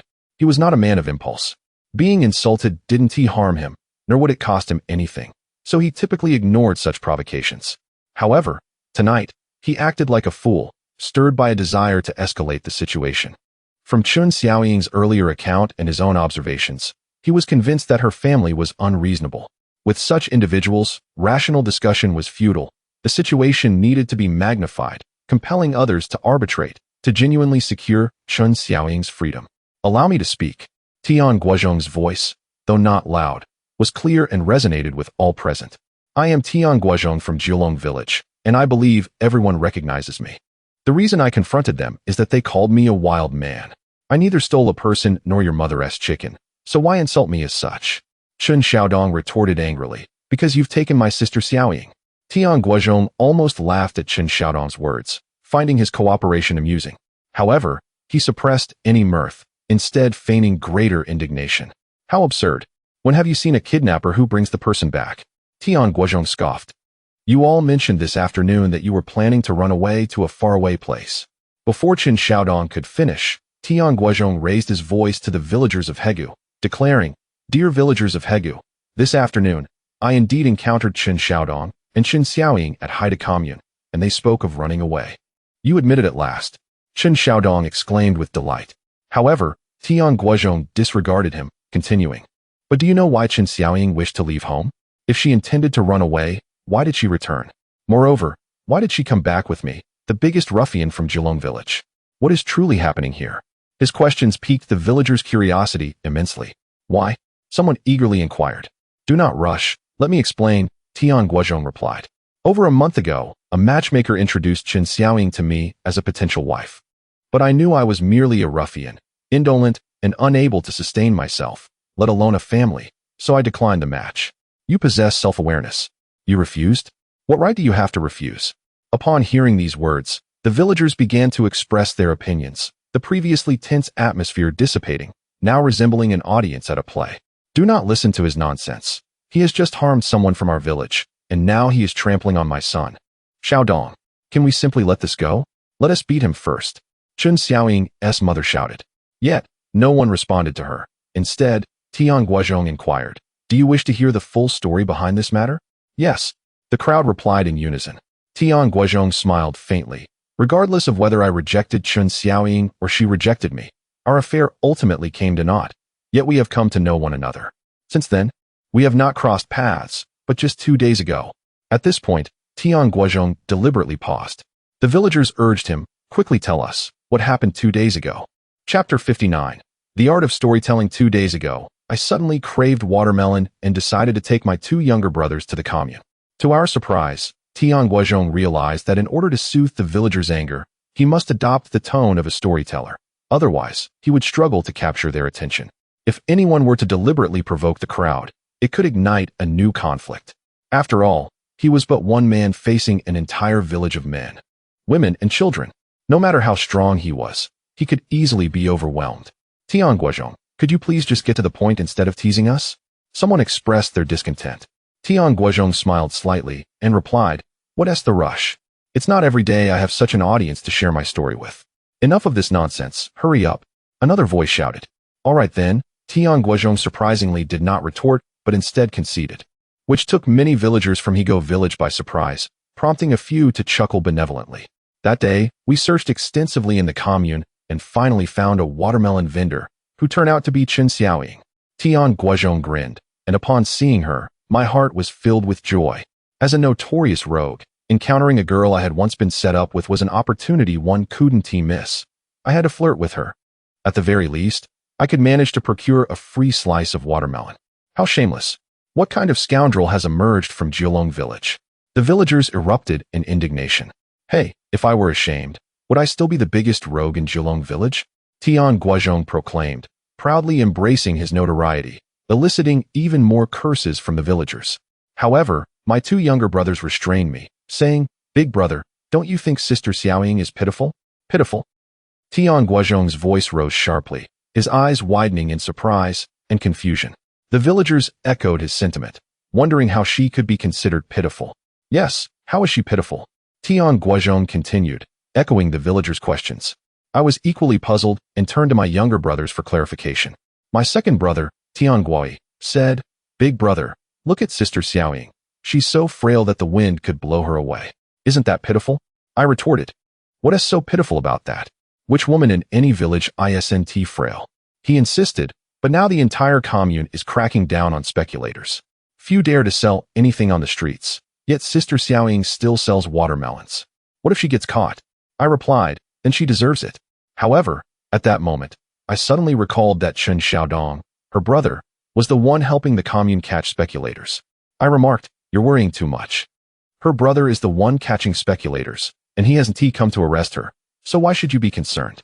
Thus, we approached her, only to hear Chen Xiaoying lament that she had been there since morning without selling a single watermelon. My second brother remarked, "Sister Xiaoying is truly pitiful. It's almost dark, and she hasn't sold a single watermelon. If she goes home, her parents will surely scold her." I retorted, "You're overly concerned. Whether she gets scolded or not has nothing to do with us." Yet my second brother, being kind-hearted, suggested, "Big brother, why don't we help her out?" Upon hearing this, I felt a surge of happiness and smiled at my younger brother, saying, "Good idea. We could just take all her watermelons, and that would help her, wouldn't it?" My younger brother quickly stopped me, exclaiming, "Big brother, that's a crime. You could end up in jail. Or worse." I was startled and asked, "Then what do you propose we do?" He replied, "Don't we have wild boar meat at home? We could trade it for watermelons." At this suggestion, I felt an urge to kick him. After all, what kind of rogue would trade family meat for watermelons? If word got out, how could I continue to roam the neighborhood? Yet my younger brother persistently urged me, "We have too much wild boar meat. And with the hot weather, it won't last long. It's better to trade for watermelons. We'd be doing a good deed, gaining a good reputation, and we wouldn't waste the meat." I pondered this and realized he had a point. Recently, I had helped the commune hunt down 100 wild boars and received 2 large boars as a reward, which indeed was too much for us to consume. Therefore, I eventually agreed. However, I never anticipated that this large piece of wild boar meat would bring misfortune to Chen Xiaoying. At this point, Tian Guozhong paused again. The villagers began to murmur. Some condemned Tian Guozhong, while others praised Tian Guozhong for his kindness. There were also remarks about wanting to share the excess meat, and questions arose about how it could have harmed Chen Xiaoying. The chatter grew chaotic, and Tian Guozhong struggled to discern the voices. "Tian Guozhong, for heaven's sake, tell us why it harmed her," someone shouted. Tian Guozhong replied, "What transpired that night remains unclear to me, but I do know that upon returning home from the literacy class, I found Chen Xiaoying hiding in the mountains, weeping. Dear villagers, think about it. The mountains are home to wolves and black bears. Why would a young girl be hiding there in the middle of the night, crying? What if a wolf carried her off?" I approached her and learned that she had brought the wild boar meat home, only for her parents to violently chastise her without understanding the situation. Tell me, what kind of heartless parents would do such a thing? Later, Chen Xiaoying recounted her past sufferings and the beatings she endured. I could only conclude that her parents were truly despicable. You may favor sons over daughters, but there should be a limit. Regardless, she is still your own flesh and blood, is she not? Upon hearing this, the murmurs among the villagers grew louder, with the majority condemning Chen Xiaoying's parents. They had witnessed her parents' behavior and recognized it as excessive. They spoiled their son while treating their daughter like an enemy from a past life, constantly beating and scolding her, never treating her like a human being. However, as it was a family matter, they felt it inappropriate to speak too harshly, often only offering gentle advice when they could no longer bear to watch. But in this moment, with Tian Guozhong leading the charge, they began to voice their disapproval collectively. "None of this concerns you," Xiao Ying's mother, in a fit of anger, declared. "She is my flesh and blood. I have nurtured her. Even if I were to take her life, it is of no concern to you." Xiao Ying's father chimed in. "You meddle in the affairs of our family, as if you have nothing better to do." Similarly, Xiao Ying's siblings joined in the tirade. A few fiery village women, upon witnessing the scene, could not contain themselves and began to hurl insults back, warning, "Such behavior invites divine retribution." Observing the escalating tension, the The village chief swiftly mounted a stone and commanded, "Silence." He cast a glance at Tian Guozhong, feeling a twinge of admiration for the young man's eloquence. Though he had initiated the conflict, he had skillfully redirected the villagers' ire towards Chen Xiaoying's family. Chapter 60. The Malicious Grindstone. Tian Guozhong, pray tell, what transpired regarding Xiaoying's intentions to leave her home? The village chief promptly sought to redirect the villagers' attention. Indeed, the villagers' focus shifted back to Tian Guozhong, questioning why Xiaoying would contemplate leaving her family and how he had returned with her. Surely, the two of them were not considering running away, were they? What nonsense! I have no intention of fleeing. Tian Guozhong retorted, this story begins from last night. We encountered Chen Xiaoying on the mountain, and I remarked, what if you were taken away by a wolf while alone here? She replied that she had no desire to live, and being taken by a wolf would be preferable. As a mere ne'er-do-well, I had no obligation to concern myself with her fate, so I suggested she wait for a wolf to carry her off. However, my kind-hearted younger brother, Tian Guozhong, interjected, brother, it would be so pitiful for Xiaoying to be devoured by a wolf. We should help her. I chided him. Why bother with her affairs? If she wishes to die, let her. Yet, my younger brother persisted, urging me to assist her. Eventually, I relented and took Xiaoying to our village, where we spent the night at Yang Caihua's home. You may not know her, but she is one of the kindest souls in our village, though regrettably, she has only 3 daughters. And her husband is a simpleton who cannot provide much. It was fitting for us to stay with her. I hoped Yang Caihua could persuade Xiaoying to reconsider, suggesting that marrying a good man would be a better alternative to death, as life can be endured anywhere. However, Xiaoying remained resolute, insisting that if her marriage were unsatisfactory, she would suffer, and it would be better to die. Her obstinacy vexed me greatly. While my younger brother continually urged me to help her, how could I assist? I am but a ne'er-do-well myself, unable to sustain even my own existence. If Xiaoying were to marry me, it would be akin to jumping from one pit of fire into another, ultimately leading to her demise. Desperate, I finally suggested, then you should run away from home, far away. If death is your fate, it would be more fitting to die at a distance. To my surprise, she agreed.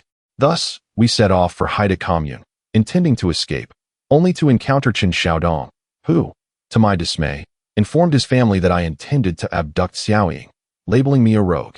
How dare he? I am the greatest ne'er-do-well in Julong village. I shall not flee. How have I become a rogue? Hence, I gave him a sound thrashing. The village chief, witnessing my furious demeanor and readiness to strike again, hastily inquired, so why have you returned? Tian Guozhong exclaimed, I had no desire to return. I only became entangled in this mess because of my kind-hearted foolish brother. We learned that one requires a recommendation letter to travel or stay at an inn, which compelled our return. Chief, since you are here, please issue Xiaoying a recommendation letter so she can leave far away. Otherwise, if she perishes in your home, I shall not take responsibility. The village chief's expression darkened. What nonsense are you spouting? Very well, everyone disperse. This is a family matter of Xiaoying's, and it is unnecessary for you all to gather here. We still have the autumn harvest to attend to tomorrow. The village chief began to usher people away. However, Tian Guozhong proclaimed loudly, no one is to leave. This matter is far from resolved. You are all well aware of Xiaoying's family's temperament. If you depart, what will happen to her? Do you truly wish to witness her demise? Even I, a mere ne'er-do-well, am concerned for her. You all, being good-hearted individuals, cannot simply stand by and watch her suffer. How can we assist? A villager replied. This is their family affair. How to help is your concern. I know that if you do not intervene, Chen Xiaoying will surely meet her end. Tian Guozhong crossed his arms, feigning indifference. He recognized that he must distance himself from the situation, lest it become overly complicated. Indeed, given their family's nature, the escalation of this conflict could very well lead to Xiaoying's demise. What then? Xiaoying's mother is notorious in our village for her fierce temperament. Who would dare provoke her? Are we to merely stand by and watch while this child faces death? Perhaps it is best to leave the matter to the village officials. The villagers murmured amongst themselves, finding the situation quite challenging, unsure of how to proceed, ultimately deciding to entrust it to the village chief. Chief, what do you propose we do? The villagers turned to the chief, who was equally troubled. The main issue lay with Chen Xiaoying's family, who were exceedingly difficult. Should he assist Xiaoying, her mother would undoubtedly create a scene at his home. She is the most shameless of individuals. Time and again, her other family members would find ways to create disturbances, leaving him in perpetual unrest. Given that the matter had escalated to such a critical juncture, it was best to involve the authorities. The village chief contemplated this and decided to escalate the issue. Yes, report it to the police. I shall see how they respond. Xiao Ying is my responsibility. Her life or death is none of your concern. Where is that any ne'er-do well? Xiao Ying's mother demanded. Suddenly, they realized that Tian Guozhong had quietly slipped away without anyone noticing. You think you can escape unscathed? You dare meddle in my family's affairs. I shall make you aware of my wrath. Xiao Ying's mother bellowed. Slap. Unexpectedly, Tian Guozhong emerged from the shadows, delivering a resounding slap to Xiao Ying's mother, glaring down at her as he shouted, Care to try me? Xiao Ying's mother had never been confronted so aggressively, nor had she ever been struck. Crucially, she perceived a murderous intent in Tian Guozhong's eyes. For the first time, she felt the chilling grip of fear, nearly trembling in terror. I have become the most formidable in Julong village. Do you truly believe I fear a mere shrew? Do you think I am like your worthless offspring, easily manipulated? Go on, utter another threat. Xiao Ying's mother longed to retort, yet her fear rendered her speechless, her entire being quaking in trepidation. In the face of malevolence, one must surpass the wickedness of the adversary, otherwise they shall relentlessly torment you. This scene unfolded before the eyes of all. The villagers watched with immense satisfaction, secretly thinking that this shrew deserved to be dealt with long ago. Their glances towards Tian Guozhong transformed from disdain to a blend of gratitude and admiration. However, Xiao Ying's family, witnessing this, were filled with indignation yet remained silent. Among so many relatives, not a single person stepped forward to voice a strong word in defense of Xiao Ying's mother. How tragic! Suddenly, Tian Guozhong reached out and seized Xiao Ying's mother's neck, lifting her as one might hoist a duck.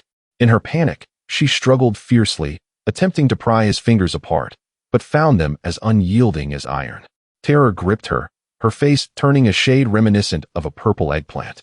I warn you, let Chen Xiaoying go peacefully, otherwise, I will ensure you deeply regret it. If you doubt me, feel free to test it. Just as she believed she was on the brink of suffocation, Tian Guozhong leaned in and whispered a few words into her ear, then effortlessly cast her aside onto the ground, as one would discard a tattered rag. Chapter 61. A letter of introduction in hand. Oh dear.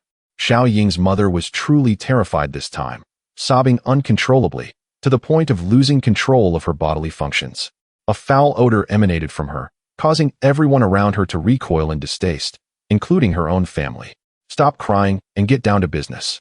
Tian Guozhong's stern reprimand made Xiao Ying's mother shudder, and she immediately suppressed her tears, crawling toward the village chief. Her legs quaked with fear, rendering her unable to stand. The village chief hastily covered his nose and stepped back, saying, Xiao Ying's mother, you can speak from there. Do not come closer. Xiao Ying's mother pleaded, Village chief, I beg you, write a letter of introduction for Xiao Ying so she can leave. I will pretend I never had this daughter. The village chief asked, Are you serious? You won't regret this? Xiao Ying's mother replied, No, please hurry. She was genuinely terrified of Tian Guozhong, having been frightened to her very core, leaving no room for regret. And what about you? The village chief turned to Xiao Ying's family. They too were shaken by Tian Guozhong's earlier actions, not wishing to endure the same pitiful fate as Xiao Ying's mother. They nodded fervently, asserting, We all agree, and we will not regret it. With one less person in the house, we will waste less food. This is a good thing, we certainly agree. It is better for someone seeking death to perish outside. Xiao Ying's family members agreed with increasing eagerness, their words growing more callous. Since Xiao Ying's family consented, the village chief did not wish to prolong the matter. He waved his hand, dismissing the villagers, and then took Chen Xiaoying to the village committee. Tian Guozhong cast a glance at Xiao Ying's family, saying, You all come along. Although Xiao Ying's family constituted a large group, and Tian Guozhong stood alone, they dared not defy him and meekly followed him to the village committee. At the rear of the crowd, Qin Xiaoyu, Wang Yunjia, and Grandma had long since arrived. They had witnessed the entirety of Tian Guozhong's performance, with Grandma praising, This child is quite remarkable. Wang Yunjia, the deputy principal of the elementary school, who interacted with many people, discerned some subtleties and nodded, saying, He indeed possesses some skill. Qin Xiaoyu, however, was perplexed. Wasn't it merely a story he told, followed by some altercations? What skill was that? Grandma, Being an educator and a natural teacher, promptly explained to Qin Xiaoyu, Xiaoyu, do not underestimate him for merely telling a story. There are many intricacies within. First, he maintained control over the pacing, capturing the villagers' attention entirely on the tale rather than his physical confrontations. Secondly, he consistently emphasized that he is a layabout who does not meddle in others' affairs. He only intervened in Chen Xiaoying's situation because his younger brother asked him to help. This entirely extricated him from any implications of having a scandalous relationship with Chen Xiaoying, which would complicate matters further. At the same time, he repeatedly highlighted Chen Xiaoying's plight. When he recounted how her parents mercilessly beat her, driving her to contemplate suicide, the villagers collectively empathized and condemned her parents. As a result, Xiaoying's family became isolated. He then shifted the burden of the issue to the villagers and the village chief, causing them distress while further revealing her parents' true nature. Ultimately, he suddenly unleashed his formidable tactics, allowing Xiaoying's mother to experience the terror of death, thereby simplifying the situation. Had he employed such forceful methods from the outset to coerce Xiaoying's family, the outcome would have been far less favorable. That is where his brilliance lies. What appears simple is, in truth, fraught with cunning strategy. After hearing Grandma's analysis, Qin Xiaoyu felt that Tian Guozhong was even more astute than Zhuge Liang. However, she soon thought Grandma might be exaggerating and shook her head, saying, "Grandma, while you may be right, I don't believe Tian Guozhong is that clever. Perhaps it was all mere coincidence." Grandma smiled and sighed. How many coincidences are there in this world? Come, since Tian Guozhong has managed so well on his own, we need not make our presence known. Qin Xiaoyu protested. Does that mean we came for nothing? We worried about Xiaoying for no reason? Grandma chuckled. It was not in vain. On the contrary, it was quite fruitful. Qin Xiaoyu did not grasp her meaning, but Wang Yunjia quietly clarified. What Grandma means is that she has seen through Tian Guozhong's essence and has already agreed in her heart to teach in Jiulong village. Qin Xiaoyu was taken aback. At the Higo village committee, the village chief inquired, "Where do you intend to go?" "I need a specific place name to write the introduction letter." Chen Xiaoying replied directly, "Yangcheng." The village chief then asked, "What will you do there?" Chen Xiaoying genuinely did not know what to say, glancing at Tian Guozhong for guidance. Tian Guozhong shot her a glare. "What are you looking at me for? I'm not going to Yangcheng. If you are determined to run away from home, just write any reason, such as visiting relatives or friends." Chen Xiaoying was no fool. On the contrary, she was quite clever. She promptly told the village chief, "I will go to Yangcheng to find my cousin. Her name is Yanghua." In truth, she had no cousin in Yangcheng, and the name was merely a whimsical adaptation of Yang Kaiwai's name. The village chief was too disinterested to delve deeper into the matter, quickly picking up a pen and writing an introduction letter, stamping it with an official seal, and handing it to Chen Xiaoying. She received it with delight. Seeing that official matters were concluded, Tian Guozhong compelled Xiaoying's family to write a guarantee letter, pledging not to interfere with Chen Xiaoying anymore and not to retaliate against the villagers and the village chief. One by one, they signed their names. The guarantee letter remained with the village committee. As for Tian Guozhong, he was unafraid of any retaliation from these individuals, for their fearful gazes revealed their growing apprehension towards him. In the future, they would not only refrain from seeking revenge, but likely avoid him altogether. The village chief and some villagers were moved by Tian Guozhong's consideration for them, suddenly feeling that this layabout was not so inept after all. Their perspectives on him grew increasingly favorable. Once everything was settled, Chen Xiaoying had no desire to linger in Higo village for even a moment. She did not even return home to gather her belongings, but simply ran off with the introduction letter in hand. No one knew where she had gone. Only Tian Guozhong was aware that she was undoubtedly heading toward Jiulong village. Tian Guozhong did not leave. Instead, he took a seat to converse with the village chief and the villagers for a while. It was only after the literacy class in the adjacent warehouse concluded that he stood up and exited the village committee. As he reached the entrance of the warehouse, he encountered Bai Wenhui. "Why didn't you attend class tonight?" she inquired. "I was preoccupied with a minor matter," Tian Guozhong replied, omitting the specifics. He expressed his apologies, saying, "I'm truly sorry, Teacher Bai. I assure you I will be more diligent in attending class next time. By the way, I have invited an elderly lady to teach in our village. Would you be interested in joining us?"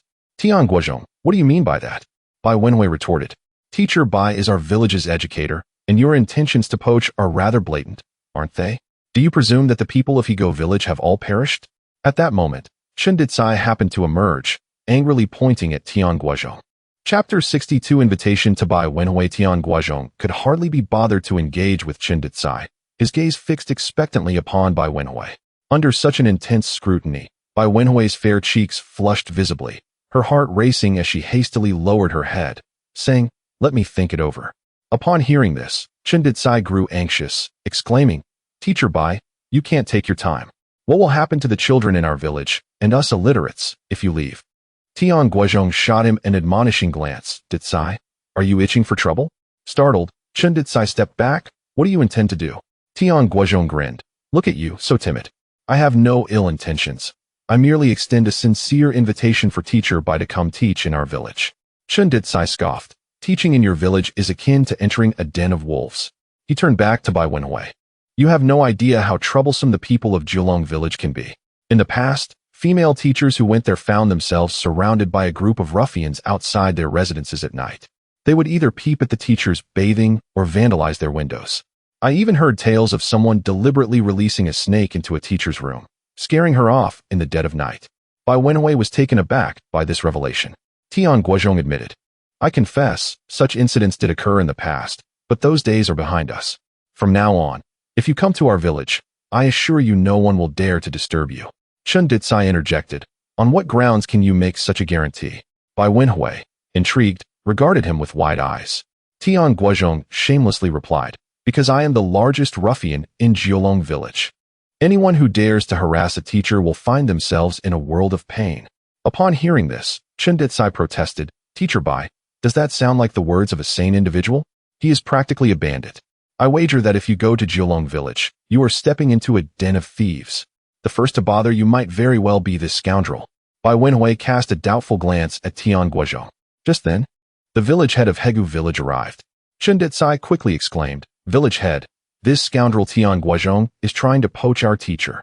The village head, alarmed, asked, "Teacher Bai, is there something lacking in our village?" Bai Wenhui shook her head. "No, village head, you have been very kind to me." The village head pressed, "Then why consider leaving?" Bai Wenhui replied, "I have not yet made a decision. It is not a matter of necessity." The village head responded, "That is a relief. Teacher Bai, the children in our village adore you and truly need your guidance. Should you have any requests, do not hesitate to voice them. I will do my utmost to accommodate you. As for Jiulong village, I do not recommend you go there. You must understand, the reason no teachers have been willing to stay there for years is that those who do often leave shortly after. There must be an issue." Bai Wenhui said, "Thank you for the warning, village head. I will consider it carefully." Tian Guozhong did not argue further but smiled and asked, "Teacher Bai, you are a university student, correct?" "Yes," Bai Wenhui nodded. Tian Guozhong continued, "Where's your home?" Chen Dicai interjected, "Tian Guozhong, why are you asking so much?" Ignoring him, Tian Guozhong maintained his smile as he looked at Bai Wenhui. "My home is in Jiangcheng," she replied. "Ah, bustling metropolis. You are an exceptional university student, and to come to our impoverished mountainous region to teach is commendable. There is a place where nearly the entire village is illiterate, and the children have never set foot in a classroom, yearning for a good teacher. Would you consider going?" Bai Wenhui felt tempted yet hesitant. Teaching was indeed her passion, but she was acutely aware of her vulnerabilities as a woman. Without assurances of safety, what good was her enthusiasm? Tian Guozhong refrained from further persuasion, saying, "Teacher Bai, Jiulong village is exactly that kind of place. We eagerly await your arrival."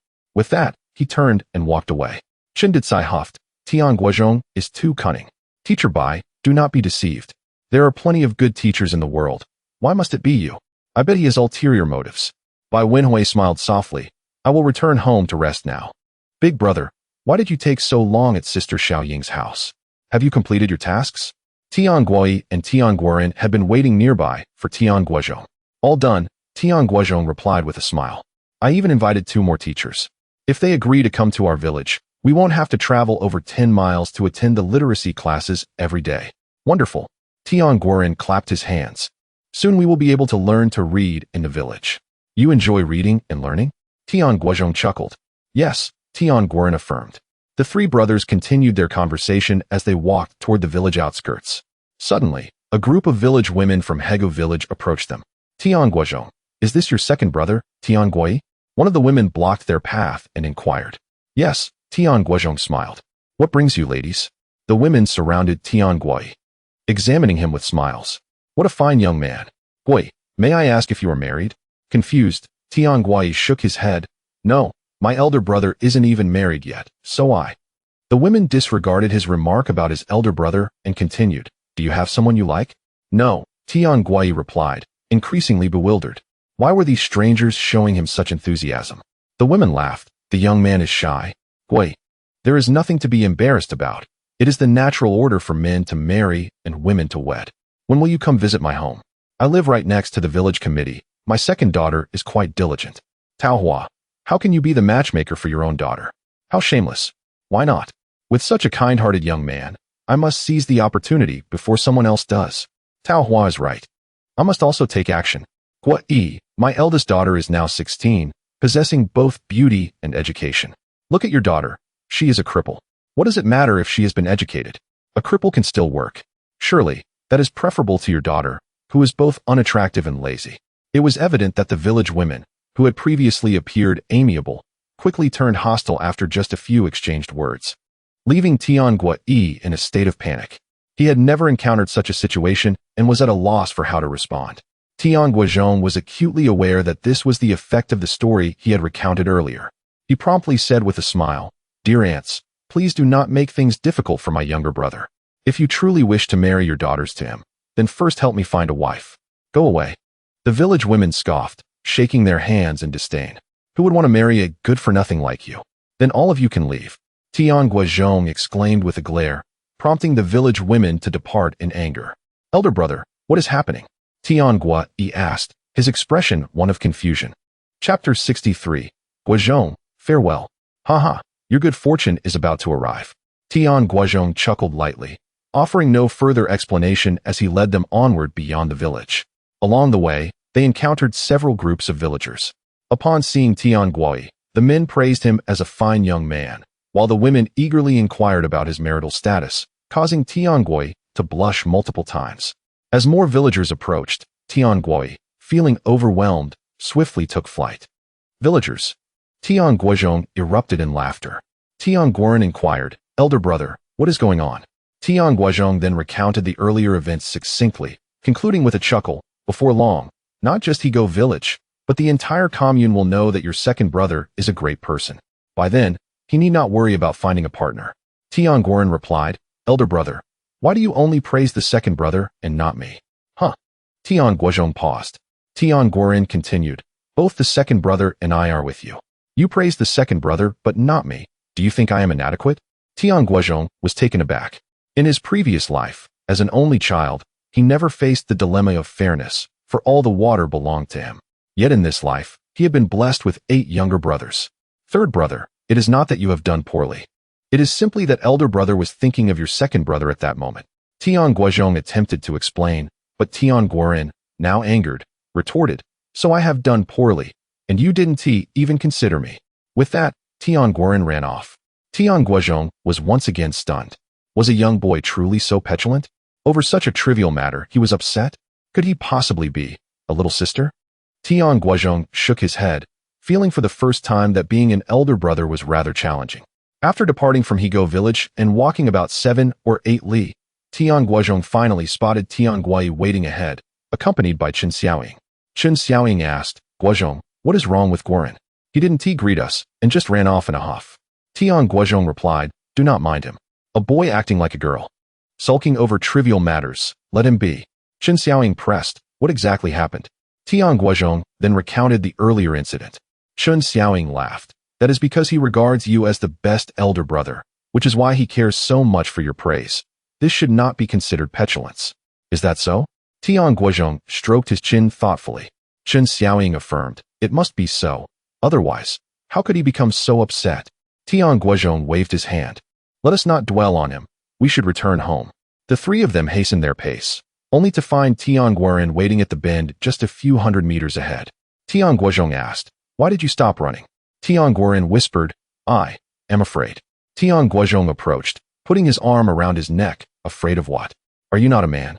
Elder brother is not afraid. Just then, an unknown animal suddenly darted from the dark woods ahead, crossing to the other side of the mountain path. Oh my, what in the world is that? Tian Guozhong exclaimed, startled. In the dead of night, With everything shrouded in darkness, the sudden appearance of an animal was indeed frightening. Ha ha, are you not unafraid? Chen Xiaoying laughed. Tian Guozhong and Tian Guozhong joined in her laughter. Laughing, what is so amusing? Tian Guozhong's face flushed with embarrassment as he strode ahead. Chen Xiaoying and the others followed closely behind. Upon reaching Jilong village, Tian Guozhong first took Chen Xiaoying home for a quick bite, then escorted her to Yang Kaihua's residence for the night. Yang Kaihua, as always, did not refuse.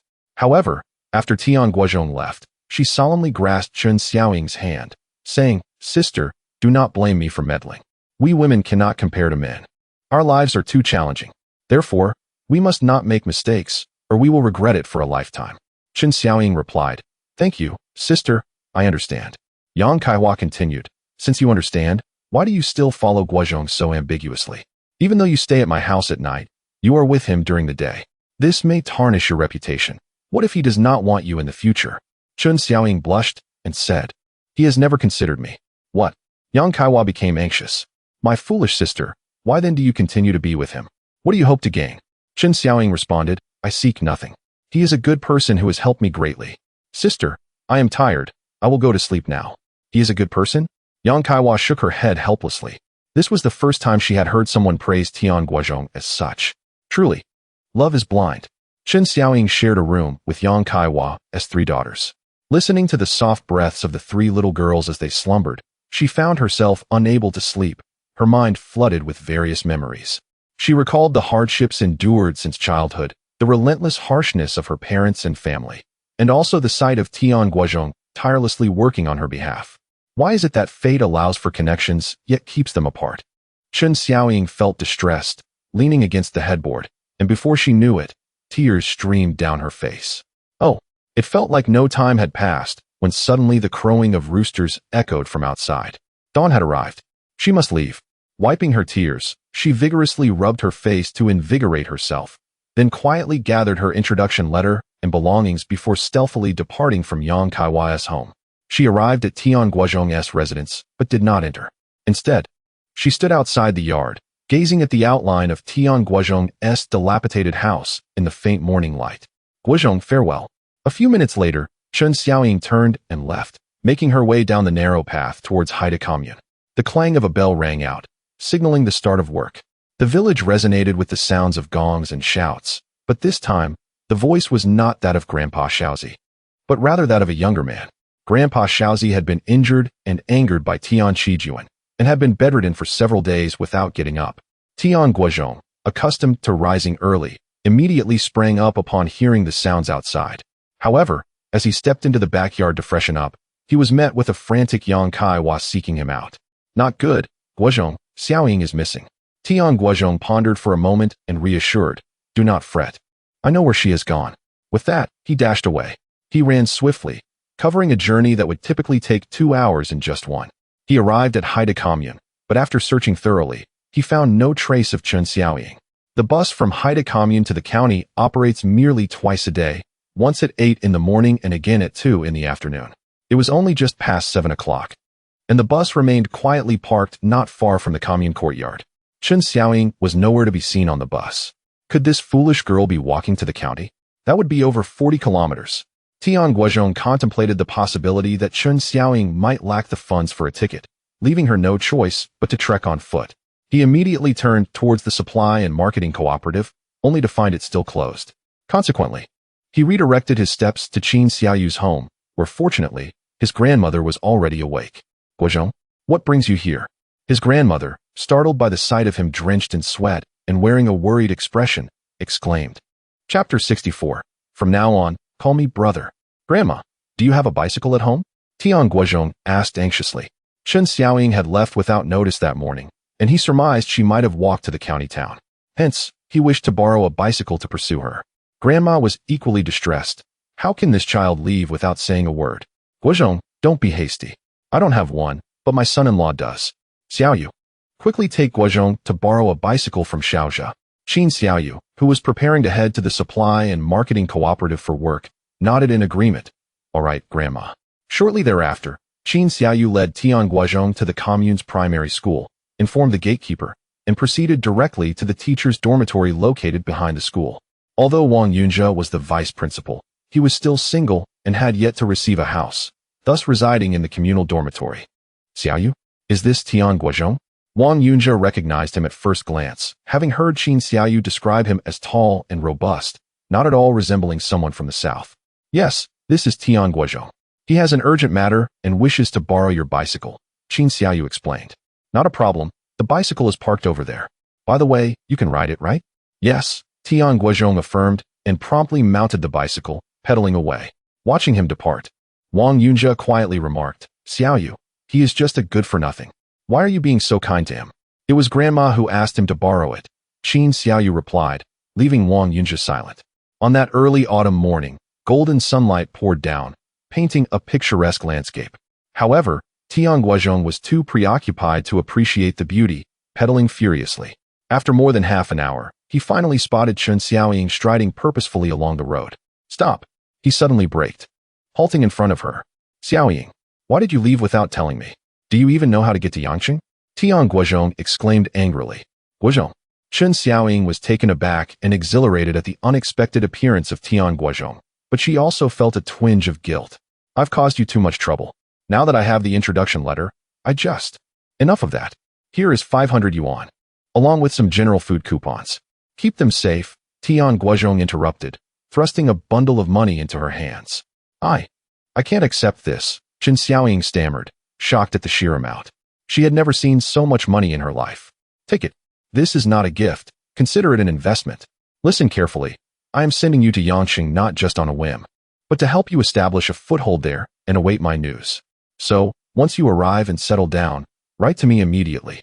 Chen Xiaoying grew increasingly confused, yet one thing was clear. Tian Guozhong would not abandon her and would continue to keep in touch. A sense of joy welled up within her, and a smile involuntarily graced her face. What are you smiling about? Do you understand? Tian Guozhong inquired.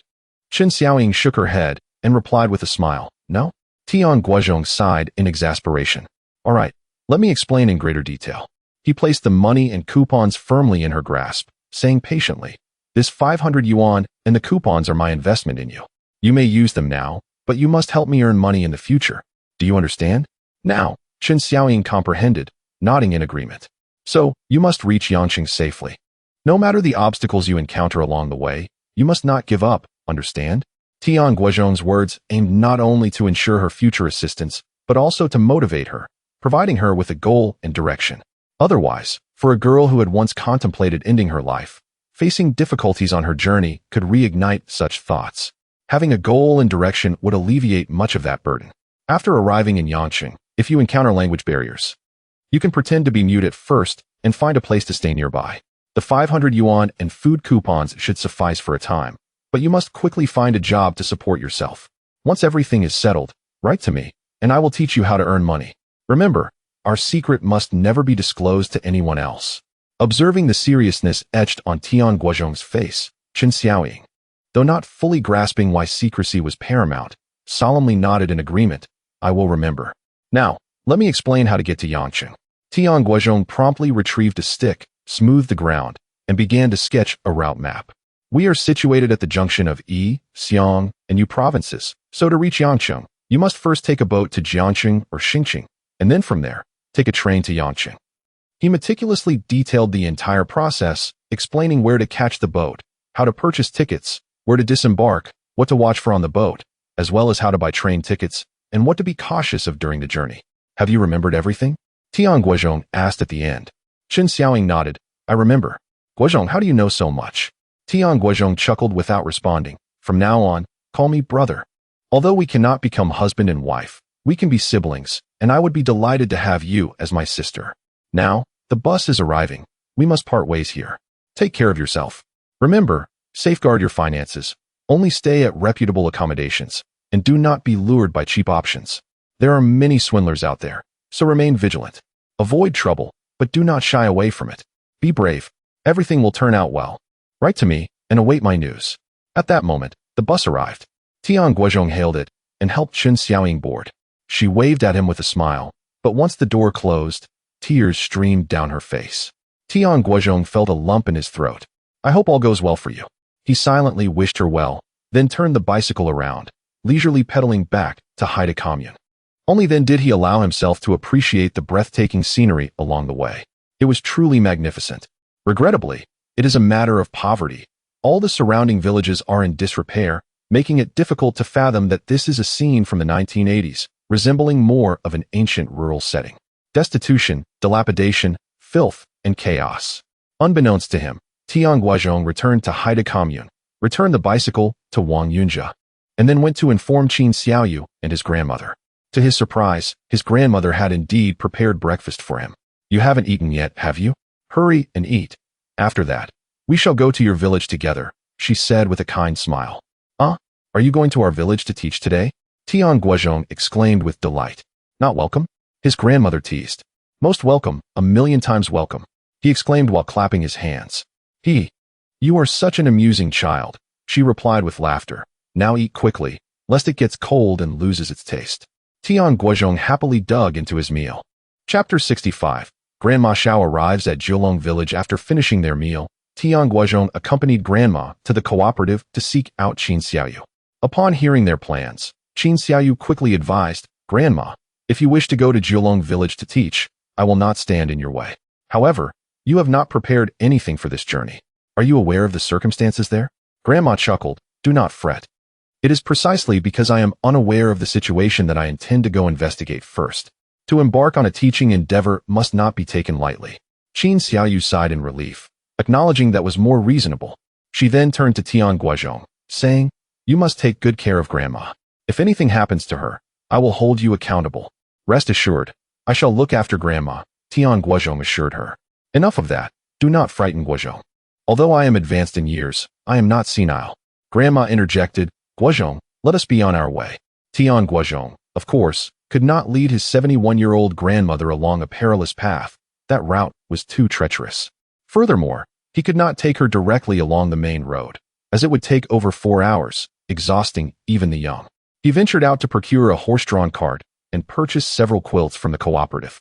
Observing Tian Guozhong's thoughtfulness towards Grandma, Qin Xiaoyu felt a surge of happiness and relief, even covering the cotton tickets needed for the quilts. "Guozhong, there is no need to be so cautious. My health is still robust, and I can manage a bit of mountain walking," Grandma gently insisted, feeling somewhat guilty. "Grandma, my actions stem not from your age, but from the respect I hold for you as my esteemed teacher. For a teacher, we must hold deep reverence and provide diligent service." Tian Guozhong replied with a smile. Grandma laughed. "You are such a delightful child. Your words are amusing and your service exemplary. You have not merely fulfilled your duty, you have spoiled me entirely." Once Grandma settled onto the cart, leaning against the quilts, Tian Guozhong and the cart driver took their seats. "Giddy up," the cart driver called out, and the lean yet vigorous horse began to trot slowly. The journey, which would take humans 4 hours, was reduced to a little over 1 hour by cart. Fortunately, with the quilts for comfort, otherwise, Grandma would have been jostled uncomfortably throughout the ride. After paying the fare, Tian Guozhong secured the quilts together and carried them on his shoulder, guiding Grandma as they traversed the mountain path to Jiulong village. The journey was leisurely, with frequent stops, taking over 2 hours to reach Jiulong village. At that moment, the villagers were partaking in lunch. According to village customs, those who were working ate together at the village committee, while the elderly and children who were not working dined at home. It was harvest season, and besides Team 3, which had completed its tasks early, Teams 1 and 2 were still laboring to catch up. Presently, members of the two teams were gathered outside the village committee, dining in small clusters. When they suddenly spotted Tian Guozhong carrying quilts and accompanying a gray-haired elderly lady, curiosity sparked among them. "Guozhong, where have you been these past few days? Who is this person with you?" Tian Guozhong paid no attention to the villagers' inquiries and continued directly towards his home with Grandma. "Director Xiao? You must be the director of the Educational Bureau, Director Xiao?" At that moment, the village head, Tian Yuzhen, happened to emerge from the village committee office with a bowl in hand. Upon seeing the gray-haired elderly lady, he was taken aback and quickly approached them, followed closely by Tian Lanyan. By rights, Tian Lanyan belonged to Team 3 and should have returned home for a private meal days ago, yet he persistently followed the village head, partaking in communal meals. Many villagers pointed and whispered disparaging remarks about him, which he pretended not to hear. Each additional communal meal meant more food to store at home for his children. With many sons to raise, he endeavored to save as much as possible. At times, he even managed to enjoy a better meal alongside the village head. When that occurred, he would pack his portion to take home to his wife and children. This was a man perceived by others as shamelessly sycophantic, yet he was, in truth, a devoted father. Director Xiao, what brings you and Guozhong to our village? Tian Laonian recognized Grandma Xiao. You two are still together, I see. Grandma Xiao smiled warmly upon seeing them. It has been nearly a decade since we last met, has it not? Not just that, it has been about 15 years. I remember back then, you had not yet retired. You used to scold us for neglecting education, calling us a bunch of uncultured, unambitious ruffians. Tian Laonian recounted. Grandma Xiao chuckled. You remember that quite well. So, why has nothing changed in all these years? There have still been no teachers to come to your village. Do you not feel ashamed? Ahem, well. Tian Laonian cleared his throat, glancing at Tian Guozhong. Many years ago, he had ardently advocated for the construction of a school to educate the children, but the village was simply too impoverished, and many opposed his efforts. The village head lacked the resolve to act decisively, often opting for compromise, and with many rogues in the village harassing teachers, it became increasingly difficult to attract educators. Director, our village's situation is quite complicated. I am at a loss as well. Tian Guozhong sighed deeply and inquired, what brings you here this time? Grandma Xiao replied, I have come to teach. Teach. Both Tian Guozhong and Tian Laonian were astounded. Numerous villagers nearby stared in disbelief. Director Xiao, are you indicating that you wish to teach in our village? Indeed, do you welcome me? Grandma Xiao smiled. Of course, we have long. Just as he was speaking, he noticed Tian Guozhong's expression darkening and quickly fell silent. What do you mean by long? Grandma Xiao inquired. Tian Laonian said solemnly, teaching is a significant matter that requires our village head to provide guidance and arrangements. The mere mention of guidance and arrangements made Tian Guozhong feel like a high-ranking official, straightening his posture considerably. Director Xiao, it is not that I am unwilling to cooperate with your endeavors. It is simply that our village's circumstances are too intricate. Tian Guozhong feigned seriousness. Of course, since you have personally come to teach, no matter how complicated it may be, I shall overcome it. However, I implore you to grant me a moment. Tian Laonian promptly concurred, stating that we must indeed adhere to the village chief's directives. Presently, we lack classrooms, desks, and textbooks. How can we impart knowledge under such circumstances? At that moment, Tian Guozhong interjected, Grandmother, there is no need to elaborate. They are utterly oblivious to the significance of education. You are under my invitation, and I shall address the matters concerning the classroom, desks, textbooks, as well as your accommodation. Come, allow me to escort you to my home for an introduction. Very well, Granny Xiao replied with a smile, following Tian Guozhong. Laonian, what does your son Guozhong intend to do? The village chief inquired with irritation. Well, village chief, please do not be vexed. I shall return and inquire. Tian Laonian hastily responded, quickly consuming a few mouthfuls of sweet potato rice before making his way home. Chapter 66. The Greatest Dilemma. Tian Guozhong returned home with Grandma Xiao, where Li Wanhua was preparing lunch for several children. Although there was rice and meat available, she only cooked potatoes and wild vegetables, refraining from serving white rice and wild boar meat at every meal. Mother, quickly prepare some rice and meat. We have esteemed guests. Tian Guozhong called out as he stepped through the courtyard gate. Hearing his voice, Li Wanhua hurried out and, upon seeing Grandma Xiao, who had silver hair and a gracious demeanor, she promptly replied, Certainly. Please invite our guests inside to sit for a moment. The food will be ready shortly. Elder brother, you're back. Elder brother, Sister Xiaoying. Elder brother, who is this lady? A group of boys, including Tian Guozhong and Tian Guoren, emerged, each clutching a potato, nibbling as they walked out. 3-year-old Tian Guozhong chimed in, Elder brother. Mom, one tea, let us eat fragrant rice and meat. Tian Guozhong lifted him into his arms, playfully kissing his tender cheek and assuring him, soon there will be delicious rice and meat to eat. Grandma Xiao inquired, Are these all your younger brothers? Yes, Tian Guozhong nodded. Guoi, have your brothers line up by age. All right. Tian Guoi promptly called the younger siblings into a line. Tian Guozhong instructed, Introduce yourselves to Grandma. Hello, Grandma, I am Tian Guoi. After he spoke, he stepped aside, revealing Tian Guoren. Hello, Grandma, I am Tian Guoren. He too quickly moved aside for Tian Guozhi. Hello, Grandma, I am Tian Guozhi. Grandma, I am Tian Guoxin. I am Tian Guobai. I am Tian Guoshan. I am Tian Guozhong. And me, I am Tian Guofei. The introductions, one after another, were quite amusing, causing Grandma Xiao to beam with joy. Particularly endearing was 3-year-old Tian Guowei, whose childish lisp brought her uncontainable laughter. Unable to resist, she lifted him in her arms, exclaiming, "You are not fat at all. Why are you called Tian Guofei?" 5-year-old Tian Guoxiao added, "Grandma, he made a mistake. He is called Tian Guowei, not Tian Guofei." Ha. So it was Tian Guowei. Grandma Xiao laughed heartily. In the household, it was just her and Qin Xiaoyu, and such mirth was rare. Even in moments of joy, her scholarly demeanor constrained her laughter. However, upon entering Tian Guozhong's home and witnessing the lively children, she felt an unprecedented warmth. Perhaps this was the joy of family? Thus, she momentarily forgot her identity and scholarly restraint, laughing freely. "Grandma, he is so foolish. He always says the wrong things," Tian Guoxiao continued, noticing Grandma Xiao's delight. "Last time, he even called taking a dump as eating a dump." "Oh, ha, is that so?" Grandma Xiao laughed again. Tian Guowei quickly defended himself. "I didn't say that. You said it." Tian Guoxiao retorted, "You said it." The two began to bicker over the matter. "All right, Guozhi, take your brothers to play," Tian Guozhong said, lifting Tian Guowei from Grandma Xiao's embrace and handing him over to Tian Guozhi. "There are too many children at home. It gets quite noisy every day." Tian Guozhong chuckled awkwardly. "Now this is lively," Grandma Xiao replied with a smile. At that moment, Tian Lanyan returned. "Director Xiao, please have a seat for a moment. I need to speak with Guozhong." He directly pulled Tian Guozhong aside. "Guozhong, why did you suddenly invite Director Xiao to your home?"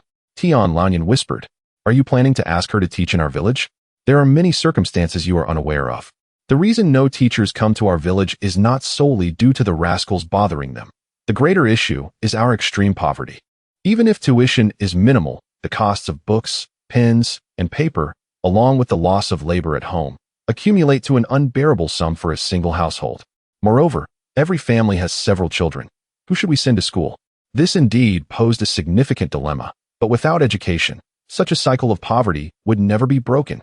Of course, Tian Guozhong did not engage in argument with his father over these matters, as it seemed futile. He smiled and said, "I cannot govern other families, but in our household, education is a must. Starting tomorrow, my brothers and I will all go to school. Without education, we will be blind all our lives. We will remain as mere peasants." Tian Lanyan opened his mouth, but seeing Tian Guozhong's resolute attitude, he refrained from further persuasion, instead asking, "How will you arrange for Director Xiao? What about a teaching space, desks, books, and writing materials?" Tian Guozhong countered, "Where did we use to hold classes?" Tian Lanyan replied, "In the building behind the village committee, but that has now become a cow shed with several cows inside. It is impossible to clear it out. Is there no other place?" Tian Guozhong pressed. Tian Lanyan shook his head. "Fine, do not worry about this. I will find a place," Tian Guozhong declared, preparing to leave. "Wait a moment," Tian Lanyan lowered his voice again. "I will not hinder your desire for education, and I am pleased for you to take your brothers along. However, it is best to inform the village chief. Although he lacks capability and decisiveness, he has been village chief for over 20 years and has some foundation. Discussing certain matters with him will simplify the process." Tian Guozhong replied, "Very well, I will seek him out this afternoon to discuss it." Tian Lanyan intended to offer further counsel, but was surprised by Tian Guozhong's quick agreement. He felt a mix of astonishment and joy, thinking to himself, "Guozhong has truly grown up. Guozhong, it's time for dinner." At that moment, Li Wanhua had finished preparing the meal. With a few more pots in the house, the cooking speed had significantly increased. "Oh, whoa. Oh, the fragrant rice and meat." 3-year-old Tian Guowei exclaimed joyfully upon catching the aroma of the food. 5-year-old Tian Guoxiao and 7-year-old Tian Guoshan quickly dashed into the kitchen behind Li Wanhua, clamoring for meat. "Everyone must understand the rules. Guests should eat first," Li Wanhua instructed. "Mother, we want to eat." "Mother, just give us a piece first." The children whined.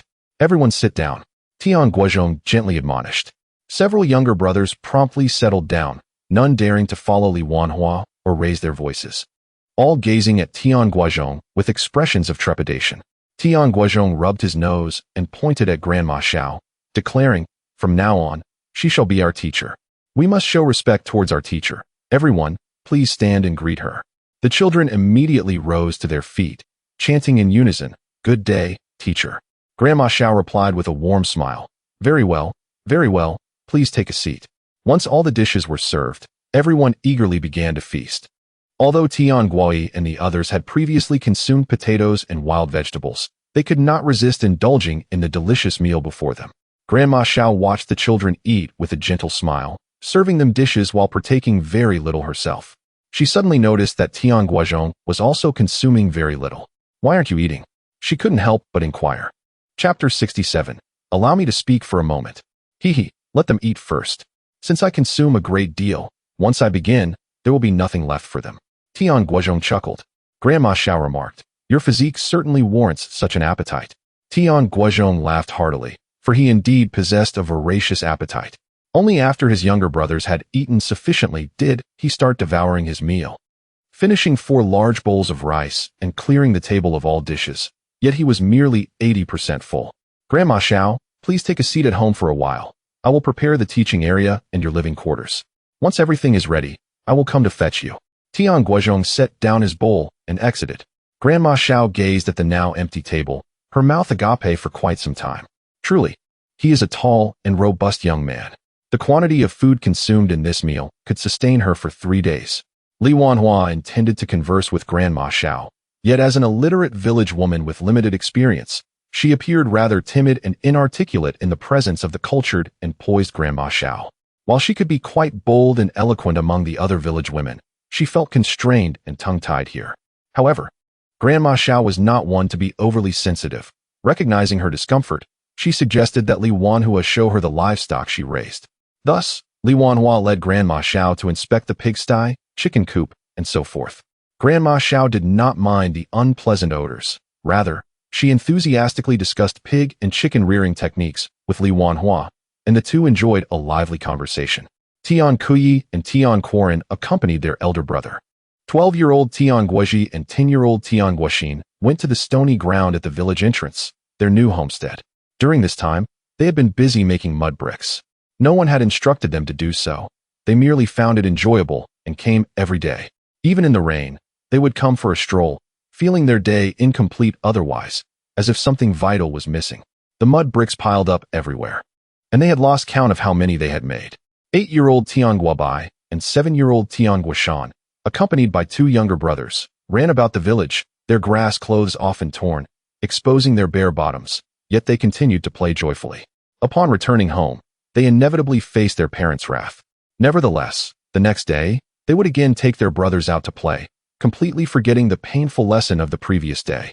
Tian Guozhong, Tian Guoyi, Tian Guoran, and Tian Laonian left their home and headed directly to the village committee to seek out the village chief. Chief, I have already invited the teacher. What remains is to find a classroom and accommodation. Where do you think would be suitable? Tian Guozhong spoke to Tian Yuzhan with little deference, directly sitting beside the village chief, unceremoniously pulling out tobacco from his pipe and tearing a piece of newspaper from the wall to roll a cigarette. Lend me a light. Tian Guozhong gestured with his chin toward the village chief. Tian Yuzhan was infuriated. If looks could kill, he would have wished to strike down Tian Guozhong 1,000 times. Yet he knew this fellow was quite reckless, the biggest ne'er-do-well in the village, someone he could not offend, and so he reluctantly produced a match and handed it to him. Tian Guozhong deliberately broke 2 matches, causing the village chief's heart to bleed, exclaiming, "You little rascal, do you even know how to strike a match? This is utterly wasteful." Tian Guozhong, however, was even more brazen than the village chief, glaring back and scoffing. "You are the village chief of Jiulong village, residing in the best house in our village. Do you really care about such a few matches? How pitiful." "You." The village chief trembled with rage. Tian Laonian attempted to interject, but was halted by Tian Guoyi. Both brothers secretly chuckled, having long held a disdain for the village chief, and witnessing their elder brother nearly provoke him to the point of a fit was immensely satisfying. "Enough. At your age, still so hot-tempered. Take care not to ruin your health. Quickly consider which place would be suitable." Tian Guozhong inhaled deeply and stated, "No." Tian Yuzhan blurted out without a moment's thought. Tian Guozhong fixed his gaze upon him. "Village chief, you said it yourself. If I find a suitable place, don't blame me for not giving you a chance." Tian Yuzhan frowned. "What do you mean?" Tian Guozhong replied nonchalantly. "You have held the position of village chief for quite some time, haven't you? Isn't it time to make way for someone else? What? Tian Guozhong suddenly stood up. Tian Lanyan was also taken aback, hurriedly soothing, "Village chief, calm down. You have led our village for so many years. Whether through merit or effort, who would dare suggest you step aside?" He then turned to Tian Guozhong and admonished, "Guozhong, quickly apologize to the village chief. How can you utter such rebellious words?" Tian Guozhong remained unfazed, gazing steadily at Tian Guozhong. "Village chief, you tell me, after so many years in this role, what changes have you brought to the village? After much effort, I finally invited a teacher. Instead of expressing gratitude, you refused to cooperate. Is this the demeanor expected of a village chief?" Tian Guozhong retorted, "Is it I who fails to cooperate? This is entirely your own presumptuousness. Just look at how impoverished our village has become. Who still has the heart to send their children to school? You have summoned a teacher without understanding the situation. I am not scolding you, and you expect me to cooperate? If you don't believe me, go ask the villagers who would be willing to spend money to send their children to school. Go ahead and ask." Tian Guozhong was already aware of this situation, but he had a way to shift the villagers' mindset. He immediately stood up and confronted Tian Guozhong. "Fine, I will ask right now. If anyone is willing, what will you do?" Tian Guozhong scoffed. "If anyone is willing, then I will take care of the classroom, books, desks, and the teacher's accommodation. How does that sound?" "Good. Now that sounds like a village chief." Tian Guozhong suddenly patted Tian Guozhong on the shoulder, as if commending a junior. Tian Guozhong was nearly driven to apoplexy on the spot. Tian Guozhong exited the village committee office and made his way directly to the threshing ground. Many villagers were diligently engaged in threshing, drying, and grinding grain. Everyone paused momentarily, so listen to me for a moment. Tian Guozhong did not even need to stand on a stone platform. He could be seen by all, and he could see every individual present. Upon hearing his call, the crowd turned their curious gazes toward him. Tian Guozhong proclaimed with fervor, "I have just wagered with the village chief. He asserts that no one in our village is willing to spend money for their children's education, while I firmly believe there are those who would. Our village has languished in poverty for far too long. We can no longer afford to remain in such a state. A transformation is imperative. But how shall we achieve this? The only path forward is to educate our children, for we cannot allow them to live their lives as we have, blind to the opportunities that knowledge can bestow. They must seize their destinies through the power of education. I fully comprehend that everyone is struggling financially, that there are scant resources to send children to school, but is this a valid excuse? If we lack books, we can inscribe on the ground, or write upon leaves. Is that not feasible? If we have no pens, we can char sticks and use clay. Is that not possible? If there are no desks, we may lean upon stones or door frames. Is that not an option? No teachers, you say? No, I have already engaged a teacher. What we now lack are students. Who among you is willing to participate? Chapter 68, Swift Resolution. Tian Guozhong, filled with fervor, delivered an impassioned speech, yet the surrounding villagers remained expressionless and unresponsive. "Ha ha, Guozhong, I told you, no one is willing to send their children to school, yet you refuse to believe it and insist on asking. Aren't you embarrassed now? Ha ha ha." Upon witnessing this scene, Tian Guozhong burst into hearty laughter. Tian Lanyan quickly tugged at Tian Guozhong's sleeve, urging, "Come on, Guozhong. Humbly admit your mistake to the village chief, and then return Director Xiao. Our village does not require a teacher." Tian Guozhong was taken aback by the villagers' apathy. No wonder, it was already the 1980s, and this village was still impoverished as if stuck in the primitive era. The root cause lay in the villagers' ignorance and folly.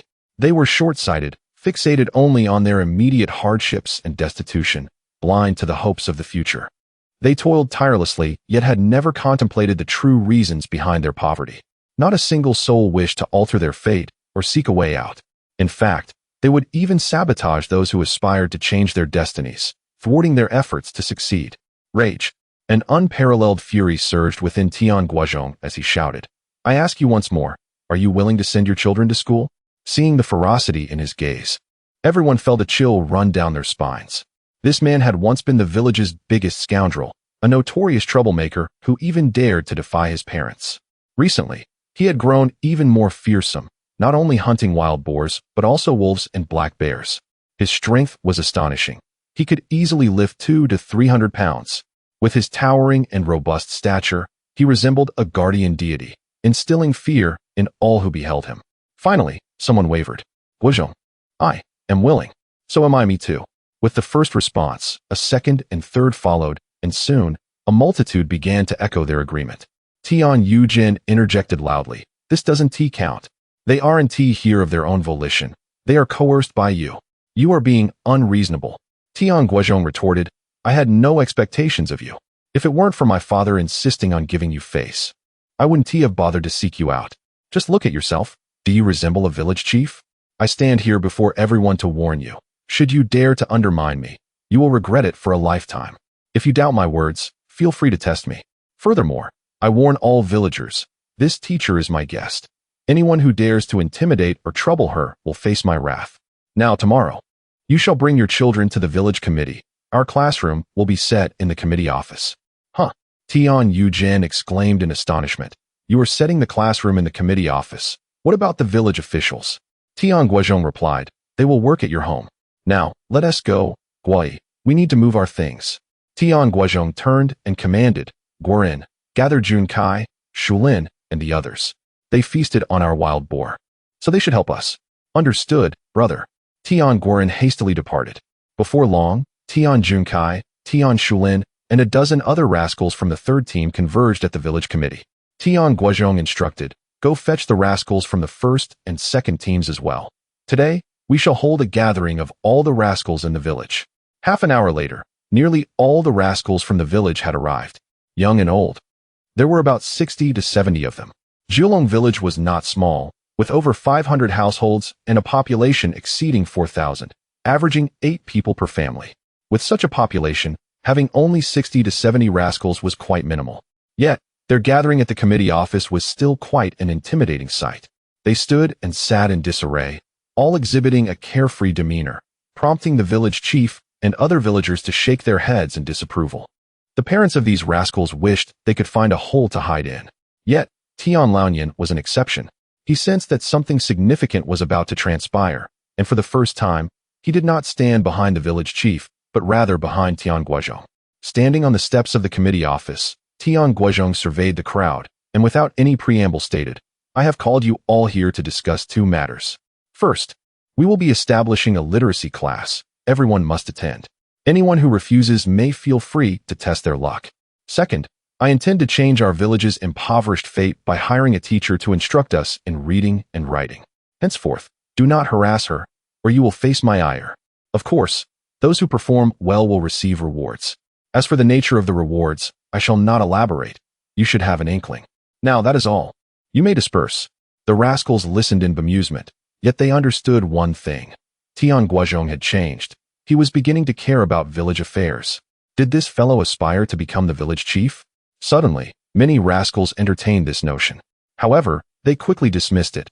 How absurd would it be to have a rascal as the village chief? Some rascals, unwilling to acquiesce, scoffed. What is Guozhong, after all? Just tall and strong. What is so remarkable about that? Why should we heed his commands? He belongs to the third team, not ours. What right does he have to govern us? I'll go harass her. Does he dare to retaliate? Yes, we are many. Should we fear him? Tian Guozhong paid no heed to their murmurs. Instead, he, along with Tian Guai, Tian Junkai, Tian Shulin, and others, began to tidy up the committee office, relocating all the items to the village chief's residence. The village chief was furious, nearly choking with rage. The chief's 3 sons had intended to scold a few, but upon seeing Tian Guozhong and his band of rascals, they promptly fell silent. Other village officials found the situation utterly ridiculous and attempted to offer advice, but were silenced by Tian Guozhong's retort. You are the officials here. Should we not prioritize the children's welfare? Tian Maolin, the leader of the third team, supported the establishment of a school. However, he initially thought Tian Guozhong's approach was overly impulsive, fearing it might turn a good endeavor into a disastrous one. Yet, he soon realized that to accomplish this swiftly, one must indeed act decisively, much like Tian Guozhong. Moreover, Tian Guozhong does not embark on this endeavor alone. He skillfully enlists the support of the village's ne'er-do-wells, particularly uniting all the idle men from the third squad. Coupled with his own strength and the fact that he has 8 brothers, this is sufficient to instill fear in the majority of the villagers. Everything hinges on how many individuals will attend the literacy class tomorrow. Tian Maolin pondered silently. If no one shows up, or only a handful does, Guozhong's efforts will render him a figure of ridicule. The village head harbored similar thoughts. Furthermore, he discreetly dispatched his own people to disseminate the notion that Tian Guozhong was merely seeking personal gain and fame, asserting that all his actions were self-serving. He is nothing but a ne'er-do-well, thoroughly corrupt. How could he possibly undertake any good for the village? Chapter 69. To transform our destined poverty, many, captivated by his persuasive words, found his reasoning quite compelling. The sudden enthusiasm of a ne'er-do-well for education could not simply be a jest. It must surely promise substantial benefits. If his intentions were genuinely to alter his fate through learning, how could he still be an ne'er-do-well? Contemplating this, many adopted a wait-and-see attitude. Upon returning home, Tian Guozhong shared the developments with Grandma Xiao, suggesting that she reside in his home while he and his two younger brothers took up lodging at the village committee. As the weather remained relatively warm, sleeping on the ground posed no issue. The following morning, filled with anticipation, Tian Guozhong and Grandma Xiao stood in the village committee square, awaiting the villagers to bring their children. Yet, as time passed, no one arrived with any children. Grandma Xiao offered words of comfort, saying, "Guozhong, do not lose heart. It is fortuitous that my energy is limited. It is just right for me to teach your brothers." In the office, only Tian Guozhong's 8 younger brothers were present. "Very well, let us proceed in this manner for now. Once I have arranged the new classroom and furniture, we shall revisit this," he concluded, undeterred by the absence of other children. It was preferable for the children of other villagers to attend, but it sufficed that his own kin would not remain illiterate. "Teacher Xiao, shall we commence our lessons?" Tian Guozhong addressed her, no longer referring to her as grandma, but as teacher. With a smile, Grandma Xiao replied, "Indeed, let us begin." She entered the village committee office, which was devoid of any furnishings, while Tian Guozhong and the others sat on the floor. Each was well behaved, refraining from making any noise, as their elder brother had warned them that any disruption would result in punishment, most notably, the deprivation of meat. "Stand up." Once Grandma Xiao positioned herself at the front, Tian Guozhong called out, and his 8 brothers stood in unison. "Good morning, teacher." He led them in greeting, albeit their voices were somewhat muted. "Let your voices resonate more loudly and with greater seriousness to reflect your respect for the teacher and the significance of education. Anyone whose voice falters shall find themselves without lunch." "Good morning, teacher." Upon his command, the 8 brothers shouted in unison, their volume nearly lifting the roof off. However, the spaciousness of the office gave rise to echoes, amplifying their voices. "Good day, students. Today, we shall first learn how to write the name of your village and your own names." Grandma Xiao chuckled. Lacking chalk, they had only clay. Without a blackboard, they used the wooden wall. She began inscribing letters with the clay, initiating their lesson. Tian Guozhong and the others, without pens, utilized clay as well, crouching, sitting, or lying down with wooden boards on the ground, following Teacher Xiao and learning to write the village name and their own names. Tian Guozhong, already proficient in writing, feigned engagement for a time. Turning his head, he noticed the village head and some villagers standing outside, pointing and smirking at them. Informing Grandma Xiao, he stepped outside. "Guozhong, are many coming to study?" The village head inquired mockingly. Tian Guozhong replied candidly, "Not many, just my 8 brothers and me." Their laughter erupted, filling the air. Once their mirth had subsided, Tian Guozhong stated coolly, "Do you still find it amusing? The absence of students does not humiliate me. I am but an ordinary villager, well at that. Whether the children pursue education or not holds no consequence for me. Yet you, as the village head and officials, represent the epitome of ignorance. You ought to feel the greatest shame." The laughter ceased abruptly, leaving the village head and his companions at a loss for words. "Fools." Tian Guozhong waved his hand and prepared to return to the lesson. Yang Kaiwa approached suddenly, asking, "Guozhong, can girls come to study?" Tian Guozhong smiled, "Of course. The teacher I invited is a woman. Why shouldn't girls be educated?" "Delighted," Yang Kaiwa responded. "That is splendid. I shall bring my daughters immediately." Shortly thereafter, she indeed brought her 3 daughters. Not long after, team leader Tian Maolin also sent his children. With 2 leaders setting the example, many from Team 3 followed suit, and gradually, the classroom swelled with students, all from Team 3. As the number of children increased, Tian Guozhong conferred with Grandma Xiao about dividing them into classes based on age, one for ages 7 to 8, another for 9 to 10, and one for 11 to 12. Those aged 13 and above would attend the evening literacy classes. Grandma Xiao readily agreed. Following the classification, Tian Guozhong, accompanied by Tian Guozhong and Tian Guozhong, exited the classroom and sought out team leader Tian Guozhong. Leader, I initially intended for all the village children to attend school, but it appears I was overly naive. Currently, only the children from our Team 3 are attending, Tian Guozhong remarked. This arrangement may alleviate the burden on teacher Xiao. Since they are all from our Team 3, it seems inappropriate to continue using the village committee office as our classroom. Where do you think we could relocate? After some thought, Tian Guozhong replied, we do not have any surplus housing in Team 3. Many families struggle with their living conditions, and some have even resided in pigsties for years. Is there not even a single extra room? Tian Guozhong inquired. Well, there is one, but it is in terrible disrepair. A slight breeze or rain could cause it to collapse, Tian Guozhong explained. Let us go take a look, Tian Guozhong declared. His nature was such that he either did not act or pursued his actions with great decisiveness. He was never one to deliberate extensively before taking action. Rather, he preferred to begin and adjust as necessary.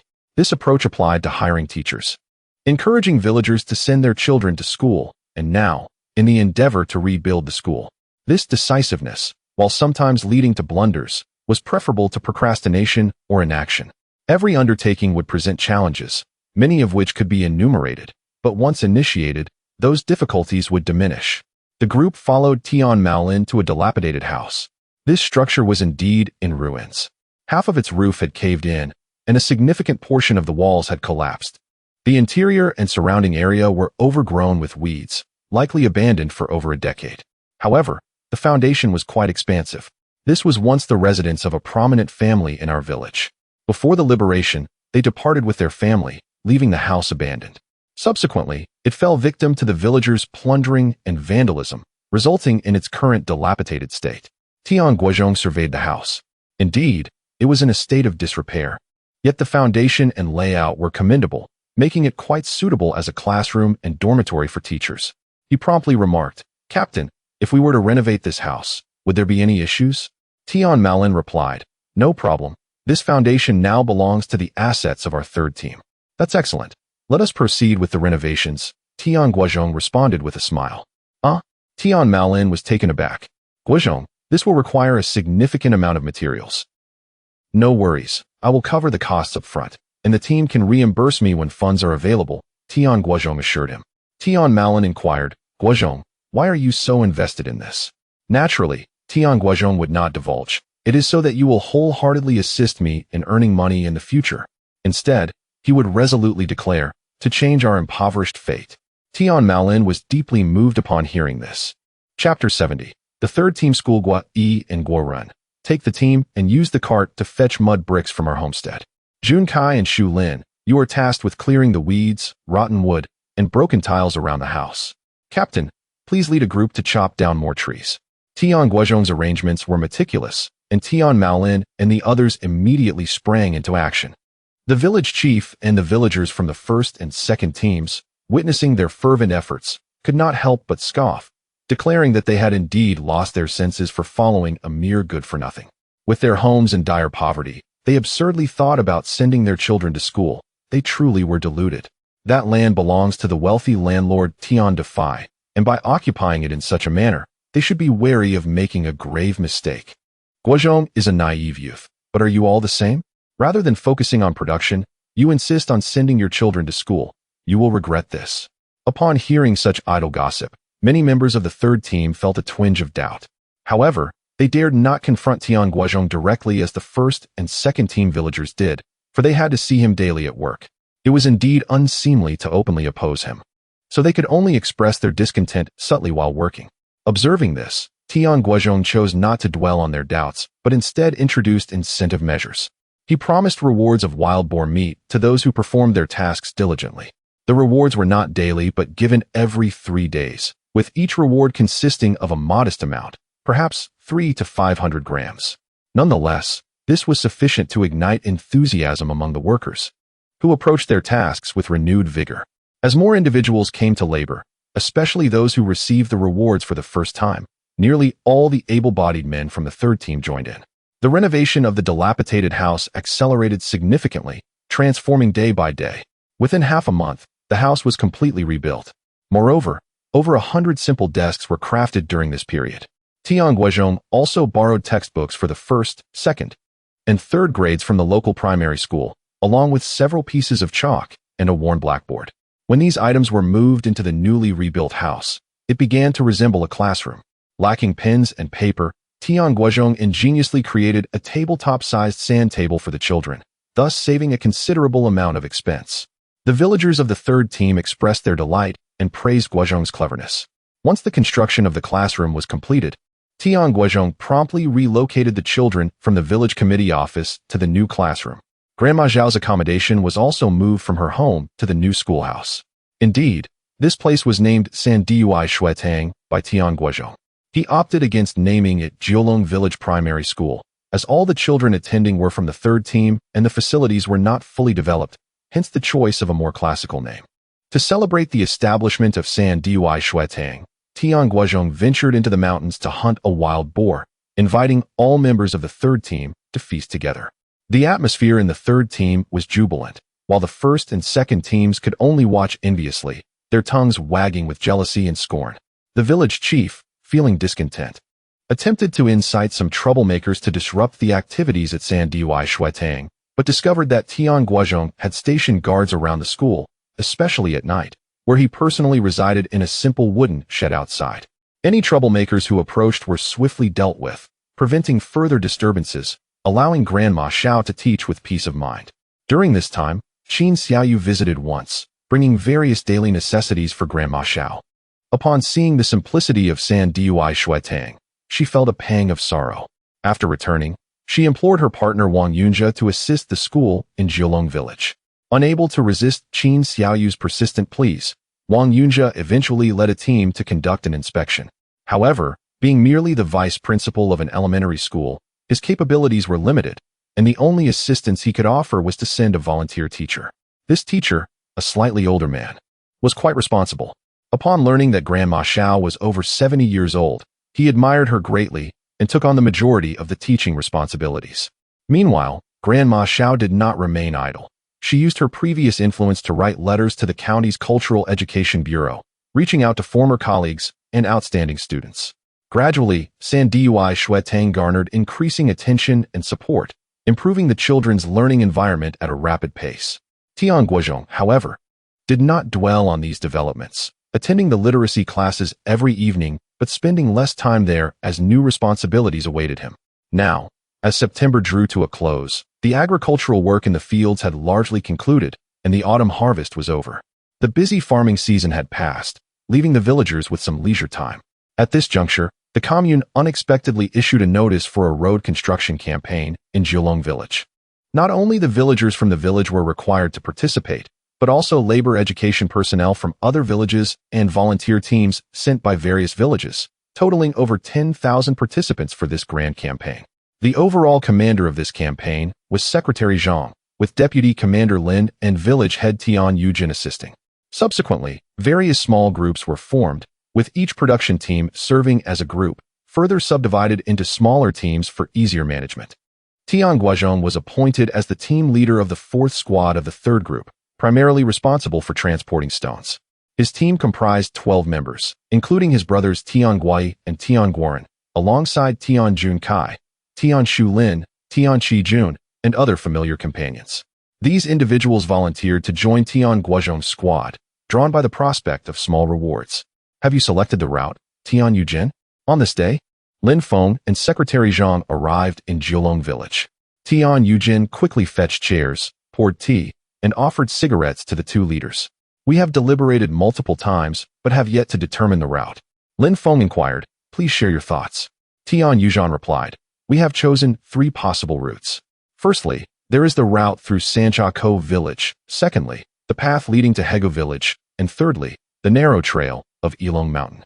However, none of these 3 routes are ideal, which has led us to contemplate a 4th option. Lin Feng inquired, have we made any progress? Tian Yujin glanced at the elderly Tian Laoyan standing behind him. With a quick smile, Tian Laoyan responded, under the sagacious leadership of our village chief, we have indeed discovered a 4th route, which is to traverse along Jiulong Mountain directly to Yanjia village. Lin Feng asked, could you guide us to the site? Tian Laoyan hesitated, well. Tian Yujin urged, Laoyan, why are you so hesitant? Since the leaders wish to go, just take them along. Tian Lanyan replied, Village chief, you are aware that Jiulong Mountain is classified as a primeval forest, and it harbors considerable danger. One might encounter a black bear unexpectedly. It then dawned on Tian Guozhong that Jiulong Mountain is indeed a primeval forest, fraught with peril. He was subsequently filled with confusion. If it is a primeval forest, unvisited by anyone, then who proposed the construction of a road through that area? Chapter 71. The award ceremony. Tian Guozhong glanced at Tian Lanyan and quickly realized that this new route must have been proposed by Tian Guozhong. A sense of frustration welled up within him. Why was it Tian Guozhong once again? Just as he was about to voice his refusal, he heard Lin Feng inquire, given the dangers of Jiulong Mountain, how did you select this route? Tian Lanyan replied, it was my eldest son Guozhong who suggested it. Upon hearing this, Lin Feng became intrigued and asked, could you elaborate on how Guozhong determined this route? Secretary Zhang also perked up. During the last wild boar hunting expedition, Tian Guozhong had distinguished himself by not only hunting numerous wild boars, but also a black bear, which had brought them considerable recognition at the county's commendation ceremony. They had received praise from county leaders and various rewards, illuminating their career paths. Just so happens that we have yet to fulfill the promised reward for Guozhong, Secretary Zhang remarked with a smile. Tian Guozhong, quickly send someone to summon Tian Guozhong. We wish to hear directly from him about the process of selecting the route and present him with the previous rewards. Leaders, I will go fetch him. Tian Lanyan eagerly volunteered upon hearing the announcement of the reward. Without waiting for the leader's consent, he excitedly turned and ran off. It was a tremendous honor for the secretary and director of the commune to personally present the award. Tian Lanyan had never felt so exhilarated or proud in his life. Along the way, he encountered a villager and felt compelled to share the news. By the time he reached Tian Guozhong, the word had already spread throughout the entire Jiulong village about the impending award ceremony. Many curious villagers congregated at the village committee office, eager to see what reward Tian Guozhong would receive. Guozhong, Secretary Zhang and Director Lin have arrived and wish to hear the specifics of your route selection. You must hurry to the village committee office. Tian Lanyan found Tian Guozhong at his new homestead. Due to the hurried construction of the third team schoolhouse, Tian Guozhong had been wholly focused on building his new home. This was a 60-acre rocky terrain on a significant slope, making the construction a monumental task. Initially, he had planned to first secure the homestead and gradually construct the house, considering that his younger brothers were still small and did not have an urgent need for a dwelling. However, he now realized that he needed to prioritize building at least one house first. The subsequent houses could wait. Thus, he had been diligently working on the site every day, directing his brothers to make mud bricks, delineating the foundation, and finding ways to level the ground. He also intended to preserve some stones for a basement to store items in the future. After 3 days of effort, he finally chose the location for the first house, situated at the outermost edge of the rocky land, approximately 400 square meters in size. When Tian Lanyan found him, he was busy laying bricks. Lacking cement, sand, and steel bars, he was using mud, straw, and wooden boards. All right, I will go now, Tian Guozhong said, washing his hands and dusting off the grime before following Tian Lanyan to the village committee office. Tian Gui and Tian Guorin also accompanied them. Upon arrival at the village committee, they found a considerable crowd gathered. As soon as the villagers spotted Tian Guozhong, they curiously directed their attention towards him. Guozhong, we heard the commune leaders are going to award you. What prize is it? They murmured. Strange occurrences happen every year, but this year seemed particularly rife with them. Amir Inuel was receiving recognition from the commune leaders. What nonsense. If you have the ability, go hunt wild boars and black bears too, and the commune leaders will surely reward you. Oh, I wouldn't dare provoke such ferocious beasts. I still want to live. Amidst the villagers' mixed feelings of jealousy and admiration, Tian Guozhong stepped into the village committee office. Since the completion of the third team schoolhouse, the village head had promptly moved the office supplies back to the village committee. Secretary Zhang, Director Lin, are you looking for me? Upon entering the room, Tian Guozhong greeted only Secretary Zhang and Lin Feng, deliberately ignoring the village head and other village officials. Guozhong, come here. Secretary Zhang exclaimed with even more enthusiasm than Lin Feng, personally walking over to grasp Tian Guozhong's hand and leading him to the office desk. We called you here for 2 reasons. First, to present you with a reward from the county. Second, to hear your thoughts on the new route for the village road. We will address the first issue first. At this point, Secretary Zhang suddenly paused, pulling Tian Guozhong outside, in front of all the villagers. He retrieved a bright red booklet from his briefcase and handed it to Tian Guozhong, smiling as he proclaimed, "This is an honor certificate from the county, granting you the title of Best Hunter." With that, he led the applause. Tian Guozhong, in turn, cooperatively opened the honor certificate and raised it high, revealing the words Best Hunter inscribed within. Unfortunately, the villagers were largely illiterate and could not read, yet they recognized the significance of the red booklet. And soon everyone was applauding. "Wonderful. My son has received recognition from the county." Tian Laoyan was the most thrilled, his hands turning red from clapping. Tian Guoyi and Tian Guoren shared in the joy, wearing broad smiles as they clapped thunderously. Li Wanhuan, on the other hand, was wiping away tears. She had once thought her eldest son had become a despised ne'er-do-well, destined for failure, but now he had achieved such a glorious moment. With the county's recognition, finding a wife would no longer be a concern. In addition to the honor certificate, the county also awarded 100 yuan. Secretary Zhang produced an envelope from his briefcase containing 10 large bills. Tian Guozhong ostentatiously took out the bills, held them above his head, and waved them, the rustling sound echoing throughout the room. Instantly, the villagers erupted with excitement. While they were not overly concerned about the honor certificate, considering it merely a token of recognition, the 100 yuan struck a deep chord within them. In such a destitute mountain village, where even clothing is a luxury, 100 yuan is undoubtedly a fortune. My goodness, 100 yuan. When will I ever possess 100 yuan? Curse it, I too yearn to hunt a black bear. Had I known there was a reward of 100 yuan, I would have risked my life to hunt that black bear. The villagers' eyes turned red with envy. The team leaders and other village officials were equally envious, yet they managed to maintain composure, recognizing that Tian Guozhong earned this through genuine merit. Meanwhile, the village head felt his blood pressure surge in anger, nearly choking on his own fury, sensing that his decades-long position as village head was becoming precarious. He was not greedy for wealth or food, but he was insatiably hungry for power.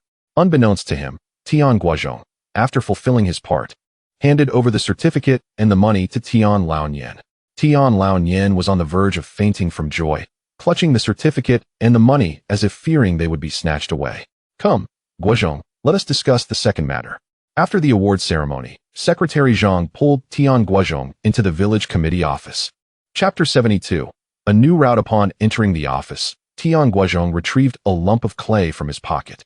Since enrolling in the literacy class, he had taken to carrying several pieces of clay with him, facilitating his need to sketch and illustrate.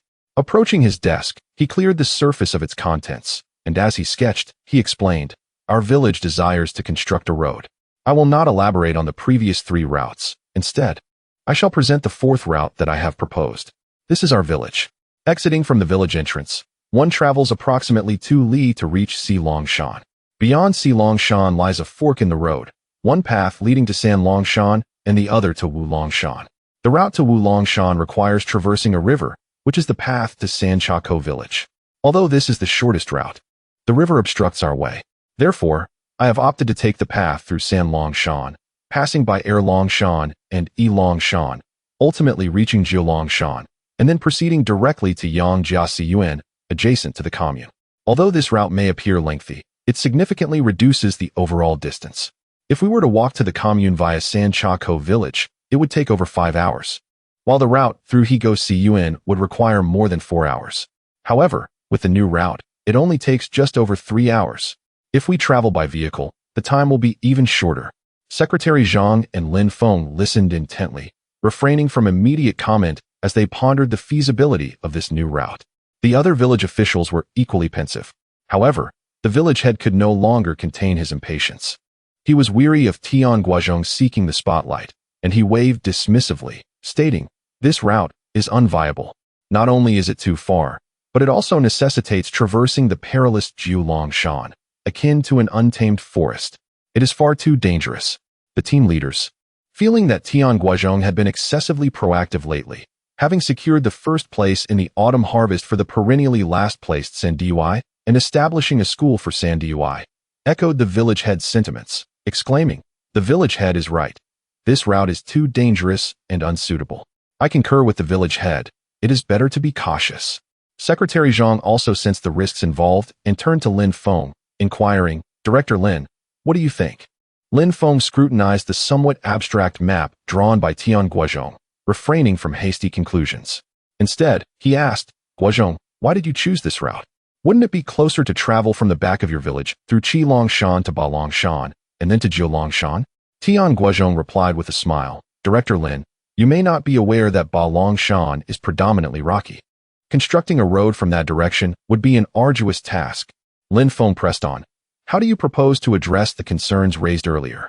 Tian Guozhong acknowledged. Indeed, Jiulongshan is perilous, inhabited by wolves, black bears, and possibly even tigers. Yet, I insist on this route precisely because it is easier to construct. It consists mainly of dirt paths with few rocks. As for the wild beasts, they are generally more afraid of humans. As long as we travel in groups, we should encounter no issues. Tian Guozhong scoffed. How can you guarantee that we will always travel in groups? Tian Guozhong shrugged. I cannot provide such assurance.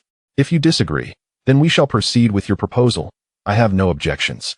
Secretary Zhang turned to Tian Guozhong, saying, since you oppose Guozhong's plan, you ought to propose an alternative. Tian Guozhong stammered, struggling to produce any substantive content. He glanced at Tian Laonian, his sole aide and strategist over the years. Although he knew Tian Laonian would likely side with Tian Guozhong, he instinctively sought his counsel. Tian Laonian had developed a similar habit. Whenever Tian Guozhong looked his way, he would immediately grasp the unspoken cue and elaborate, Secretary Zhang. Ever since the village head learned that the commune intends to construct a road for us, he has been unable to sleep or eat well, preoccupied with this matter. Secretary Zhang waved his hand. Enough. I understand the village head has been under strain. Please get to the conclusion.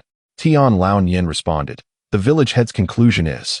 At this point, he suddenly realized the village head was opposed to Tian Guozhong's proposal and hesitated, stammering. Secretary Zhang grew somewhat irritated. Do you have any clarity or not? Lin Feng turned to the others. And what about you? The team leader, the second team leader, the militia commander, the village accountant, and other officials remained silent, heads bowed. Only the third team leader, Tian Maolin, spoke up. I support Guozhong's idea. Lin Feng responded, Oh, please elaborate on your reasoning. Tian Maolin stated, Everyone present is well aware that our village has lacked a vehicular road for decades due to the complex terrain. The path to Sanchakou village is obstructed by Erlonghe. The route to Higo Siyuan requires navigating through Lulongshan, which, like Balongshan, is comprised entirely of hard rock. The paths leading to Yilongshan and Erlongshan are riddled with sheer cliffs, making them exceedingly difficult to traverse. After careful consideration, Guozhong's proposed fourth route emerges as the most rational choice. It skillfully circumvents both Lulongshan and Balongshan's rocky terrain, avoids the Erlonghe between Xilongshan and Wulongshan, and sidesteps the cliffs of Yilongshan and Erlongshan. More importantly, this route will significantly reduce our travel time to the commune. Once completed, it could save us at least 3 hours. Secretary Zhang and Lin Feng were taken aback. Can it truly save such a considerable amount of time? Tian Guozhong and others felt that Tian Maolin might be exaggerating. Tian Maolin smiled slightly. I once traveled to the county for business and took a bus. The speed was indeed remarkable. I calculated based on the bus's speed. Secretary Zhang remarked, if a bus can save 3 hours, then this route certainly warrants construction. Upon hearing this, Tian Guozhong hastily interjected. But what about the dangers of the route? Secretary Zhang acknowledged, this is indeed a concern. Village head, what do you propose we do? Tian Guozhong began again. Lin Feng shot him a glare. Stop wasting time. Make a decision quickly, or we may have to cancel the road construction initiative for your village. Please, no? Tian Guozhong fretted, anxiously tugging at his hair. He was acutely aware that among the 4 routes before him, Tian Guozhong's was undoubtedly the most favorable. Yet, he stubbornly refused to acknowledge this reality and could not propose an alternative, leaving him in a state of anxious frustration. With a twinkle in his eye, Tian Laonian leaned in and whispered, Village chief, you could actually suggest a 5th route. Tian Guozhong was elated and promptly responded. Tian Laonian murmured in his ear for a considerable while, and his expression transformed, becoming increasingly radiant. What are the two of you whispering about? Is there something you cannot say openly? Zhang's secretary interjected with a huff. Tian Guozhong, beaming with delight, replied, Secretary Zhang, do not be upset. I have conceived a new route. The crowd, taken aback, turned their astonished gazes toward him and Tian Laonian. Chapter 73. The Great Road construction meeting, everyone was aware that this new route was undoubtedly conceived by Tian Guozhong. However, as Tian Guozhong had always been Tian Guozhong's sycophant and strategist, the credit would ultimately be attributed to Tian Guozhong. Yet, many were puzzled as to why Tian Guozhong chose this moment to support Tian Guozhong, who was at odds with his own eldest son. Why do you think that is? Zhang Shujian inquired. Tian Guozhong replied, "My new route is even more direct than Guozhong's. It bypasses the village entrance and travels straight from the village's rear, passing through Qilong Mountain and Balong Mountain, leading directly to Jiulong Mountain." Lin Feng interjected, "Wait a moment, I believe I mentioned this route earlier, didn't I?" Guozhong said that Balong Mountain is nothing but rocks. Tian Guozhong countered, "He is unfamiliar with Balong Mountain. Indeed, it consists primarily of stone. But there are several spacious caves that can accommodate vehicles. If we clear these caves, we can establish a thoroughfare and further shorten the distance." Lin Feng pressed on, "Even if the caves are connected, how do we address the dangers of Jiulong Mountain?" Tian Guozhong responded, "That is simpler. We can plant a row of thorny bushes along the roadside to deter the wild beasts from approaching." Lin Feng scoffed, "If you have a solution, why didn't you mention it sooner?" Tian Guozhong smiled sheepishly, choosing not to elaborate further. Lin Feng refrained from pursuing the matter and turned to the others. "What do you all think of the village chief's proposed route?" "We agree," the leaders of the first and second teams, the militia captain, the village accountant, and others all raised their hands in support. Lin Feng then looked toward Tian Guozhong. Tian Malin was also observing Tian Guozhong. Tian Guozhong shrugged nonchalantly. "As long as you possess the means to clear the caves, I have no objections." In truth, he had also considered this route and had previously discussed it with his father, but ultimately dismissed it, believing that the technology to tunnel through the mountains was not yet available. However, he did not expect the village chief to vehemently oppose his new route, so he discreetly signaled to his father. Tian Guozhong then pretended to suddenly recall a new route, whispering excitedly in the village chief's ear, and unexpectedly, the village chief adopted it. The village chief smiled calmly. "You need not worry about whether we can clear the caves. Since our village has successfully cultivated 5,000 mu of terraced fields and constructed over 10 kilometers of irrigation channels, we will undoubtedly be able to clear all the caves." Tian Guozhong chuckled coldly. "I shall wait and see the village chief's capabilities." With that, he took his leave. Once the route was confirmed, all the leaders began to delineate work sections, allocate personnel, and consider the necessary tools, which took another 3 days of discussion. As time passed, the National Day approached. After a discussion between Zhang Shujian and Lin Director, they ultimately set the commencement date for September 30th. On September 30th, under a brilliant sun, Jiulong village was adorned with colorful decorations, fluttering banners, and the sounds of drums and gongs filled the air with festivity. The village square was bustling with people. On the podium stood Zhang Shujian, Lin Director, and other commune leaders, along with all the village officials of Jiulong. "Dear fellow villagers, today we gather not only for the Great Road construction, but also as a tribute to our nation's birthday tomorrow." Zhang Shujian delivered an impassioned speech. The villagers, along with volunteer teams from other villages and labor education individuals brought in for forced labor, appeared to be attentively listening to his speech, yet each was lost in their own thoughts, none truly absorbing his words. They merely followed the directives of the individuals in red armbands, applauding when required, cheering when prompted, and chanting slogans at the appropriate moments. The entire opening ceremony lasted over an hour, and just as everyone began to feel drowsy, the sound of firecrackers signaled its conclusion. A total of 10,000 participants took part in the grand operation, creating a magnificent scene. In reality, only about 9,000 were genuinely engaged in work, while over 1,000 were there for oversight, including various levels of leadership and young individuals donned in red armbands. Most of these youths were the ne'er-do-wells from various villages, including Chen Xiaodong from Hegu village. He carried a gun on his shoulder. Eager to create trouble for Tian Guozhong, yet feeling somewhat apprehensive, he was momentarily troubled. Tian Guozhong's fourth team was primarily responsible for transporting stones. The wheelbarrows had to be pulled by human power, which was indeed laborious.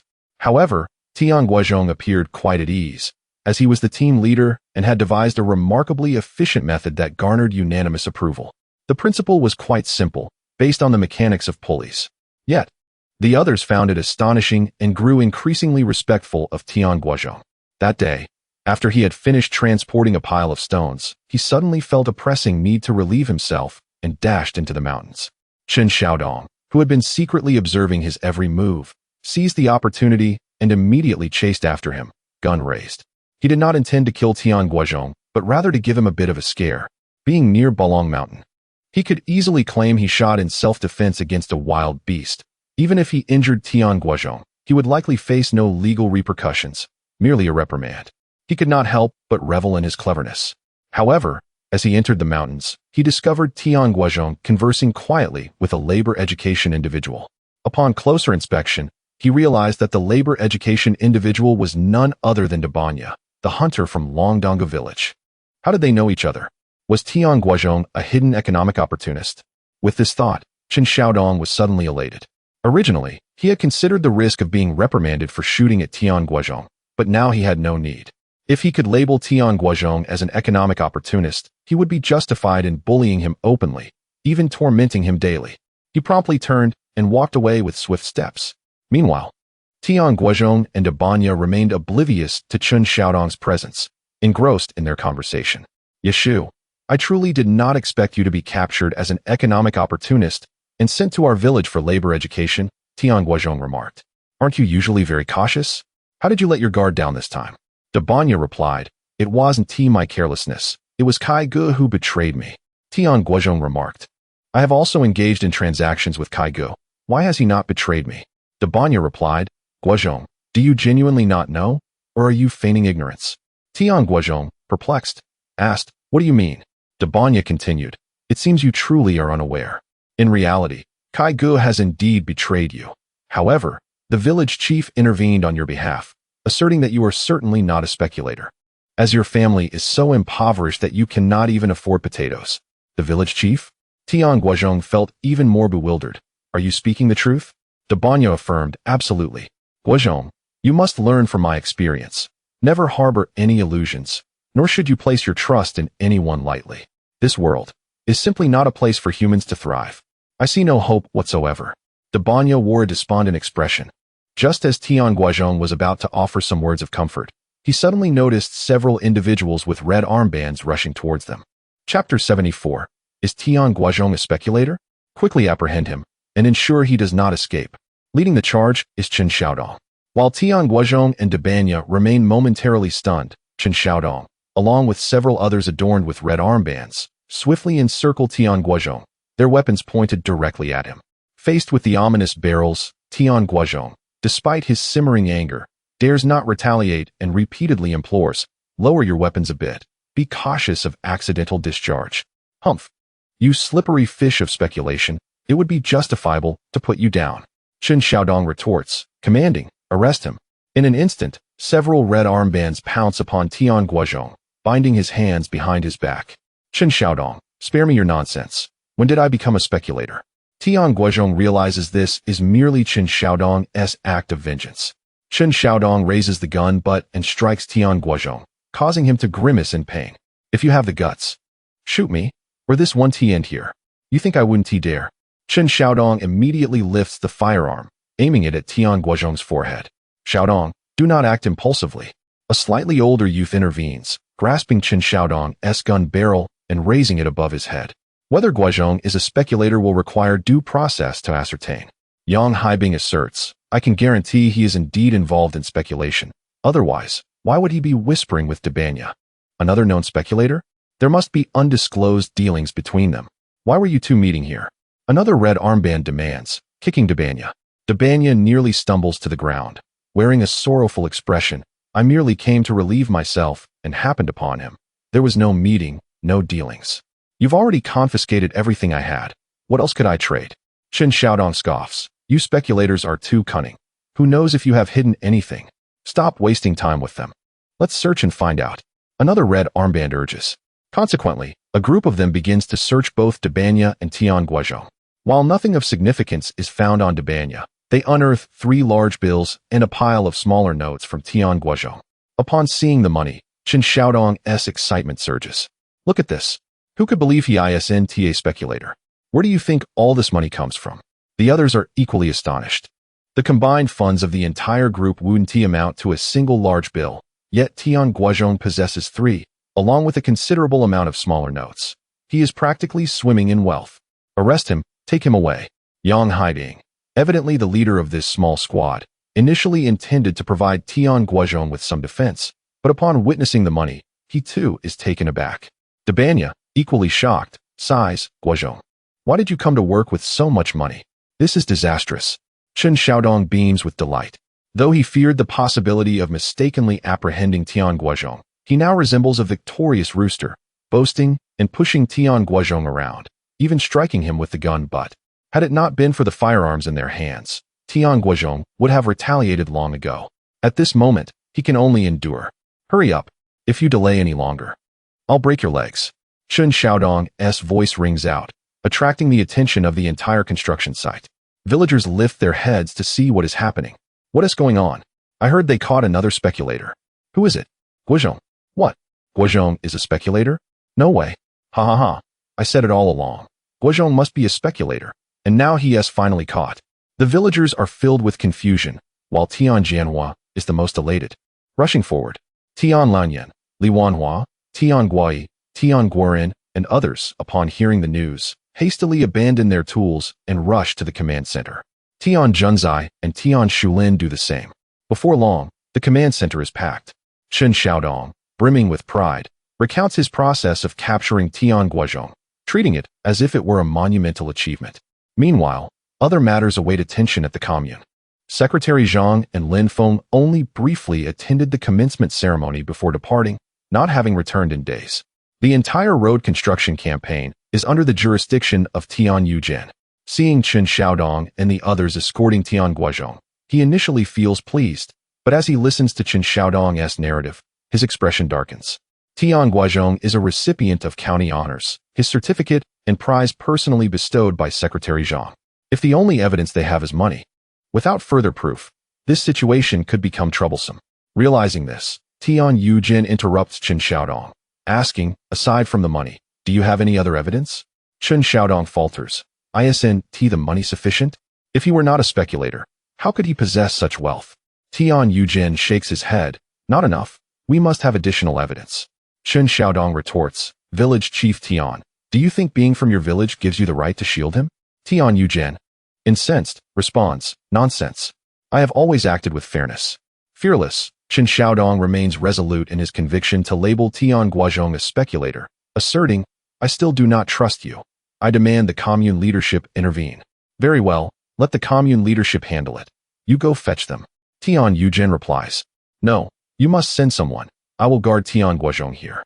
What if you conspire together? Tian Yuzhen, trembling with rage, warns, you better wait for me.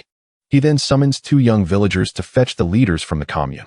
During this time, Tian Guozhong is confined in a stone cave, while Chen Xiaodong vigilantly stands guard outside, preventing anyone from approaching.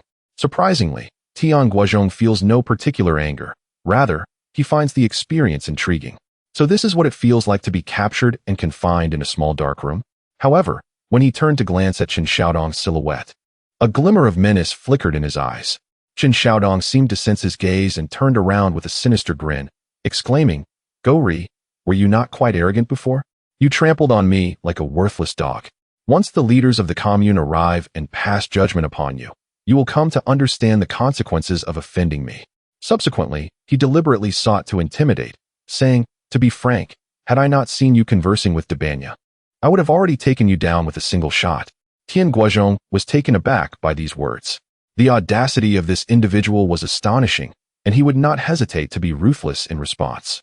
In this savage era, one truly needed to embrace a degree of savagery. Otherwise, one might find themselves unexpectedly victimized by a hidden gunshot. Chapter 75. A secret meeting? What is the matter? Have you turned mute? Are you frightened? I must tell you, the real drama is yet to unfold. As Tian Guozhong fell silent, Chen Xiaodong grew increasingly arrogant. Tian Guozhong merely observed him quietly. What are you staring at? Let me enlighten you. Tian Guozhong, the moment you slapped me, your nightmare commenced. Chen Xiaodong exclaimed, brandishing his hands. Do you not inquire about my identity? Do you believe that your stature protects you from my wrath? You are sorely mistaken. If I desire your demise, I possess countless methods to achieve it. Tian Guozhong remained reticent. Chen Xiaodong, mistaking his silence for fear, felt a surge of pride. Just as he prepared to further humiliate Tian Guozhong, An unexpected visitor arrived. What do you want? He immediately raised his firearm. Do not be alarmed. I am Tian Guozhong, the militia captain of Jalankan, and I merely came to observe. The newcomer was indeed Tian Guozhong. What is so interesting? Hurry and leave. Chen Xiaodong assumed Tian Guozhong had come to assist Tian Guozhong. Tian Guozhong produced a cigarette and offered it, chuckling. Brother, have a smoke. I am here to witness his disgrace. Chen Xiaodong, puzzled, accepted the cigarette, furrowing his brow. Do you harbor a grudge against him? Tian Guozhong replied. It is not a significant grudge, but he has been excessively arrogant in our village. Observing his capture pleases me. Thus, I wish to see his downfall. Chen Xiaodong laughed heartily. You arrived too soon. You should wait for the commune leaders to arrive and pass judgment before witnessing his true humiliation. What do you mean by that? Tian Guozhong inquired, perplexed. Chen Xiaodong explained. Because at that moment, I will devise every means to make him regret his very existence. How ruthless. Tian Guozhong gave a thumbs up. However, I am eager to witness that scene. Ha ha ha. Subsequently, the two scoundrels erupted into laughter. As they smoked and chatted, they quickly became familiar, sharing a bond akin to kindred spirits who meet too late. Hours later, the commune leaders rushed in a flurry. Tian Guozhong was once again escorted to the command center. This time, the crowd gathered outside had swelled.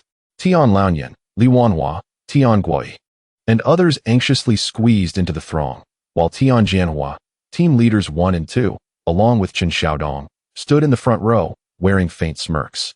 Upon hearing the news, Secretary Zhang and Lin Feng hastened over, both drenched in sweat, yet they dared not pause, for this matter concerned Tian Guozhong, a person previously honored by the county. Should he truly be a profiteer, they too would face repercussions. Speak, what exactly transpired? Secretary Zhang inquired while wiping his sweat.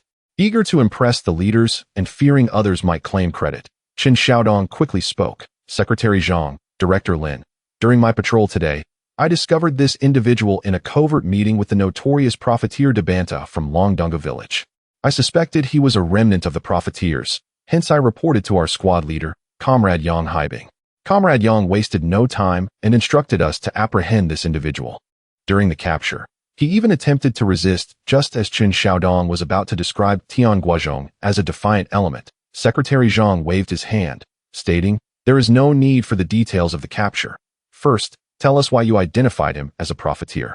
Chen Xiaodong replied, because he was in secret contact with Dabanta, and we also discovered a substantial sum of money on him. How much?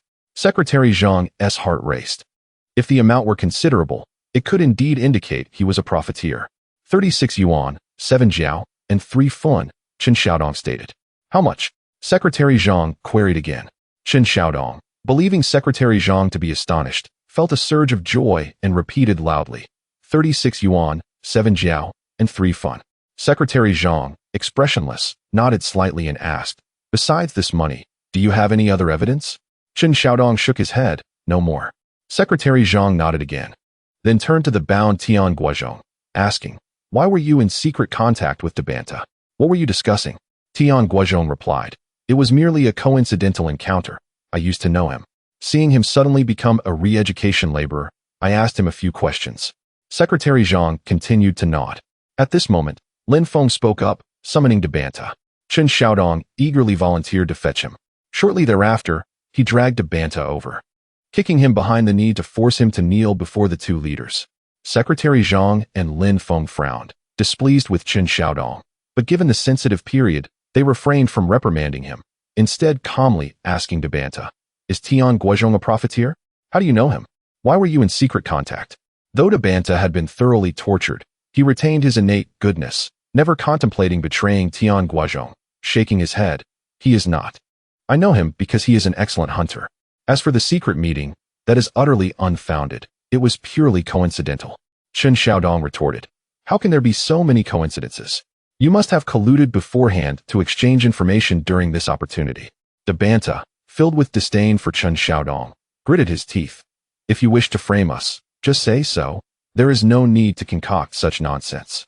Furthermore, after my arrest, I have had someone shadowing me. How could I conspire with Guozhong?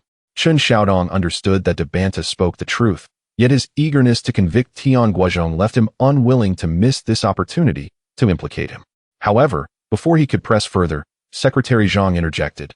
Dabanta, How can you prove that your encounter was merely coincidental and not premeditated? Dabanta pondered for a moment, then glanced around at the onlookers. Suddenly pointing to one individual, he can testify. Secretary Zhang looked up and saw another armed individual with a red armband, beckoning him over. You come here. He says you can testify. How can you prove it? The individual with the red armband replied, Greetings, Secretary Zhang. I have been overseeing him these past few days, and he indeed has not had contact with anyone. Today, when he said he needed to relieve himself, I took him to that secluded hillside, and then I went to urinate as well. Upon my return, I discovered that Tian Guozhong had been apprehended, and it was alleged that he was clandestinely meeting with Dabanya. Secretary Zhang inquired, Do you believe they were indeed engaging in secret rendezvous? The individual with the red armband shook his head, stating, I find that unlikely. If it were a secret meeting, why would they choose to do so during the day? Why not wait until nightfall? The presence of many onlookers increases the chances of exposure significantly. They cannot be that foolish. Suddenly, Chen Xiaodong was seized by a flicker of unease and exclaimed, How can you be certain they are not clandestinely meeting? What if they intend to convene in broad daylight? Enough. Secretary Zhang's voice thundered, plunging the room into an immediate silence. Chapter 76 Patience Comrade Chen Xiaodong. Are you aware of who Comrade Tian Guozhong is? Secretary Zhang fixed his gaze upon Chen Xiaodong. Chen Xiaodong felt a chill run down his spine under Zhang's intense scrutiny and replied timidly, Isn't he just the biggest ruffian in Jiulong village? That was in the past, Secretary Zhang stated. The current Comrade Tian Guozhong is indeed a commendable individual. Not only has he invited Director Xiao to serve as a teacher, but he has also constructed the San Dui schoolhouse and proposed a new route for Jiulong village's road. More importantly, he has been recognized as the best hunter by the county. What? Chen Xiaodong was taken aback. Comrade Tian Guozhong has even received accolades from the county? Comrade Chen Xiaodong, we understand your eagerness to achieve merit, but your actions have indeed been somewhat reckless. Lin Feng interjected, Comrade Tian Guozhong is genuinely a good comrade. The money he possesses was not acquired through dubious means, but rather as a reward from the county. This matter is well known among the villagers of Jiulong. Why did you not inquire before taking action? In the future, when apprehending individuals, you must ensure that evidence is indisputable. Otherwise, it will only lead to embarrassment. Secretary Zhang remarked, This is not merely a matter of embarrassment. It could tarnish the reputation of our commune. Chen Xiaodong was drenched in cold sweat upon hearing this. Enough. Let us put this matter to rest. Lin Feng personally untied Tian Guozhong. Comrade Guozhong, you have endured an injustice. Tian Guozhong wore a sullen expression and remained silent. Comrade Chen Xiaodong, are you not going to apologize to Comrade Guozhong? Secretary Zhang called out. Tian Guozhong quickly waved his hand. No need. Comrade Chen Xiaodong was simply performing his duties and does not need to apologize to me. Comrade Chen Xiaodong, listen to how principled Comrade Guozhong is. You should learn from him. Now, go about your business, and be sure to avoid such mistakes in the future. Secretary Zhang waved his hand dismissively. Chen Xiaodong hurriedly slipped into the crowd and departed. The onlookers also dispersed. Tian Jianhua and others felt quite displeased, not expecting Tian Guozhong to escape unscathed once more. Tian Laoyan, however, joyfully entered, expressing gratitude to Secretary Zhang and Lin Feng. Thank you, Secretary Zhang and Director Lin. If it weren't for your fair judgment, Guozhong would have faced dire consequences this time. Thank you, I am immensely grateful. Li Wanhua approached Tian Guozhong, examining him for any injuries. Guozhong, are you hurt? Did they strike you? Tian Guozhong smiled and shook his head. No, I am quite robust. They would not dare to hit me. Tian Guai and a few brothers also arrived, with Tian Guai snorting. That Chen Xiaodong is surely seeking revenge. Humph. Given the opportunity before Tian Guai could finish, Tian Guozhong interjected loudly. Enough, let's all return. This is the command center. Do not disturb the leader's work. After expressing his gratitude to Secretary Zhang and Lin Feng, he took his family back home. In the days that followed, Tian Guozhong arrived punctually for work each day, diligently leading his small team in transporting stones, seemingly having forgotten the incident involving Chen Xiaodong. 5 days later, a light rain began to fall from the sky. With the autumn rain came a chill. The weather gradually grew cooler, causing many to shiver. Those engaged in work fared better, while those merely supervising began to struggle. Chen Xiaodong, inherently lazy, relished such rainy days, as they provided the perfect opportunity to evade labor. Damn, this weather changes too rapidly. Yesterday, it was scorching hot, and today it rains, making one feel cold to the bone. Chen Xiaodong sought refuge in a stone cave, sitting on a rock, setting his gun aside, and pulling out tobacco and paper to roll a cigarette. Xiaodong, your home is just down the mountain. If you're cold, you can go back to fetch some clothes. Another individual wearing a red armband also sought refuge, wanting to smoke, but lacking tobacco, thus attempting to curry favor with Chen Xiaodong. Chen Xiaodong chuckled, Iron Skull, if you want to smoke, just say so. Do I look like someone who has spare clothes at home?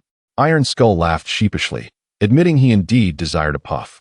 Chen Xiaodong rolled a cigarette and handed it to him, saying, although I have no clothes to fetch, you have reminded me that I should visit home. Going home was a pretext. The truth was he sought to enjoy some leisure. He had endured many days at the site, far surpassing his usual attendance, and his persistence stemmed from waiting for an opportunity. Since he could not confront Tian Guozhong openly, he contemplated a covert attack, aiming not necessarily to kill him, but at least to incapacitate him. However, Tian Guozhong had been exceedingly cautious these days. Whether eating, sleeping, or even attending to personal matters, he was always surrounded by a group, never acting alone, leaving Chen Xiaodong with no chance. He was also a clever man. Soon, he realized Tian Guozhong was wary of him. Thus, his desire to return home was not solely to relax, but also to lower Tian Guozhong's guard. After finishing his cigarette, he indeed took his gun and requested leave from Captain Yang Haibing, returning home. Xiaodong, since you are going home, leave the gun behind, Yang Haibing said. Chen Xiaodong dared not relinquish the weapon. Tian Guozhong had been calm these days, not seeking trouble with him, precisely because he possessed a gun. If he left it behind and returned empty-handed, he could be certain that Tian Guozhong would ambush him upon his return, delivering a severe beating. In that case, Tian Guozhong would certainly show no mercy. Captain, my home is just down the mountain, a mere 10 miles of mountain road. I am only going back to fetch a piece of clothing and will return shortly. Chen Xiaodong spoke quickly as he walked away. Yang Haibing merely made a casual remark and did not intend to enforce leaving the weapon behind. Thus, when he saw Chen Xiaodong had run off, he paid it no further mind. In recent days, Tian Guozhong had indeed been monitoring Chen Xiaodong's every move. Upon noticing him suddenly departing the worksite with a gun, he felt a twinge of confusion. However, he refrained from acting impulsively.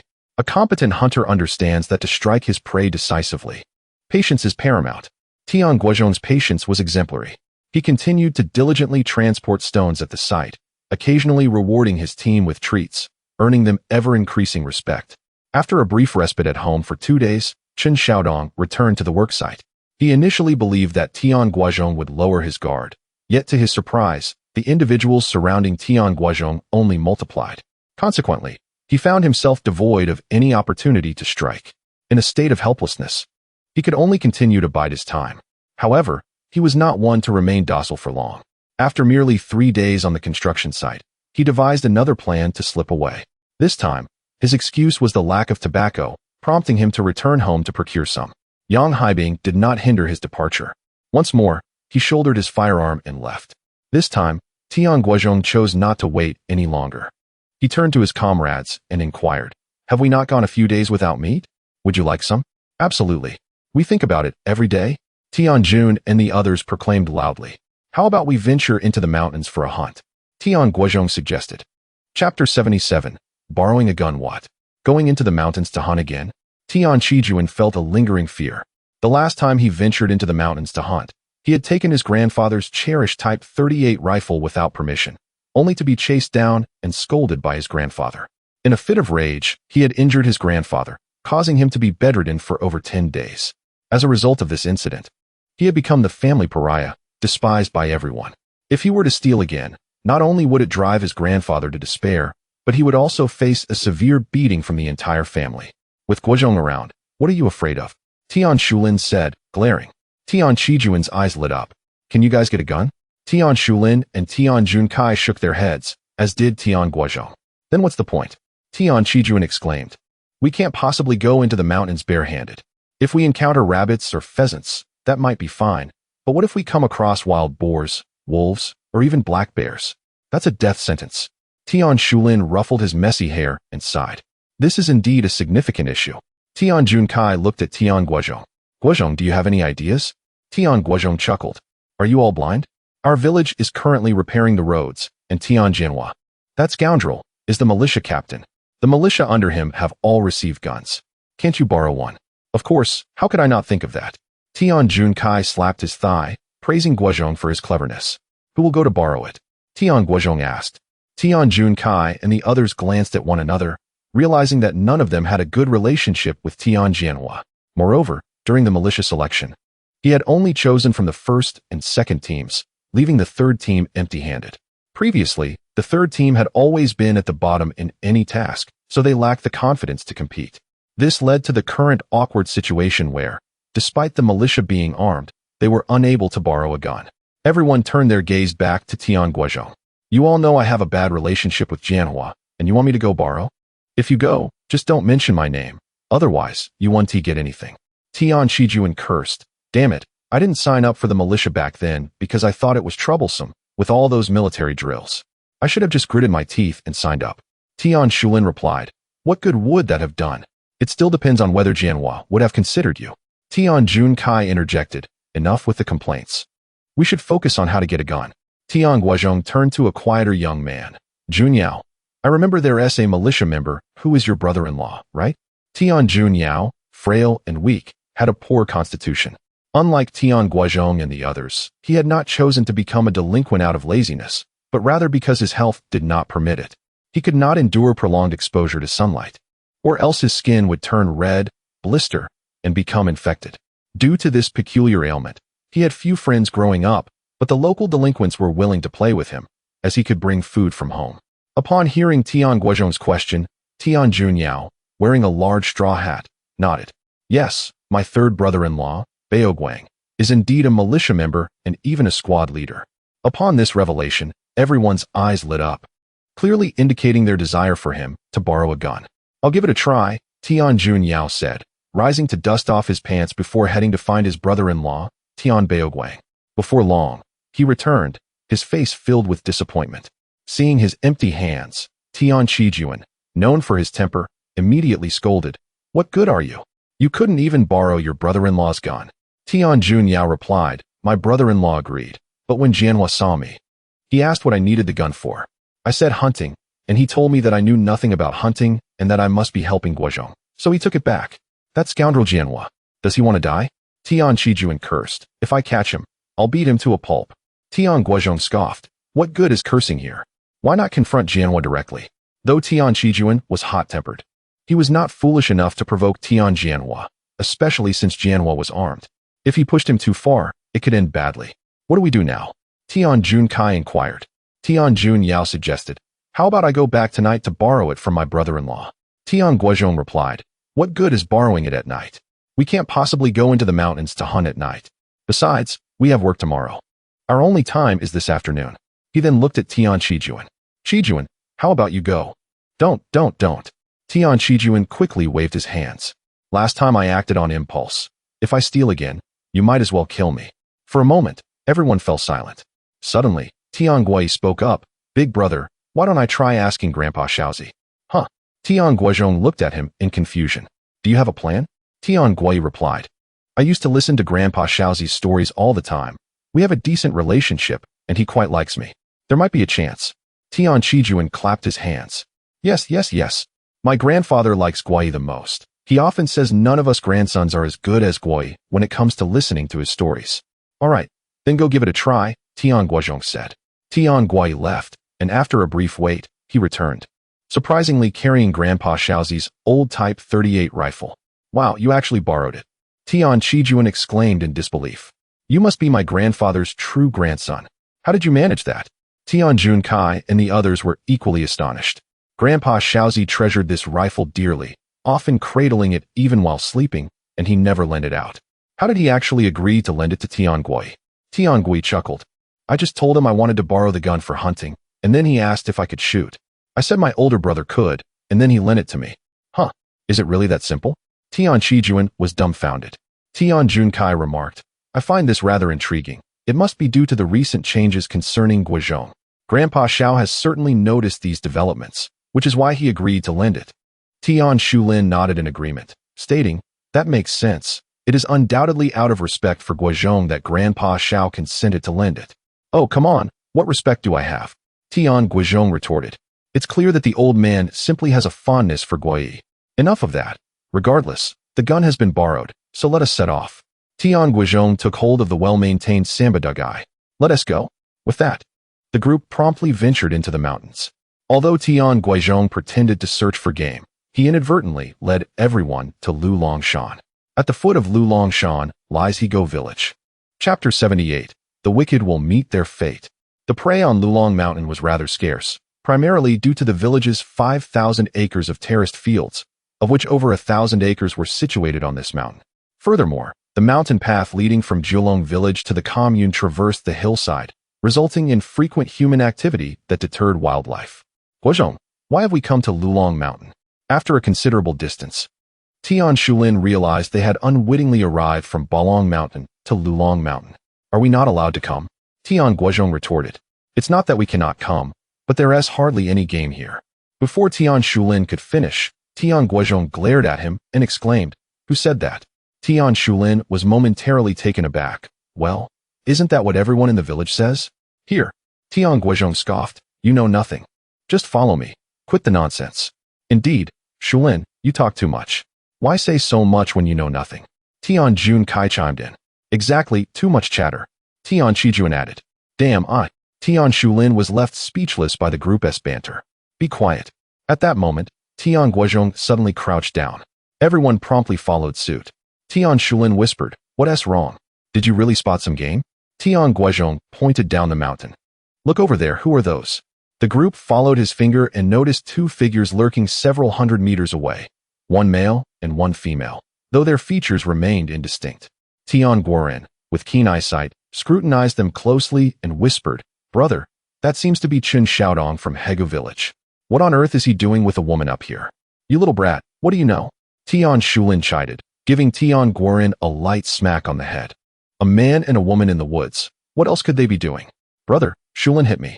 Tian Guoren complained, nursing his head in mock agony. Tian Guozhong said, "You hit him back. If he dares to dodge or retaliate, I'll deal with him." Immediately, Tian Guoren gleefully returned the favor to Tian Shulin. Tian Shulin yelped in pain but refrained from retaliating, exclaiming, "Guoren, you treacherous little brat. Why hit so hard? That hurt." Tian Guozhong remarked. "Serves you right. If you dare hit my brother again, I'll break your arm." Tian Shulin fell silent. Tian Jun Kai and Tian Chijuan exchanged glances, sharing a moment of schadenfreude. They silently vowed never to bully Tian Guozhong's 8 brothers again. The current Tian Guozhong was not the same as before. He was fiercely protective of his siblings, akin to a hen guarding her chicks. "Guozhong, shall we proceed to find some prey?" The reticent Tian Jun Yao seemed disinterested in the matter of the couple. "Let us go?" Tian Guozhong rose and continued forward. He had initially pondered how to lure Chen Xiaodong from Hego village, only to discover that this fellow was hastily returning to the village for nefarious deeds, a true case of the wicked meeting their fate. Next, they needed to locate a wild boar and discreetly drive it toward Chen Xiaodong's direction. Are there wild boars in this mountain? Certainly. Tian Guozhong had known this all along. During the prior hunting expedition, they had targeted Ilong Mountain, Erlong Mountain, Julong Mountain, and Balong Mountain, causing the wild boars to migrate to Lulong Mountain and Wulong Mountain. At that time, he had not considered using the boars against Chen Xiaodong. He merely wished to leave some for future hunting. Before long, he discovered signs of wild boars, evidence in the form of droppings. "Look, wild boar dung." Tian Guozhong pointed to the pile with enthusiasm. Tian Shulin instantly brightened. "Haha, there are wild boars. Guozhong, you must kill one. If you do, from now on, you will be my brother. Get lost. Do I need you as a brother?" Tian Guozhong rolled his eyes and began assigning tasks. "Guoyi and I will scout ahead first. You all stay here. When I wave at you, spread out, and make sure to stand on high ground. If a wild boar charges at you, remember, do not attack, just drive it towards me. Understood?" "Understood," the group replied, dispersing. "Guoyi, let us go." Tian Guozhong led Tian Guoyi forward slowly. Before long, they spotted a group of 4 wild boars ahead, 2 large ones and 2 smaller ones. "Brother, there are 4. Tian Guoyi exclaimed. "We'll separate them. We only need to hunt one." "Why?" Tian Guoyi asked, confused. "Don't you remember the 3 boars we initially caught?" "Oh right." Tian Guoyi recalled how they had only managed to secure 11 jin of meat from those 3 boars, which had not been worth the effort. "If we only hunt one, we can take it home to share. If we catch more, we'll have to distribute it to the whole village. What's the point? Though Tian Guozhong said this, his true intention was different. He planned to drive one wild boar away, ensuring they could stealthily guide it toward Qin Xiaodong. Guai, you throw stones, and I'll find a shooting position. Tian Guozhong assumed a posture of scouting for the best vantage point. Without much hesitation, Tian Guozhong gathered several stones. Once Tian Guozhong signaled, he promptly hurled the stones toward the group of wild boars. The wild boars scattered in alarm. One of the larger ones began to charge toward them. Tian Guozhong feigned panic, shouting, "Guai, get out of the way." Tian Guozhong quickly climbed a tree. Meanwhile, Tian Guozhong hurriedly approached, pretending to drive the wild boar away, fully aware that the boar would not be intimidated by him. In fact, it would likely come after him. Wild boars are not like domesticated pigs. While the latter flee from humans, wild boars are fierce and unyielding. They have always dwelled in the wilderness, exhibiting unparalleled ferocity and demonstrating a keen understanding of how to leverage their strengths for self-protection. The wild boar, just as he anticipated, lowered its head and charged towards him with a fierce roar. "Elder brother, run!" Tian Guozhong, perched upon a branch, was frantic as he hurled stones at the beast in a desperate attempt to divert its attention. However, the wild boar paid him no heed and continued its relentless pursuit of Tian Guozhong. Without hesitation, Tian Guozhong turned and sprinted away. The area was thick with shrubs and thorns, which impeded his speed. Yet, he was reluctant to climb a tree or scale a rock, fearing that the wild boar might not follow. Thus, he chose to risk cuts and the possibility of being overtaken by the beast as he dashed towards the vicinity of Qin Xiaodong. Fortunately, the distance to Qin Xiaodong's location was not far, merely a few hundred meters. "Help me! Save me!" In an effort to enhance the authenticity of his performance, Tian Guozhong cried out in panic while he ran. Chapter 79. The cooked duck is about to fly away. Big brother. Big brother. Climb the tree. Quickly climb the tree. Tian Guozhong, seeing that the wild boar relentlessly pursued Tian Guozhong, was nearly in tears. Without a thought for his own safety, he jumped down from the tree and rushed over. Tian Jun and the others, hearing the cries, hurriedly ran in that direction. They quickly caught up with the already battered Tian Guozhong, who anxiously exclaimed, "What happened? Where is your elder brother?" Tian Guozhong was truly distraught, tears streaming down his face as he cried out, "My elder brother is being targeted by a wild boar. Hurry and save him." What the hell happened? Isn't Guozhong supposed to be quite formidable? Does he not have a gun? Why isn't he shooting? Enough with the chatter, we need to think of a solution. Hey, Guoren, don't act impulsively. You won't accomplish anything by going alone. What the hell, Guoren? Are you out of your mind? Wait for us. Upon hearing that his elder brother was being pursued by the wild boar, Tian Guoren's mind instantly went blank, and he dashed forward in a frenzy. Seeing this, the others quickly followed suit. At that moment, Tian Guoren's mind was consumed by a singular thought. He must save his elder brother. He had previously harbored deep resentment towards his elder brother for being self-centered and neglectful of their family's well-being, often resorting to violence against his younger siblings. More than once, he had wished for his elder brother's demise. However, ever since his elder brother had changed for the better, he realized how proud he was to have Tian Guozhong as his brother. His elder brother was extraordinarily strong, skilled in hunting, and capable of building houses. More importantly, he would protect them and provide them with rice and sweets. He could hardly fathom the thought of his elder brother being gored to death by a wild boar, leading them back to the days of perpetual hunger. He sprinted ahead, but he could never catch up. "Help! Quickly help me!" The intermittent cries of Tian Guozhong tightened his heart, prompting him to quicken his pace. However, the thickets, thorns, stones, and pits obstructed his way, causing him to stumble multiple times. His clothes were torn, and his skin bore numerous scratches, yet he disregarded the pain, rising to continue his pursuit. Tian Guozhong was equally frantic as he raced ahead. Tian Jun and the others were in hot pursuit as well, but their speed was considerably slower. Unbeknownst to Tian Guozhong, he was desperately fleeing as the wild boar drew ever closer. "Damn it! I risked my life to deal with Qin Xiaodong." Tian Guozhong cursed inwardly. Fortunately, he was not far from where Qin Xiaodong was located. Qin Xiaodong was elated and excited. He returned to the village with his gun, intending to rest at home, but unexpectedly encountered Widow Lin as soon as he entered the village. Widow Lin possessed some beauty, particularly an alluring figure, causing many men in the village to covet her and wish to engage in illicit affairs. However, she was no ordinary woman. Besides being quite assertive, She had an older brother who worked as a butcher in the commune slaughterhouse. Consequently, while many men harbored thoughts about her, few dared to act upon them. Chen Xiaodong was among the boldest. However, despite his numerous attempts at flirtation, he had been scolded and sent away by Widow Lin in the past. This time, she unexpectedly approached him, seeking his assistance because her butcher brother had been captured as a speculator and sent to the road construction site in Jiulong village for re-education. Upon hearing that Chen Xiaodong was a supervisor at the construction site, she came to plead for his help in looking after her brother. Naturally, Chen Xiaodong could not refuse such an opportunity.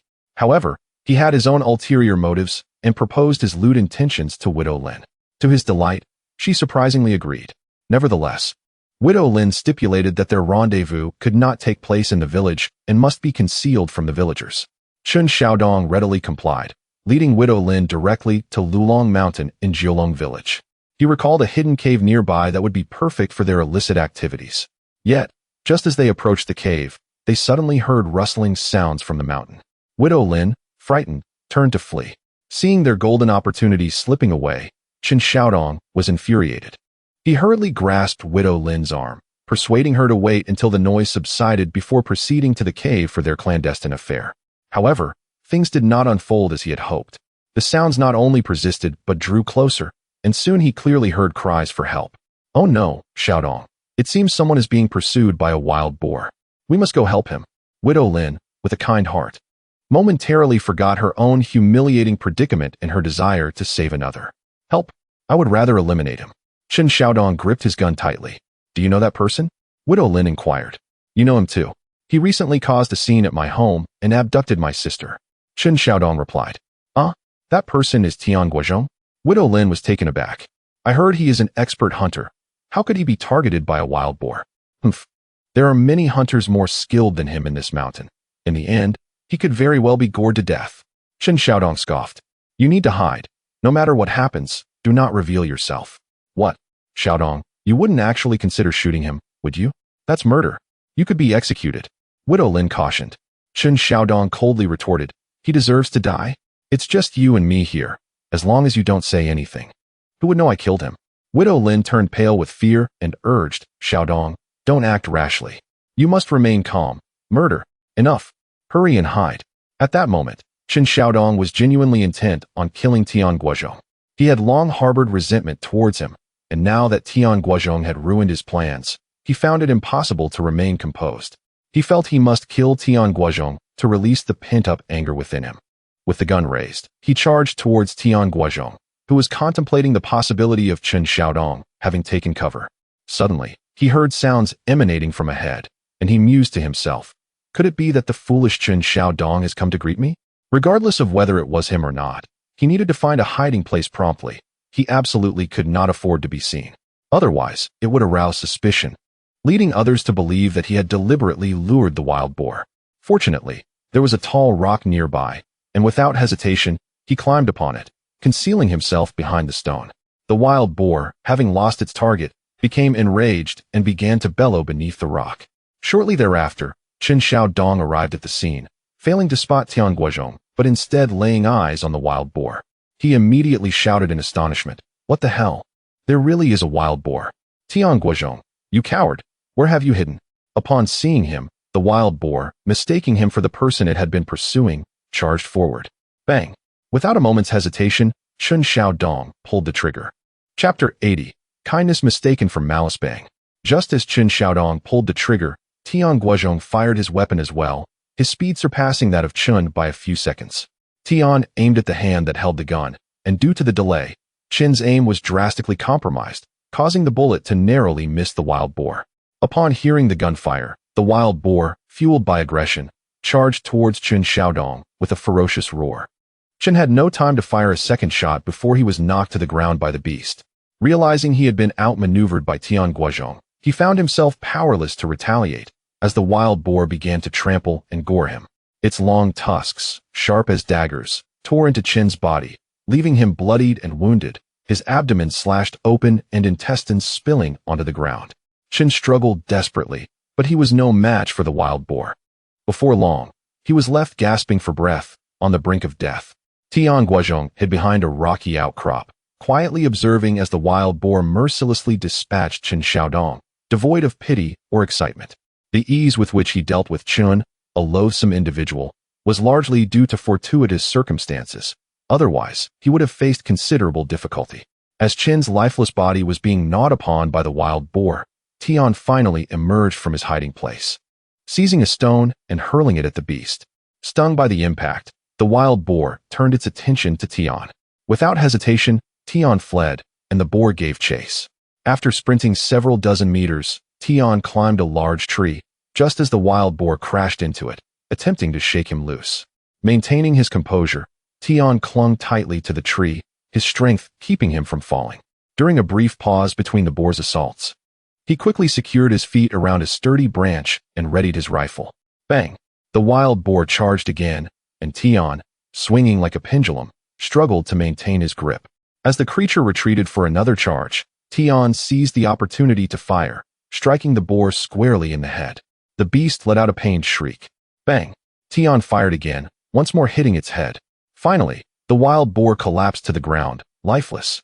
Tian, drenched in sweat and nearly exhausted, carefully descended from the tree and lay sprawled on the ground, his limbs splayed in exhaustion. His actions were not without purpose. He sought to establish an alibi. Big brother, where are you? Soon, the voices of Tian Guozhong and Tian Guoren rang out. I am here, Tian Guozhong replied languidly from his position on the ground. Big brother, are you hurt? Are you all right? They inquired, their expressions filled with concern. Tian Guoren even began to weep. I am fine, Tian reassured them, just startled and utterly worn out. I merely wish to lie down for a moment. You truly are uninjured? The two remained skeptical until they helped him to his feet and examined him thoroughly before finally feeling reassured. Guozhong. At that moment, Tian Jun and others rushed over, their faces etched with worry. Are you all right? I am fine, Tian Guozhong replied. Chen Xiaodong has met his end at the hands of the wild boar, Tian Shulin stated. What? Tian Guozhong feigned astonishment. How could that be? Was it truly him who fired the shots earlier? He asked. It must have been. The poor fellow came to the mountains for a good time, only to encounter a frenzied wild boar, such is fate. Tian Shulin sighed. Some among them suspected Tian Guozhong of deliberately luring the boar towards Chen. Yet the sheer number of coincidences made it difficult to pin blame on him. Even if he had orchestrated it, Chen had every opportunity to evade the creature's wrath, yet he had ultimately fallen victim to it, suggesting it was merely bad luck, not Tian's fault.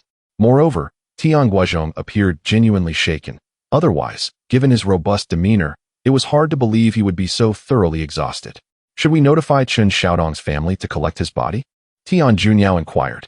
I am too fatigued to move. You all can handle it, Tian Guozhong replied, leaning heavily on Tian Guozhong as he unsteadily rose to his feet. While I cannot say I was fond of that scoundrel, one must still respect the dead. We should inform them, Tian Shulin declared. Junyao, you go and fetch them. We will carry the wild boar back. Understood, Tian Junyao agreed. Meanwhile, Tian Shulin and the others fetched vines and sticks, working together to transport the wild boar back. Throughout, Tian Guozhong leaned against Tian Guozhong, feeling utterly depleted. Tian Junyao arrived at Higo village, inquiring along the way until he reached Chen Xiaodong's home. Only Xiaodong's mother was present. Auntie, your son Chen Xiaodong has been gored to death by a wild boar. Please hurry to retrieve the body. It is at Lulong Mountain in our village, Tian Junyao informed her, preparing to leave. Wait, what did you say? Xiaodong's mother grasped his arm firmly. I said, your son Chen Xiaodong has been killed by a wild boar, Tian Junyao reiterated. Impossible, she exclaimed, disbelief etched across her face. Who are you? Why are you cursing my son? Please, I assure you, he has truly been gored by a wild boar, Tian Junyao insisted urgently. While Xiaodong's mother began to accept his words, her inherently unreasonable nature compelled her to argue. Upon learning of her son's tragic fate, she could not contain her outrage. Grabbing Tian Junyao's clothing, she shouted, help! Someone has harmed my Xiaodong.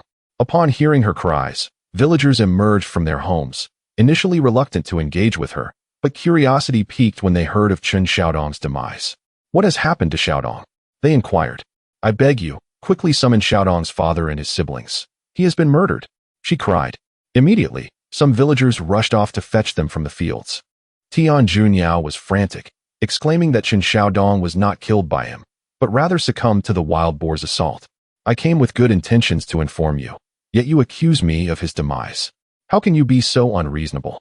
Upon hearing his words, the villagers instantly believed him, yet none dared to speak in his defense, their faces etched with sympathy for Tian Guozhong. "This child is doomed. His goodwill was met with ingratitude. It was indeed your fault." Chen Xiaodong's mother clung to her accusation relentlessly. Before long, Chen Xiaodong's family rushed back. After listening to his mother's account, not a single person came to Tian Guozhong's aid. They all echoed her sentiments, placing the blame squarely upon him. Ultimately, they detained him, and only then did they venture into the mountains to search for Chen Xiaodong's remains. Chapter 81. Finding Someone. Guozhong, has my brother Jun Yao gone hunting with you all in the mountains?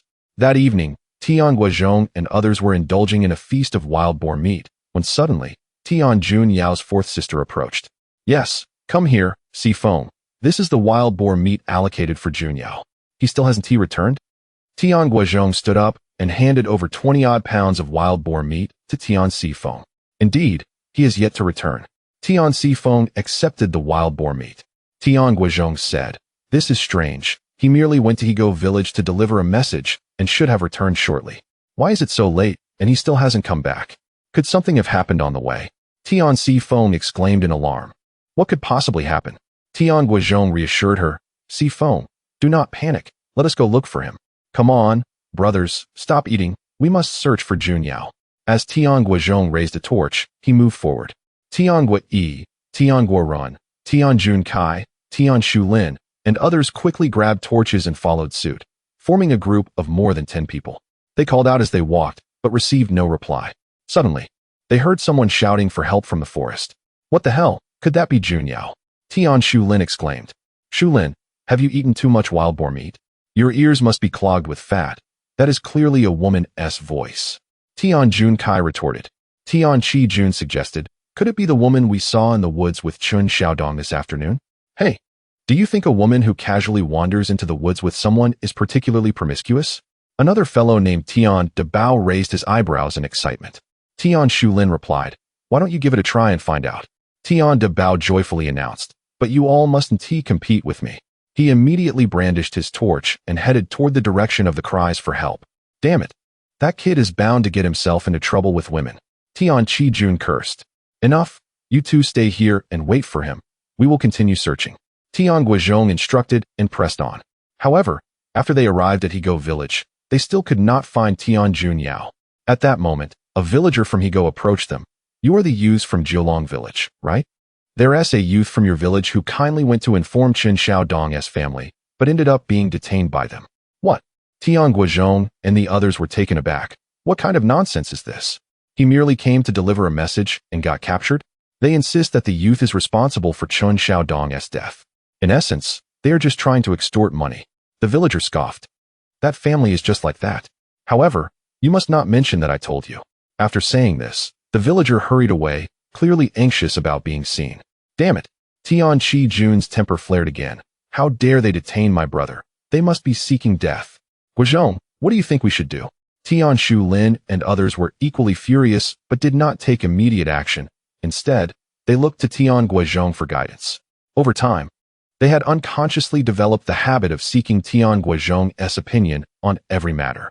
Tian Guozhong recalled the disgraceful demeanor of that family, knowing they were the most shameless people, particularly unwelcome in the village. However, since this incident occurred in their village, mishandling it could easily provoke conflict between the two villages. After some contemplation, he said, "Let us first seek out the village head. If he is willing to intervene, then everything will be manageable. If not, we can create a ruckus at their home later."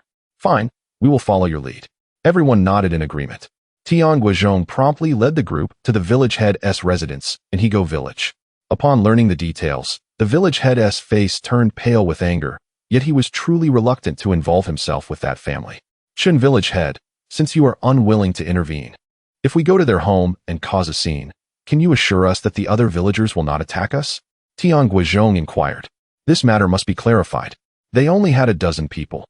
If they were surrounded by the villagers of Hego, it could lead to a large-scale brawl. Just like the last time he was cornered, if not for his vigilance, he might have been beaten to death. Rest assured, ever since your last commotion at their home, their reputation has been thoroughly tarnished. Not only will the other villagers not get involved, But even their own relatives are reluctant to associate with them, assured Chen village head. Tian Guozhong stated, Chen village head, I trust you. But to be safe, I hope you can assist us discreetly. You have seen how furious my brothers are.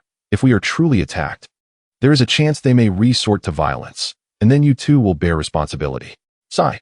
Chen village head let out a long sigh. He knew that since this incident occurred in his village, he could not evade responsibility, thus he nodded in agreement. Tian Guozhong then led Tian Shulin and the others to Chen Xiaodong's home. A torch was burning in the yard, where everyone was seated. Beside them lay a mat, under which was the corpse of Chen Xiaodong. I refuse to buy a coffin for Xiaodong. He was gored to death by a wild boar. It is inauspicious.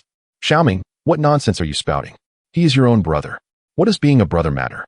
Even if he died in an accident, we must adhere to this rule. Where did this rule come from? Those who die in accidents are considered short-lived spirits. How can they be buried? They should be wrapped in a mat and discarded in the mountains. Otherwise, our whole family will suffer misfortune. Yes, we should not have gone to retrieve the body. You, are you still human? We may not be human, but we are still your progeny. If you find it intolerable, feel free to split the family. Yes, split the family. When Tian Guozhong and his companions arrived, they happened upon a heated argument among the family. Upon seeing Tian Guozhong enter with a group of young men, the entire family stood up. They were somewhat afraid of Tian Guozhong.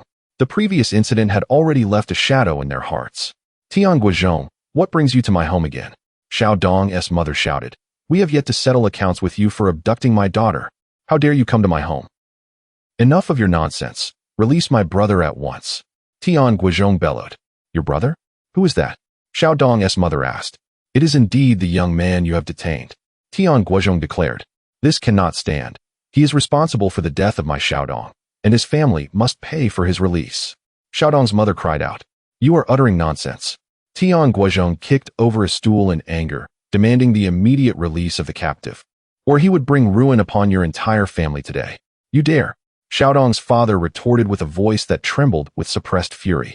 Xiaodong's mother began to wail, lamenting that the people from Jiulong village had come to our Hego village to cause trouble. Had all the villagers of Hego perished? Would we allow our own to be bullied? However, despite her prolonged cries, while many onlookers gathered at a distance, not a single soul approached to offer assistance. Even the relatives of her family hesitated to intervene, rendering any intervention from village chief Chen unnecessary. Chapter 82. A face full of flowers silence. Roared Tian Guozhong. Enough with the nonsense. Hurry and return my brother. Help. They are killing someone. Cried Xiaodong's mother, yet she refused to let him go. Tian Guozhong, growing impatient with her protests, commanded, smash it. Tian Qijuan and the others, unable to contain themselves any longer, dashed into Chen Xiaodong's home like wolves. What do you want? This is my home. You cannot destroy it. They shouted. That is my room. We are about to divide the family. You cannot break it. Are you thieves? Bandits? Go ahead. Smash it. I will report to the police. The family of Xiaodong immediately attempted to block their way, shouting in anger. Tian Qijuan, known for his violent temper, struck one of them with a slap. The person, unwilling to back down after being hit, retaliated against Tian Qijuan. Yet, he was no match for Tian Qijuan, who was already a notorious bully, even more ruthless now that he perceived himself to be justified. Tian Shulin and the others were equally fierce, whether smashing objects or striking people. However, Tian Guozhong did not engage physically. He merely stood quietly in the courtyard, glancing at the straw mat in the corner, feeling a pang of sorrow for Chen Xiaodong. Old fool, hurry and release him. Stop putting on a brave face, or our whole family will truly be smashed to pieces. Stop hitting. We will let him go.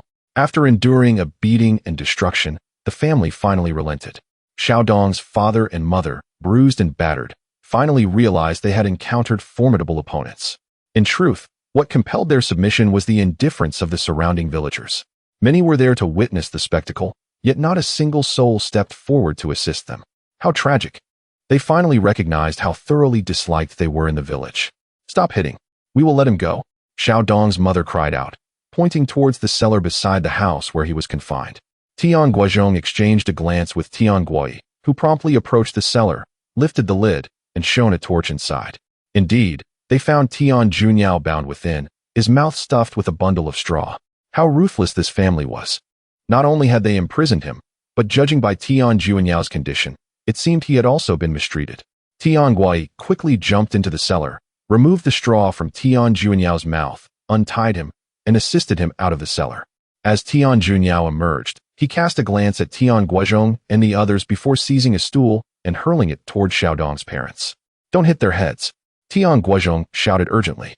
He understood that Tian Guozhong was seething, but it was critical to avoid causing a fatality, as it would lead to severe complications. Tian Guozhong, however, heeded the warning, pausing before directing the stool toward their midsections instead. Bang!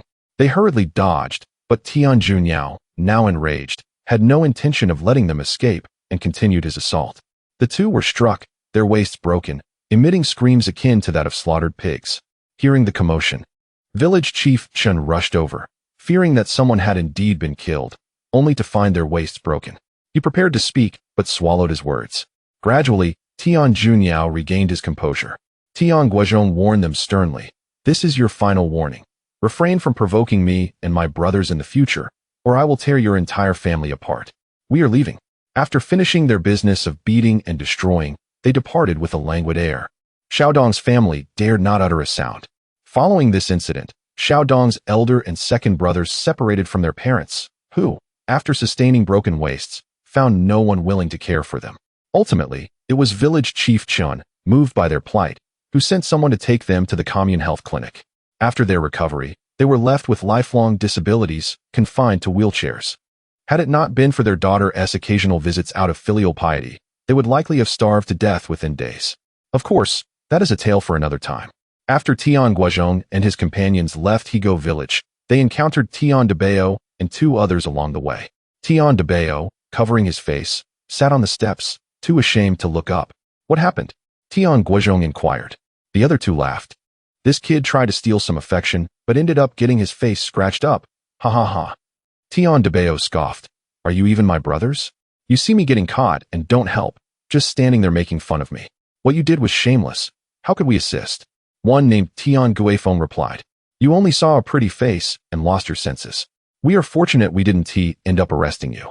Damn it. She's nothing but a loose woman who roams the woods. Why is she acting so high and mighty?" Tian Guozhong retorted. "You deserve what you got." Tian Guozhong spat. "If you want a woman, just marry one. Easy for you to say. Why don't you marry one at your age of 20? Tian Guozhong shot back. "Damn it." Tian Guozhong swung and punched him. "Are you looking for a beating? How dare you touch on my sore spot?" Tian Guozhong dodged and quickly begged for mercy. "Brother Guozhong, I was wrong. I'll slap myself." He pretended to lightly hit his own cheek. Tian Guozhong chose not to dwell on the matter any longer and asked, "Have you figured out who it is?" Tian Guozhong replied, "No need to ask. I know her. She is the widow Lin from Higo village, known for her fierce temperament. Although she has been widowed for several years, many men from the village have attempted to pursue her, but she has chased them all away. She also has a brother who is tall and strong, a butcher at the commune, which prevents the villagers from bullying her excessively." Tian Guozhong scolded, "Guozhong, you bastard. Since you knew she was formidable, why didn't you stop me? You just wanted to see me make a fool of myself, didn't you?" Tian Guozhong retorted, "You're nothing but a beast. How could I possibly stop you from chasing after a woman?" Tian Guozhong questioned, "Since she is such a fierce person and values her reputation, why would she engage with Chen Xiaodong in the woods?" Tian Guozhong remarked, "I have heard that her brother was apprehended as a speculator and subsequently sent to our village for re-education through labor. Coincidentally, Chen Xiaodong serves as the overseer. It is likely she acquiesced for her brother's sake." Tian Guozhong retorted vehemently, "Damn it, why didn't you mention this sooner? Otherwise, I would not have ended up being caught off guard by her." Tian Guozhong scoffed, "You charged in without giving me a chance to speak, did you? Enough, Guozhong. You truly must amend this flaw of yours. Otherwise, you may very well meet your demise at the hands of a woman." Tian Guozhong added. As they conversed, they unknowingly returned to Jiulong village. Upon arriving home, Tian Guozhong grew increasingly agitated and silently vowed to capture the widow Lin for himself. The following day, as work commenced, he approached the elder brother of widow Lin and began to ingratiate himself. Tian Guozhong remained unaware of these developments. Having dealt with Chen Xiaodong, he was wholly absorbed in road construction. However, unexpected events often transpire when least anticipated. Chapter 83. The dream of wealth. As October has arrived, the weather gradually turns cooler.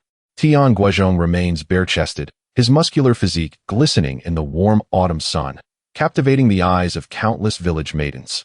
However, the thought of his 8 younger brothers renders them mere spectators, with no intentions of pursuing further acquaintance. This predicament greatly troubles Li Wanhua. Yet, regardless of her entreaties, Tian Guozhong merely chuckles, unperturbed by the prospect of marriage. He has yet to fully relish the joys of singlehood. Why should he hastily bind himself? If marriage is to be considered, it shall be postponed until the household contract system is implemented, and he can embark on his own endeavors. Fire in the hole. Everyone get back. On this day, Tian Guozhong was laboring on the road construction site when he suddenly heard loud shouts. Instinctively, he followed the others to retreat from the site to safety. Balong Mountain, primarily composed of stone, necessitates the use of explosives for road construction. However, the quantity of dynamite procured from the commune is limited.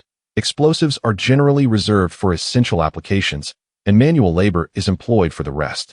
Is everyone far enough away? Is anyone still on Balong Mountain? Fire in the hole. Hurry and take cover.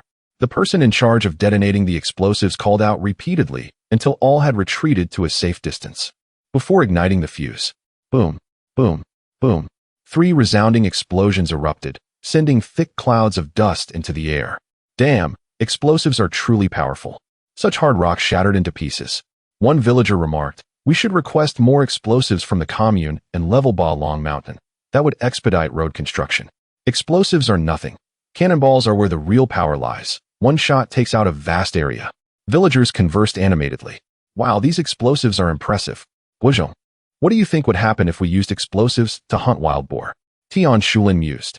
They would certainly be obliterated. What good would that do? Tian Junkai replied. Are you craving meat again?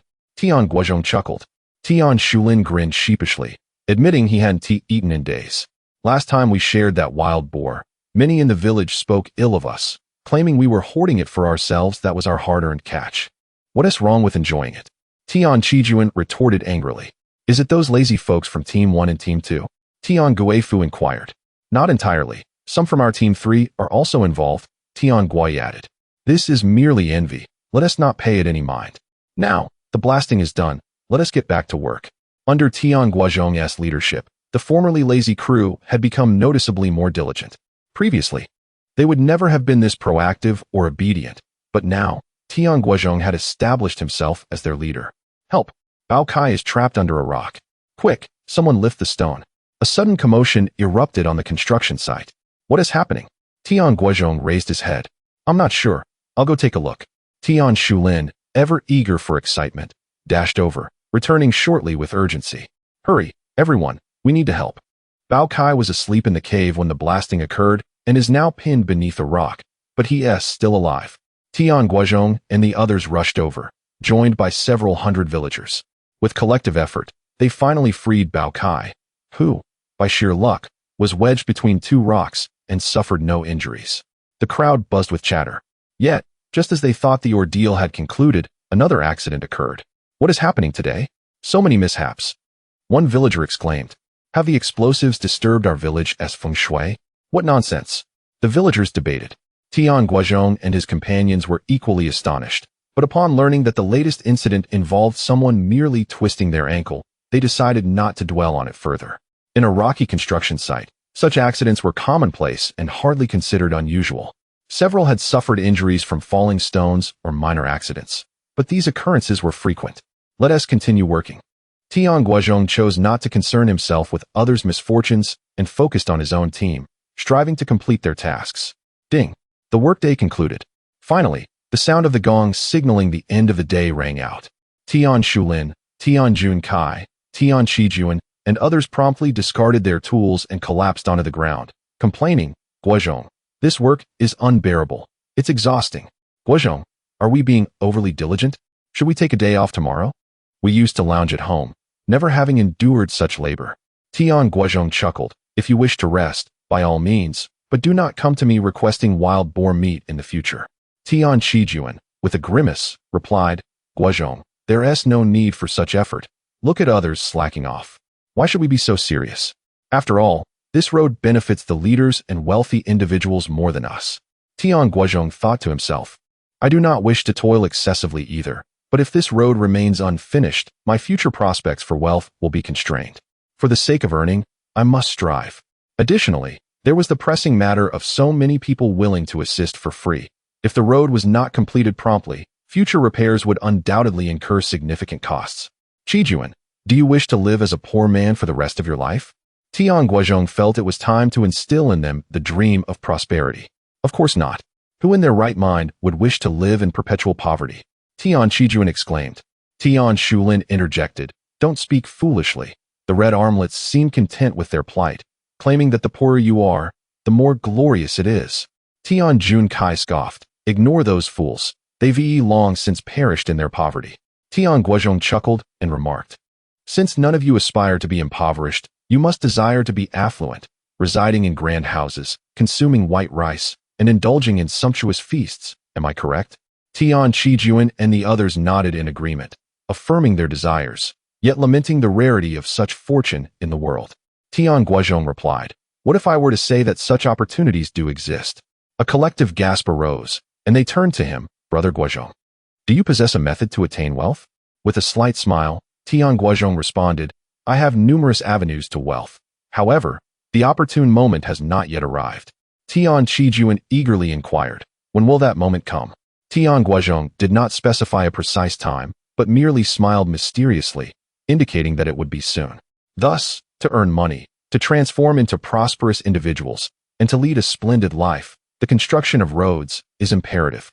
If our village lacks a thoroughfare to the outside world, even if I possessed 1,000 paths to fortune, they would be rendered futile. Chapter 84. Has the village chief gone missing? Guozhong, your prowess has grown remarkably, exclaimed Tian Junyao, unexpectedly giving a thumbs up to Tian Guozhong, a usually taciturn individual. All your words seem to aim at persuading us to work harder on the roads, right? Indeed, Tian Guozhong interjected. Guozhong speaks with the sole intention of encouraging us to repair the roads. Both of you are quite astute, Tian Guozhong replied. Tell me, do you desire to become wealthy and enjoy a better life? Tian Junyao and Tian Guozhong fell silent, pondering. Moreover, do you wish to indulge in meat? Tian Guozhong inquired once more. This time, both Tian Junyao and Tian Guozhong lowered their heads in silence. If you yearn for meat and a good life, then you must diligently repair the roads. Otherwise, all discussions are moot, Tian Guozhong declared. After all, some have already criticized us for indulging in selfishness, and I do not mind being a tad more self-serving. Guozhong, do not be angry. We merely jest, Tian Guozhong reassured. Look, we have indeed become much more industrious. Indeed, there has been significant progress, Tian Guozhong said, a smile replacing his earlier seriousness. When it rains, and we have a break, we shall venture into the mountains for hunting. Excellent. Guozhong, you are too kind. Rest assured, from now on, I shall follow your every directive. Whether you send me east, I shall not go west. If you bid me ascend, I shall not descend. The group erupted in cheers. After work, everyone first went to the village committee canteen to dine before returning to their respective homes. Upon arriving home, Tian Guozhong did not immediately rest. Despite a full day of labor at the construction site, hauling wheelbarrows and transporting stones, he felt surprisingly unexhausted. Instead, he spent over an hour crafting mud bricks at the new plot until nightfall, at which point he lifted a torch and made his way home. On his way, he encountered Chen Xiufeng, the village chief's wife. Guozhong, where have you been? She asked, her face etched with concern. What is it? Tian Guozhong initially intended to ignore her, but her greeting prompted him to inquire. Have you seen your uncle, Tian Yuzhen? She asked urgently. Tian Guozhong shook his head. I have not seen him. Has the village chief not returned home? Chen Xiufeng was almost in tears. No, since the evening, after you all returned from work, I have not seen him.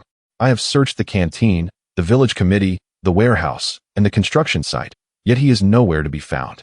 Could he have gone to the commune? Tian Guozhong suggested. His briefcase, which he usually carries, has remained at home. He likely would not go to the commune, Chen Xiufeng replied. How should we interpret this? Tian Guozhong pondered. He is not merely our village chief, but also the vice commander of the road construction campaign, wielding considerable authority. It is entirely possible that the commune leaders summoned him for a meeting. Do not frighten yourself unnecessarily. It is dark. You should head home. With that, Tian Guozhong turned and walked away, holding the torch aloft. He had no intention of escorting Chen Xiufeng back, and merely offering her a few comforting words was already a testament to his kindness. After reflecting on Tian Guozhong's words, Chen Ziyufeng found them reasonable and decided to return home as well.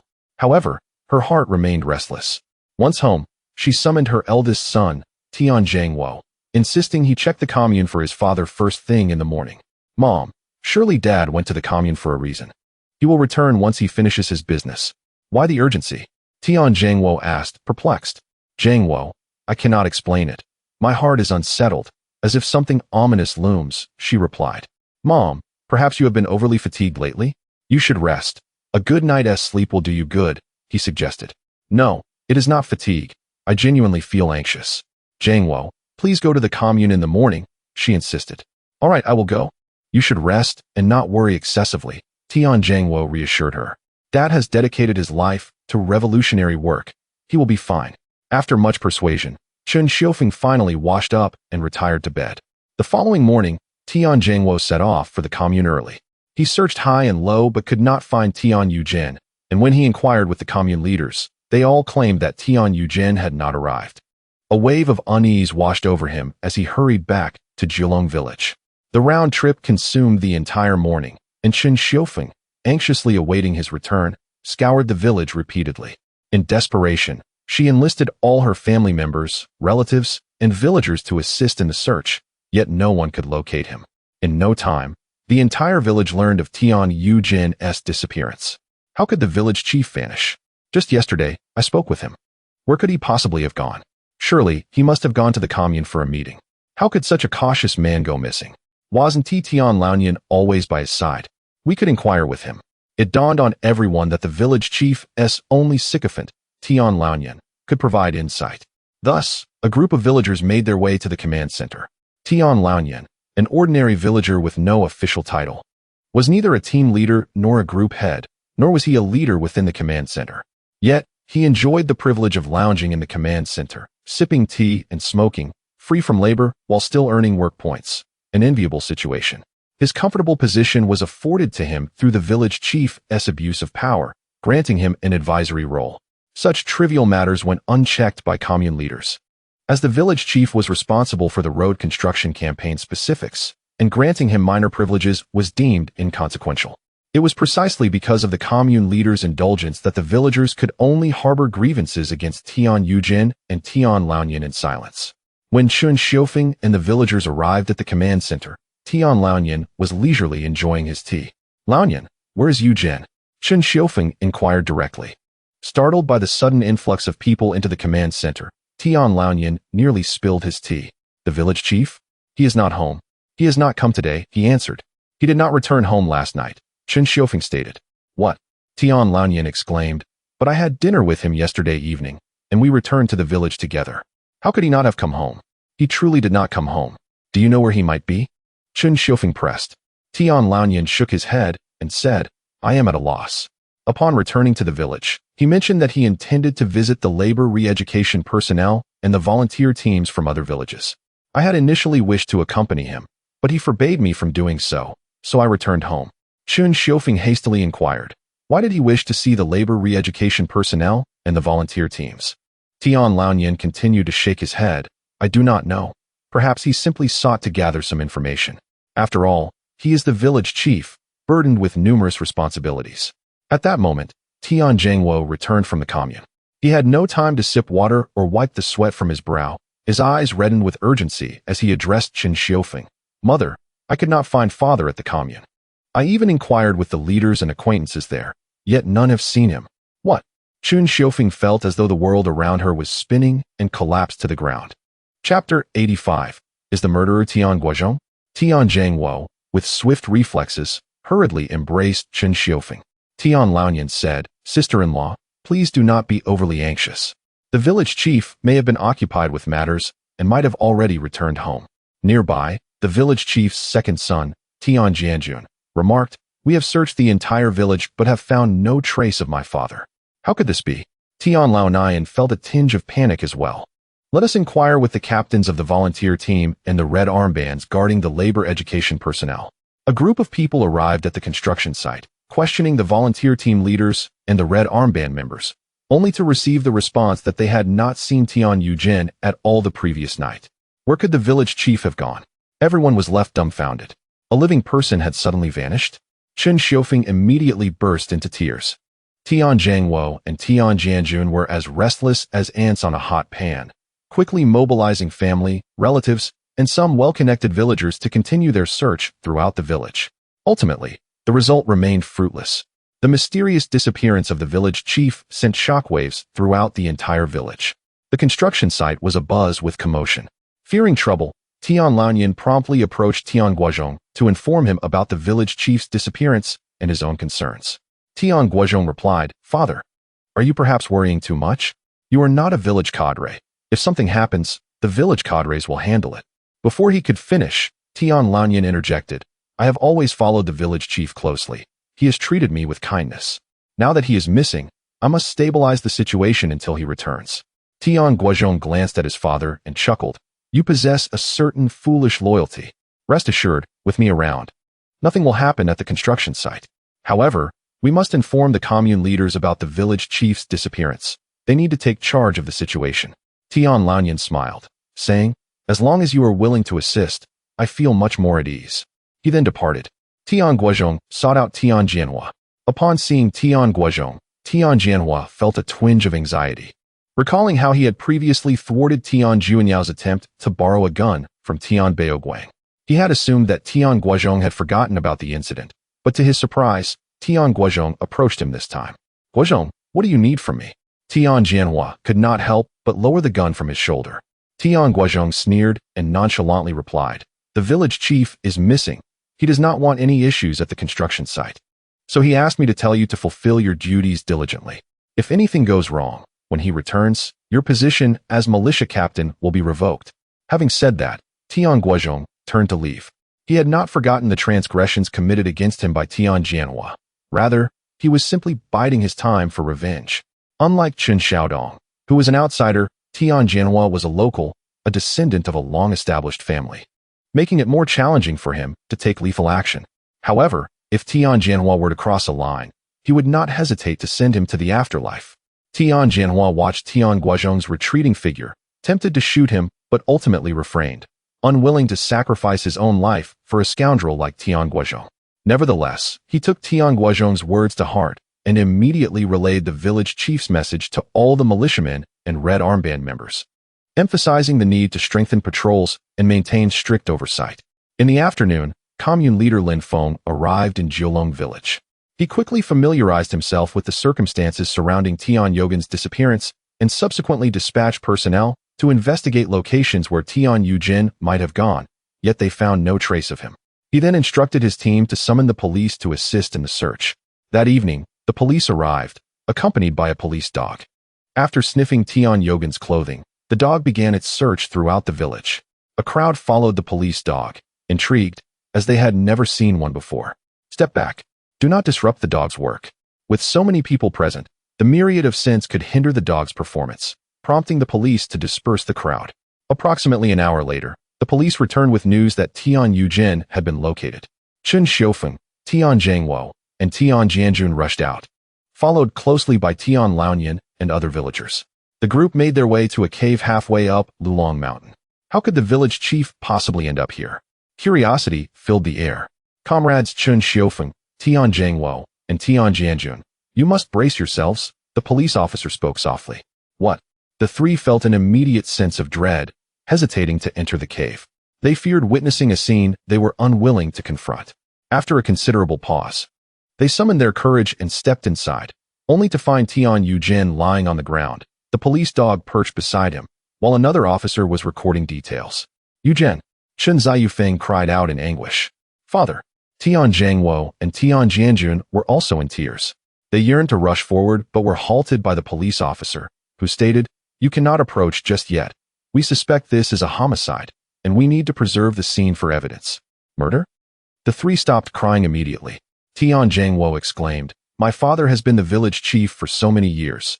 He must have offended numerous people. Who could be so ruthless as to kill him?" The police officer reassured them, "Please accept our condolences.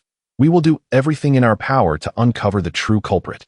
Furthermore, the perpetrator should not be difficult to identify, as your father wrote a character before he passed. We believe this character is related to the murderer. What character? The three inquired. The police officer pointed to the ground, revealing a character drawn beside Tian Guozhong's body.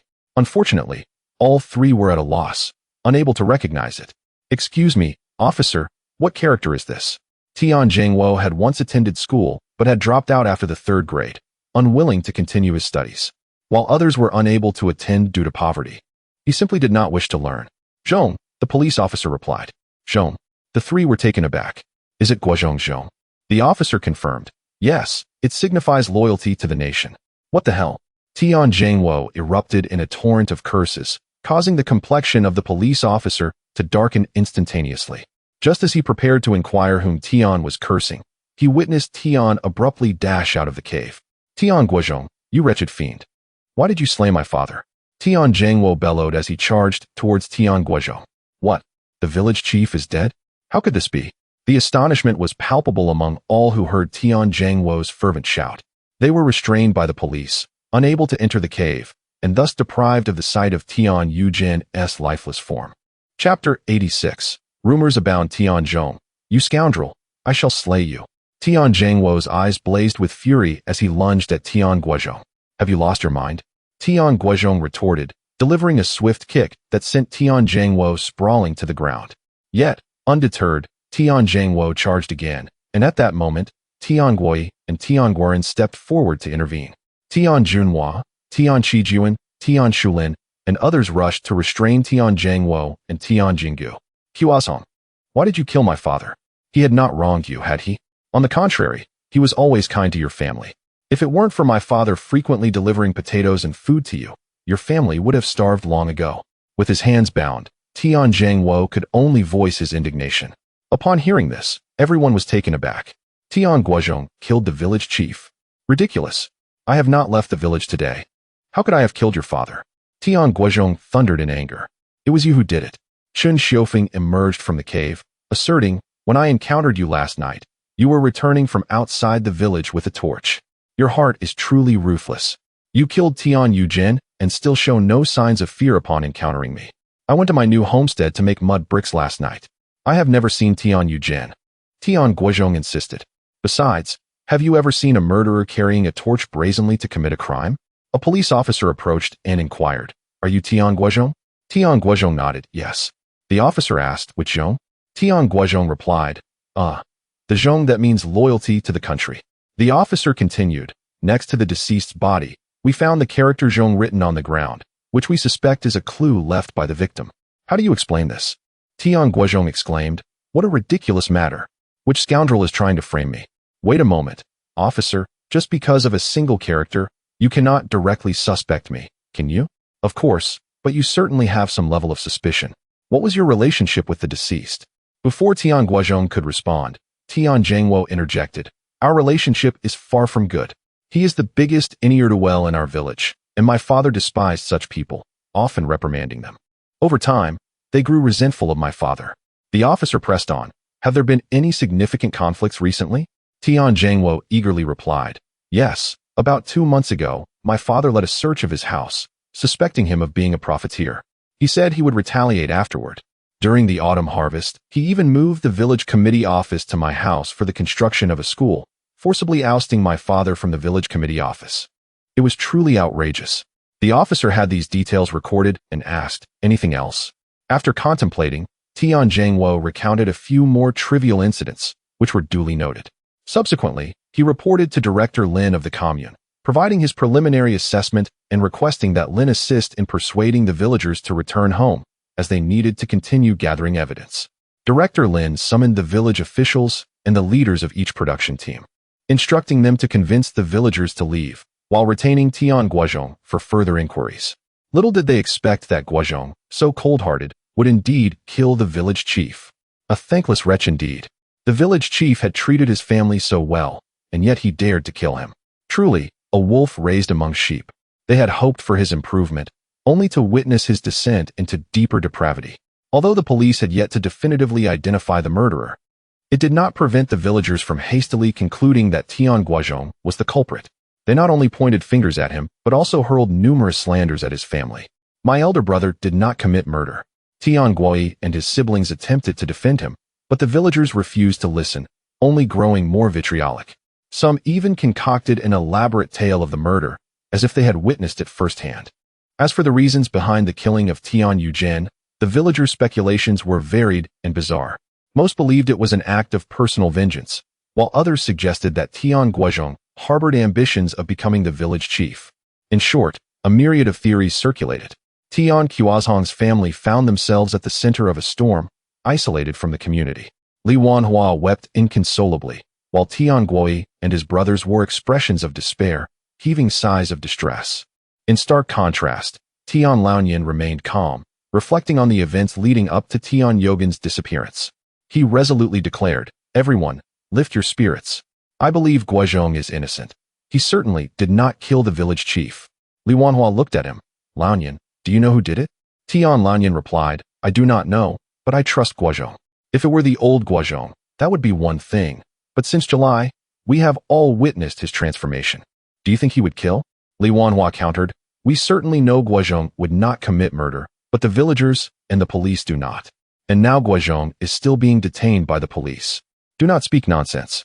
Guozhong is not detained. He is merely assisting in the investigation." Tian Laoyan stood up. "All right, everyone, pull yourselves together. Let us attend to our duties, and as for the villagers' gossip, we shall treat it as mere wind."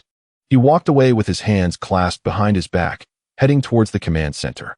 Though the village chief had been murdered, the road construction campaign initiated by the commune would not cease. There were many matters requiring his attention as the village chief's assistant, and he could not afford to be idle. Moreover, with the chief absent, he needed to work even harder, so as not to betray the chief's trust. Regrettably, he approached with fervor only to be unceremoniously turned away by the other village officials. "Laoyan, this is the command center. You are not an official. Do not come here again." Team leader Tian Wanfu stood at the entrance, blocking Tian Laoyan's path. "Laoyan, when the village chief was present, we could not speak out, but now that he is gone, you should stay away and not embarrass yourself. Do you really think you are a great strategist? In reality, you are nothing but a sycophant." "Bah." Team leader Tian Guozhong spoke harshly. "Guozhong, mind your words. Do not forget, he has 9 sons. Team leader Tian Malin cautioned. "What of 9 sons? His eldest son is a murderer." Before Tian Guozhong could finish speaking, Tian Laoyan suddenly exclaimed loudly, "My son Guozhong is not a murderer. Do not speak such nonsense here. Be careful that when Guozhong hears of this, he might take drastic measures against you." "Take drastic measures against me?" Tian Guozhong scoffed. "Listen to this tone. It resembles that of a bandit. So quick to resort to violence. How frightful." He then adopted a stern expression and declared, "Laoyan, I tell you, I am truly unafraid of your son Guozhong. Even if he were indeed a murderer, I would still not be intimidated. What is there to fear from a good-for-nothing who cannot even secure a wife?" "Oh, is that so?" At this moment, the voice of Tian Guozhong suddenly resonated. The expressions of everyone present shifted dramatically. Chapter 87. He is no longer to be provoked. "Guozhong, the public security comrades have not troubled you, have they?" Upon seeing Tian Guozhong return unscathed, Tian Laoyan was the most excited and delighted, hastily inquiring. Tian Guozhong shook his head, stating that they merely required his assistance with the investigation, questioning why they would trouble him. He then turned to Tian Guozhong and asked, "Did you just call me a murderer? Where is your evidence?" Tian Guozhong retorted, "The villagers are saying so, and the public security comrades agree. Are you still going to deny it?" Tian Guozhong replied, "I do not care what others say. I am only interested in what you are asserting. Present your evidence at once, or I will make you regret it." Tian Guozhong sneered, "Why should I provide you with evidence? Besides, do you think I am afraid?" Before he could finish, Tian Guozhong lunged forward and landed a punch, knocking Tian Guozhong to the ground. Blood trickled from the corner of Tian Guozhong's mouth, and he felt as if his cheekbone had shattered, tears streaming down his face from the pain. He cursed, "You dare strike me? I am not to be trifled with either." Tian Guozhong grabbed a stone from the ground and hurled it at Tian Guozhong. With agility, Tian Guozhong dodged and delivered a sidekick, sending Tian Guozhong crashing to the ground, clutching his abdomen and unable to rise for a while. "Guozhong, just wait. You have 9 brothers at home. I have plenty of sons as well." After a moment, Tian Guozhong finally regained his composure and slinked away, clearly to gather reinforcements. Team leader Tian Malin advised, "Guozhong, you should prepare to leave quickly. Guozhong and his brothers are not easy to deal with. 6 of his brothers are already adults." While only 3 of your 9 brothers are of age, the other 6 are still children. Team leader Tian Guozhong scoffed. What good will preparation do? Who does not know that Gao Jin and his brothers are fierce? How many in our village would dare to offend them? Only a reckless youth like Guozhong would dare to clash with him. Tian Laoyan also felt anxious. Guozhong, why not step out and hide for a while? Wait until Gao Jin's fury subsides before returning. As for us, you need not worry. As long as you are not home, they will not dare to harm us. Tian Guozhong smiled slightly. Father, do not panic. Just because he has many brothers, does that mean I lack in kin? At that moment, Tian Guozhong approached.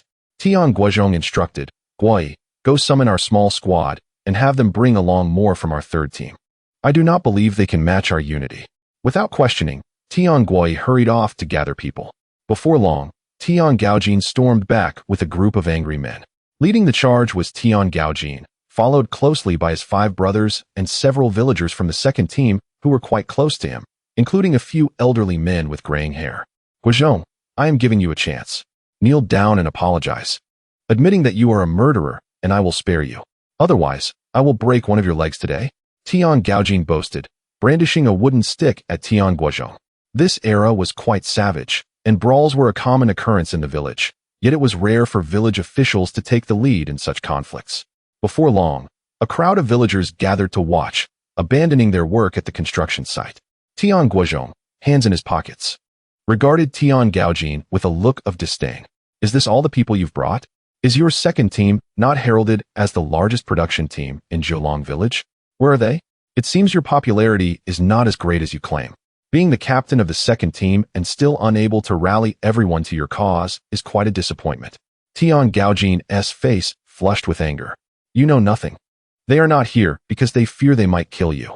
Apologize and compensate me for my medical expenses, or I will unleash them. Tian Guozhong remained unfazed. You might want to take a look at your situation behind you first. Tian Guozhong turned to see Tian Junkai and a large group of young men from the 3rd team, all wielding wooden sticks, marching towards them fiercely. The dust rose, resembling an army of thousands charging forth. An overwhelming presence. Tian Guozhong and his group's expressions changed. Those who had followed him instinctively parted to allow Tian Junkai and his companions to approach Tian Guozhong. Brother Guozhong, we have arrived. Who dares to bully our 3rd team? Tian Shijun, known for his fiery temper, swung his stick against a nearby stone, producing a loud clatter, and bellowed, Who has dared to bully Brother Guozhong? Step forward. Let me see if your head is harder than my stick. Seeing this display, Tian Guozhong and his companions fell silent. As the captain of the 3rd team, Tian Maolin was equally astonished. Although the 3rd team had always been united, Tian Guozhong had previously been viewed as a good-for-nothing. It was unexpected that so many villagers would come to support him this time. Evidently, Tian Guozhong's recent changes had earned their recognition, particularly after assisting the 3rd team in securing 1st place during this year's autumn harvest, resulting in rewards for every villager in the 3rd team, thereby garnering their respect. At that moment, team leader Tian Wanfu swallowed hard. He realized that despite having been captain for many years, he could not summon as many villagers from the 1st team to his aid. Indeed, Tian Guozhong had matured into a formidable figure, no longer to be underestimated. Seizing the opportunity presented by the crowd, he discreetly slipped away. Tian Guozhong approached Tian Guozhong, looking down upon him and declaring, "Second team leader, who do you think has more brothers, you or I?" Tian Guozhong fell silent. "You were so arrogant earlier, speaking of breaking my leg. Come on, I will extend my leg for you to strike. Let us see if you can do it." Tian Guozhong remained motionless and silent. His brothers shared the same silence. Witnessing his cowardice, Tian Guozhong decided not to press further, as it seemed pointless. Instead, he raised his voice and declared, "I am aware that many rumors have circulated in the village, claiming that I killed Tian Yujian. Let me reiterate, I did not kill Tian Yujian. If I had truly done so, would I be foolish enough to let him write down my name? Would I leave his body intact? Do not forget, I possess remarkable skills in hunting. If I were to kill him, I could easily retreat into the mountains, seek out a pack of wild wolves, and dispose of the corpse among them, ensuring he meets a gruesome end. Who would ever suspect that it was I who committed the act? You had better not provoke me again, or I shall cast you to the wolves. Depart at once." Tian Guozhong and the others left in a state of utter dejection. They felt despondent and defeated. Tempted by a moment of heated impulse to confront Tian Guozhong and his associates, but were firmly restrained by Tian Guozhong.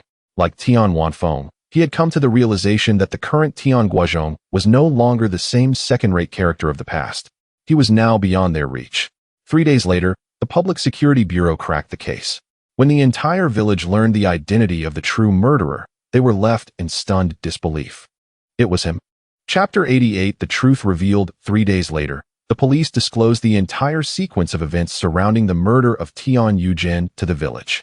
It turned out that on that fateful evening, after parting ways with Tian Lanyan, Tian Guozhong indeed intended to return home to rest. However, along the way, he encountered the suspicious Tian Guozhong.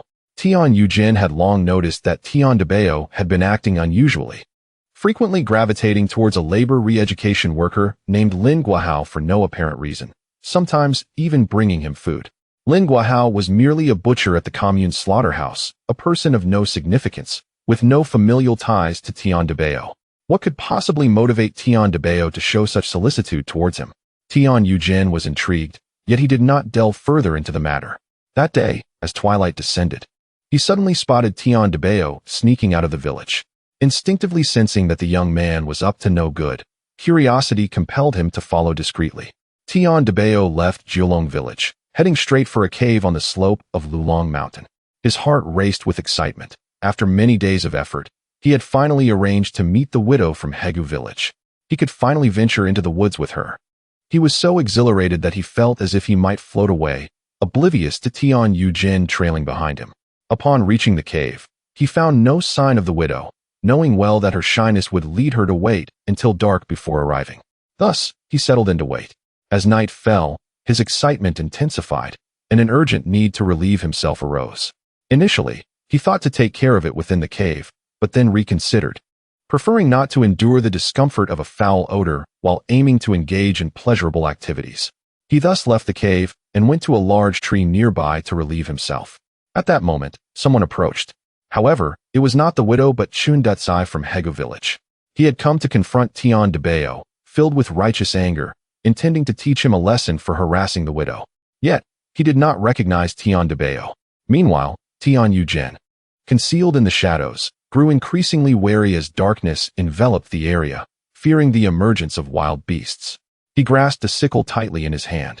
As Chun Dutsai strode forward, Tian Guozhong mistook him for a beast, immediately on high alert. Soon enough, Chun Dutsai spotted Tian Guozhong, and the latter recognized Chun Dutsai as well. Relieved to see another person, Tian Guozhong's tension eased, but curiosity lingered. What was this man doing here? Was he meeting with Tian Guozhong? What secret could they possibly share that warranted such a clandestine rendezvous in the dark? In this era, there were still enemies and spies among them. Tian Guozhong's suspicion heightened, contemplating whether this man might be an enemy operative. How could a man of his age still crave the company of women? Such depravity deserved punishment. Chun Dutsai, upon seeing Tian Guozhong, was momentarily taken aback, mistaking him for Tian Guozhong. Angered by the man's age and audacity, he shouted and lunged at him. Tian Guozhong, bewildered by the man's intentions, swung his sickle in defense. At that moment, the widow, concerned for Chun Dutsai's safety and fearing a confrontation, followed him. Seeing the scuffle unfold, she urgently cried out, "Stop fighting," as she attempted to intervene. Just then, Tian Guozhong's sickle swung dangerously close, startling the widow, who instinctively crouched down. Chun Dutsai, witnessing this, became alarmed and picked up a stone, hurling it towards Tian Guozhong's head. Tian Guozhong, in a state of confusion, failed to evade the blow. With a resounding thud, Tian Guozhong collapsed, blood streaming from his head. The widow, in a state of panic, lost her composure, but being no ordinary woman, she quickly regained her wits and urged Chun Dutsai to flee. Chun Dutsai, equally frightened, muttered anxiously, "He won't die, will he? He can't die." After walking for some distance, a dreadful thought struck Chun Dutsai. If Tian Guozhong were truly to perish, he would be a murderer. He needed a scapegoat. After much contemplation, he decided to pin the blame on Tian Guozhong, as they were in Jiulong village territory. Thus, he returned, dragging Tian Guozhong's unconscious body to the cave, where he carelessly scribbled the character for loyalty beside him, smearing it with Tian Guozhong's blood to create the illusion that it was a message written by him before his demise. Having completed this deed, he departed. Instead of returning to the village, he intended to flee with the widow. Although she resisted, Chun Dutsai coerced her, threatening to harm her children if she refused. For the sake of her children's safety, the widow had no choice but to comply. Tian Guozhong, having witnessed the entire ordeal, was paralyzed with fear. He could not recall how he made his way back to the village. Wishing to confide in someone, he ultimately lacked the courage and retreated to his room, avoiding all company. However, it was the very spot where he had relieved himself that led the police dogs to him. Realizing the police were onto him, he confessed everything. In no time, the police organized a team to apprehend Tian Guozhong and the widow. This was the reason for the 3-day delay, as they lacked identification and could not traverse main roads or find lodging, forcing them to take back routes and seek refuge in the mountains, which complicated the police's efforts. The revelation that it was indeed Tian Guozhong from Hegu village left the villagers of Jiulong in shock. Tian Guozhong clenched his teeth in fury, recognizing the sinister nature of Tian Guozhong's intentions to drag him into this mess. Fortunately, the police, experienced and astute, were not easily fooled by such underhanded tactics. Otherwise, Tian Guozhong could have found himself in dire straits. Upon learning the truth, Tian Guozhong's family was left utterly bewildered, unable to fathom the sheer injustice of his untimely demise. Tian Guozhong, as a perpetrator of murder, has been apprehended and is destined to face execution in the near future. Meanwhile, Widow Lin and Tian Guozhong, as individuals connected to this case, were taken to the police station for questioning. However, due to their lack of direct involvement in the altercation, they were swiftly released. Nevertheless, their lives have become increasingly difficult. In Hego village, Widow Lin has endured relentless verbal abuse and humiliation from Tian Guozhong's family, and her children have faced bullying, rendering them too fearful to engage in village activities. On the other hand, Tian Guozhong has been subjected to scorn from the Tian Guozhong family. Their home was ruthlessly vandalized by Tian Guozhong and his associates, leaving it nearly in ruins. Tian Guozhong feels aggrieved, as he merely sought to enjoy the company of Widow Lin in the woods. How could it lead to such grave consequences? Tian Guozhong is at a loss for words regarding him, yet refrains from commenting. In contrast, Tian Guozhong and others have not held back, subjecting him to the most biting sarcasm, likely to mock him for the rest of his life. Following the resolution of the case, an eerie atmosphere has suddenly enveloped the village, akin to a storm brewing on the horizon. Chapter 89. The election of a new village chief. The village chief has passed away. The construction site was halted for 3 days in order to hold his funeral. As the chief for 30 years, Tian Guozhong, although our village is impoverished, he ensured that no one starved to death, which can be considered one of his significant contributions.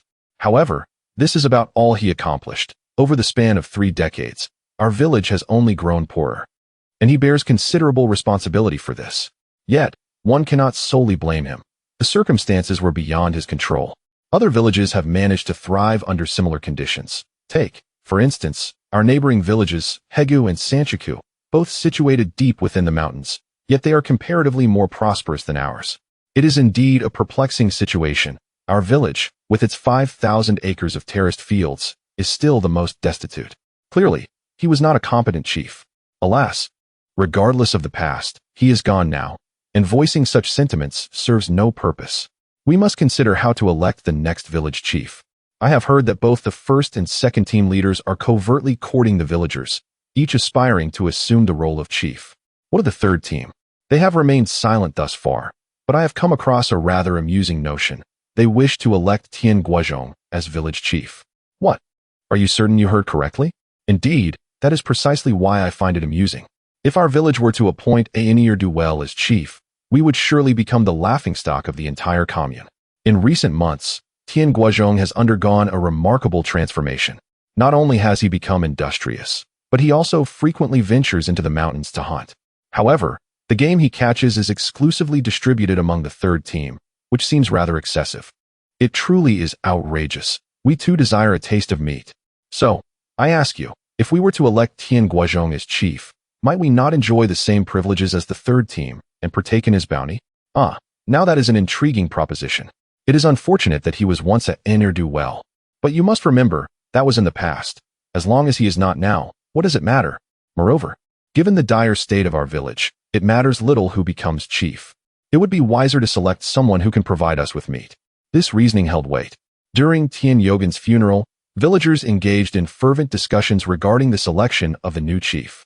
Team leaders Tian Wanfu and Tian Guozhong tirelessly sought to win over the villagers, making various promises. Although they initially shared a cordial relationship, they now exchanged not a word, each viewing the other with disdain. The villagers from their respective teams, under their encouragement and tacit approval, frequently clashed. The once harmonious village suddenly felt as though a storm were on the horizon. Yet, they could hardly anticipate that a villager would propose Tian Guozhong as chief, motivated by the desire for meat. Isn't acquiring meat a simple matter? One could merely slaughter a pig at home to satisfy their appetite. The crux of the issue lies in who would be willing to kill their own pig.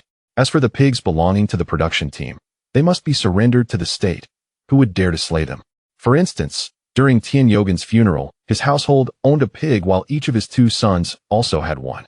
Technically, any of them could be slaughtered, yet none were willing to take that step, ultimately beseeching Tian Guozhong to venture into the mountains to hunt wild boar instead. Initially, he was reluctant, but recalling how Tian Guozhong had aided him during his life by preventing him from being labeled a speculator and sent for re-education, he reluctantly agreed. He returned with 3 wild boars, which alleviated the somber atmosphere of the funeral. It was this very wild boar meat that made many villagers realize that only by following Tian Guozhong could they hope to savor such delicacies. Interestingly, Tian Guozhong did not harbor grand ambitions of becoming chief. He diligently worked to unite his peers, establish schools, and simply sought to reshape his former reputation. Once the policies in this area were relaxed, he could swiftly gather more individuals to assist him in his endeavors. Admittedly, becoming chief would afford him certain advantages, such as access to more resources and a quicker grasp of policy changes.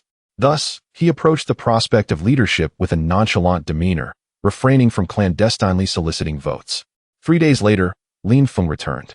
Aside from presiding over the road construction campaign, he was also responsible for the election of the village chief in Jiulong village. The election process was straightforward. The candidates sat before the villagers, who cast their votes by tossing soybeans into the candidates' baskets. On the dais sat 3 individuals, Tian Wanfu, the first team leader, Tian Guozhong, the second team leader, and Tian Guozhong from the third team. Originally, it should have been Tian Maolin, the third team leader, but he graciously ceded this opportunity to Tian Guozhong. Following Lin Feng's opening remarks, the candidates were invited to speak. Tian Wanfu and Tian Guozhong delivered lengthy speeches, their central message being that they would serve the villagers and implement various changes to improve their lives. In stark contrast, Tian Guozhong's message was succinct: vote for me, and you will have meat. This single statement resonated deeply with the villagers. Ultimately, not only did the members of the third team cast their soybeans for Tian Guozhong, but many from the first and second teams did likewise. Tian Wanfu and Tian Guozhong were incensed, yet powerless to change the outcome. In the end, Tian Guozhong emerged victorious. Witnessing this turn of events, Tian Laoyan was elated. He had feared that after Tian Guozhong's death, he would no longer be able to advise the chief as he once did. However, to his astonishment, his eldest son had become the new chief, allowing him to once again contribute to the village leadership, albeit without the prospect of personal gain. Nevertheless, with the chief being his own son, the question of benefits became trivial. Tian Wanfu, Tian Guozhong, and Tian Jianhua were particularly vexed, for upon Tian Guozhong's election, his first directive was to replace the first team leader, the second team leader, and the militia captain. Ideally, the selection of team leaders should be determined by their respective teams, but Tian Guozhong insisted on the changes. The rationale was simple: he required compliant individuals. Thus, on the very day Tian Guozhong was elected as the village chief of Jiulong, the first team leader, the second team leader, and the militia captain were all replaced. Lin Feng found Tian Guozhong's approach to be rather radical. However, considering that he was only 20 years old, such zeal was to be expected. Furthermore, he believed that in order to transform the impoverished state of Jiulong village, a chief with a bold vision was indeed necessary. If another steady individual were to be chosen, it would likely prove quite challenging to transform the impoverished condition of Jiulong Cun in a short span. Village chief, when shall we have meat to eat? Once the election concluded, villagers gathered around Tian Guozhong. With a slight smile, Tian Guozhong responded, "Tomorrow." Is that true? The villagers were instantly filled with excitement. They never anticipated that Tian Guozhong would fulfill his promise so swiftly. Even more surprising was the sudden arrival of Lu Paizhong, who had not been seen for quite some time in Jiulong Cun. His purpose for visiting the village was singular: to deliver firearms to Tian Guozhong. "Guozhong, I deeply apologize. It is only now that I can fulfill the promise I made to you."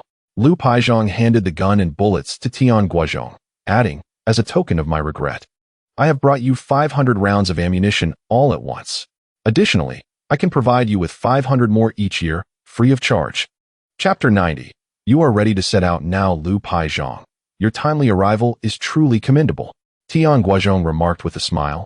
I was just preparing to venture into the mountains for a hunt tomorrow when you delivered the rifle. This is what one calls delivering charcoal in snowy weather, or embellishing a brocade. Lu Paizhong was equally pleased.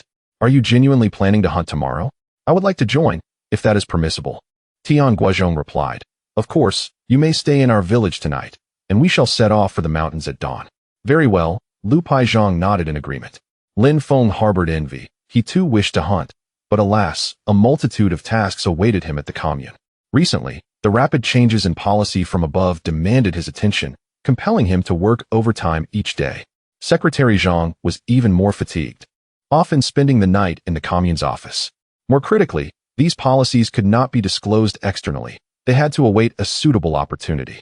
The next day, Tian Guozhong instructed his father to remain at the command post to oversee various trivial matters, as he was well acquainted with such duties and could handle them with greater efficiency. Meanwhile, he took Lu Paizhong along with 2 soldiers and Tian Guozhong, summing up to 5 individuals. Notably, Tian Guozhong had recently been appointed as the new militia captain. Given his age and reputation, it was unlikely he would have been chosen, but Tian Guozhong insisted on his candidacy. Despite significant dissent from others, they could only suppress their objections, fearing the removal of the new village chief. The most vocal dissenters were Tian Wanfeng, Tian Guozhong, and Tian Jianhua, who escalated their grievances to the commune. However, the commune leaders were preoccupied with their own affairs and regarded the selection of a village militia captain as trivial, responding that they would address it should any issues arise in the future. Thus, the 18-year-old Tian Guozhong, bolstered by his elder brother's support, became the youngest village official. Upon entering the mountains, Tian Guozhong and Tian Guozhong focused on tracking wild boars, while Lu Paizhong and the 2 soldiers maintained vigilance. During this period, Tian Guozhong had learned a great deal about hunting from Tian Guozhong, significantly improving his skills in tracking game. Before long, he spotted a wild chicken. Elder brother, there is a wild chicken ahead, Tian Guozhong whispered. Tian Guozhong praised. Excellent. You are ready to set out on your own. He then turned to Lu Paizhong. Shall we take a shot at the wild chicken? Lu Paizhong had long been itching to shoot. Ever since the last grand hunting operation, he had not entered the mountains for a hunt. Although he could practice shooting at the training ground, it could not compare to the thrill of real combat. Let us shoot, he declared without hesitation. Tian Guozhong promptly stepped aside, urging them to proceed. Lu Paizhong glanced at the 2 soldiers, who readily encouraged him to take the first shot. He accepted the opportunity, raised his rifle, and aimed at the wild chicken. Bang! The shot rang out, and the wild chicken fell. Tian Guozhong commended Lu Paizhong. Well done. Your marksmanship has greatly improved. A perfect shot. Lu Paizhong chuckled, yet it still fell short of hitting its head. It lacked finesse. The 2 soldiers chimed in. Our platoon leader has trained diligently during this time, consistently achieving the top shooting scores in our company. Tian Guozhong gave a thumbs up, exclaiming, impressive. Enough flattery. Let us search for the next quarry. Familiarity among them allowed Lu Paizhong to abandon false modesty. Tian Guozhong approached to retrieve the wild chicken and placed it into his backpack, continuing his search for game. Before long, he discovered a badger. Badgers typically operate in groups, so upon spotting one, it was likely that others were nearby. Indeed, not far from the first badger, 3 others were spotted, each weighing around 10 pounds. Elder brother, there are 4 badgers ahead, Tian Guozhong whispered. Tian Guozhong turned to Lu Paizhong. Shall we have a competition? Excellent. I was just thinking of comparing our skills to see how much ground I still need to cover. Lu Paizhong had witnessed Tian Guozhong's shooting prowess and understood how formidable he was. His rigorous training was spurred by the last operation, where he was profoundly shaken to realize that a mere hunter outperformed him. A military officer and platoon leader. What a tremendous embarrassment. Let's all participate. 1 shot each. Tian Guozhong instructed the other 2 soldiers. The soldiers instantly became excited. Initially thinking they were merely accompanying him, they were thrilled at the prospect of taking action themselves, promptly raising their rifles and aiming at the badgers ahead. Ready. Tian Guozhong raised his own rifle. It was a semi-automatic weapon, brand new, as if freshly delivered from the armory. The moment Tian Guozhong received this rifle, he fell in love with it. Fire! He commanded. Bang! Bang! Bang! Bang! The 4 shots rang out almost simultaneously. However, only 2 badgers fell, while the other 2 were wounded yet still scurried away. Bang! Bang! The injured badgers were struck by the 2 soldiers, who hurriedly attempted to fire again. Unfortunately, the speed of the badgers was impressive, and within moments, they disappeared into a burrow. What a pity! The 2 soldiers expressed their disappointment and embarrassment. No worries, just aim a bit better next time, Tian Guozhong reassured, and then he and Tian Guozhong rushed to collect their catch. Lu Paizhong shot a dark glance at the 2 soldiers, stating, "When we return, you will undergo extra training. Anyone who dares to complain will face a 10-kilometer cross-country run every day." The 2 soldiers instantly displayed faces of despair. "Elder brother, may I take a shot next time? No man dislikes a rifle." Tian Guozhong was no exception. Very well, Tian Guozhong was quite pleased with this brother, who was diligent and intelligent. Shooting was straightforward. Aim steadily and avoid trembling, especially while firing. Although the recoil of this rifle was minimal, it could still affect accuracy. One must maintain steadiness. Tian Guozhong imparted some essential shooting tips. Half an hour later, they stumbled upon a prey, a yellow weasel. Tian Guozhong handed the gun to Tian Guozhong, who shook his head in refusal, deeming it futile to aim at such a small creature. "Have a little more confidence," Tian Guozhong urged. "It is precisely the smaller targets that refine one's marksmanship. If all we encountered were large game, how would we hone our skills?" Reluctantly, Tian Guozhong accepted the gun, feeling a rush of excitement, anxiety, and exhilaration. His grip tightened to the point of paleness. "Calm yourself. If you remain this tense, hitting your mark will be impossible," Tian Guozhong advised softly. "Hurry and take aim, or the little squirrel will scurry away." Bang!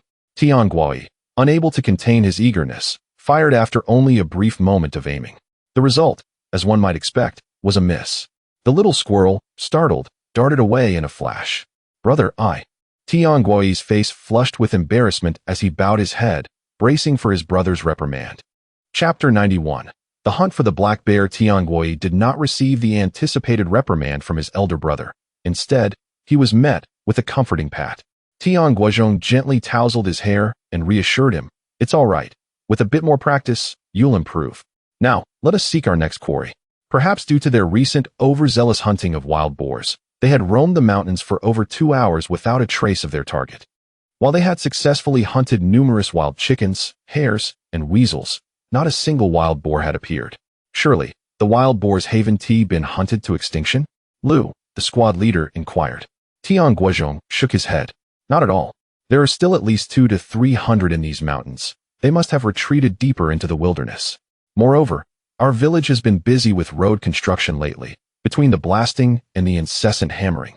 Most of the wild boars have been frightened away. Does that mean we are to return empty-handed today? Lu remarked. Have we not already hunted plenty of game? Tian Guozhong countered. I was referring to larger game. How about we hunt a black bear? Tian Guozhong suggested. Lu was taken aback. Do you know where to find black bears? With a smile, Tian Guozhong replied. Since the great wild boar hunting campaign concluded, I have ventured into the mountains periodically and have indeed discovered several signs of black bear activity. However, lacking suitable weapons, I refrained from pursuing them. Today, with our 4 rifles, we can certainly give it a try. Exchanging glances, Lu and the 2 soldiers saw the eagerness reflected in each other's eyes. All right, let us proceed. Thus, the 5 of them set off towards Yilong Mountain under Tian Guozhong's guidance. After more than an hour, Tian Guozhong pointed to a valley ahead. I observed the tracks of a black bear there last time. I am unsure if it is still around. You all wait here while I go check. Shall we not go together? Lu queried. No, Tian Guozhong interrupted. Black bears differ from wild boars. Their hides are thicker, their strength greater, and they can roar at humans. If I go alone, I can adapt to the situation. However, if a group encounters it, unforeseen accidents may arise.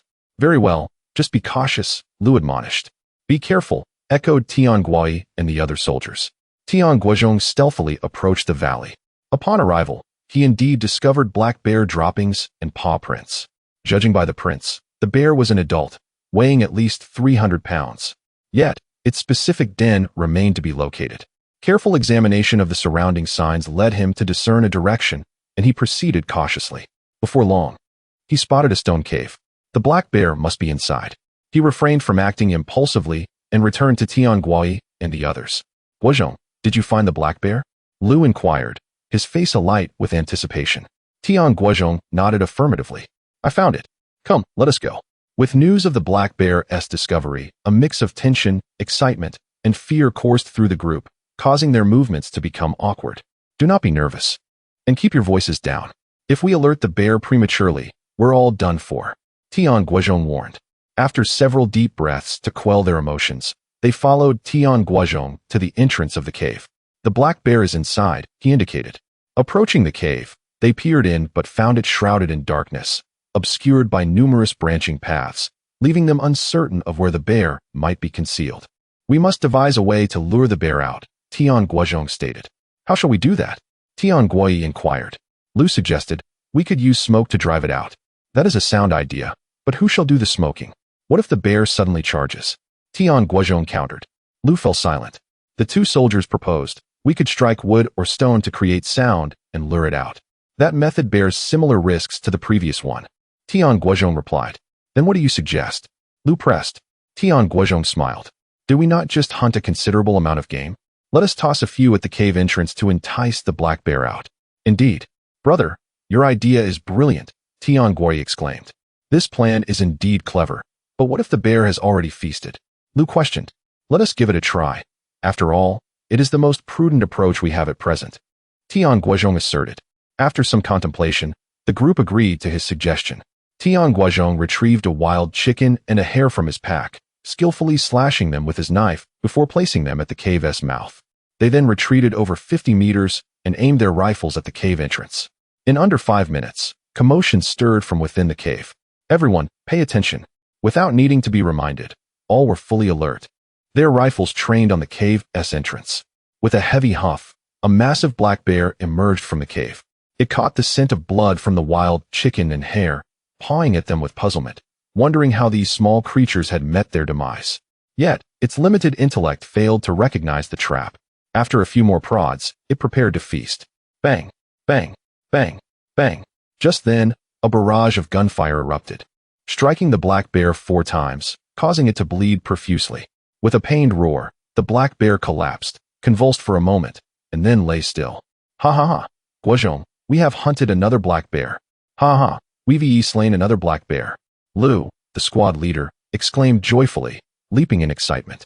Brother, the black bear is dead. Tian Guoyi chimed in, equally exhilarated. The two soldiers raced forward in a frenzy of excitement. Tian Guozhong shared in their joy yet remained composed. Suddenly, a thunderous roar echoed from within the cave. Is there another black bear?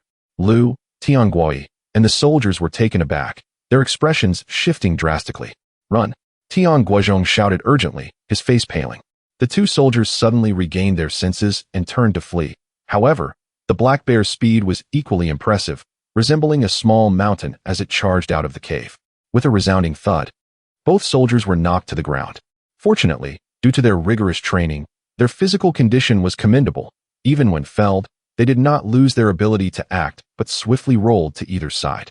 The black bear, in a state of combat, was utterly terrifying, possessing immense strength. The surrounding vegetation was effortlessly crushed beneath its might, and its sharp claws could etch deep gashes into the very stone. The soldiers' thighs fell victim to the bear's claws, leaving them bloodied and mangled. Had the wounds been even slightly deeper, their legs might have been severed entirely. At that moment, Tian Guozhong fired his weapon. Although it seems a slow sequence, only a few seconds elapsed from the appearance of the second black bear to Tian Guozhong's shot. The roar of the gun did not strike the bear, but startled it sufficiently to halt its assault on the two soldiers. Chapter 92. Distribution to Households. Bang. In the next moment, Lu Paizhong also fired his weapon. Tian Guozhong simultaneously discharged his gun. The black bear was struck multiple times, collapsing lifelessly to the ground. Tian Guoyi and Lu Paizhong rushed forward to render assistance, but Tian Guozhong urgently called out, "Wait." The two halted immediately, realizing the potential danger should there be more bears lurking within the cave. "Quickly, crawl over here," Lu Paizhong shouted. The two soldiers, gritting their teeth, slowly crawled closer. When they reached a distance of several meters, Lu Paizhong and Tian Guoyi dashed over to bring the two soldiers back to safety. Lu Paizhong retrieved bandages from his satchel to tend to their wounds. Meanwhile, Tian Guozhong cautiously approached the cave entrance, gun in hand. The cave was shrouded in darkness, obscuring any visibility. Tian Guozhong waited patiently at the entrance, gradually acclimating to the dim light within, before taking measured steps inside. After a short distance, sensing no movement, he decided against venturing further and slowly retreated. "How are their injuries?" Tian Guozhong inquired. "Fortunately, there are no injuries to the bones, merely superficial wounds. However, they are quite deep, and they will likely be bedridden for some time," Lu Paizhong replied. "Then we must hurry back," Tian Guozhong said. "What should we do about the two bears?" Lu Paizhong questioned. "You and Guoyi should carry the two brothers back. Then fetch help to carry them. I will stay here to keep watch," Tian Guozhong instructed. "All right, we will return first," Lu Paizhong contemplated, recognizing the necessity of the plan. "Be careful, brother," Tian Guoyi admonished. "Rest assured," Tian Guozhong assured them, raising his gun. Lu Paizhong and Tian Guoyi each carried a soldier and made their way back. Tian Guozhong then took out his sickle and proceeded to gut the two bears. It was said that bear bile was exceedingly valuable. The previous black bear had been taken before he could harvest it, but he could not afford to miss this opportunity. The two bears appeared to be a male and a female. The male weighed approximately 400 pounds, while the female was around 300. Their bear bile was also substantial. The male's bile was nearly the size of Tian Guozhong's fist, while the female's was slightly smaller but still considerable. Uncertain of the quality of the bile, he hung it on a tree to dry. Suddenly, a howl pierced the air. Tian Guozhong's expression changed, and he quickly stowed the bear bile and sought refuge behind a concealed rock. Shortly thereafter, several wolves emerged from the forest, 5 in total. They circled the black bear's carcass before preparing to feast. Bang! Tian Guozhong fired, and the largest wolf fell, lifeless in a pool of blood. The remaining 4 wolves scattered in fear. Tian Guozhong remained hidden, vigilant, with his gun trained on the path ahead. After a few minutes, the wolves regrouped. Bang! Bang! Bang! This time, Tian Guozhong wasted no time, firing 3 shots in quick succession.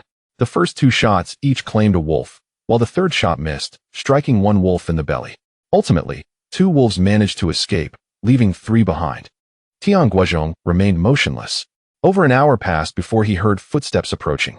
"Be cautious, there are wolves nearby," he shouted. Instantly, the footsteps ceased. After a considerable time, the sound of slow footsteps returned. "Guozhong, are you all right?" It was Lu Paizhong's voice. "I'm fine," Tian Guozhong replied. Before long, Lu Paizhong arrived with a group of villagers. "Wow, you really took down 2 black bears," they exclaimed, laughter erupting. "I want to eat bear paws." "Would you like the bear's rear?" "Of course. Why not? But nobody better compete with me for it." "Dream on. The bear's rear is all meat, no bones." "Who do you think you are? If anyone eats, it should be Guozhong." "I won't eat. You all can have it," Tian Guozhong quickly interjected. The villagers swiftly bound the 2 black bears and the 3 wolves. Then together they carried them out. Almost 2 hours later, they returned to the village, causing an uproar among the villagers. Nearly all the villagers gathered to witness the spectacle, some skinning wolves while others butchered bear meat. "Guozhong, you're incredible. You promised meat, and you delivered." Indeed, electing Guozhong as village chief was the right choice. With him in charge, we need not worry about meat anymore. The villagers praised Tian Guozhong profusely for the bear and wolf kills. Tian Wanfu, Tian Guozhong, and Tian Jianhua wore expressions as dark as soot. Yet their bodies betrayed their hunger, sitting motionless by the table. The villagers, being considerate, reserved 2 bear paws for Tian Guozhong, while the rest of the meat was prepared for a grand feast. Over 4,000 villagers enjoyed the bounty of 2 bears and 3 wolves, finishing the meal in one sitting. "Save the bones. We can make broth tomorrow," Tian Guozhong instructed. The cooking villagers replied, "Understood, chief." In this manner, the villagers began to regard Tian Guozhong with newfound respect. The following day, they gathered again for a feast featuring bear and wolf bone soup. Even without meat, the broth was a delight. From that point onwards, the villagers diligently repaired the roads under Tian Guozhong's leadership. Even the idle ones dared not slack off, for without work, there would be no meat to eat. The allure of meat was too powerful to resist. As time swiftly passed, November came to a close, and the roads were finally completed. A brief ceremony was held to celebrate the opening of the road. With no vehicles in the village, Tian Guozhong borrowed several horse-drawn carts from neighboring villages to mark the occasion. The ceremony was conducted smoothly. Days later, the commune unexpectedly announced that the village would transition to a household distribution system. Tian Guozhong, having anticipated this, was not surprised. Yet the villagers erupted in joyous shouts, with some even sleeping in the fields that night. Tian Guozhong had long devised a distribution plan and promptly organized the entire village to commence the allocation of land. During this period, numerous villagers began to separate their households, each hoping to claim a larger share of the land. Guozhong, should we also partition our household? Inquired Tian Laonian. There is no need, replied Tian Guozhong. Our family already possesses 60 mu of land, which is ample. With that, Tian Laonian fell silent. The following day, Tian Guozhong orchestrated the land distribution among the villagers. Everyone yearned for the most fertile plots, their faces flushed with eagerness as they vied for their shares. Throughout the process, Tian Guozhong refrained from intervening, leaving the villagers to manage the distribution themselves.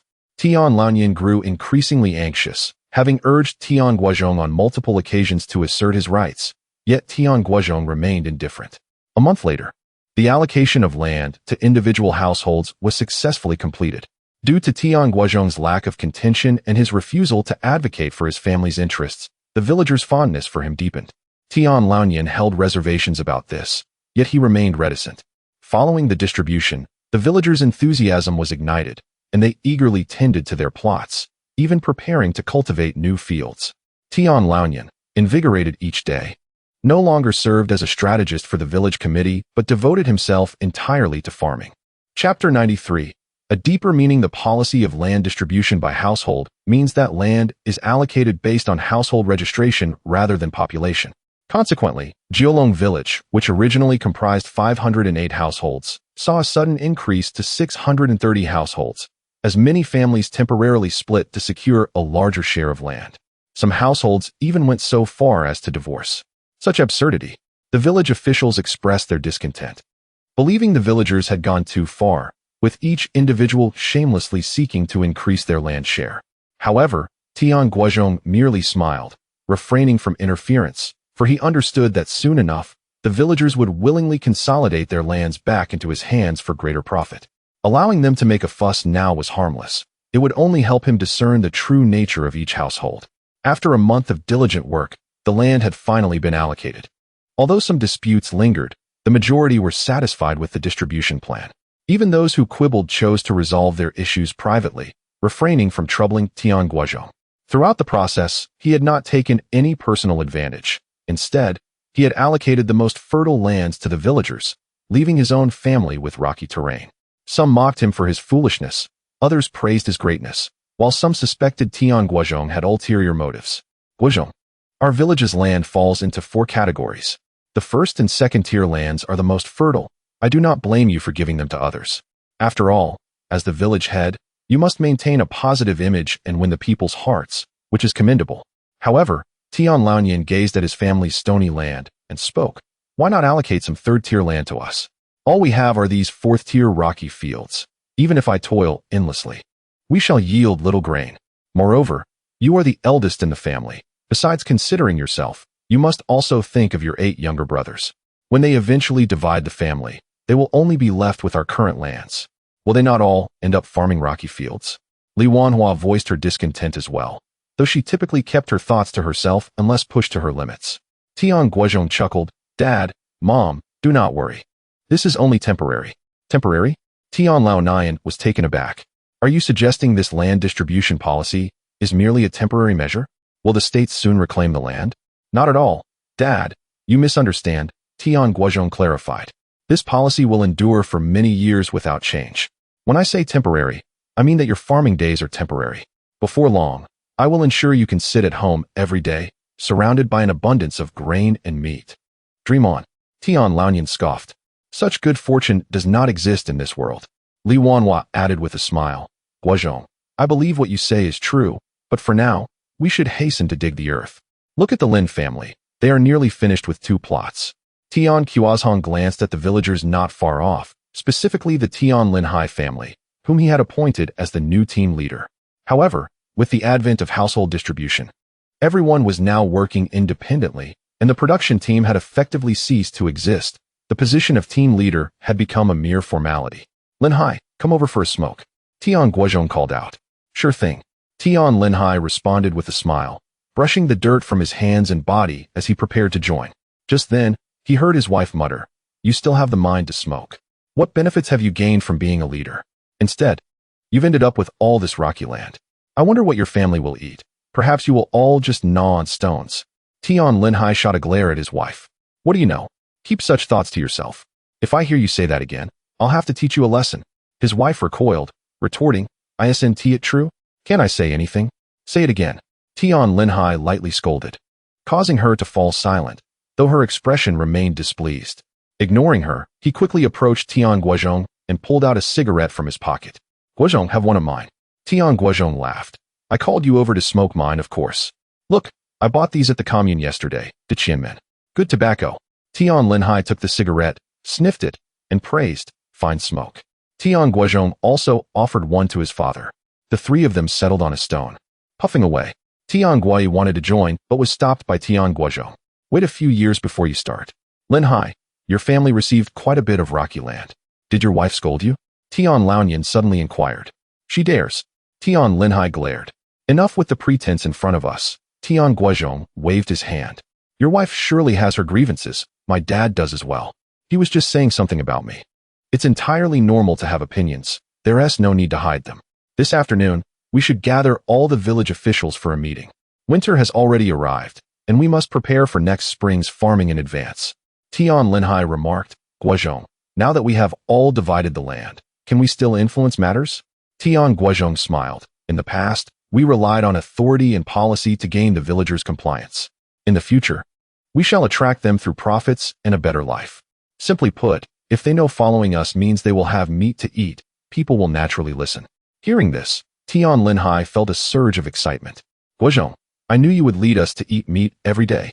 He had relinquished first and second tier lands, opting for third and fourth tier to express his loyalty to Tian Guozhong, but he was also apprehensive about whether his sacrifices would yield rewards. At this moment, hearing Tian Guozhong's words reassured him that there was a plan in place. Only dreaming of eating meat every day? Linhai, your aspirations are too modest. That one tea suffice. Tian Guozhong laughed, waving his hand. Let us get to work. We will discuss more in the meeting this afternoon. Dreaming of eating meat every day still seemed too small? Tian Linhai could hardly fathom the magnitude of Tian Guozhong's ambitions. Yet he left filled with enthusiasm. Guozhong, many people can boast, but not everyone can deliver. Remember, there is a significant difference between speaking before acting and acting before speaking, especially now that you are the village head. It is vital to understand the principle of leading by example, Tian Laoyan advised. I understand, Tian Guozhong nodded. As noon approached, Tian Guozhong, wielding a hoe, returned home alongside Li Wanhua. Tian Guozhong was preparing for an afternoon meeting, while Li Wanhua headed back to prepare lunch. Tian Laoyan, Tian Guoyi, and Tian Guoren continued their labor in the fields, awaiting Li Wanhua's arrival with their meal before resuming their work, which would persist until nightfall. Such a scenario was a common occurrence throughout the village. As Tian Guozhong traversed the path from his family's land to their home, he observed villagers diligently toiling on their plots, a vibrant scene of winter cultivation. Such imagery is rarely witnessed in later times. Tian Guozhong could not help but pause and gaze for an extended period.